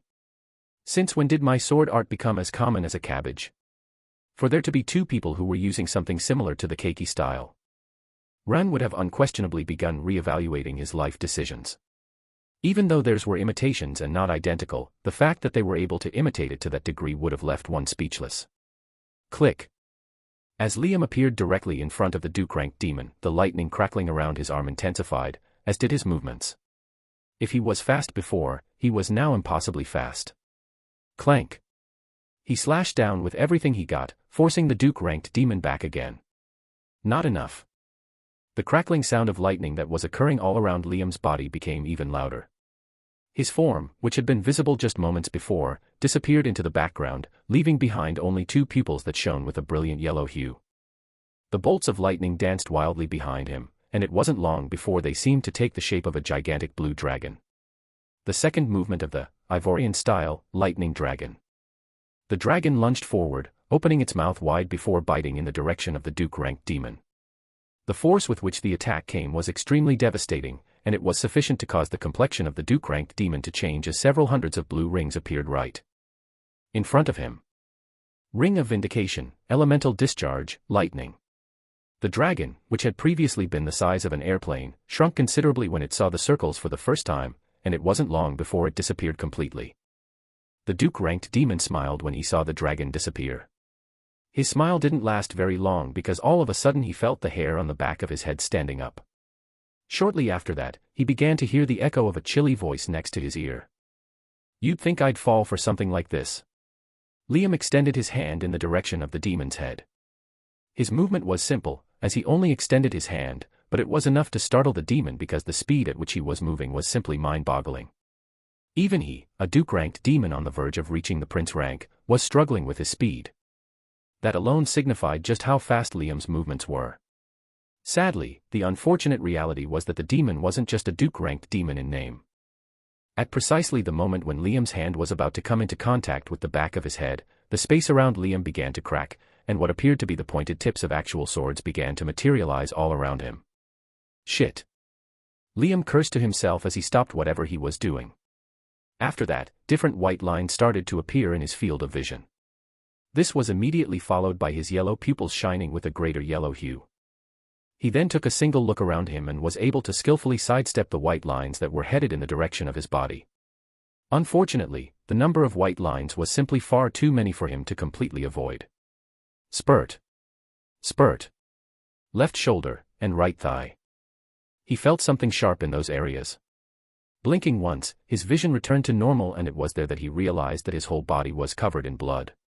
He was clearly injured. Are you bored now? The voice of the Duke-ranked demon could be heard coming from the direction of his far right. Instead of turning, Liam lowered his head. Not talking. The demon seemed to have misunderstood Liam's silence for confirmation, as he didn't attack again. Instead, he slowly approached Liam, who was floating in the air with a serious look on his face. What are you thinking about? The demon was already in front of Liam before he knew it.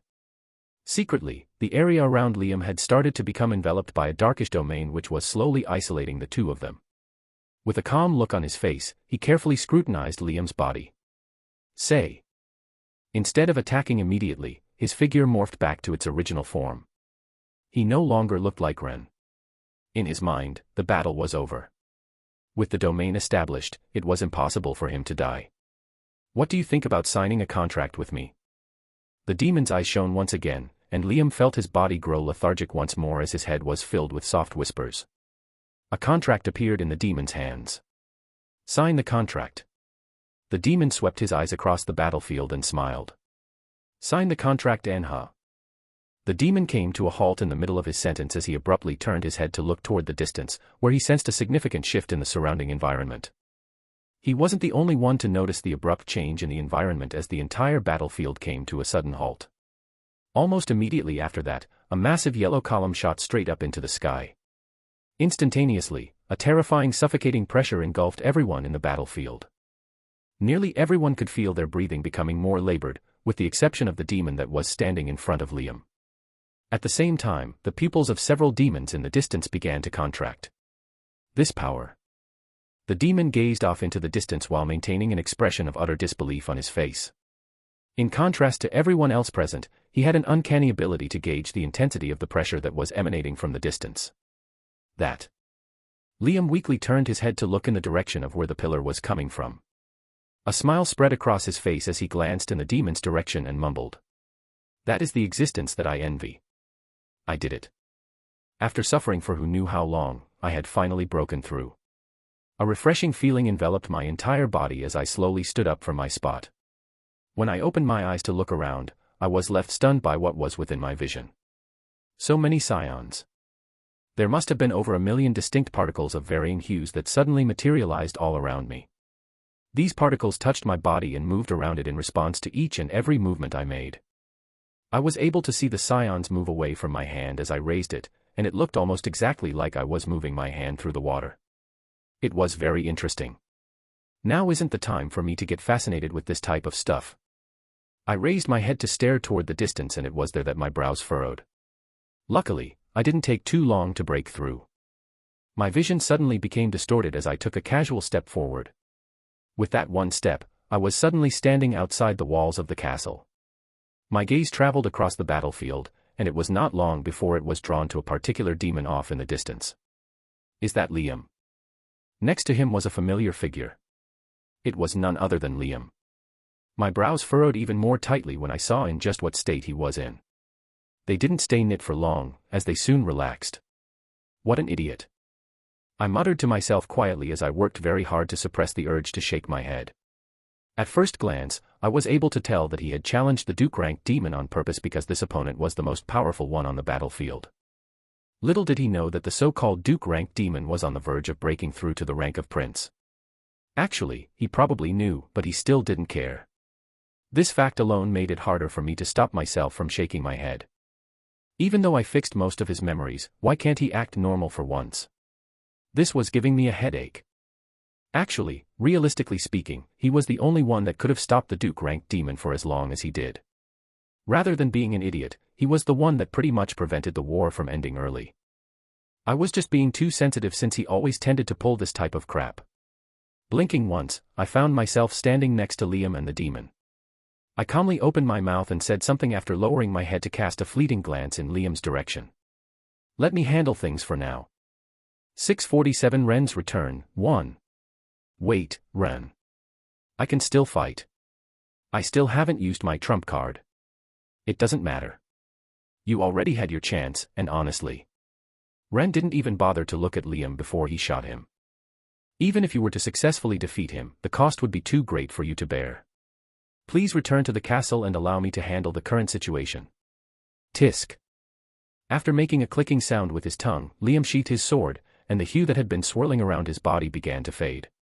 When he looked into Ren's eyes, he found that he could not bring himself to disobey his orders. The things that he said weren't totally off base. Even though there was a slim chance that he could triumph over the demon that stood in front of him, the price that he would have to pay to defeat that demon would be far too high for him to stomach. In spite of the fact that he often acted on impulse, he was not exactly wishing to die just yet. There were a great number of other goals in his mind that he wanted to accomplish before dying. Dying to some unknown Duke-ranked demon wasn't on the list. Like fighting the Demon King. The one demon that was said to be unbeatable. Now, dying against him would indeed be fun. Fine, but just this time. There won't be a next time. His body then fell to the ground, and he disappeared immediately after. In the sky, Ren and the Suriel stared at each other. Ren's eyes appeared rather icy, in contrast to Suriel's, which shone with a watchful intensity. Opening his mouth, Suriel asked, "Did you just break through?" "I thought that was obvious enough." Ren cast a casual glance in the direction of the castle, which was located behind him. He didn't feel the need to lie about his most recent breakthrough. To him, it wasn't going to change the outcome of the fight regardless. Additionally, the phenomenon that his breakthrough had brought into existence ought to have already been a dead giveaway at that point. Clearly, Suriel was just asking to waste time and get a better read on his strength. "I see." Duke Suriel closed his eyes once. His wings quickly grew larger, and a powerful force erupted from his body, heading in the direction of Ren like an unstoppable tsunami. When confronted with such intense pressure, Ren simply extended his hand forward and swiped to his right, which allowed him to effortlessly slice through the assault as though it was made out of paper. Not bad. The unassuming actions taken by Ren caused Suriel's expression to become solemn. Even at that point, Suriel maintained a relatively relaxed posture. "How about we step it up a notch?" The second part of his sentence echoed inside Ren's ear from the back as Ren felt the presence of someone standing right behind him. To his surprise, he could still see Duke Suriel's figure standing in the spot where he had previously stood. It was obvious that he moved at such a rapid pace that he left behind discernible afterimages of himself. Despite this, Ren was able to respond in time as 5 rings materialized directly behind him, forming a stack that stopped Duke Suriel's impending attack. Crack! The attack was slowed down as a result of 4 out of the 5 rings shattering completely. The final ring also shattered, but by the time it did, Ren had already moved a considerable distance away from where he had been standing before. His actions surprised Duke Suriel, who looked at Ren with a surprised look. "So you've also dodged that?" His laid-back demeanor remained consistent the entire time, but his smile was slowly receding. When he moved his hand in front of him, the space in front of him shattered, and his hand disappeared, only to reappear in a flash right next to Ren as the void next to him shattered like broken glass. KHH. The sudden unexpected action taken by Suriel caught Ren off guard as he was unable to deflect the blow in time, and as a consequence, he sustained an injury on the back of his neck from which blood began to pour. As if that wasn't bad enough, Duke Suriel continued to attack Ren, resulting in cuts appearing all over Ren's body. Within a very brief amount of time, Ren's body had already become covered in cuts, and blood had started to leak out of the various wounds and onto the ground. Duke Suriel beamed with satisfaction as he took in Ren's predicament and then began speaking. "It's useless, just because you've advanced to the next level does not mean you can fight on equal grounds with me. It was over 150 years ago that I was promoted to the Duke rank. Even if you had managed to stabilize the mana within your body, you would not have been able to fight me as our strength still differed by a large margin. In other races, Duke Suriel's rank was roughly equivalent to an SS+. Compared to Ren, who had just broken through to SS- rank, there was still a significant gap in their abilities, and this was what he was attempting to convey to Ren, who was struggling to avoid his attacks. If all of that wasn't bad enough, Ren's level of experience paled in comparison to that of Duke Suriel, who had lived for over 500 years. In his head, there wasn't much of a fight left to be had. Although he was initially surprised by Ren's appearance, the surprise was where it ended. "I'll make sure to torture you a bit more for everything you've done over the past few months. All of my discarded plans and subordinates." As he continued to attack, Duke Suriel experienced a sudden outburst of rage as his attacks grew increasingly vicious. Ren, who could barely avoid his attacks, began to bleed even more blood. Everyone on the ground was able to see Ren's lonesome figure floating above them as their hearts began to sink. The gap between Duke Suriel and Ren. Everyone who was looking up from below could make out every detail perfectly. Instantaneously, the morale of the demons grew stronger, whereas the orcs' morale became weaker. The conflict on the battlefield below took a new direction as the demons' attack started to become more fierce while those on the orc side started to become less intense. They were all beginning to feel hopeless about the outcome of the war. Whack! After being shot in the head with an arrow, a demon toppled to the ground, sending it crashing down hard against a pack of other demons that were fighting beneath the Orson castle. It was at that moment that another arrow formed with a flick of Amanda's bowstring. This arrow was perfectly aimed at the exposed core of the demon, and when it was suddenly released, the arrow shattered the demon's core into millions of different pieces. If that wasn't enough, with another flick of her finger, the arrow exploded, and a large explosion resounded throughout the air, completely disintegrating the demons that were beside the fallen demon. Boom. Another few down. How many does that make? Amanda had long lost count of how many demons she had killed at this point. The only thing she could feel was her dwindling mana and the searing pain on her fingertips. It's bleeding. Her mouth twitched when she noticed that her fingers were bleeding. Evidently, all that shooting had injured her finger. Normally, she wouldn't have a problem because she could simply take out a potion to heal her wounds. Unfortunately, the situation didn't allow her to do so as her hand continued to flick her bowstrings as demons appeared from all sides. Wherever she looked, a new demon appeared, and thus she was forced to swiftly move and twist her body in a way that granted her the ability to lock sight with the demons that were attacking her. It was fortunate that she had her skill, Target Lock, activated, as its functions were rather close to an aimbot. She didn't even really need to aim properly to kill a demon with such skill. The only downside was the large amount of mana that the skill consumed. Thud. Thud. Thud. Thud. Thud. As demons continued to descend from the top of the castle and attempt to attack Amanda, her body continued to leap into the air and twist. Her bow let loose 3 arrows that flew at horrifying speeds. One after the other, the arrows pierced the skulls of 3 demons, causing them to fall to the ground with great force. H-A-A-A, H-A-A-A. Amanda gently touched down on the ground, and then she channeled her mana in such a way that it formed 2 sharp, mana-based ends at the tail ends of her bow. After that, she twisted her heel and turned around. Spurt. Spurt. Spurt. As the sky began to rain an increasing number of corpses, a dark bloody rain threatened to soak all of her clothing, greatly alarming Amanda. Fortunately, the blood never spilled on her clothes as a thin layer of mana covered her body. As if a clean freak like her would ever want her clothes dirty by blood. Ha, ha. I can't last much longer. As she felt her vision begin to warp slightly, she immediately severed the head of another demon by cutting it off with the sharp end of her bow as if it were a sword. The thin layer of mana around her body was starting to dwindle, and she could feel her breathing becoming rougher with each passing second. It had been at least 8 hours since she had begun to fight, and it was unavoidable for her to eventually start losing stamina as a result. Instead, the fact that she could fight for as long as she did until now is already an extremely impressive feat in and of itself. Even so, everyone had a limit, and Amanda had just about reached hers. Shio. Another arrow flew from her bow, and it impaled 2 demons on its way through their skulls. When she felt another presence behind her, she turned around and flicked her finger once more. However, as soon as she turned around, she was horrified to see that 8 demons were diving toward her at extreme speeds. Oh no. At this precise moment, Amanda became fully aware that she was in a precarious situation. When she flicked her hand, an arrow materialized in the middle of her bow. However, as she pulled the string, she realized that the arrow was fading in and out of existence.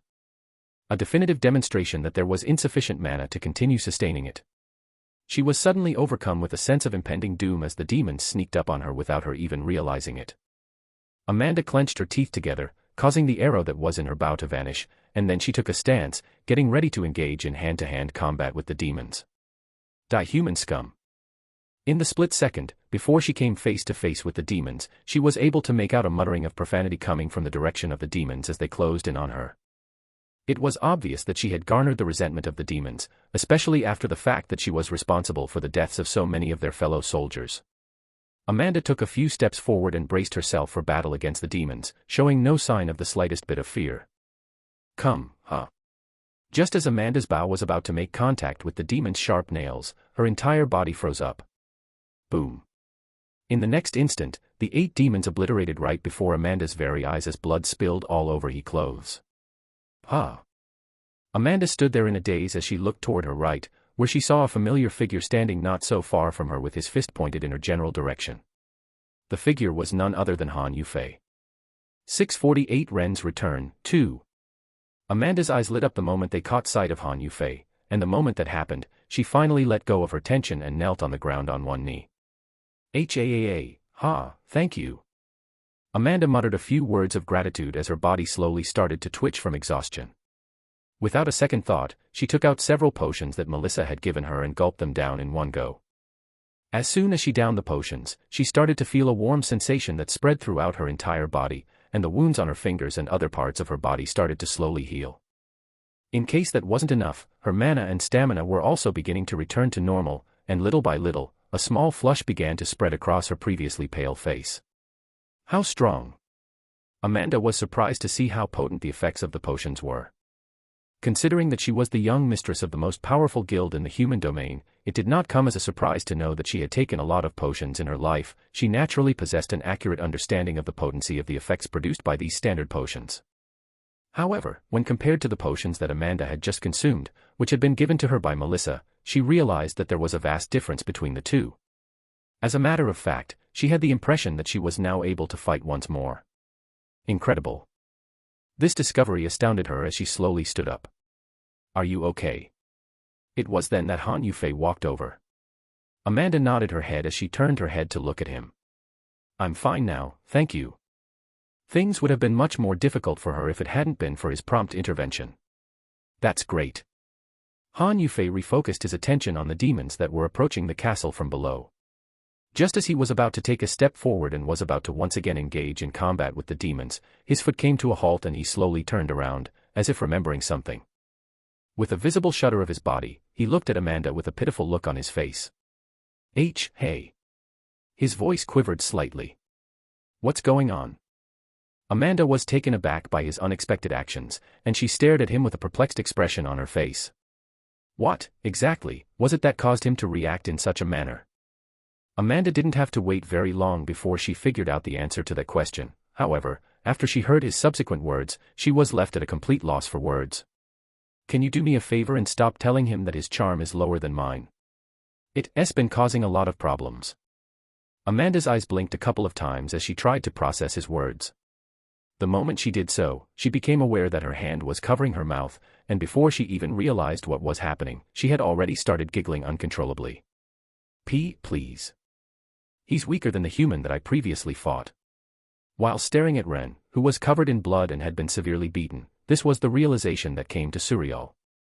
Ren was in a terrible state, but what was even worse was that he didn't put up even the slightest bit of resistance when he was being attacked, which made the situation even worse for him.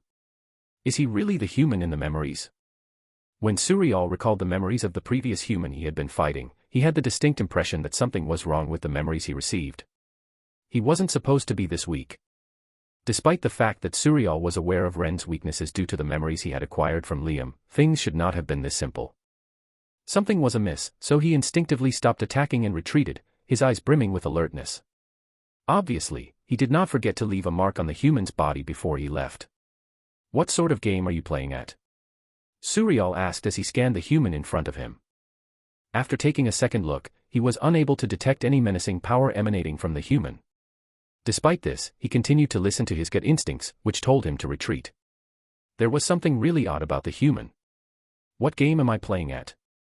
And shortly thereafter, the human slowly raised his head. When their eyes met, the human brushed back his hair.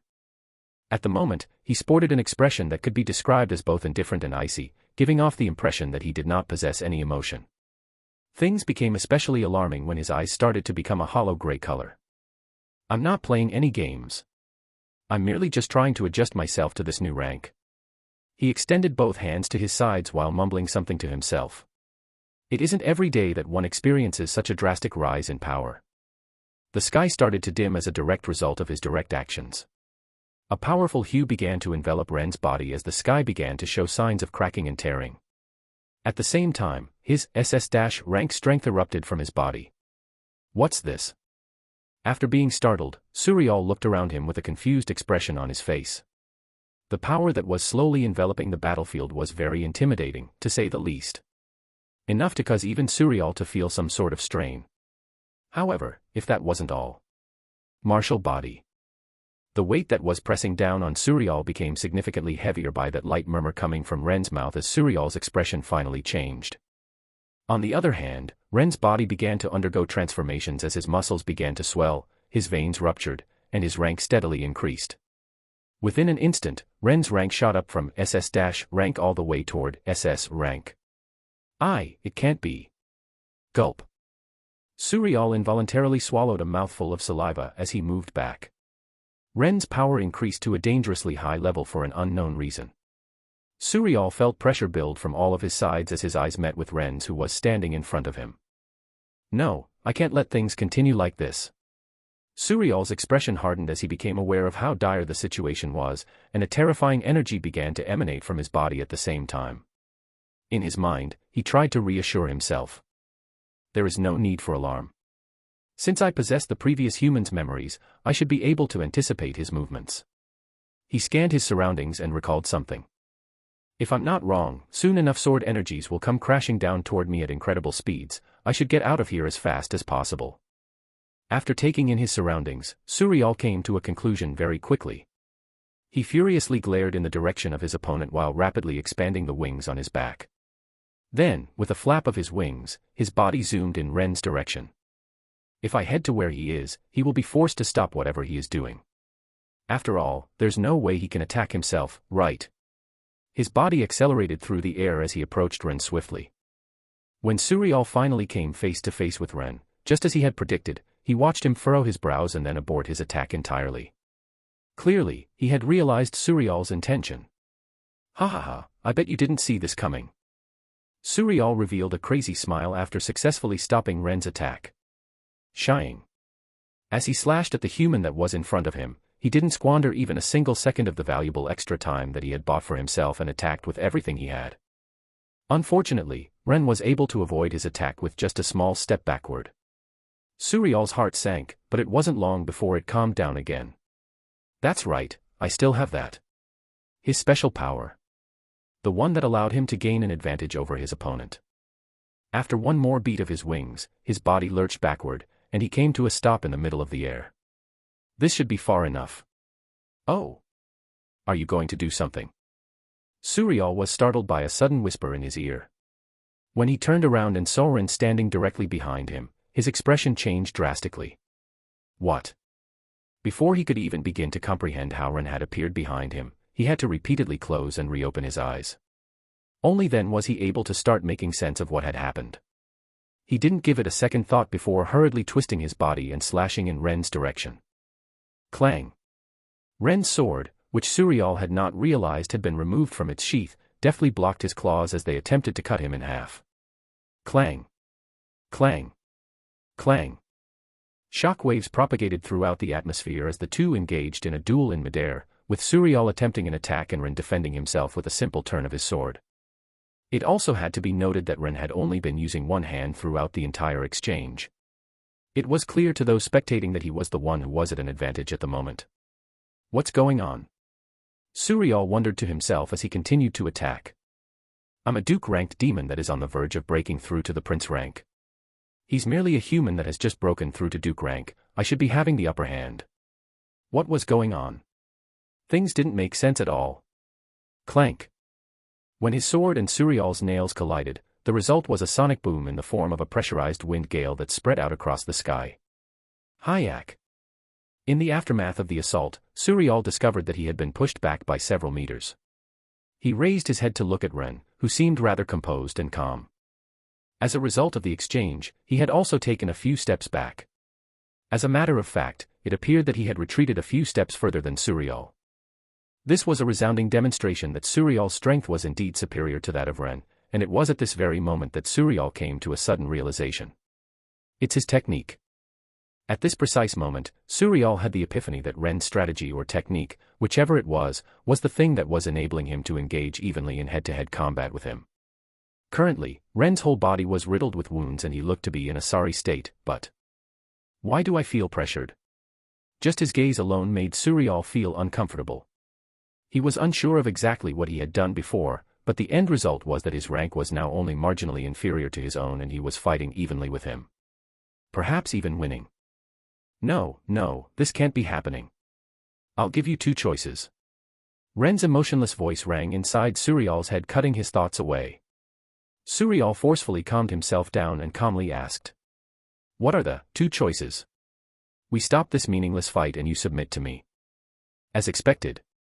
Suriel's teeth clenched when he heard Ren's words. He had long estimated that this was what Ren was going to say. The only reason he had asked was because he wanted to buy himself some time to use his skill. The one that allowed him to duplicate his opponent's point of envy. At this moment, he realized that this was the only way for him to salvage the situation. Almost there. He raised his head to look at Ren. What is the other choice? Ren scoffed as his eyes began to dull and an incomparably powerful pressure began to erupt from his body. If you choose to attack, I'll kill you. Kill me. Suriel was left stunned by Ren's answer. Letting the answer sink into his mind, he suddenly burst out laughing. Ha ha ha, has all that power gotten into your head? Do you actually think you can defeat me with the power you showed? He was strong, that was certain, but for him to actually kill him. Ha, you've gone completely crazy. All that power has gotten into your head. I guess.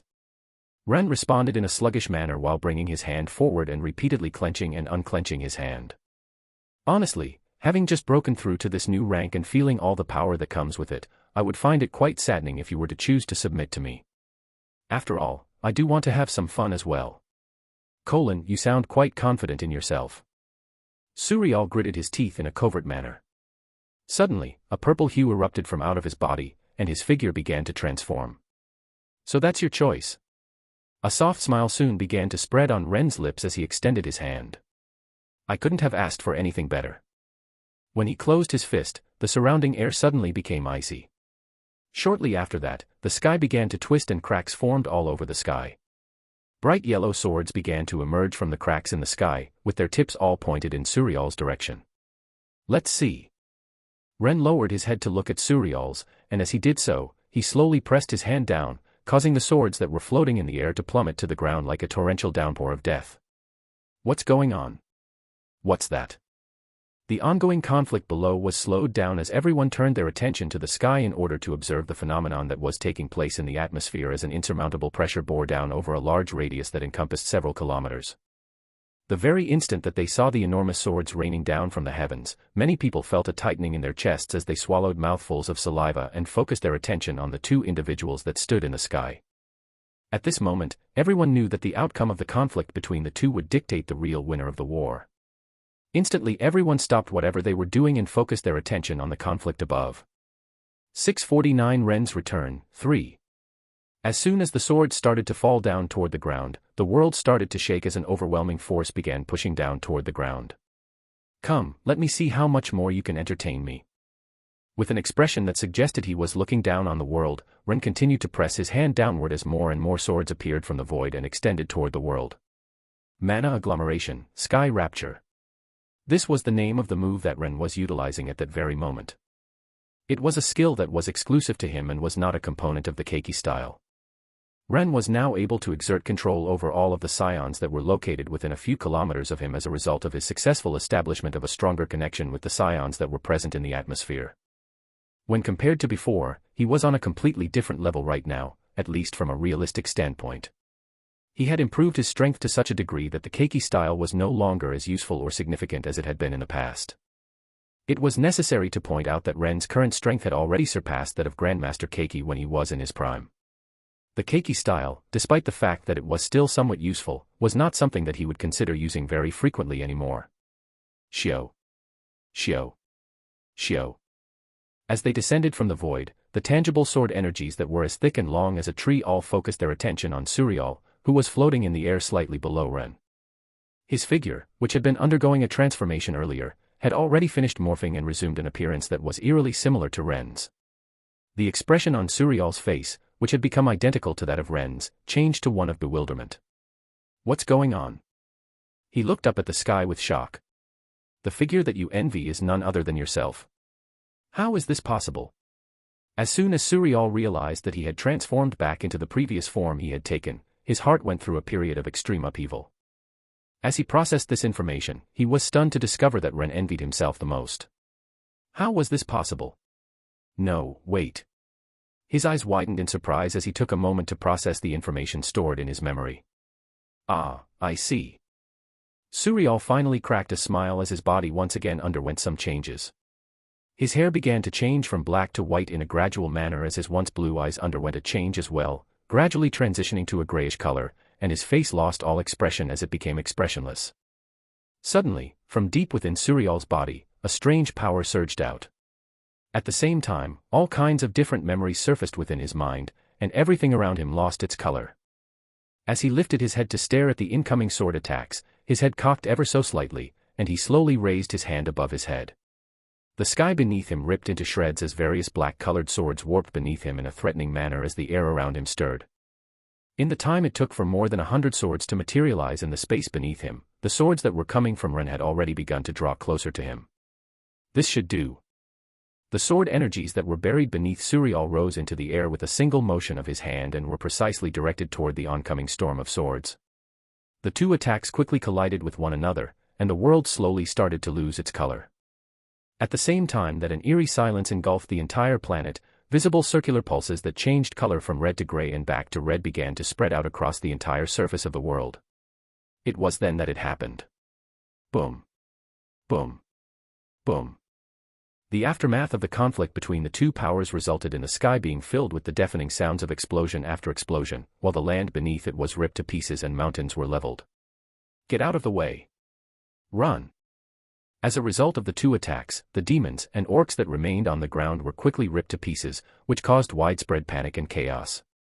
Everyone who was standing there retreated quickly and looked for somewhere to take cover. As the residual energy from the clash above continued to spread throughout the entirety of the battlefield, no one was safe, whether they were enemies or allies, as many died in a matter of seconds. It was fortunate that orcs were born with powerful bodies and were not as affected as the demons, who were completely annihilated, their cores included.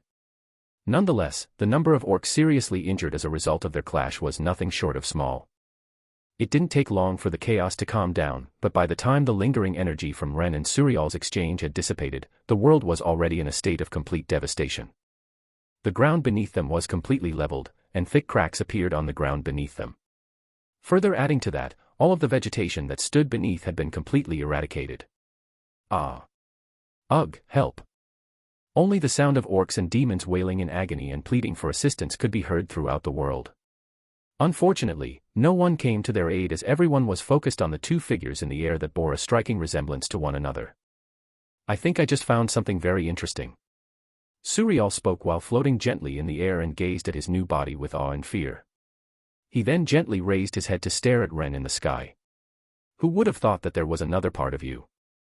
After catching a glimpse of his memories, Suriel came to know about the other Ren's existence, and with the fact that Ren had experienced his power firsthand, Suriel was able to assimilate with the memories of the other Ren extremely well.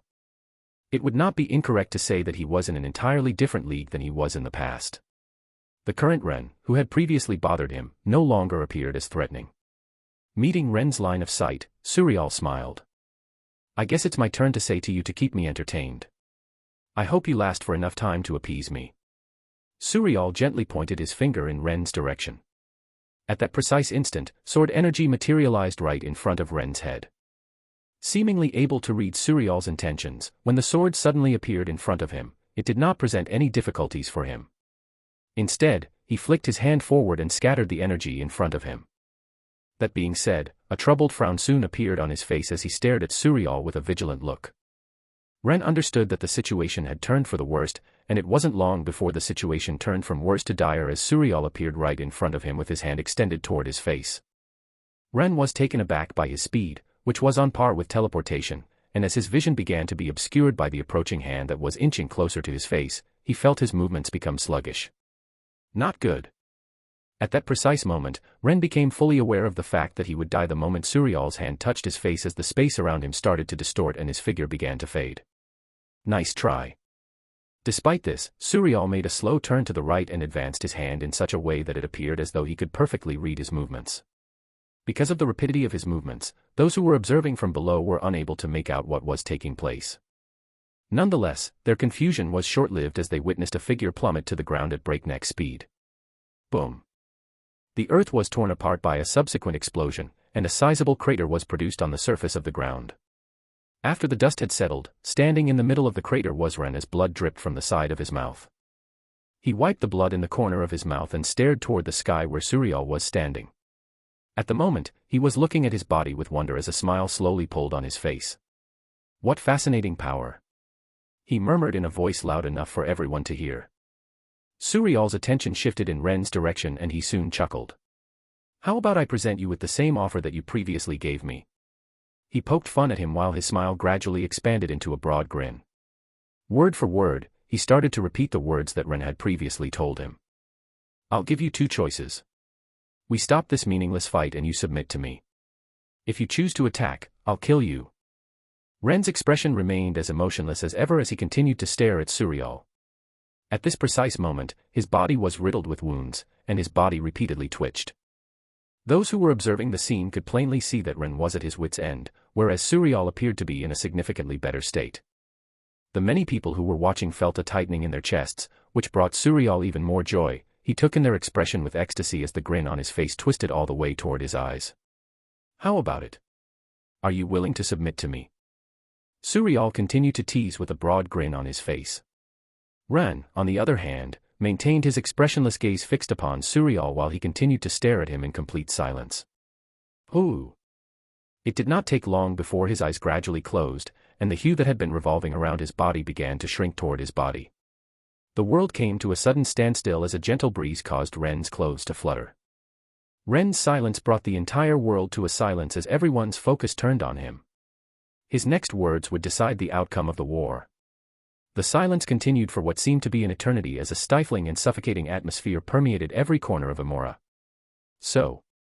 Suriel questioned as he cautiously stared at Ren, who was calmly standing on the surface of the crater. Why aren't you answering? Hearing Suriel's words, Ren's eyes gradually opened, and he shook his head. I'm good. Shortly after that, a tremendous power erupted from his body, causing the entire world to shake. Simultaneously, a pillar of light emerged from Ren's body and tore through the dark clouds that were above him in the sky. Pointing his finger in Suriel's direction, Ren mumbled. It may still be too early for me to use this move, but I'll give it a go. 650 Ren's return, 4. I focused my attention on Suriel, who was currently emanating an inexplicable power from his body as he stood in the sky. While I had my attention fixed on Suriel, I felt an immediate and significant shift take place within my body. Unbeknownst to me, a hazy tinge began to emanate from my body, and simultaneously, a sizable tear formed directly above my head. Crack. What I was about to do now wasn't something I had ever done before, nor was I confident in performing. In fact, I was currently taking a significant risk. There were 5 distinct movements that comprised the keiki style. Each movement was distinct from the previous one, and the level of complexity steadily increased from one to the next as the sequence progressed. Prior to his passing, Grandmaster Keiki had only completed the 5th movement. That was his very last movement. In the past, I had mentioned the possibility of there being a 6th movement to the Keiki style. One that Grandmaster Keiki, who had long since passed away, had not been able to find before his eventual death. Over the course of the past few years, I had done everything in my power to try to feel that final 6th movement, but I could never, for the life of me, feel myself unearthing that movement. I tried everything I could think of, but it was all to no avail. It seemed as though it wasn't something I could perform with my set of skills. I was still far too weak to sense it. Of course, that was until I caught a glimpse of it. The memories of my other self is what is making this possible. It was during that brief period of time that I was able to witness the full extent of my other self's power, and it was from there that I caught a glimpse of the 6th movement. There were many other things that I saw back then, but the 6th movement was the thing that stuck with me during that time. I didn't really understand it back then, as I was still too weak, but things were different now. Now that I had broken through to SS- rank, as if all the pieces of the puzzle had been placed in the right order, it finally clicked inside of my mind and an image appeared within my darkened mind. It was a single sword. One bright and tangible sword that had a translucent sheen to it and appeared to hold some kind of unexplained power. One that appeared to be capable of turning the world on its axis with a single blow. It was a sword with unfathomable power. Still, I could sense that the sword was not something that I could still wield with the strength that I possessed at this time. It seemed so close, yet so far. I wanted to spend more time dwelling over that sword and study it better before using it, but, as I stared at Suriel who was currently taking the same fighting style as the other me, I knew that this was the only shot I had at victory. I can only beat him this way. The other me was simply too strong. He was a being that I didn't think I could ever match up with in my entire life. Maybe, this weird sword is the only way that I can beat him. Suriel's ability only expanded toward what my body experienced while my other self took over. Even though he had most likely caught a glimpse of the 6th movement from my recollections, it was impossible for him to perform because it was not something that could be accomplished with a mere glance. If he had absorbed the memories of my alternate self, it would have been possible, but he had absorbed my memories, and I had no real knowledge of it. Nonetheless, his fighting experience and his movements were the same as my alternate self. Thus, I knew that something that performing the sixth movement was the only way for me to win. As I carefully pointed my finger in Suriel's direction, the image of the sword that had been floating around in my head started to become clearer, and the tear that had been standing directly above me started to gradually expand. As a yellow tip began to surface from behind the crack, the vegetation that was located outside of the area of the land that had been leveled began to sway in the direction of the tip as if it had been attracted to it. "What is this? No, wait, what are you doing?" Suriel's shocked voice could be heard from above as he stared at the large tip of the sword protruding from the small crack that had just appeared directly above my head. Instantaneously, he attempted to attack me, but the pressure from the sword above me completely obliterated any and all attacks that were headed in my direction. No, what's going on? As waves of energy began to spread throughout the entire world, the clouds in the sky began to separate, and a domineering aura began to descend upon the world. As time went on, a sword began to emerge from the fissure, and the pressure that was squeezing the world to its very core gradually became more intense. PFFTT. I coughed up a mouthful of blood at the exact moment that the tip of the sword emerged from the crack and revealed a portion of its translucent body. My body shook erratically while I tried to remain standing on the ground, and the sword flickered in and out of existence. Suriel, who was bracing himself for my sudden attack, had a sudden change in expression as the look of fright on his face quickly faded and he regained his composure. "So that's what it was, your body can't keep up with whatever you're trying to do." I could feel the relief in his voice as he said those words. Clearly, he had been given a fright by my sudden actions. "All right then, I'll take your actions as a refusal of my previous offer." Following that, he gradually extended his hand and opened the palm of his hand. A pitch-black spherical ball began to form directly in front of his palm as the world around him began to gradually lose its color.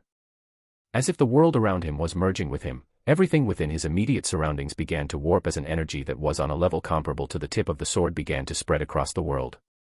Cracka. Cracka.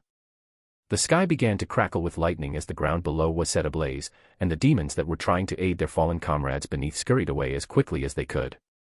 This is worse than I had expected. I cursed when I realized just how powerful the move that Suriel was about to perform was. In addition to this realization, it dawned on me just how powerful the move that I was attempting to perform actually was. I could hear a small cracking sound coming from the bones in my body while at the same time that I could also feel the muscle fibers in my body steadily snapping. Actually, it isn't about the strength of the move, but my knowledge of it. At that very moment, I was attempting to carry out a move that I had never practiced before and with which I had only recently become acquainted with. I was essentially trying to run without knowing how to walk. I was out of my mind for even trying this move, but his is the only way. It was the only way for me to win this fight. Because of this, I chose to disregard the stress that my body was going through and instead maintain a singular concentration on the sword that was forming directly above my head. Unknowingly, my body began to levitate in the air as my feet no longer touched the ground. Rumble. Rumble. The world shook as two energies secretly clashed against each other, causing my head to swell with heat and every part of my body to throb with agonizing pain. H-A-A-A. As the pain that I was experiencing left me gasping for air and my eyes began to sting, tears began to form in the corners of my eyes. My life, which had been tormented by nothing but pain, was once again subjected to inhuman-like pain as blood poured down my wounds, and the tip that was hanging above my head finally revealed its body in all of its majesties as two gigantic ripples spread out in the sky, destroying everything within the immediate surroundings. As I moved my hand forward in a gentle motion, the wounds on the rest of my body began to stretch, and the bones in my hand began to shatter. Yet, as I glared at Suriel who was gazing back at me with a maniacal look, I clenched my teeth and continued to press forward. Fucking go. At my shout, half of the sword poked out from the crack as the world around me lost its color and everything distorted. This is my last warning, human. Give up and submit, and I will spare you. If you choose to attack, I will kill you and all the humans that you brought with you. As he stared at the blade that was aimed squarely at him, Suriel's eyes narrowed and hardened into a fierce glare. Suriel felt a chill run down his spine as he stared at the tip of the sword that was aimed in his direction.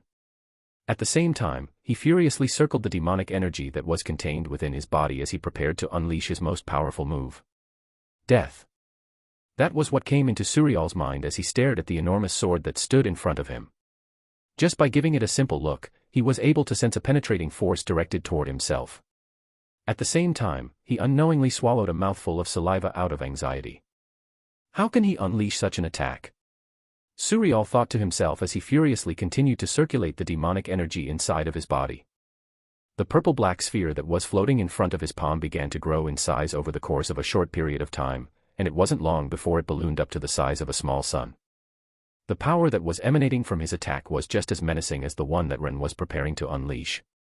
PFFTT. Nevertheless, just like Ren, the move that Suriel performed took a significant toll on his body, as evidenced by the fact that he spewed a mouthful of blood and staggered around in the air as his eyes turned white for a brief moment. Crack! Suriel's right pec made a subtle cracking sound at the exact moment he spat out a mouthful of blood. His eyes widened as the sound reached his ears, and his face stiffened in horror. No. Suddenly, Suriel let out a piercing scream as he stared at his hand, which was covered in his own blood. No. No. No. Suriel continued to scream in his ear as his eyes became completely bloodshot while he glared at Ren with obvious intent to kill him. It appeared as though he had completely lost control of his mind. How dare you? It's all your fault. Prince rank. The highest rank that a demon could achieve outside of the king rank, which was considered to be impossible to achieve, with only one precedent in the past. Jezebeth, the current demon king. Attaining a higher rank automatically confers a higher status, and once one reaches the prince rank, they have achieved the highest status possible. One could be forgiven for assuming that demons holding ranks lower than prince/princess, such as a duke, also enjoyed a high status. That was accurate the majority of the time, however, there were a few exceptions. One of the exceptions to this rule was the clan that the demon belonged to. The more powerful the clan, the greater the number of duke-ranked demons that lived within it. The more common duke-ranked demons were, the lower the position they held within the clan. Another exception was if the demon had committed a crime, such as eating the core of another demon. Suriel, who belonged to the most powerful clan, the Clan of Envy, and who had previously consumed multiple demon cores in an effort to break through to the duke rank, was sadly one who fell into this category. All of this stemmed from his desperation to reach duke rank back in the past. It was this sin of his that led to him being trapped in such a run-down planet known as Amora, and it was also his duke rank strength that prevented the demons from directly killing him. Despite this, after more than 60 years of living on this planet, Suriel's greatest desire was to depart from this location once and for all. All he needed to do to get out of this place was to break through to prince rank. Once he broke through to prince rank, there would be no one to stop him. He was close. Southwest very close. Yet. Crack. A simple cracking sound was all he heard, but it was the sound that signaled the end of his hopes and dreams as the prince rank, which he had been so close to attaining just a few moments earlier, suddenly moved out of his reach. When Suriel's demonic energy began to spiral out of control and his eyes began to bleed black blood, the sphere in front of him condensed and the world around him twisted. In all honesty, it was only natural for Suriel to lose his mind. After all, it had taken him more than a century to get to this point. Who wouldn't react the same way if they were put in the same position as him? As Suriel pushed his hand forward with great force and sent the ball toward Ren's location, he wore a look of insanity on his face. At the same time, the wings that were located behind his back rapidly expanded. Ah! Suriel let out another crazed scream as he ferociously glared in Ren's direction. Die! Die! Die! Die! In response to Suriel's sudden outburst, Ren remained calm as he tried his best to suppress the agonizing pain and the constant fractures that appeared all over the bones in his body.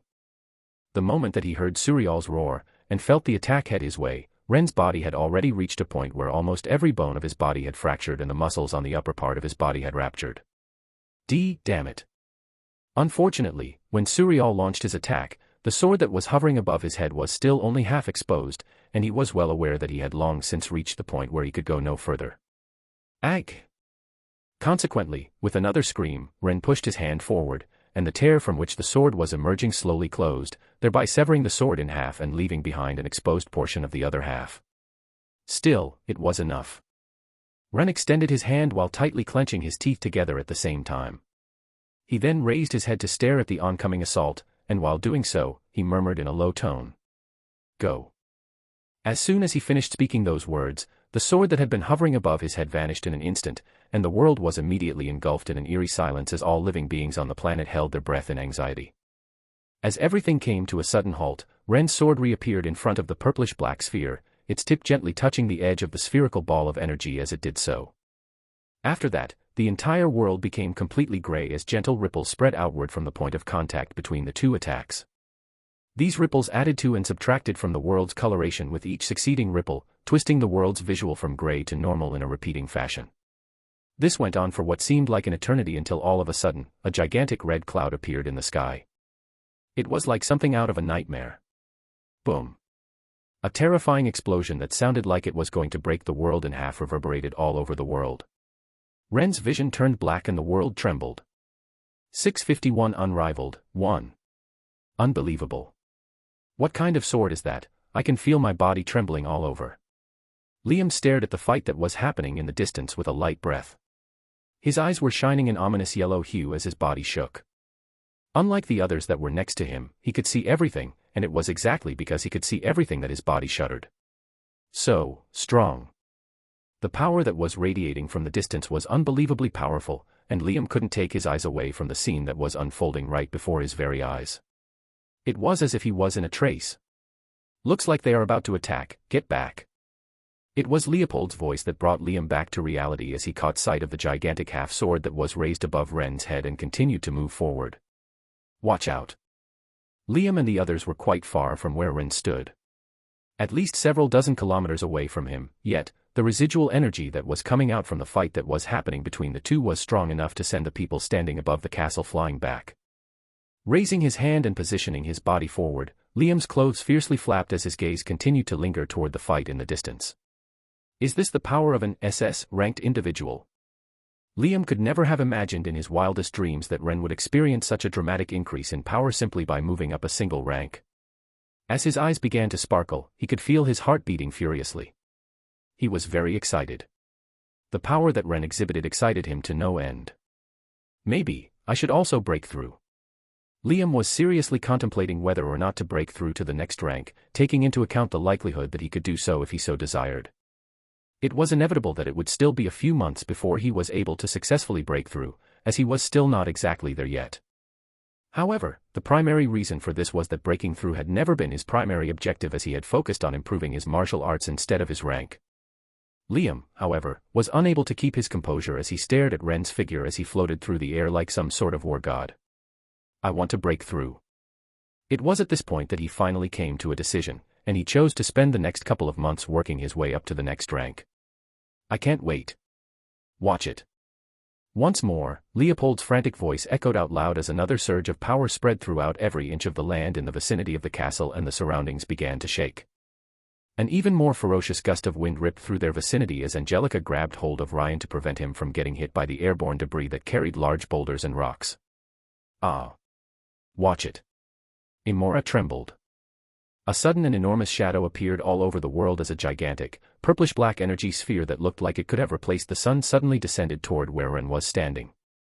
Under everyone's anxious gazes, they saw a black figure slowly raise his head as he pressed his hand forward in the direction of the large sphere. The half-finished sword that was hovering above his head suddenly disappeared as the world suddenly turned quiet. In that brief moment, Ren's eyes were lifeless, like a god that was overlooking the entire world. When Liam looked into Ren's lifeless eyes, he had the unsettling sensation that he was staring straight into the abyss of his own death. It was frightening. It was then that it happened. As everything came to a sudden halt, Ren's sword reappeared in front of the purplish-black sphere, its tip gently touching the edge of the spherical ball of energy as it did so. The world then turned completely gray as soft ripples spread from the point of contact between the two attacks, adding and removing color from the world with each subsequent ripple. This went on for what seemed like an eternity until all of a sudden, a gigantic red cloud appeared in the sky. It was like something out of a nightmare. At the same time, a terrifying explosion that sounded like it was going to break the world in half reverberated all over the world. Boom.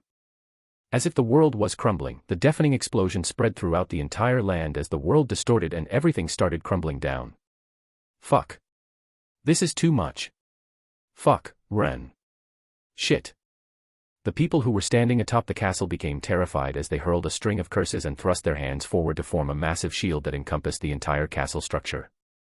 Even so, as more and more people put their hands up and tried to thicken the defensive system of the castle, the expressions of the many people present didn't look too good as they knew that it would probably not be enough to mitigate the power that came from the aftermath of the attacks. And they were right. Everything took place in a split second, but the moment the barrier was erected, the residual energy that had been left over from the attack suddenly erupted and traveled all the way to the castle, where it collided head-on with the barrier that had been erected by the others. As soon as the residual energy made contact with the shield, everyone, including Jean, Emma, Amanda, Angelica, Han Yufei, Leopold, and the rest of them, spat out blood at the same time that their faces instantly turned a sickly white color. Shit, what kind of power is this? Jean let out a loud curse as he covered his mouth with his hand, and blood dripped through the spaces between his fingers as he did so. The rest of the people weren't faring much better either, their bodies were violently trembling, and blood leaked from their noses and mouths. At this precise instant, Jean, who had his hand pressing against the barrier, jerked his head back and looked at Liam with bloodshot eyes. You. What are you doing? Help out. Oh, right. After being called out, Liam was finally able to pull himself together and get a grip on the situation. As he looked at the barrier that was trembling, he waved his hand, and mana erupted from the tips of his fingers. Instantaneously, the barrier that had been violently shaking a few moments ago stopped shaking altogether, and as things began to steady themselves, it also began to thicken up. Everyone looked at Liam with baffled looks on their faces as Jin's mouth quivered.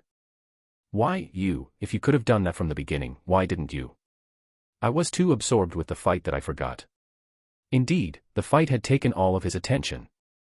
So much so that he only protected himself and forgot about the others. Fortunately, he was able to remedy the situation in time and managed to successfully support the barrier. Jean was left speechless by his reply. Before he could say anything else, the world stopped shaking and everything settled. Everything in front of the castle was obscured by a massive dust cloud that blanketed the entire planet. At that precise instant, all of the individuals stopped channeling their mana, and the barrier that had been covering the castle began to gradually vanish. With a swipe of Liam's hand, the dust in the air vanished as a gust of wind blew and scattered everything away, revealing the state of the battlefield. Hiss. When everyone looked at the land, they all took a deep breath as they saw that it had been completely ripped apart and shredded. The area around the castle had been completely stripped of all vegetation, and all that was left was a scorched landscape that looked very similar to the surface of the moon or Mars. It was a total wasteland. Everyone could feel a slight heat radiating from the ground, and there was a lingering smell of sulfur in the air. Steam was rising up from the ground at the same time, twisting the view of the land ever so slightly. In spite of this, nobody seemed to care as they all looked off into the distance, where a figure sat atop a rock covered in blood and with wounds all over his body. His hands were propped up on his raised knees, and his dark hair was pushed forward as they covered his eyes. If one looked carefully, one could see steam beginning to rise from his body, which was exposed through the gaps in his tattered clothes. Under him was the mangled carcass of a demon, which had been ripped in two, exposing its core, which was fractured in several places. At this precise instant, everyone felt their breath leave their bodies as the image of Ren etched itself firmly into the consciousness of each and every person present. It then slowly sunk into their mind. On this very day, Ren conquered Amora. 652 Unrivaled, 2. Amidst the charred remains of the world, Ren stood still and looked around him with a lost expression on his face. His vision was obscured by the rising smog from the depths of the earth, which obscured the ruined landscape that surrounded him. The surrounding surface had been stripped of all vegetation for some time now, and what was once a vast grassland filled with vegetation had been reduced to nothing more than a rocky surface that was covered in blood and the remains of various body parts. Ren lowered his head to examine his trembling, bloody hands. Hit, I've overworked myself. He struggled to take a breath and could hardly move his body as a searing pain spread throughout his entire body. He was helpless. His vision was hazy, and the only thing he could make out in his nose was a potent burning odor. Ugh. Ren fought through his discomfort as he extracted a number of potions from his dimensional space and promptly ingested all of them at once. TSSS. TSSS. His wounds started to feel better after a while, and he even managed to crack a smile. Even so, the severity of his wounds was such that it would take a considerable amount of time for him to fully recover. HAAA. Nonetheless, Ren was aware that a significant portion of the discomfort that he had been feeling was gradually disappearing. As he finally began to loosen the tension in his brows, a pleasantly warm feeling spread throughout his entire body. It wasn't long before he regained the ability to move his body, and his vision began to improve as well. At that precise instant, his gaze paused in a particular direction, where he could see a large army of demons looking at him with great caution. Haha, I guess my job is still not done. As Ren slowly stood up and turned his gaze toward the demon army in the distance, the look on his face became more worn and weathered. He knew that he couldn't rest just yet. Snap. Once he snapped his fingers, a powerful shockwave spread across the entire battlefield, attracting the attention of all demons and orcs. After Ren had finally been successful in getting everyone's attention on the battlefield, he paused for a moment to look around him before slowly levitating in the air. Resting on his extended hand was a large purplish core that glistened under the now exposed suns. As you can see, I've defeated your leader. When Ren spoke, he did so in a manner that suggested he was unfazed and unruffled, but as soon as those words left his mouth, the entire battleground fell silent. I'm sure you can tell from its size and energy that this is not a regular core. No matter the distance, Ren's voice could be heard in the ears of everyone present. As they raised their heads to look up at the sky, they were confronted by the formidable figure of Ren, who was standing in the sky and watching over the entire battlefield with eyes that seemed to see through everything. At that point, the focus of everyone's attention shifted to the sizable core that was sitting in his palm. As quickly as it had begun, a heavy tension descended upon the battlefield as the demons froze in place. Ren, unperturbed by their gazes, turned his head to look below him and then opened his mouth once more. Let all the Marquis and Count ranked demons that have survived come to me. The many demons that were there heard his words echo loudly and clearly inside their own heads. This was especially true for the Marquis and Count ranked demons that were still present on the battlefield, as the pressure that Ren was putting off caused them to begin sweating profusely. His words didn't sound like a request but rather an order that they couldn't dare hope to refuse. So, at the same time that his gaze was fixed on a number of different people, a potent force erupted from his body. I know where you are, so there is no point in hiding. Come to me while I'm being nice. Swoosh. Swoosh. Swoosh. Finally, the demons with the rank of Marquis and Count reacted, and they all rushed in Ren's direction with terrified expressions on their faces. It didn't take long before Ren was surrounded by more than 100 distinct demons, 9 of which were ranked as Marquis, and the rest were ranked as Count. Those who had been oblivious to the situation up until that point were profoundly affected by the sight of his solitary figure standing in the middle of the air while being surrounded by a large number of demons.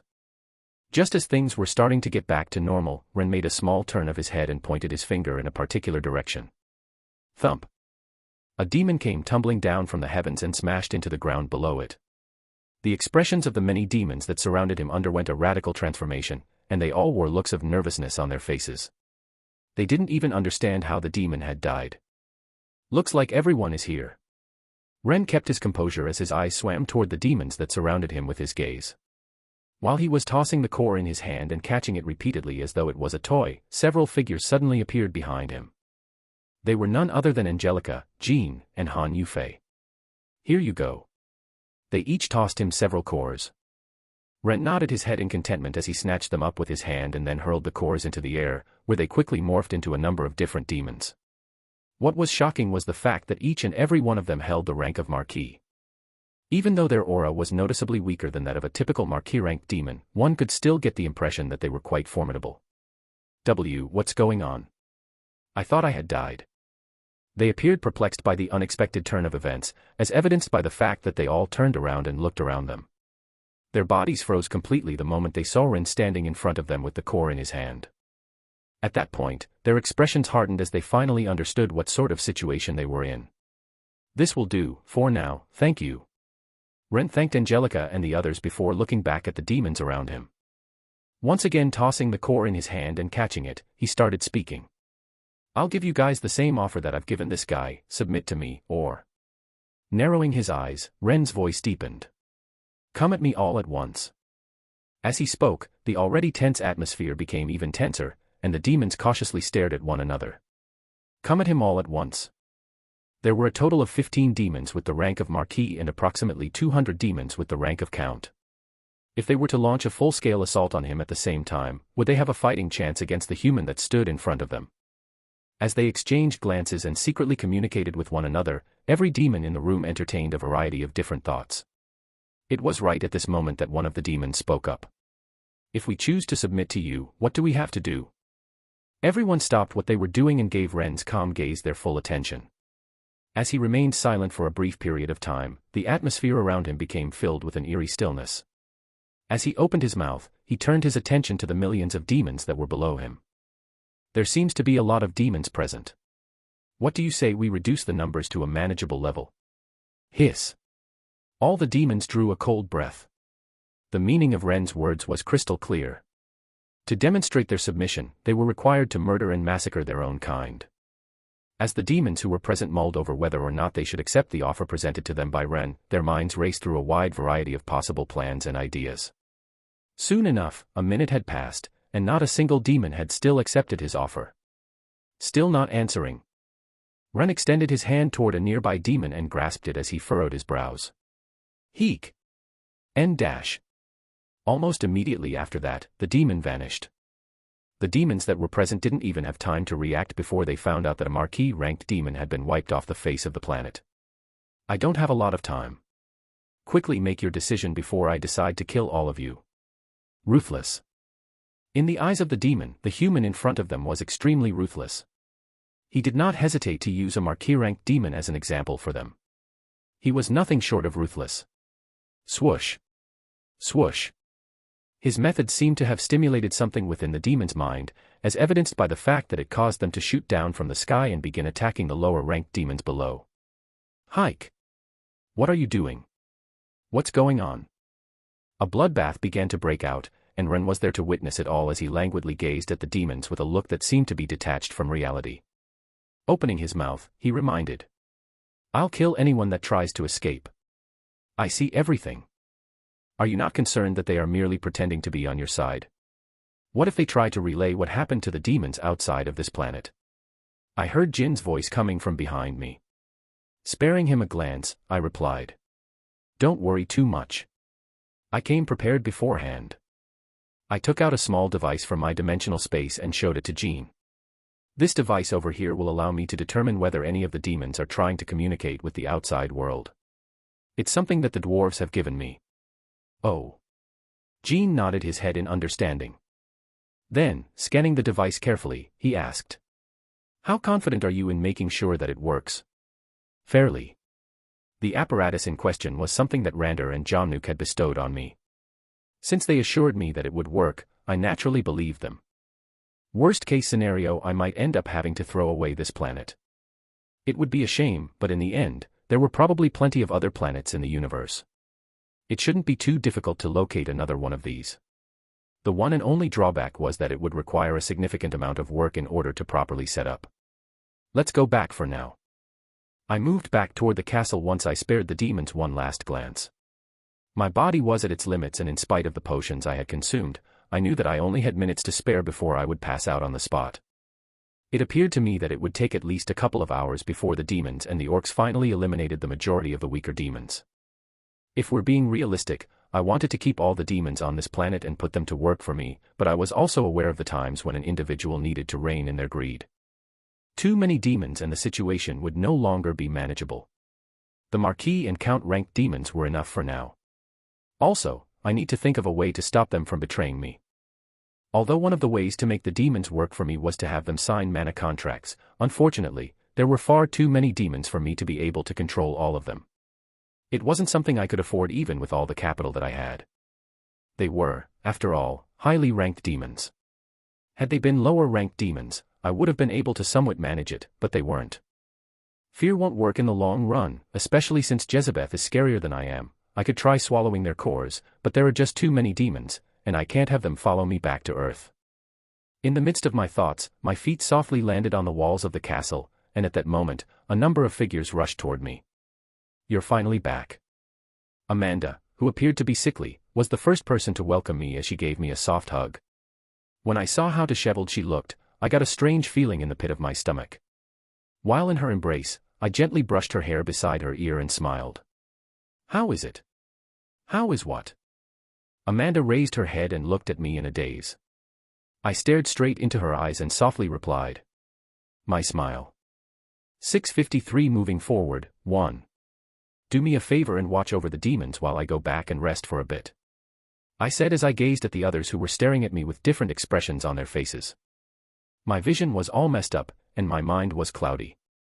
It took everything I had in order to keep from passing out right there on the spot. Even though I had taken several potions and my body was slowly healing, the actions I had taken in a few moments ago had used up what little energy I had left in my body, and I was now barely clinging to my consciousness by a thread. The only reason why I was still hanging on was because I didn't want to show the demons any weakness. Who knew what would happen if they saw me pass out on the spot? I got it. Thankfully, the others were able to understand what I was trying to convey, and they all nodded their heads while maintaining a serious expressions. I smiled in relief when I saw this. Great. Let me go with you.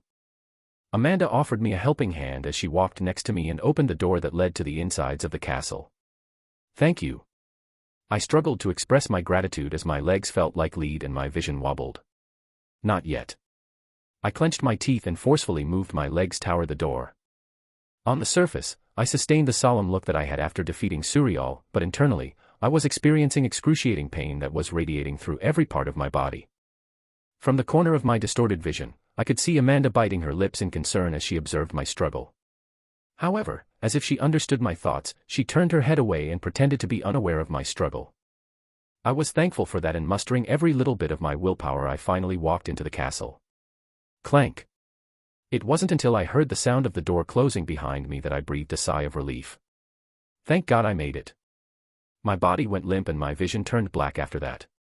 Just as I was expecting to hit the stairs in front of me, I felt something soft slowly embrace me as I heard a soft whisper inside of my ears. Thank you for your hard work. A week later. Almost everything has been sorted. Silig's loud voice echoed out loud as he entered a large hall where a number of figures were seated behind a large oval table made of wood.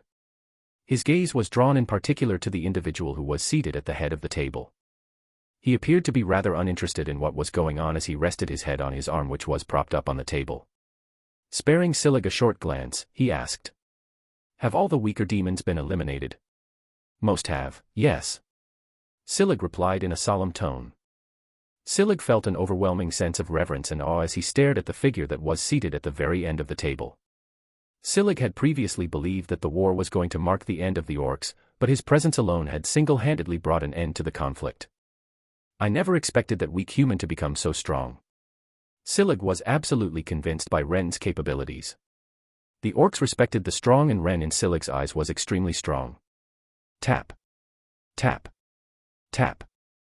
As the silence continued to reign throughout the hall, Ren started making light tapping motions with his finger on the wooden table.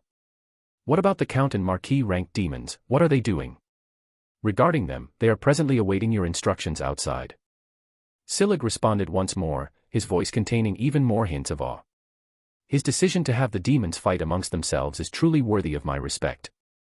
In essence, by attacking their own kind, they had betrayed their own race. Of course, this was under Ren's threat, but to the demons, this didn't really make a difference. Despite the circumstances, the fact that they went against their own kind was unquestionable. If the other demons found out about this, there was no question that they would look down on them and scorn them. It was a brilliant move on Ren's part to have them kill members of their own kind, as it would make Ren's plans to have them join his side much simpler. After all, if they had nowhere else to go besides staying with Ren, who could show them some benefits, it was inevitable that they would accept to be under his authority. Since they have been waiting for me, it is only right that I speak to them. Let them in, Silig. As you wish. Silig carefully nodded his head. Silig behaved like a subordinate in front of Ren despite the fact that he was an orc chief who took great pride in his position. It had to be said that Ren's performance over the past few months had truly earned his respect. Silig turned around and exited the hall, calling for the demons to enter. I want to go back. The fact that there was so little mana in this world was giving me a headache. Having recently achieved SS- rank, the one thing I required most was mana, but this world was lacking in that particular resource. It was also important to emphasize the fact that my injuries were still quite severe and that even sitting still caused me a great deal of pain. My body required mana in order to recover, but there was a distinct lack of mana in the air, so my recovery time was significantly longer than it ought to have been. Despite the fact that I had a mana chamber at my disposal, it was far from enough to satisfy me, as I had depleted the majority of my mana during the fight. In addition, considering how difficult and time-consuming it was for me to activate a mana chamber in order to completely replenish my mana supply, my head started to throb intensively. How troublesome. It truly was. Something on your mind, Ren? I suddenly heard Ryan's voice coming from my right. When I raised my head to look at Ryan, I was startled to notice that everyone was looking at me at the moment. I slouched down on the table and responded in a lazy manner. Nothing much, I was just thinking that I want to go back to Earth. Kind of tired of this planet. After exchanging looks with the others, Ryan shrugged his shoulders. Sorry to break it to you, but we still have a lot of things to figure out before going back to Earth. Firstly, the arrangements regarding the city that you're planning on building, then the demons that... I know. I let out a deep sigh as I leaned my head back over the table and waved my hand around in an uninterested manner. I want a break. Don't we all? Melissa commented from the side. Lifting my head slightly, I asked. Did you find what you were looking for? Nope. Melissa shook her head. In spite of the fact that she appeared unruffled, there was evidence of disappointment written all over her face. My brows furrowed and a thought occurred to me. I remember that there was a treasury in Azeroth's castle where there were a lot of herbs. In fact, now that we've conquered the whole planet, there's a lot of treasure that we have to collect. When I thought about all of the treasures that were in the demon's possession, I noticed that I was finally starting to feel energy enter my body again. I couldn't help but feel excited when I thought about all of the treasures that were going to end up in my possession. Just when I thought I was going to be poor once again from the city project. I stood up from my seat and looked at the others. All right, Lo. Clank. It was precisely at this instant that the doors of the hall suddenly flung open, and a number of individuals entered the space. I turned my focus away from the others and toward the demons that had just entered the hall. All expressions on my face quickly vanished. Just in time. Since they are all high-ranking demons, they should know which place has the most treasures and where it's located. The thought caused my eyes to sharpen, and without intending to, I let out some of my aura, which had the effect of repressing the demons that were present. I've brought them as you've requested. Silig's voice was cracking as he attempted to speak. I didn't bother to look at him, but I did nod my head before sitting back down in my chair. Thank you. While idly resting my head over my hand that was propped up on the table, I swept my gaze over the various demons that were present. A silent atmosphere pervaded the area as none of the demons dared to speak.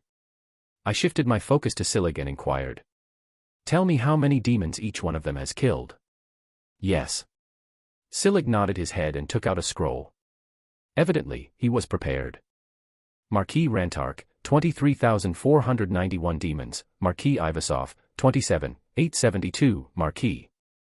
I listened to Silig's list, alternating my gaze between the demons whose names were being mentioned. They all had a look of submission and defeat plastered across their faces at the moment. They sure did a lot of work. It may have taken a long time, but they certainly eliminated a large number of demons. I guess they care more about their skin than their own kin. With a shrug of the shoulders, I slowly rose from my seat and extended my hand. Count Iskrian, 1478 Demo. Thank you, Silig. I began speaking as I directed my attention toward the demons that were in front of me. All right, I'm satisfied with what I'm hearing. It seems like you've all obediently accomplished the task that I've assigned you. I'm very happy. I clapped my hands once and proceeded to head for the door of the hall. Here's your next task. I stopped as I approached the entrance to the hall. I then mumbled something in a voice that was loud enough for everyone to hear without turning around. Reveal to me the locations of all treasuries located on this planet. When I mean all, I mean all. My eyes narrowed as I rapped on the side of the door, and I let out a whiff of my aura. I've already shown you mercy once. Make sure to treasure your life. I immediately left the hall after that. This should be enough. 654 Moving forward, 2. According to the information that was provided to me by the demons, there were a total of 8 treasuries situated across the surface of this planet. It's possible that there are more, but that's all the information that the demons shared with me. It remains to be seen in the future whether or not that is the truth or not. Is this the main castle? I came to a halt to look into the distance, where an enormous and eerie black castle appeared in my vision. A gentle breeze that persisted in the air caused several slender bridges, which were connected to large rocky and steep cliffs, to sway lazily in the air. The bridges established a connection between the cliffs and the castle, which was perched in the middle of a rocky pillar that was surrounded on all sides by nothing but emptiness. Its imposing structure and design filled me with admiration. It was nothing short of a structural masterpiece. Fortunately, I can now fly. If not for that fact, I would have had trouble crossing those bridges. The thought of crossing those thin bridges that connected to the castle sent shivers down my spine. The scenery was not for the faint of heart. Turning to look at the demon beside me, I nudged with my head. All right, bring me in. Yes. With a flap of his wings, the demon flew in the air and went straight for the castle. Staring at his figure from where I stood, I turned to look at Amanda beside me. A complicated look appeared on my face. "You won't have trouble getting over there, will you?" "No." Amanda gently shook her head before she removed a small necklace from her neck and put it away. A powerful energy fluctuation spread across the area we were in and her body started to gently levitate. I grew bitter when I saw this scene. "Why did you hide the fact that you've broken through to S- rank?" To be honest, it came as a shock to me to know that she had already broken to S- rank before I knew it. I only found out recently, and it came to me as a great surprise. "Come, let's get going." Amanda's soft voice echoed inside my head. I shook my head and gently floated in the air. I followed her after that. The distance between the cliff and the castle wasn't too far. It took us just about 5 minutes to get there. It's bigger than I thought. It wasn't until my feet were firmly planted on the ground that I realized how massive the castle really was. The height of the castle, which was well over 500 feet, was comparable to that of a typical skyscraper. The entire area around the castle was shrouded in a black mist, making the castle look extremely eerie. The demon from earlier was there, and he was waiting for Amanda and me in front of a large and imposing door. "Please follow me." The demon appeared reluctant to look directly at me, as evidenced by the way he bowed his head. Exchanging glances with Amanda, we both entered the premise of the castle. The exterior appearance of the castle was strikingly different from the appearance of the interior of the castle, which featured extremely high ceilings, luxurious decorations, paintings, and statues that gave the impression that the space was extremely clean and well organized. Sort of reminds me of my mercenary headquarters. I had lost count of the number of times I had been insulted because of its outward presentation. "We're here." Before I knew it, we had arrived in front of a massive metal gate that reached all the way to the top of the building. The surface of the metal door appeared to be engraved with a number of different symbols and runes that were unknown to me, and based on the material that was used, I could more or less tell that I couldn't force my way through the door using brute force. This makes things a little bit complicated. I had come with the intention of just breaking through the door and plundering whatever was on the other side, but seeing how thick the gate seems to be, I don't think this is an option anymore. I turned to look at the demon that had led us here. "How do you open the door?" The demon looked at me with a confused look. My eyes narrowed, and I pointed at the large gate in front of me. "Did you not hear me? How do I open the gate?" "This." The demon showed a troubled look as he looked toward his right and left. In the end, realizing that there was no one present, he trembled slightly as he lowered his head and mumbled. "This servant doesn't know, only the previous leader knows how to open the door. My ranking is far too low to know dash." "That's enough." I raised my hand to stop the demon from speaking. Sparing him a glance, I turned to focus my attention back on the large gate. His words make sense. He is only a count-ranked demon, there's no way he'd know how to open the door. Fortunately, I wasn't completely unprepared as I slowly took out a small orb from my dimensional space. This. The air around the room instantly started to quiver as a burst of demonic energy exploded into the air, making the demon fall to his knees. He wasn't the only one affected as Amanda's face paled considerably as she stumbled a couple of steps back. Ignoring the commotion going on around me, I calmly observed the orb that was in my hands. "I'm glad I didn't kill you."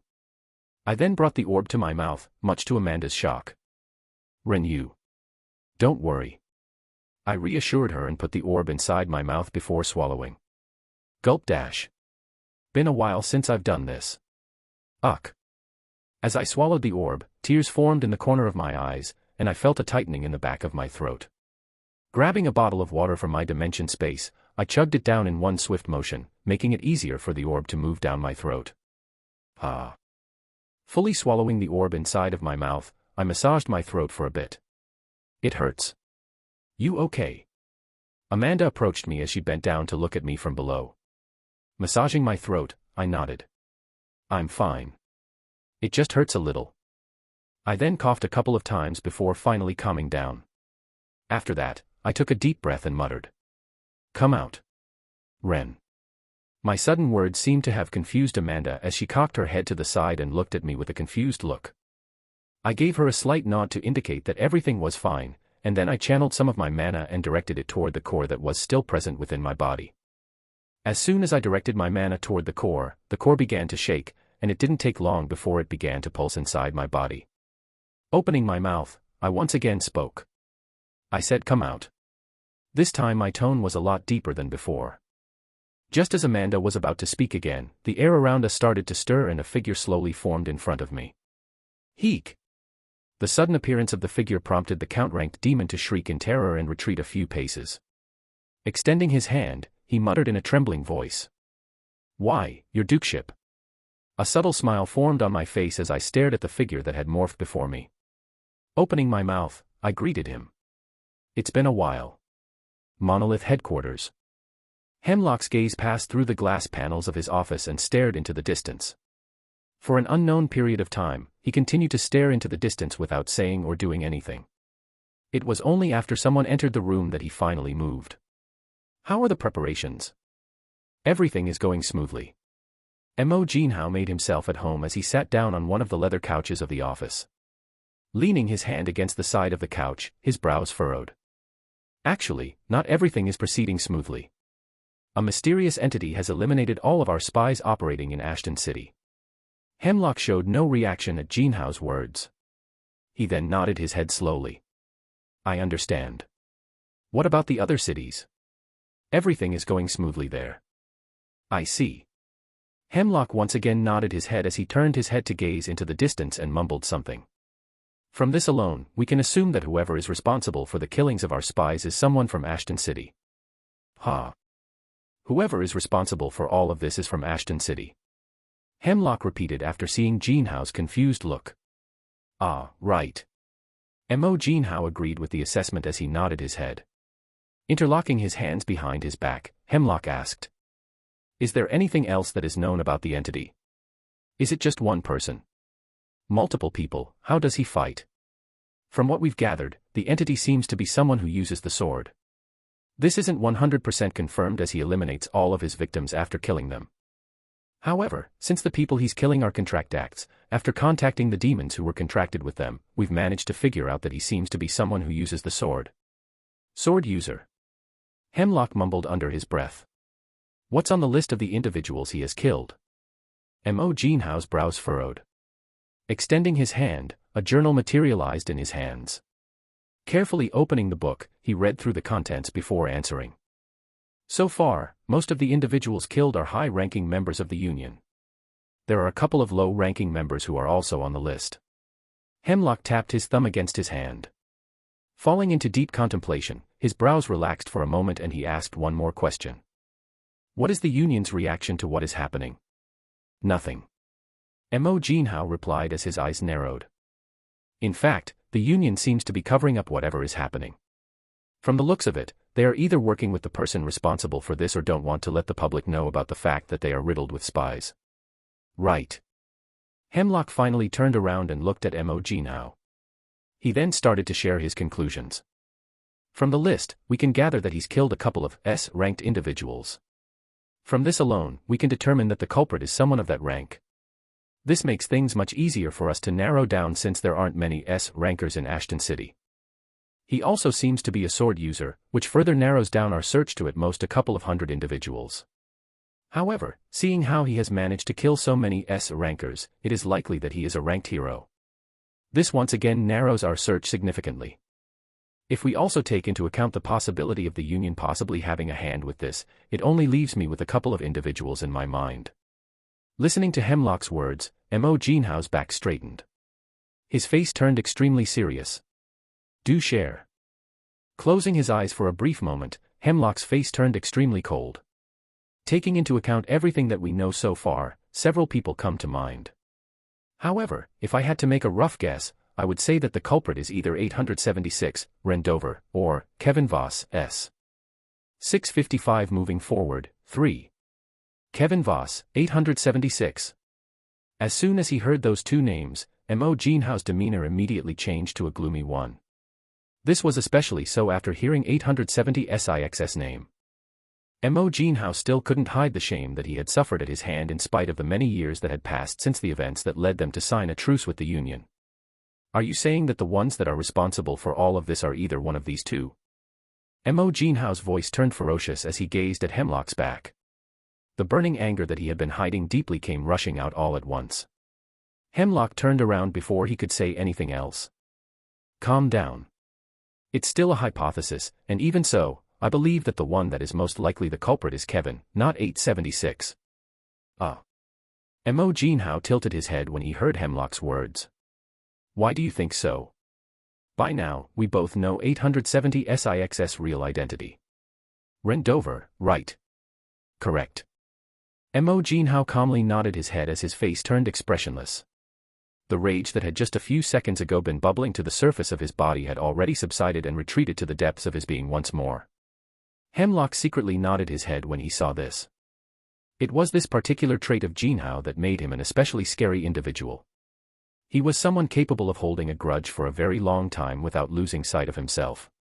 A very important trait for someone so high up in an organization. According to the information we have, Rendover is the rightful successor of the Keiki style, and based on the reports you've shown me regarding the demons whose contractors have been killed. The demons' injuries do not indicate that their attacker was a practitioner of an incredibly fast sword art. At least, from what I've figured, the demons did not experience a sharp, singular pain, a trait that symbolizes the essence of the Keiki style. Furthermore, with someone who is now ranked 18, killing a bunch of S-rankers should be a trivial thing. Hemlock perfectly laid out his train of thoughts to Jinhao, who further questioned. So you think it's because of this that it isn't 876? Not quite. Hemlock shook his head. 876 may be employing a different art on purpose in an effort to erase his traces. That makes sense. Mo Jinhao's body relaxed further onto the sofa he was sitting on as he asked. If that's the case, why do you think that it's more likely Kevin Voss who is the culprit? Simple, really. The tips of Hemlock's mouth curled into a thin smile the moment the question reached his ears. According to my knowledge, Ren is a close friend of Kevin Voss. If I were in his position, I would have known that by concealing the Keiki style, Kevin Voss would become a target of suspicion, putting him in danger. If Ren was as good a friend to him as the reports claim, he would never do this. Therefore, I am more inclined to believe that Kevin Voss is the true perpetrator. What you said makes sense. Mo Jinhao's brows relaxed after hearing Hemlock's train of thought. As expected of him, he isn't the leader for no reason. Jinhao gained a better understanding of the situation after hearing his assessment. There were still a few things that did not make sense, but compared to his previous hypothesis, this one seemed the most plausible. If that's the case, how should we PR? Knock. Knock. A soft knock on the door abruptly cut him off in the middle of his sentence. Both his and Hemlock's heads turned to look in the direction of the entrance to the room, wondering as to who had knocked on the door. A voice that was croaky and raspy rang in their heads not long after that. Pardon my intrusion, but I have something to report. Jinhao's complexion changed the moment he heard the voice while Hemlock's remained serene. Casting Jinhao a glance, he waved his hand in the direction of the door as it flung open, revealing the features of a demon. Is there anything you need, Everblood? I do. I do. Everblood entered the room slowly and greeted Jinhao, who promptly ignored him. Smiling, he walked up to Hemlock, seemingly unbothered by his Jinhao's attitude, and cracked a twisted grin that reached the corners of his eyes. I've got a very interesting idea, do you want to hear it? Suriel's expression was that of defeat as he stared at the human standing before him. He never in his life expected to lose so badly to a human, and not only that, but he also never expected to have his core imprisoned inside of the human. With just a single thought, he could end his life in an instant. Even so, Suriel had the pride of a demon. He wasn't going to let the human walk all over him just because his life was in his hands. He wasn't like the other traitorous bastards who would do anything for the sake of their lives, even if it meant killing their own people. What do you need, human? He inquired in a chilly tone as he looked at the human. Staring back at him, the human opened his mouth and replied. Firstly, I have a name. It's Ren. I would much appreciate it if you referred to me using that name. When Suriel heard the human's voice, the pupils in his eyes began to constrict ever so slightly. His thoughts were consumed by nothing but rage. Suriel's face twisted with rage as he recalled the fact that the human before him had completely dashed any hopes he had of rising to the rank of prince. So what if he can kill me on the spot? When the time comes and he lowers his guard, I'll use this chance to kill him. In Suriel's mind, his life was already over. For as long as he could kill Ren, Suriel was satisfied. Ren, on the other hand, didn't appear to care about his thoughts as he pointed in the direction of the gate that was standing in front of him. The reason I called you is because I want your help. Tell me how to open this door. This is. Suriel didn't realize he was back in his own castle until Ren pointed it out to him. To be more specific, he was standing next to his treasury. Ah, I see. He only needed a quick glance to quickly understand the situation. As he tried to think of something, a plethora of different ideas rushed through his head all at once. You want to enter the treasury, don't you? Isn't that obvious? Ren replied with a calm look. When their eyes met, Suriel felt a chill run down his body, and behind his closed lips, he clenched his teeth in a show of defiance. It appeared as though the human had figured out whatever it was that he was intending to do just by giving him a single glance. Since he knows, I might as well say it. Suriel gritted his teeth and decided to speak up.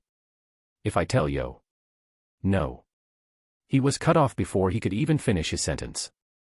Staring at him with an all-knowing look, Ren spoke up. I will not grant you freedom if that's what you're asking. Even if I make you sign a contract that will stop you from taking revenge on me, it would honestly be a waste to lose someone as strong as you. Ren stepped towards Suriel. Suddenly, just as Suriel was about to retreat, he was paralyzed by a terrifying pressure that was pressing down on his body and preventing him from moving in any way. The pressure didn't come from Ren's strength, rather, it was coming from the core inside of Ren's body. It was becoming increasingly clear to Suriel that Ren had concentrated his mana directly on his one and only weakness, which was the reason for the pressure. Suriel was rendered completely helpless as a result of this, and all he could do was watch as Ren did whatever he pleased with him. Soon, Ren's hand paused on his shoulder. Don't worry, I won't kill you. To his good fortune, Ren didn't appear to be planning on killing him, as evidenced by the fact that he still hadn't killed him yet. Although I'm not entirely interested in having you join my mercenary group, what I am interested in is in having someone manage the planet for me. I could have Silig do it, but he doesn't really have a knack for this type of stuff. Ah. The expression on Suriel's face froze for an instant as he slowly raised it to look at Ren. What do you mean, manage the planet? It's as it is implied. Ren let go of Suriel's shoulder before shifting his attention back toward the large door. While I am away, I require someone to manage the planet. This means ensuring that everything is running smoothly and the demons are unaware of what is happening. Ensure that nothing leaks out during the process, and for that, I need a person who knows the planet like the back of their hand. Ren slowly turned his head to gaze at Suriel. I'm sure you know better than me who's the most fitting person for this position, right? What makes you think that I will accept? Suriel asked while staring back at Ren. Taking note of the calm and confident look on the human's face, Suriel's face was rather complicated. What makes him think that I will accept his offer? He could not comprehend where the human's confidence originated from. Did he seriously believe that he would voluntarily become his slave? He was a Duke-ranked demon. A being that stood at the top of the food chain. What made him think that he would willingly bow himself down and submit to him? Furthermore, he was the one that dashed his hopes of ever becoming a prince-ranked demon. Preposterous. Was all Suriel thought as he glared at Ren with a ferocious expression. My answer is still a no. Ha! Suriel watched as Ren let out a troubled sigh and rested his hands on his hips in an akimbo position. How troublesome, how troublesome. He started to mumble under his breath in a voice audible enough for everyone to hear. Suriel's face gradually bleached as he heard Ren's words. Should I just feed him to Angelica? She might just be able to break through to Duke rank if I give her his core.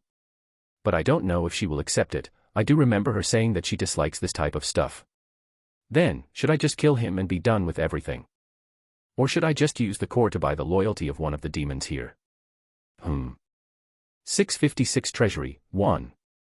I was in a bit of a pinch if I had to be honest. I was now attempting to persuade Suriel, whom I had already defeated, to submit to me and watch over the planet while I returned to Earth. There was no need to explain why I needed someone to keep an eye on the planet while I was away. Aside from being powerful, they needed to be familiar with the ins and outs of the planet, but most importantly, they needed to hold a certain amount of authority within the demons. This was because I needed someone to prevent the demons who resided outside of this planet from having any suspicions about what was going on this planet. My top priority was to conceal the existence of this planet, and the only person who could fulfill all of my requirements was Suriel. There was only one problem. This might be a lot harder than I originally anticipated. When I felt Suriel's menacing glare turn toward me, I knew it would be much more difficult than I had anticipated to persuade him to do my bidding. Should I just feed him to Angelica? She might just be able to break through to Duke rank if I give her his core. But I don't know if she will accept it. I do remember her saying that she dislikes this type of stuff. Then, should I just kill him and be done with everything? Or should I just use the core to buy the loyalty of one of the demons here? I started speaking nonsense while staring at his reaction from the periphery of my vision. It was subtle, but there was definitely a visible paling in his skin tone the more I spoke.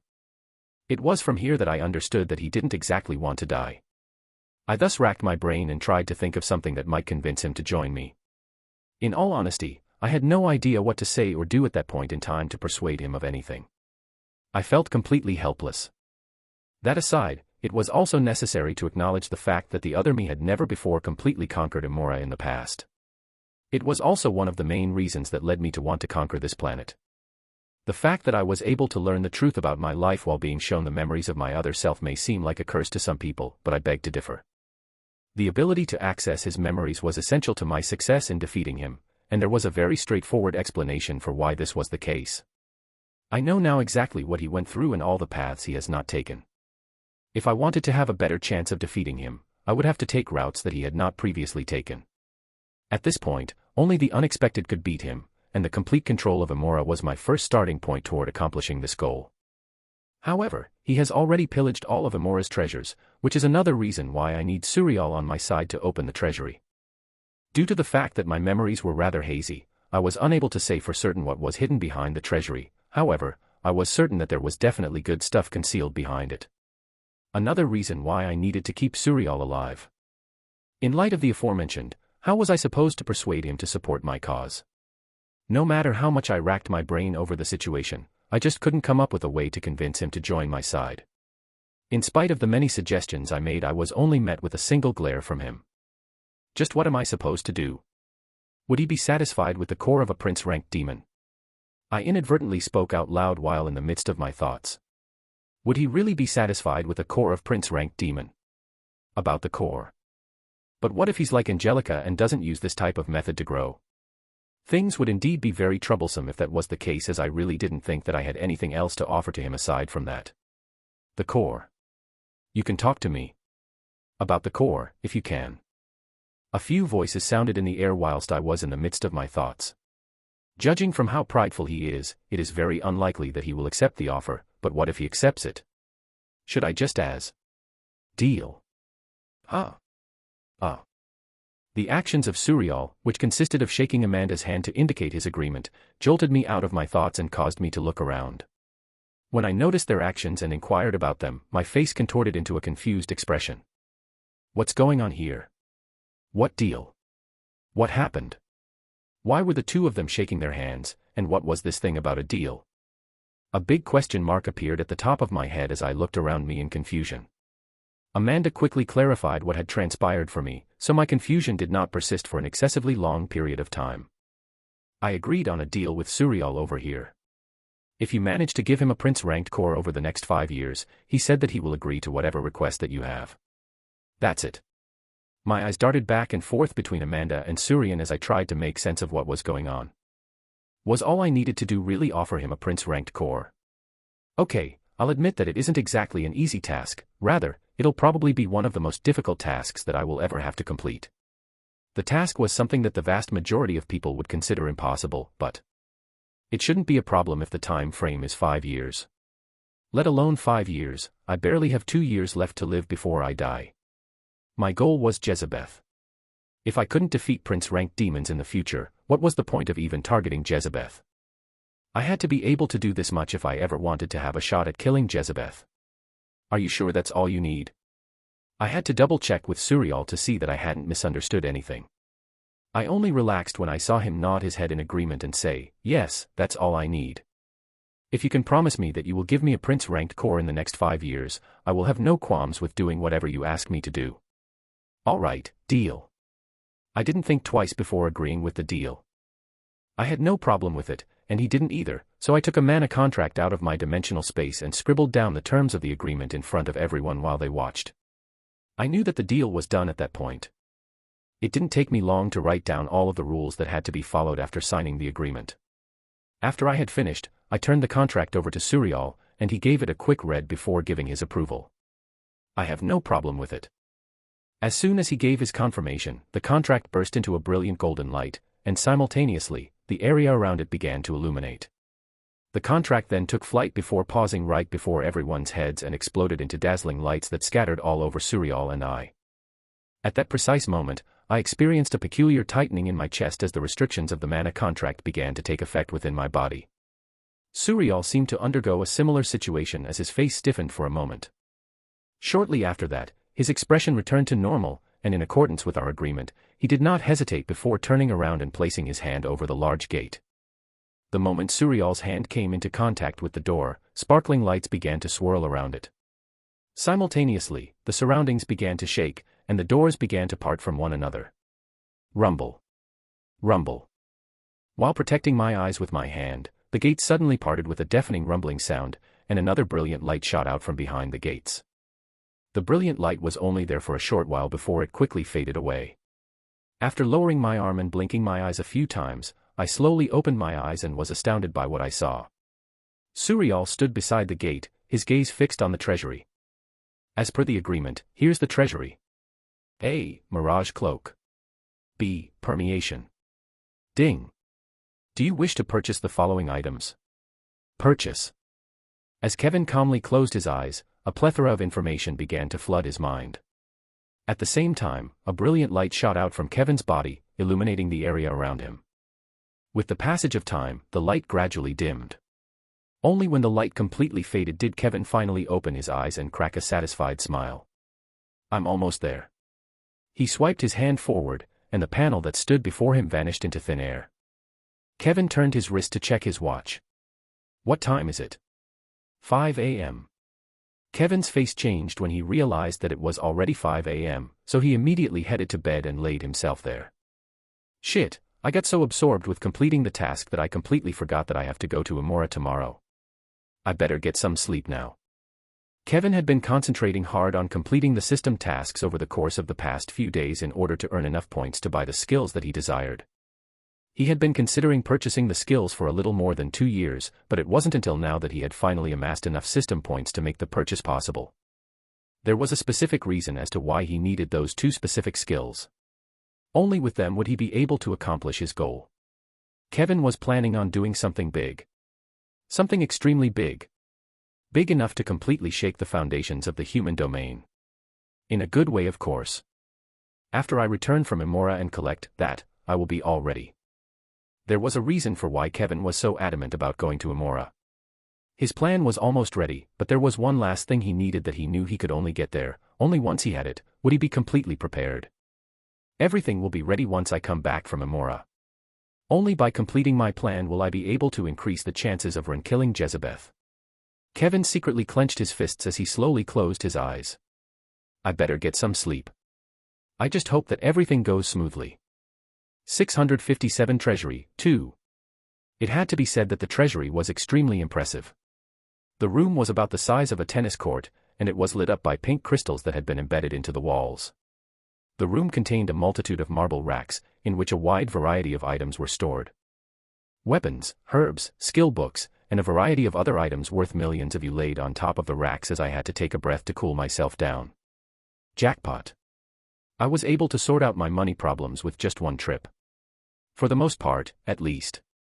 In all likelihood, constructing a city would call for resources that were currently well beyond my reach, and it was possible that the value contained in this treasury wouldn't come close to covering the cost of building the entire city or even accomplishing 1/4 of what I had envisioned.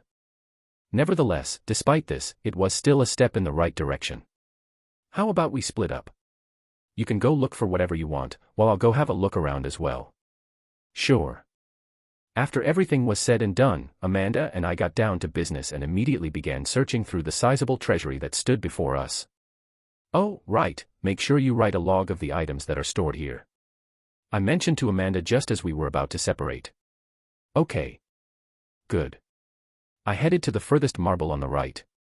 Looks like it's all herbs. When I finally got to the farthest rack, I was disappointed to see that it was packed with a wide variety of plants for which I had no idea what the appropriate application would be. Melissa might like this. I pulled out my phone and snapped a picture of every plant on the rack before me. The process of photographing each plant took a total of 5 minutes, and when I was finished, I swept my hand through the air and gathered everything that was stacked on the racks into my dimensional space. Alright, next rack. Each rack was quite lengthy. Each rack measured approximately 15 meters in length and featured 3 distinct rows in total. The number of items that could be stored in each rack was nothing short of little, explaining why my expression crumbled when I discovered that the next rack contained even more plants. Looks like I chose the wrong side. I let out a low grunt and took a photo of each plant individually.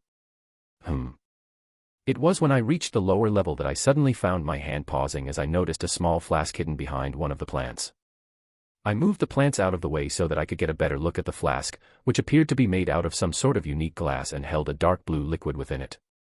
The flask was not very large, it was approximately the size of a fingernail, and it had a tiny black lid at the very top.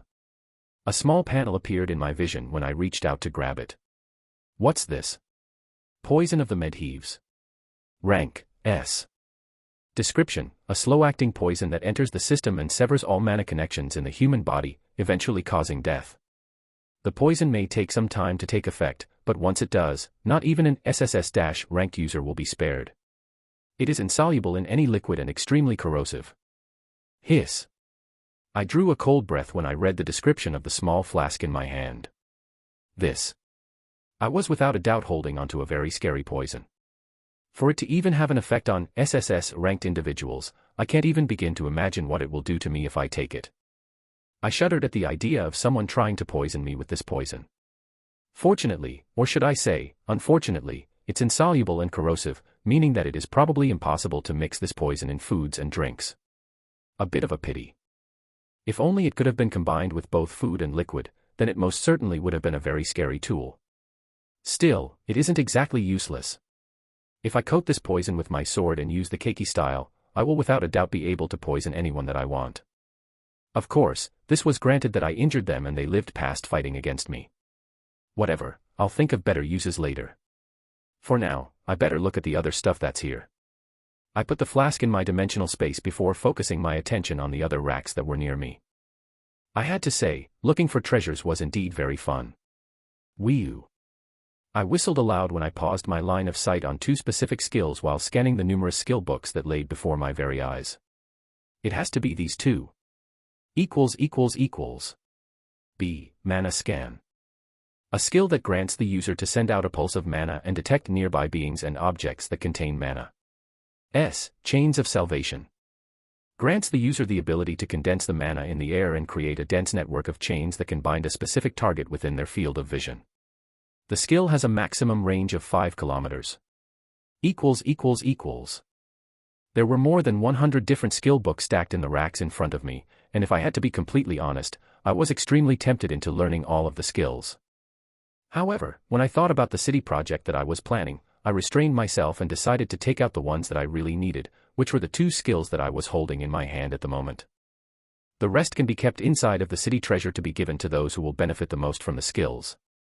Them getting stronger was the same as me getting stronger, so I had no qualms about giving the skills away. Alright, next section. After I was finished organizing the skills and saving them all to my phone, I moved on to the next section, which was where the weapons were being kept, and began looking through them. This section was less exciting than the skills section since I wasn't really in need of any weapons. Nonetheless, just because I didn't need anything didn't mean the others didn't either. Shield of Korak. Rank S. Description: made from a combination of Iverial and Sukian, this shield is extremely durable. The shield is extremely light, yet sturdy, and can easily deflect the attacks of S-rank opponents. Each time a successful attack lands on the shield, mana is drained in proportion to the attack's strength. It is possible to block an opponent's attack whose rank is higher than the holder if the holder has enough mana. Skill: Shield Wall, grants the ability to increase the surface area of the shield. Limit is 20 meters in length. This will definitely be useful for Hein. My eyes were instantly drawn toward a large gray shield. The shield's exterior appearance made me think of the shell of a turtle, however, in contrast to a turtle's shell, the shield took on more of a pentagonal shape and was very lightweight. I immediately put the shield away and continued to look at the other items in the treasury. The minutes turned into hours, and before I knew it, 3 hours had gone by. During that time period of time, I explored every part of the treasury, took whatever treasures I desired, and kept detailed logs of everything that was found there. In addition to that, I took a few treasures that I believed would be of use to the others, but apart from that, I didn't find anything that particularly piqued my interest. It didn't really matter to me as I was very happy with the 2 new skills that I had just picked up. Furthermore, I had reached a point where I didn't need as much external help as I had in the past. Herbs would no longer be of use to me as the ones that could actually help me barely existed, and weapons. Well, there didn't need to be anything said about my sword, which had finally been completely unlocked and reached the SS rank. Shattered Moon. This ability enables the user to shatter the sword into 100 pieces that can be used in any way the user desires and can be controlled through the user's will. The sword can be restored to its original state. Now that I think about it, I still haven't tried my ability yet. I lowered my head to glance at my sword, which was resting on the side of my hip.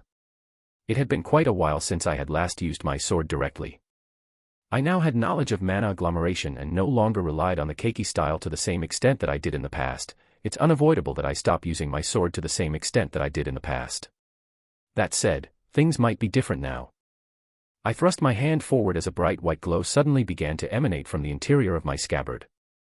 It began to shake not long after, and then gradually, my sword was freed from its scabbard and slowly floated up. Clank. Clank. Clank. The moment the blade's body was fully uncovered after being concealed within the scabbard, it shattered into 100 separate pieces. Like satellites, 100 different sharp shards floated around my body. When I clenched my hand, the shards moved in a fluid manner and formed a long silver line that reminded me of a snake. This line joined together with my floating hilt to form what appeared to be my old sword. Nothing seems out of the ordinary. I let out a satisfied smile when I played with M's sword and realized that it felt the same as it did in the past. I then lowered my sword to face the front and focused my attention on the sword in my hand. The moment my hand made contact with my sword, a bright white glow erupted from my palm, and a sound like metal breaking apart resounded throughout the area. After that, the sword shattered into 100 different pieces once more as they began to move forward, forming a long line of shards that were spaced a couple of centimeters apart. As I casually swung my sword through the air, a disjointed and puzzled version of my sword that was several times longer than my previous sword suddenly appeared in front of me. Swoosh! In one swift motion, the sword cut through the air, making a nice whistling sound. Great! I exclaimed in excitement as I continued to swing the sword in the air and adjusted the length of the sword from time to time by changing the distance at which the shards were separated. This is definitely useful. The mana required to use this skill was a lot less than when I used mana agglomeration. This alone was enough to tempt me into once again using my sword. What are you doing? A soft voice jolted me out of my thoughts, and I turned to see Amanda staring at me from behind one of the marble racks. At that precise instant, the shards reassembled themselves, and my sword reverted to its normal appearance. Me. I'm just trying my sword's new skill. I lifted it up and showed it to her. 658 Demon Transformation, 1. Nope, this doesn't work as well. Melissa ruffled her hair and tossed a test tube into a nearby bin before shifting her focus to a test tube rack that contained 5 additional test tubes that were arranged in an orderly fashion. As she carefully examined each test tube, she leaned her body forward and strained her eyes in order to see more clearly. Looks like these ones are also failures. Melissa observed the test tubes for 5 minutes before shaking her head in disappointment. Her body then slumped down on the chair behind her as she rolled across the floor. Tucking her chin under her hand, she mused. I am lacking something. Even after experimenting with the new herbs that grow on this planet, I am still unable to locate the herb with the desired properties. Melissa was the only person who remained in the castle while the others went to the treasuries of this planet and looted everything there was to loot. Melissa conducted research and experiments with the plants that she had gathered over the course of her time on the planet while the others were in the process of exploring the treasuries. She had access to a wide variety of plants and herbs, but as she investigated their properties, she discovered that the vast majority of them possessed qualities that she did not find desirable. At least, for the project she was currently working on. Worse, the herbs the others brought back from the treasuries proved useless to her, as evidenced by the failed test tubes in front of her. Is this trip going to be in vain? Melissa sighed in disappointment as she shook her head once more. Just as she was about to stand up from her chair, the door to the lab opened and a familiar figure walked in. How's the research going? The person was none other than Ren, who had just returned from his trip to the treasury. Same as before. As in nothing happened. Melissa didn't even glance at Ren as she continued to sit on her seat and blankly stared at the test tubes in front of her. It was only after she felt Ren's presence beside her that she continued speaking. Are you here to give me the plants and herbs that you've collected from the treasury? Yes, how smart. Ren waved his hand in the air and tossed a small ring in Melissa's direction. Grabbing the ring, Melissa finally looked up at Ren and smirked. What's this? You finally decided to propose to me. You wish. No, not really. Ren's mouth visibly twitched, and Melissa chuckled softly before gripping the ring in her hand. Thanks. She stood up from her seat and walked toward the table that held the test tubes. Propping her body on the table with body hands, she opened her palm and gazed at the ring in her hand before mumbling. I hope there's something useful here. Don't worry. Ren reassured her from behind as the sound of his footsteps drifted away from her. The plants found within the ring are without a doubt among the best on the planet. If you can't find it there, I doubt you'll be able to find the herb you're looking for anywhere else on the planet. All right. Melissa once again gripped the ring tightly and let out a long, tired breath. I'll try my best to see if I can make do with what you've given me. If I can't find it here, then don't expect me to go to another planet to find the right herb. There should be no problem. Ren's voice grew louder as he approached the end of the room and came to a halt at the door. He gave her another look before saying, just do your best. If you can truly solve the mana poisoning issue, we'll have another trump card in our hands. Clank. The door closed and silence returned to the room. Ha! The silence was broken by Melissa's sigh as she fiddled with the ring in her hands. A thin smile formed on her face as she gazed at the ring in her hand and looked through the contents. I guess I still have a lot of work to do. The days continued to pass, and during that time there were discernible changes in the area surrounding the castle. Faster, we don't have much time. No, not there. That's wrong. The changes were accompanied by loud shouts that came from the dwarves that stood atop the castle walls and barked orders at the demons and orcs that were working tirelessly each day and night as they moved large boulders with their bare hands. The boulders contained precious ores and came directly from the mine that was located not so far away from the castle. When the boulders arrived at a specific area beneath the hill where the castle stood, they were deposited near a massive furnace that was at least 5 times the height of a typical orc and processed the ores into metals that would later be used by the dwarven engineers who stationed themselves in various areas around the outline of the city and constructed strange equipment. What are they doing? The sound of Jin's voice rang from behind me as I stood atop the castle walls and observed the operation below me. At the same time, a gentle breeze ruffled my clothes and pushed my hair back. They're building a camouflage system that will cover the entire city. I responded without turning my head back. Are you trying to hide the city? Yes. I calmly nodded my head. I received a warning from Suriel that the demons are most likely suspecting that something is up with the planet. You think so? I don't think, I'm sure. My eyes squinted as my attention shifted toward the large structures the dwarves were building. My mood turned solemn. In the lead up to the war, Suriel divulged our potentially suspicious activities to the demons. According to what Suriel has said, he has remained in communication with them ever since and has regularly updated them on all of his discoveries. Back then, there weren't any problems at all, but you've defeated Suriel and communication between him and the demons got cut. Jean instantly understood what I was trying to say as he cut in. I finally turned my head to gaze at him before nodding my head. Yeah, so there's a high chance that they might send some demons over this planet to scout the situation.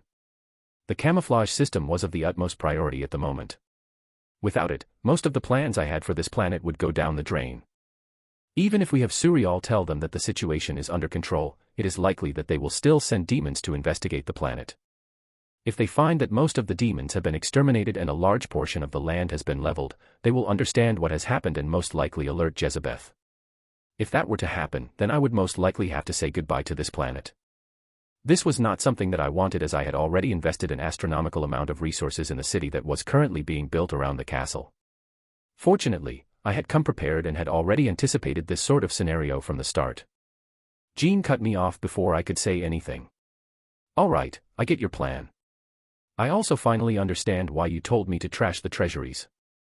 As he looked off into the distance, Jin's lips began to curl upward. A light breeze was blowing past his body, and as it did so, it caused his hair to flutter in the air, revealing his emerald green eyes that sparkled like jewels and his chiseled jawline. Handsome bastard. I momentarily felt jealous. Only momentarily.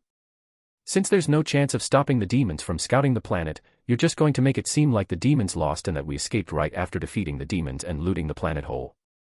Plus, with the fact that the demons don't care about the ores of the planet, they will probably abandon this planet. That's exactly it. A faint smile spread across my lips as I couldn't help myself from complimenting him. You've become sharper. He understood everything without me needing to go into heavy detail. Gene had truly become a lot sharper than he was in the past. Was this a result of all of the experience he had accumulated managing such a big guild? Most likely so. Thanks. Gene leaned forward and placed his hands on the battlement's embrasure. Taking in the scenery in front of his eyes, he suddenly asked, "Have you thought of a name for the city?" A name. His words left me stunned as I blinked my eyes a couple of times. That's right, I have been so busy with everything that I completely forgot the fact that the city has no name. I started musing to myself as I thought of a possible name that I could name the city. My head remained blank for the next 5 minutes as nothing came to my mind. Can't think of a name. No, not yet. I shook my head after musing over the matter for a couple of more minutes. My head was completely blank as I tried to think of all the possible names that I could give the city. I did consider naming it something along the lines of Hope City. However, after giving it some more thought, I realized that if I tried to name it that, I would probably get smacked by the others. There was also Kasha City, but the very thought caused me to grimace, so yeah, I really couldn't come up with anything. In the end, I could only helplessly look at Gene. What are you looking at me for? Do you have any suggestions? Suggestions? Gene thoughtfully tucked his hand under his chin as he looked at the sky and leaned back against the battlement. A smirk eventually formed on his face as he walked past me and patted me on the shoulder. This shouldn't be something that you should be asking me. It's best if you come up with it yourself. Huh. I leaned my head back as I gazed at Gene. What are you on about? Are you going to ask for my suggestion for a name for your kid when the time comes? Gene waved his hand before he went back into the castle. I gazed at his back in confusion as my eyes blinked repeatedly. What a strange way to say that you can't think of a name. 659 Demon Transformation, 2. A name, what sort of name should the city have? During the time that I spent wandering around aimlessly in the winding corridors of the castle and deeply ruminating over the topics that I had just recently been discussing with Gene, I found myself stopping in front of a wooden door. That was fast. I had arrived at my next destination before I knew it. Reaching out for the doorknob, I yanked the door open. You're here. I was greeted by the sight of Angelica sitting at the far end of the room with a couple more people. Silig, and Suriel. Yeah. I closed the door behind me and walked into the room. Finding a sofa to sit on, I sat down and shifted my attention back to Angelica. What did you call me for? I'm going to cancel the contract with Silig. Angelica went straight to the point and told me her intentions. My brows jumped up at her words. You what? I'm going to cancel the contract with Silig. Angelica repeated in a serious tone. My brows furrowed when I took note of her tone as I leaned forward a bit. Can you tell me why you want to break the contract with Silig? Because there's no longer a need for the two of us to be contracted anymore.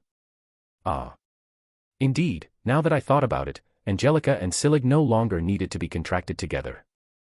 With Amora conquered and with me no longer fearing Silig's betrayal, there was no need to keep him contracted with Angelica. Plus, I think the reason she doesn't want to be chained by him anymore is because she's now stronger than he is. He was essentially of no use to her anymore. Plus, if he died or anything happened to him, Angelica would be the one to bear the brunt of his death. It became clear to me that she no longer wanted to bear such a liability. Sure, I don't see why you shouldn't break the contract. I gave her the go-ahead. That being said, she didn't really need to ask me for the contract break. Our relationship was different from that of the past. I trusted that she wouldn't betray me, so I didn't think there was a need for her to ask for my permission. Still, the fact that she asked for my permission showed that she respected my opinion. What are you doing here? My attention then shifted toward Suriel, who was standing a bit further away from Angelica and watching everything quietly. Turning his head to look at me, he replied. I've come to assist her with the termination of the contract. Since they are both willing to break the contract, and since it is written in the contract that if both parties come to a mutual agreement to annul the contract, breaking the contract should not present any difficulties at all. My sole purpose in being here is to guarantee that everything proceeds in an orderly fashion. When one of the parties unexpectedly withdraws their consent to the annulment, there is a small chance that both parties will suffer a backlash as a result of this action. I'm here to make sure this doesn't happen. He responded curtly and extremely formally, which threw me back a bit. For a moment I thought he was a butler. Before I could ask him anything else, he shifted his focus to Angelica, who nodded her head back at him with a solemn expression. I'm ready. Take out your contract. Suddenly, a contract flew through the air after Angelica waved her hand in the air. It landed directly in front of her and Silig, who were facing each other but standing on opposite sides of the room. Neither party will harm the other during the duration of the contract. Neither party will compel the other to do something they do not wish to do. Sitting down from where I was, I curiously examined the scroll containing words written in a demon tongue. I had seen it before, but it had been a while, so I had forgotten what was written on the paper. Regardless, my focus was suddenly drawn away from the scroll and back to Angelica and Silig, who were glowing with a dark purple color that slowly spread throughout the entire room. A pity. I raised my hand in the air to touch the demonic energy that was lingering in the air to see if I could control it, but I was disappointed to discover that it simply passed through my body, unlike Scions, which circulated like water around my body. In contrast to Scions, demonic particles had a much greater thickness and moved at a much slower pace. However, despite their diminutive size, they were significantly bigger than Scions. Their difference was the same as that between tennis balls and golf balls. We're done. The process of breaching the contract as a whole didn't take very long, as it was over before I knew it.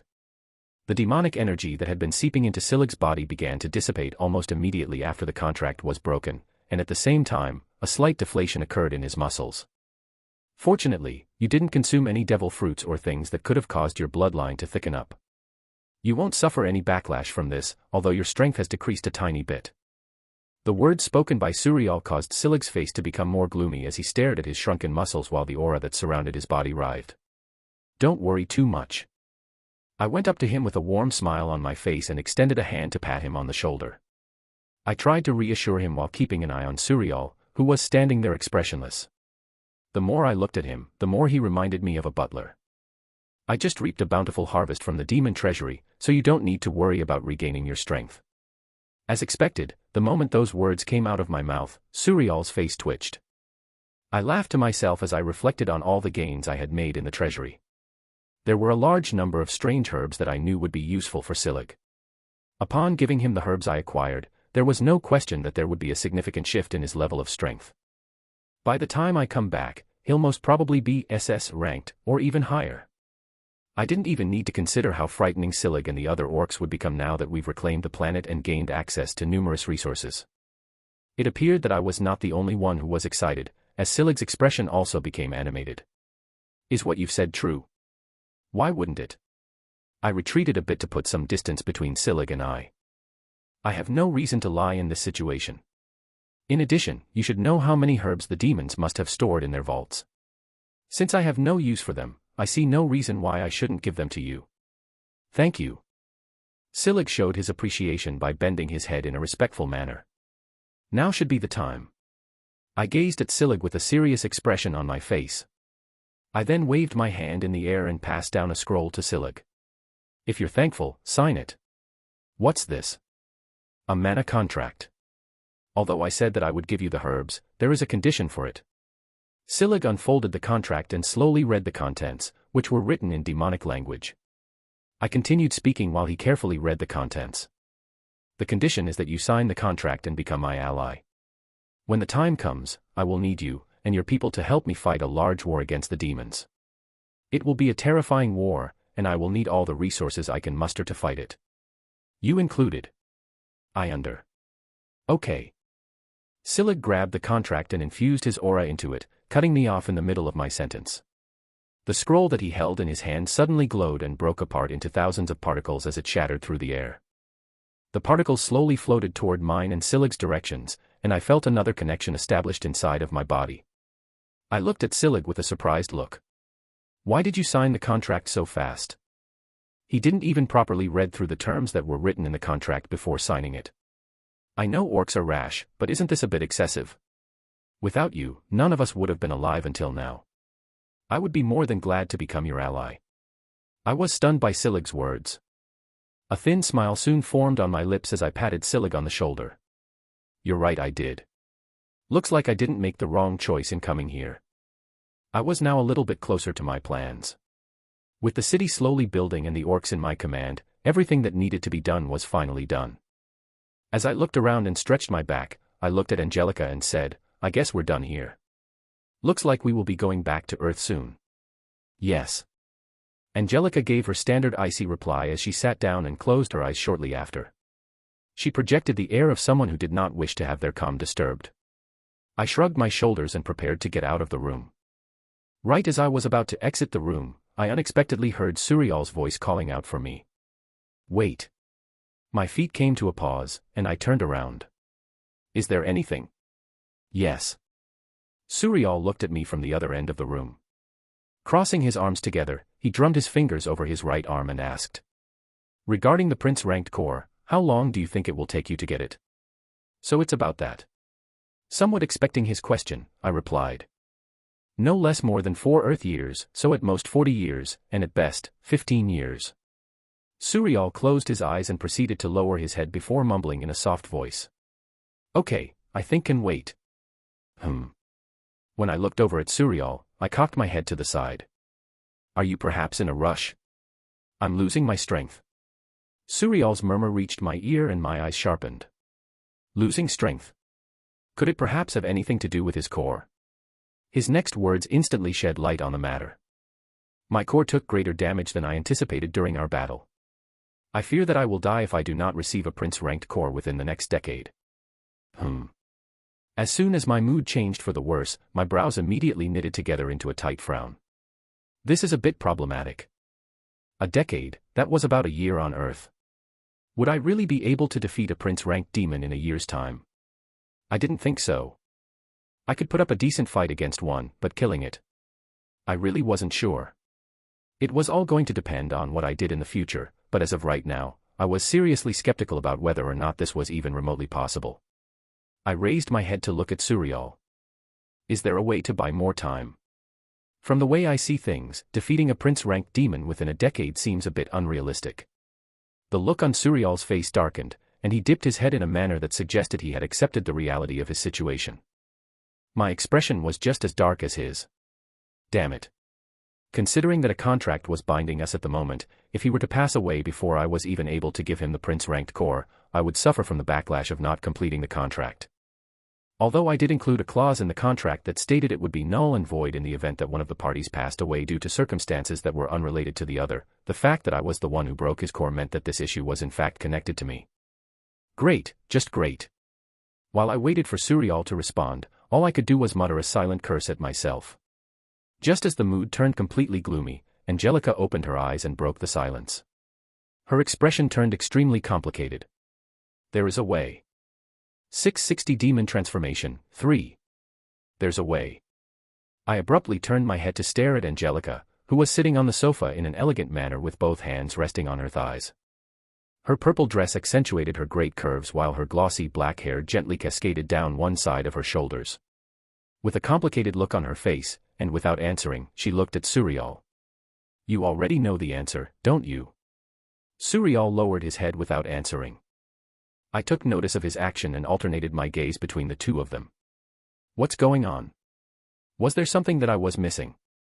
Adjusting her posture, Angelica let out a long sigh before speaking. "There is one way to save him, and that's to sign a contract with him." Huh. Her words stunned me. Sign a contract with him? How does that make sense? As your strength increases, so does his, thereby repairing a portion of the damage to his core. This is how demonic contracts typically operate, as a contractee's increase in strength also benefits the contractor. Angelica answered my worries before I could even ask. I instantly understood her words. Right, it's as she says. As the two are connected, the progress of the contractee will directly affect the demon's rank. If so, it makes sense that my increased strength will aid Suriel in recovering from some of his wounds. After getting a better grasp of the situation, I decided to keep my mouth shut, and the rest of the room followed my lead and fell into a deathly silence. Silig, who was still present inside the room, had a clueless expression on his face as he aimlessly wandered around the space with his eyes. I opened my mouth again and broke the silence. This contract, do we have to do it? Honestly, I wasn't in favor of signing a contract. The only real benefit I would receive from signing a contract with Suriel was a temporary increase in strength, but other than that, there was no other advantage. In point of fact, it was harmful to a greater extent than anything else. Not only would demonic energy seep into my body and cloud my already muddled mind, but there was a chance that I would be in serious trouble if the others on Earth discovered my secret. Especially by the people from the Union, as they would most likely brand me as a traitor. Is there really no other way? I asked as I gazed at Angelica and Suriel. Not really. Angelica shook her head upon meeting my line of sight. Unless you have a devil fruit that is extremely pure, there is really nothing else that can save him. This is the only possibility that I can think of. Do I really have no choice? My mood turned gloomy when I looked at Suriel, who pursed his lips and gazed at the floor. He looked to be in deep thought. Is signing the contract really worth all the trouble? I honestly didn't think so. Although my strength would indeed soar to a new level, it would actually weaken if I were to fight against demons. Bloodline suppression was a real thing. Certainly, it would be advantageous in my battle against the monolith, but the risk far outweighed the benefits. I apologetically looked at Angelica. Sorry, it looks like me. There is another way. I was cut off by Suriel, who raised his head and gazed at me directly in the eyes. Angelica turned her head to look at him, and a frown began to form on her normally delicate brows. What are you talking about?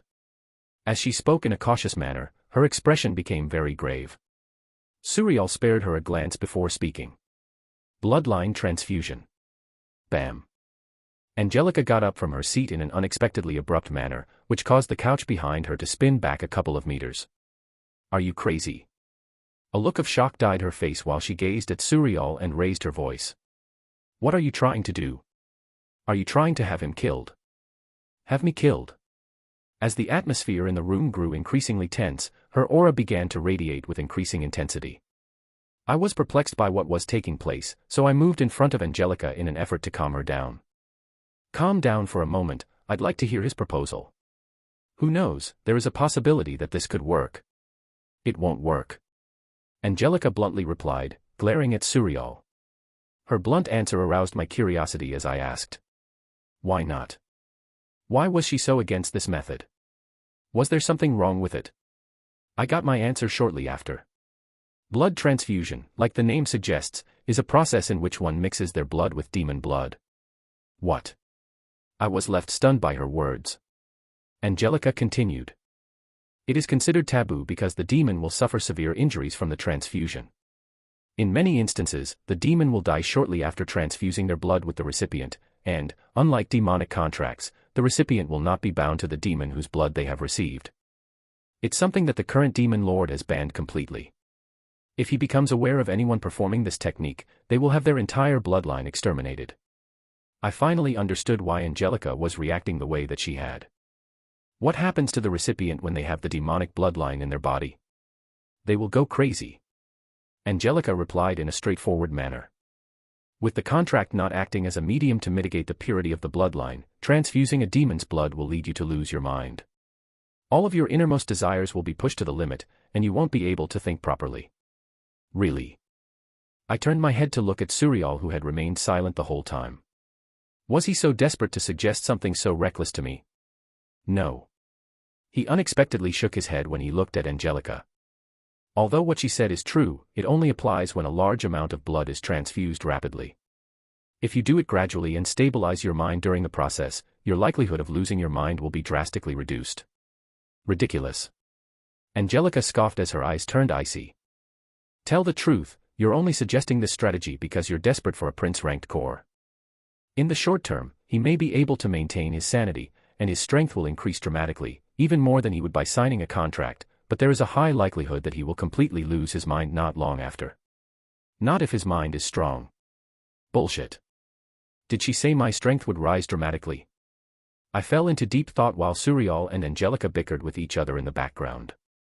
Something about Angelica's words caught my attention, and I couldn't get it out of my mind for some reason.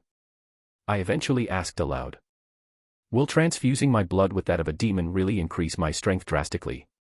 Suriel and Angelica simultaneously stopped talking when they heard my words. Angelica's facial expression changed again as she stared at me with a stern expression. Ren, don't tell me that you're seriously considering this. Answer my question first. Will this method help me increase my strength?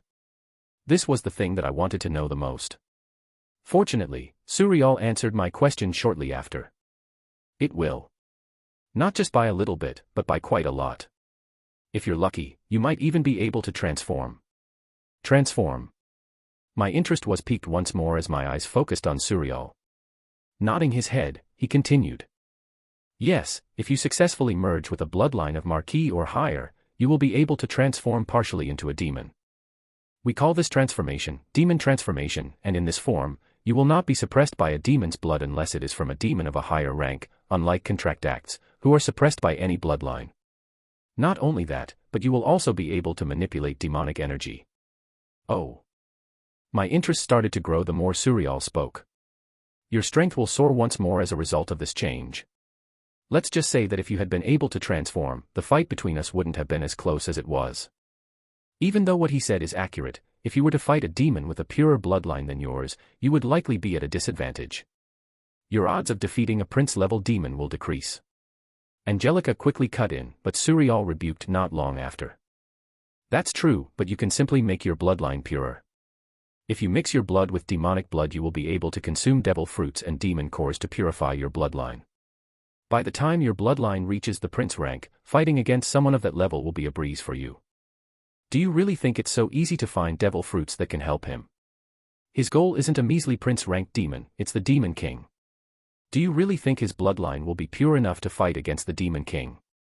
He might as well go to the world tree and pick the devil fruits himself and eat them all if he ever wants to have a bloodline pure enough to not get suppressed by the Demon King. What did you just say? My head raised up as my eyes shot wide up. My abrupt actions caught Angelica off guard as she looked at me with a confused look. Say what again? The part where you spoke about the world tree. That, if you want to have a bloodline pure enough not to be suppressed by the Demon King, you might as well go to the world tree and pick the devil fruits yourself. Bingo. My eyes became animated and my fingers snapped. While the two of them were bickering, I was paying close attention to what they were saying. In fact, although tempting, I was planning on rejecting the blood transfusion offer. The reason was exactly as Angelica stated. With the bloodline transfusion method, against higher-ranked demons, I would be put at a disadvantage. It wasn't that much different from signing a contract, apart from the transformation thing. Considering that I wanted to kill Jezebeth, it was clear that this option was a no-go. Of course, that was until I heard the last part of Angelica's sentence. Yes, if I really get access to the devil fruit that grows in the world tree, I would without a doubt be able to purify my bloodline to the king rank. If that happens, I will without a doubt have another ace up my sleeve. I made my decision within an instant. Raising my head, I directly looked at Suriel and ignored Angelica. About this bloodline transfusion, tell me more about it. Just made in time. Kevin scanned the panel in front of him and sighed in relief. == Destination, Emora. Would you like to teleport, YN? == Kevin licked his chapped lips and then looked at his ring to make sure he had brought everything he needed. The check was completed rather quickly, and he turned his attention to his watch at that point. After he brushed his other hand across the watch, a transparent white sphere materialized all the way around the watch. Tomorrow will be an extremely important day. There's no way I'll miss it. Kevin took his eyes away from the watch and turned them back toward the panel. Without hesitation, he pressed the Y, and his body started to disintegrate on the spot.